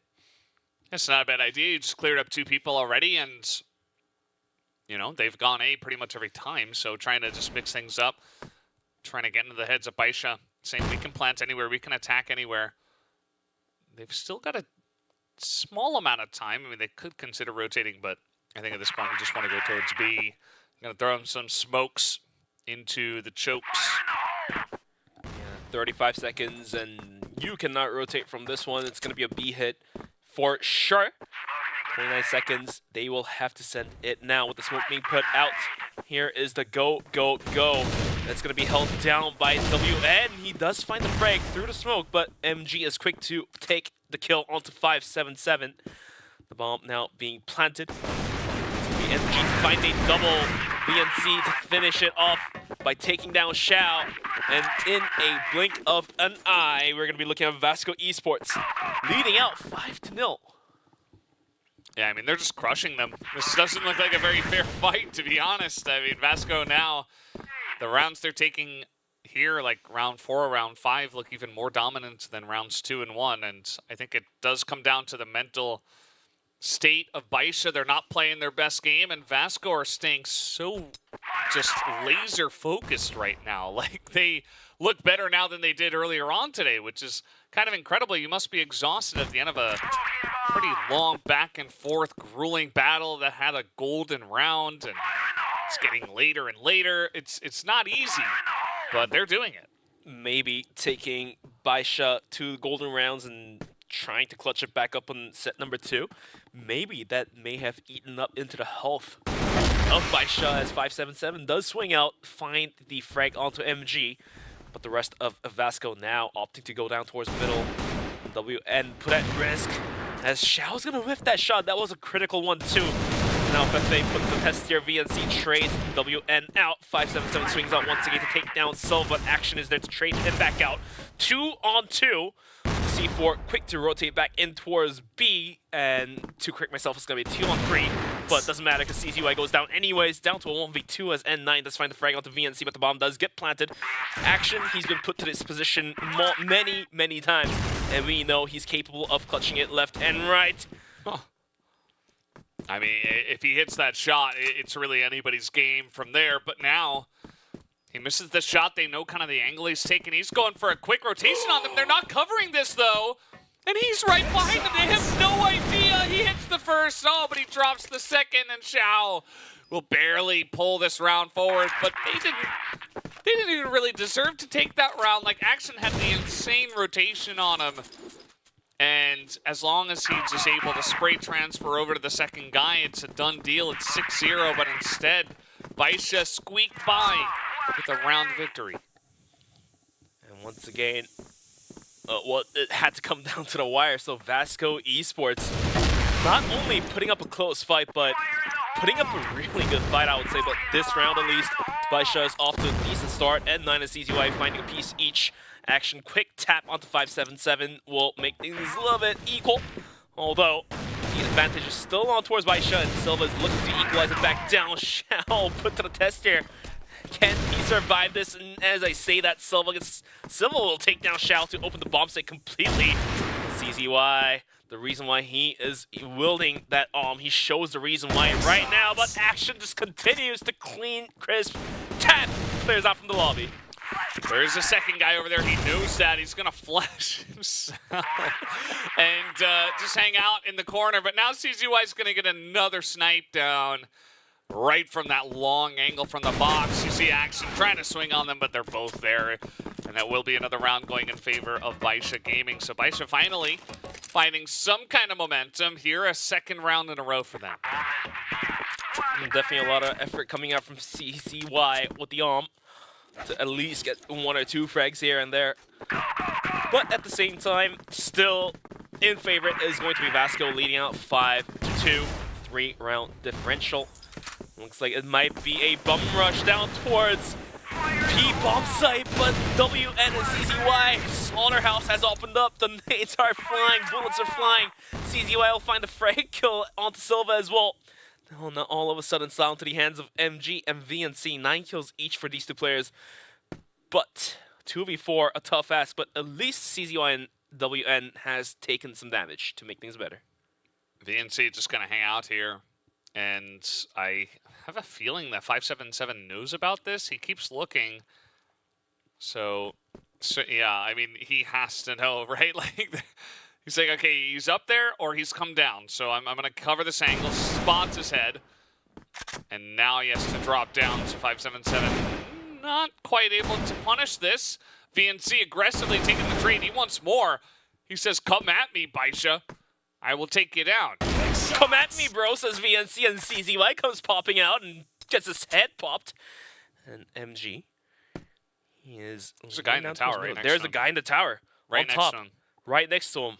You are absolutely correct, my man. And Xiao does not look behind him. And MG is going to be able to cross in towards middle. That is absolutely crazy. Okay, that's a snipe. He spots WN as well, but meanwhile, Xiao got the snipe on the VNC, so now we got Sniper v Sniper. And to be honest, my money's on MG right now. I mean, 11 kills to 3. And Xiao hasn't been having the best day. MG is he's rolling 6s every time he rolls the dice. And MG is absolutely dialed in, coming to map number 3, so I would say my money is on M2 as well, but only 24 seconds remaining, and MG has to find the bomb site to plant. As Xiao as well is going to be walking in closer towards the bomb site. Now they have seen each other. 12 seconds remaining with MG, but the pistols are there! Right by the chin, goes down Xiao. And Vasco Esports are going to put dominance on top of Baisha 6-2 with the last round of the first half. Yeah, MG, just the brilliance of this player is really dragging them across the line. I mean, like 12-3 in 8 rounds, pretty insane scoreline for him. And it's all under immense pressure. Like every round that he's getting those kills is pretty much when they need it the most. So, can't ask for too much more out of that player. Certainly my MVP at this point, at least for this map. And once again, they're going to slow things down. They say, okay, that was kind of crazy. We had 2-3 back-to-back rushing rounds. Let's slow it down and see what we can see. What we can see is 3 people on A at this point. 3 people on A, indeed. I'm going to be looking at CZY heading onto the numbers. It's going to be 4 players on down towards A bomb site. The solo player holding down towards Motul is going to be N9. In the meantime, Vasco definitely playing with the clock here. See if they can catch off anybody swinging out wide. And N9 does swing out. Fefe hands that information over to his teammates. Yeah, pretty standard for, you know, somebody to be hanging around the hotel and maybe just dipping, ducking into that one. So it's not going to prompt any wild pushes out of Vasco at the moment. Although they could try for A at this point. Looks like they will really take their time in this round. I mean, we're at 45 seconds. They haven't really moved at all. And now just a push down mid. The setups are now out. They have closed off every single corridor that is going to be in existence of this map. CZY does find the arm shot onto MG to open things back up, but VNC was able to slide all the way through. He's going to go for the backstep, although his teammates has fallen. VNC in a crucial spot is going to be spotted out by N9, leaving Silva all alone. The C4 down, and it's spotted out. 17 seconds remaining. Not much Silva can do. Finds one. WN, though, is going to take out the pistol. That's going to be N9 from across the map to finish it off. First half wraps up in favor of Vasco. It's going to be 6-3. Yeah, very dominant start here for Vasco Esports. They got 5 rounds in a row to start this map. And then they faltered a little bit. Baisha Gaming finally coming in and making a stand. I feel a little bit later than they expected. But now, you know, still anybody's game. Baisha going to move over to the Blackie side themselves. But look at this angle from Silva. Right in mid. They don't quite check it. He's going to take down one, trades it. Action also getting some pot shots. So trying to hold down A at this point in time. MG will be taken down, but the rest of his team is putting up the numbers. All down to the ends of N9. And he gets tacked up by Fefe on top of the bomb site. That will be 7th round in a quick sense. being picked up by Vasco. 7-3. 2 more rounds for Vasco to be in the comfort zone. But Baisha, they're going to keep their tempo up. It's going to be N9 up on the charge, up on the front, running all the way through the smoke towards B. What is going on? Does Fefe realize this? No, he does not. N9 finds the double kill as he pushed through the smoke. Oh, can he get the third one on Silva? No, he does not. But the damage has already been inflicted onto the side of Vasco. Yeah, it's definitely a big advantage now to the side of Baisha, but the shots ring true once again from Action. This guy's a master of these long-range one-taps. He gets another one here through smoke after all of that. So Baisha will be forced to plant here on B. They're going to get this one down. We got MG up in the tower as well. CZY spotted a little bit as he's coming through the hotel. As now MG has come down. They are looking for the kill on a CZY, but CZY is going to hold down the hotel. Yeah, the pop flash from his teammate allowed someone to jump in, but did not work out. Double kill for CZY as Action goes down, all down to the hands of MG. Pistols are accurate, but only 12 seconds remaining. He will have to find the frag, otherwise he will not be able to get the defuse going through. Okay, he might just stick it. No, he does not. I mean, had he stuck it, maybe he may have a chance of winning the round, but at the end of the day, it's going to be Baisha Gaming to pick up their fourth much-needed round. 3-7-4. Very interesting choice to not just try to stick it. I mean, there wasn't enough time to get the kill and stick it, so... I mean, I guess he thought he was just too late anyway. It was going to be very close, even if he did stick it, so... Yeah, I mean, us casters and you viewers see the bomb timer, but the players don't, so... Yeah, the difference in information, the players have to listen to the sound of the bomb ticking to figure out where they're at, and... At this point, they probably hear that in their sleep. Yeah. Beep. Beep. I wouldn't want that. Not at all, but the setups are now being thrown out towards the A bomb site. But Vasco, quick to react, is going to send the reinforcements. MG is going to find the kill. Fefe in Action will find the PC, but N9 trying what he can do to take down Action. Will do so in the process. It's going to be down to 2-on-2. Yeah, they have to back away, get the bomb, and come back in here. It's N9 and WN99. So, can they get this job done on the A site? You see that Fefe's got the long angle. He's going to take down WN. And that makes things potentially twice as easy. And 9 is going to go plant the bomb. And a 2v1, but VNC down super low.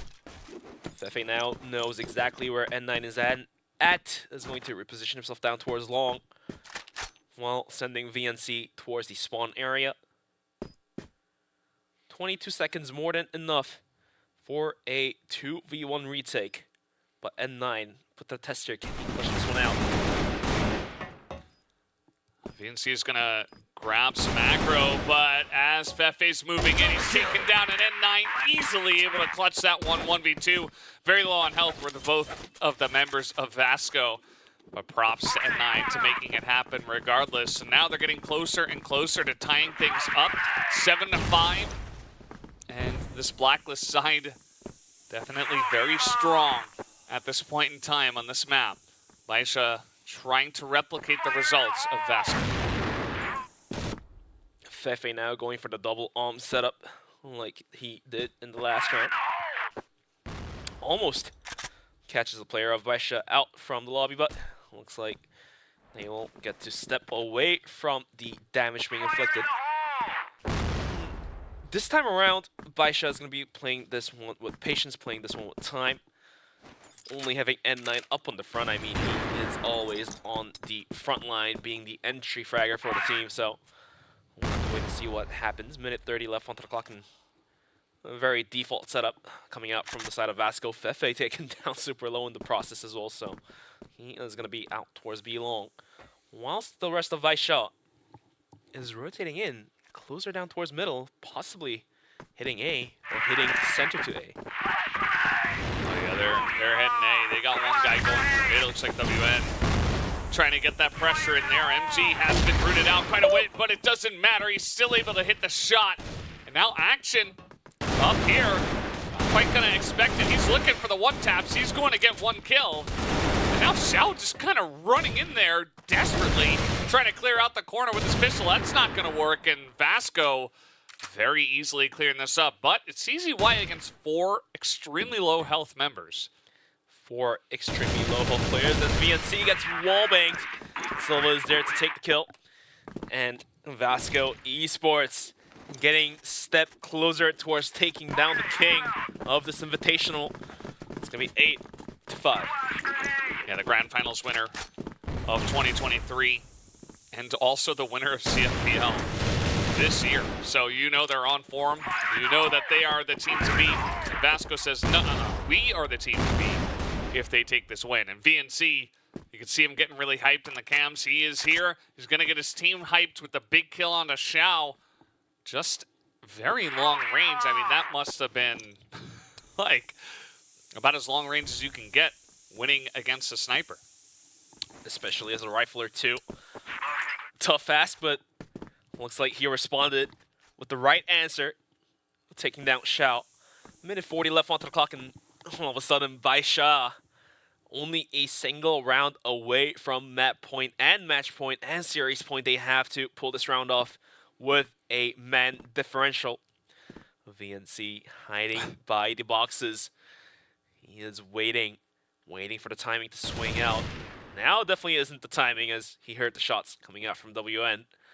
The C4 is going to be left down towards middle, and surprisingly enough, in the previous matches, not this Invitational, but like way back, we've seen Vasco send players down towards middle when they're playing on the risk side. VNC now put the test here. Can he hold this one down? It's going to be Fefe to provide the support needed, as VNC is now going to be taken down by WN. Yeah, VNC, nice try. They had Fefe up top getting the info, and Fefe has 2 kills now with a sniper of his own. Looking at just frag after frag. They're all trying to run towards the hotel, and Fefe is just saying no every single time. Will he expect this, though? He will not. WN. He took a bunch of damage from Fefe, at least, for Fefe's sake, and now it's only CZY. There's really not enough time. I mean, there is enough time potentially, but he's got to get through 2 people.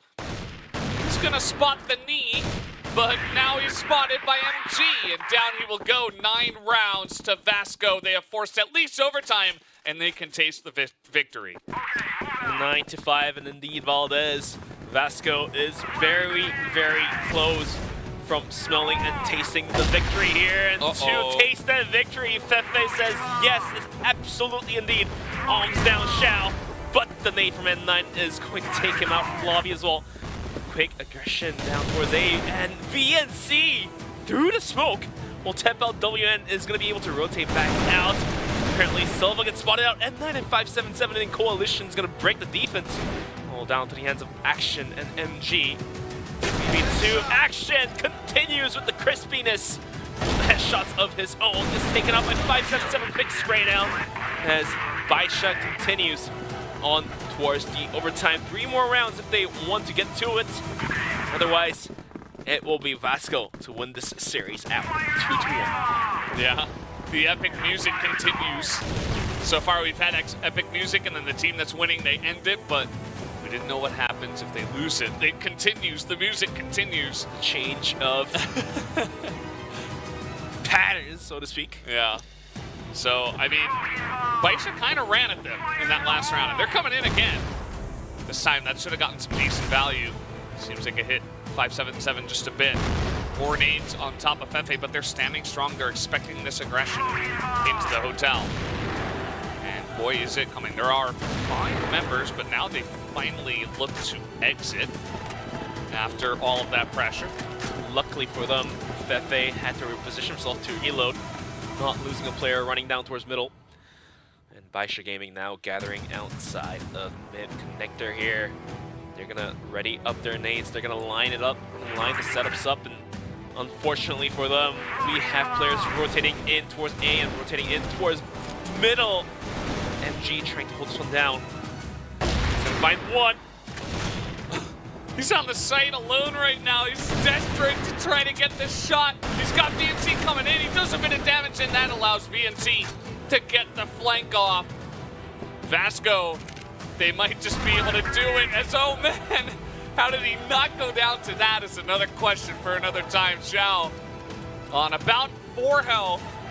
He's got a dream. I don't think it's coming true tonight. He spotted it. Down he goes. Vasco will take the victory against Baisha Gaming. Oh, so sweet when you take down the top dog as the underdog. Vasco Esports pulls off the impossible and make it only very possible. I mean, what else is there to say? They absolutely deserve this victory. It is huge that they can take down the big dog in the tournament in the CFSI Invitational. I said I twice, but you get my point. 2024. And these guys might just, maybe they're the best team in the tournament. Who knows? I mean, if they can take down Baisha, anything's possible.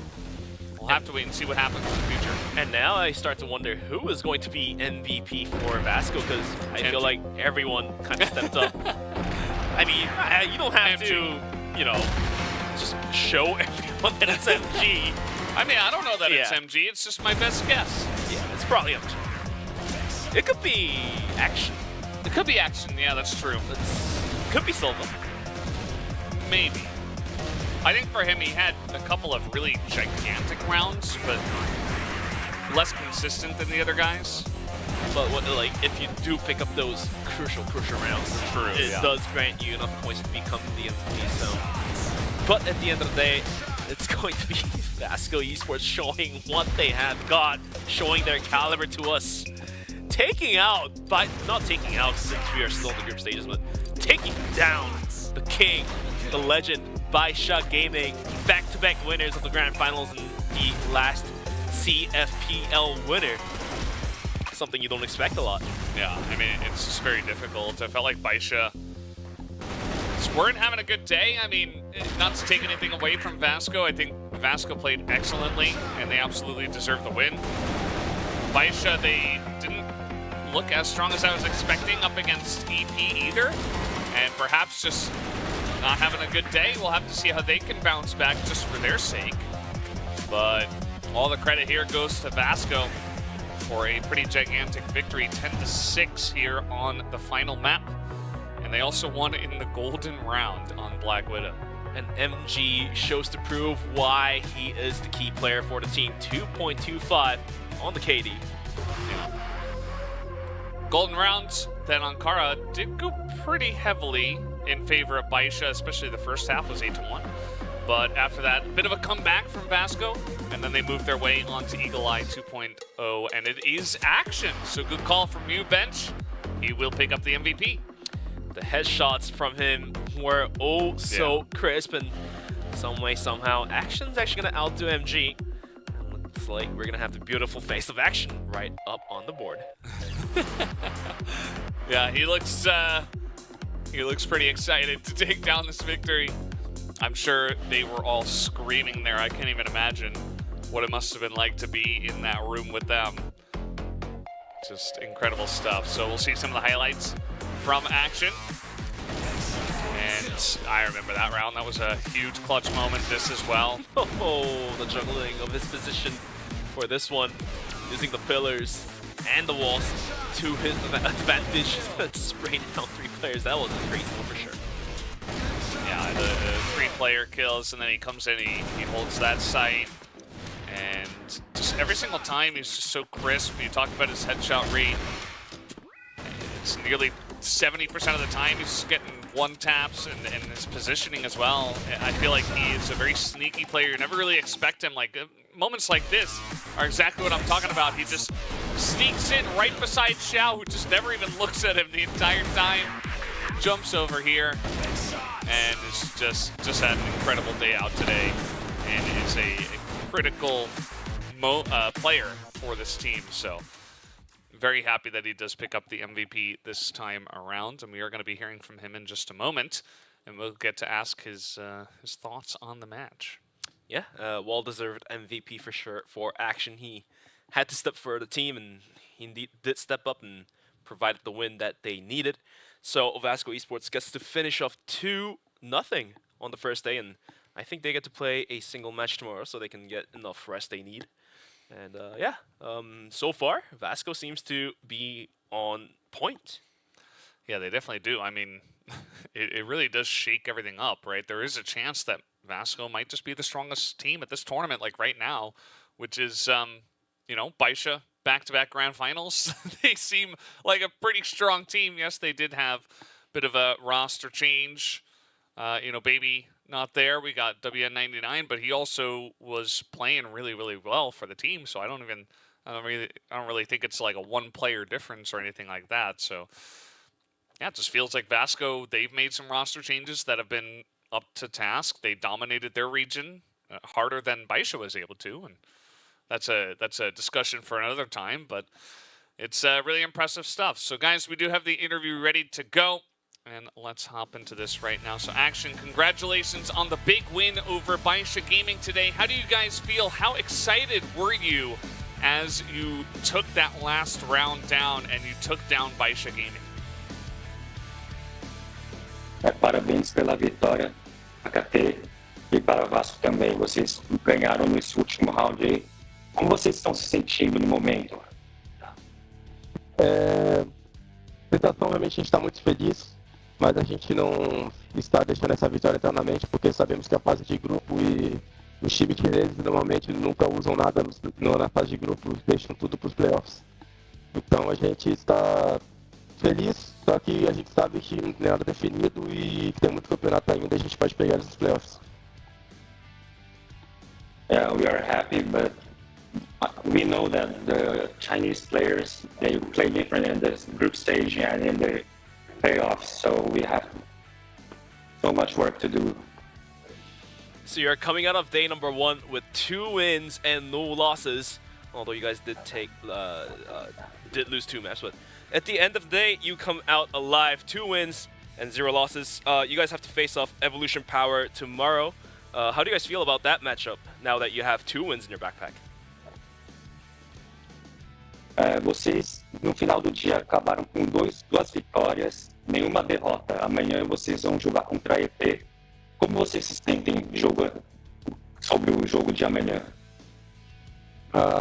Agora a gente vai descansar, né? Importante descansar. Obviamente a gente já tem umas ideias sobre o jogo de amanhã, mas tudo vai ser conversado, mas estamos muito confiantes para esse jogo. We'll take a rest now. We'll go to the hotel, take a nap.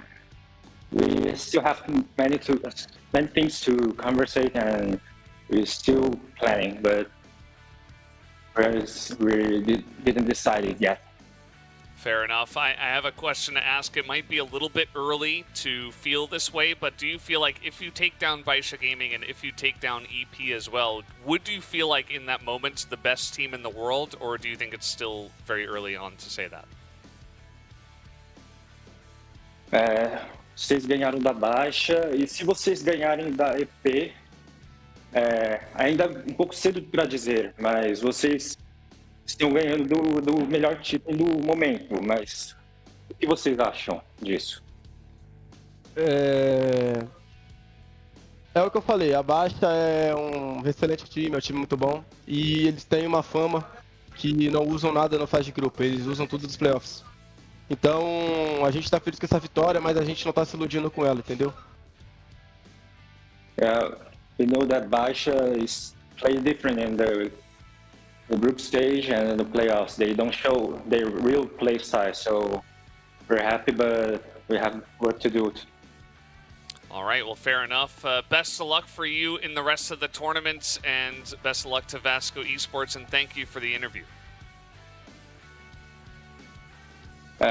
Boa sorte nos próximos jogos e parabéns para vocês por ganharem hoje. Obrigado.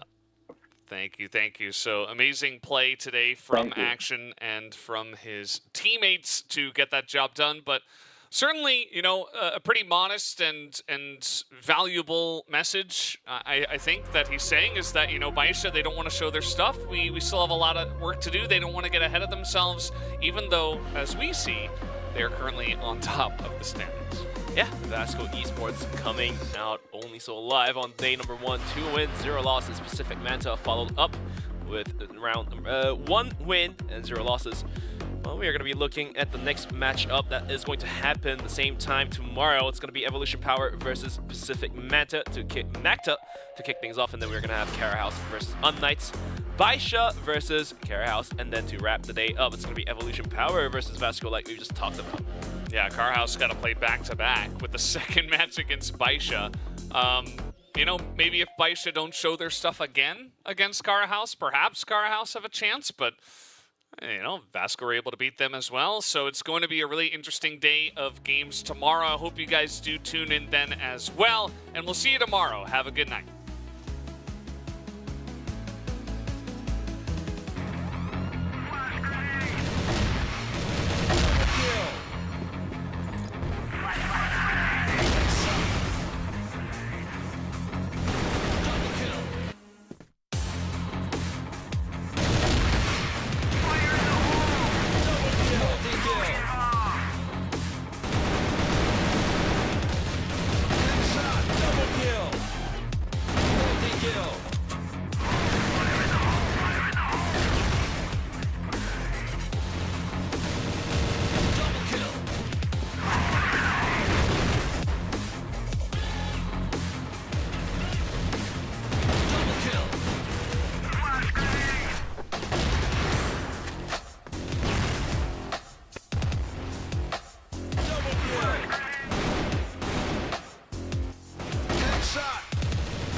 Kill.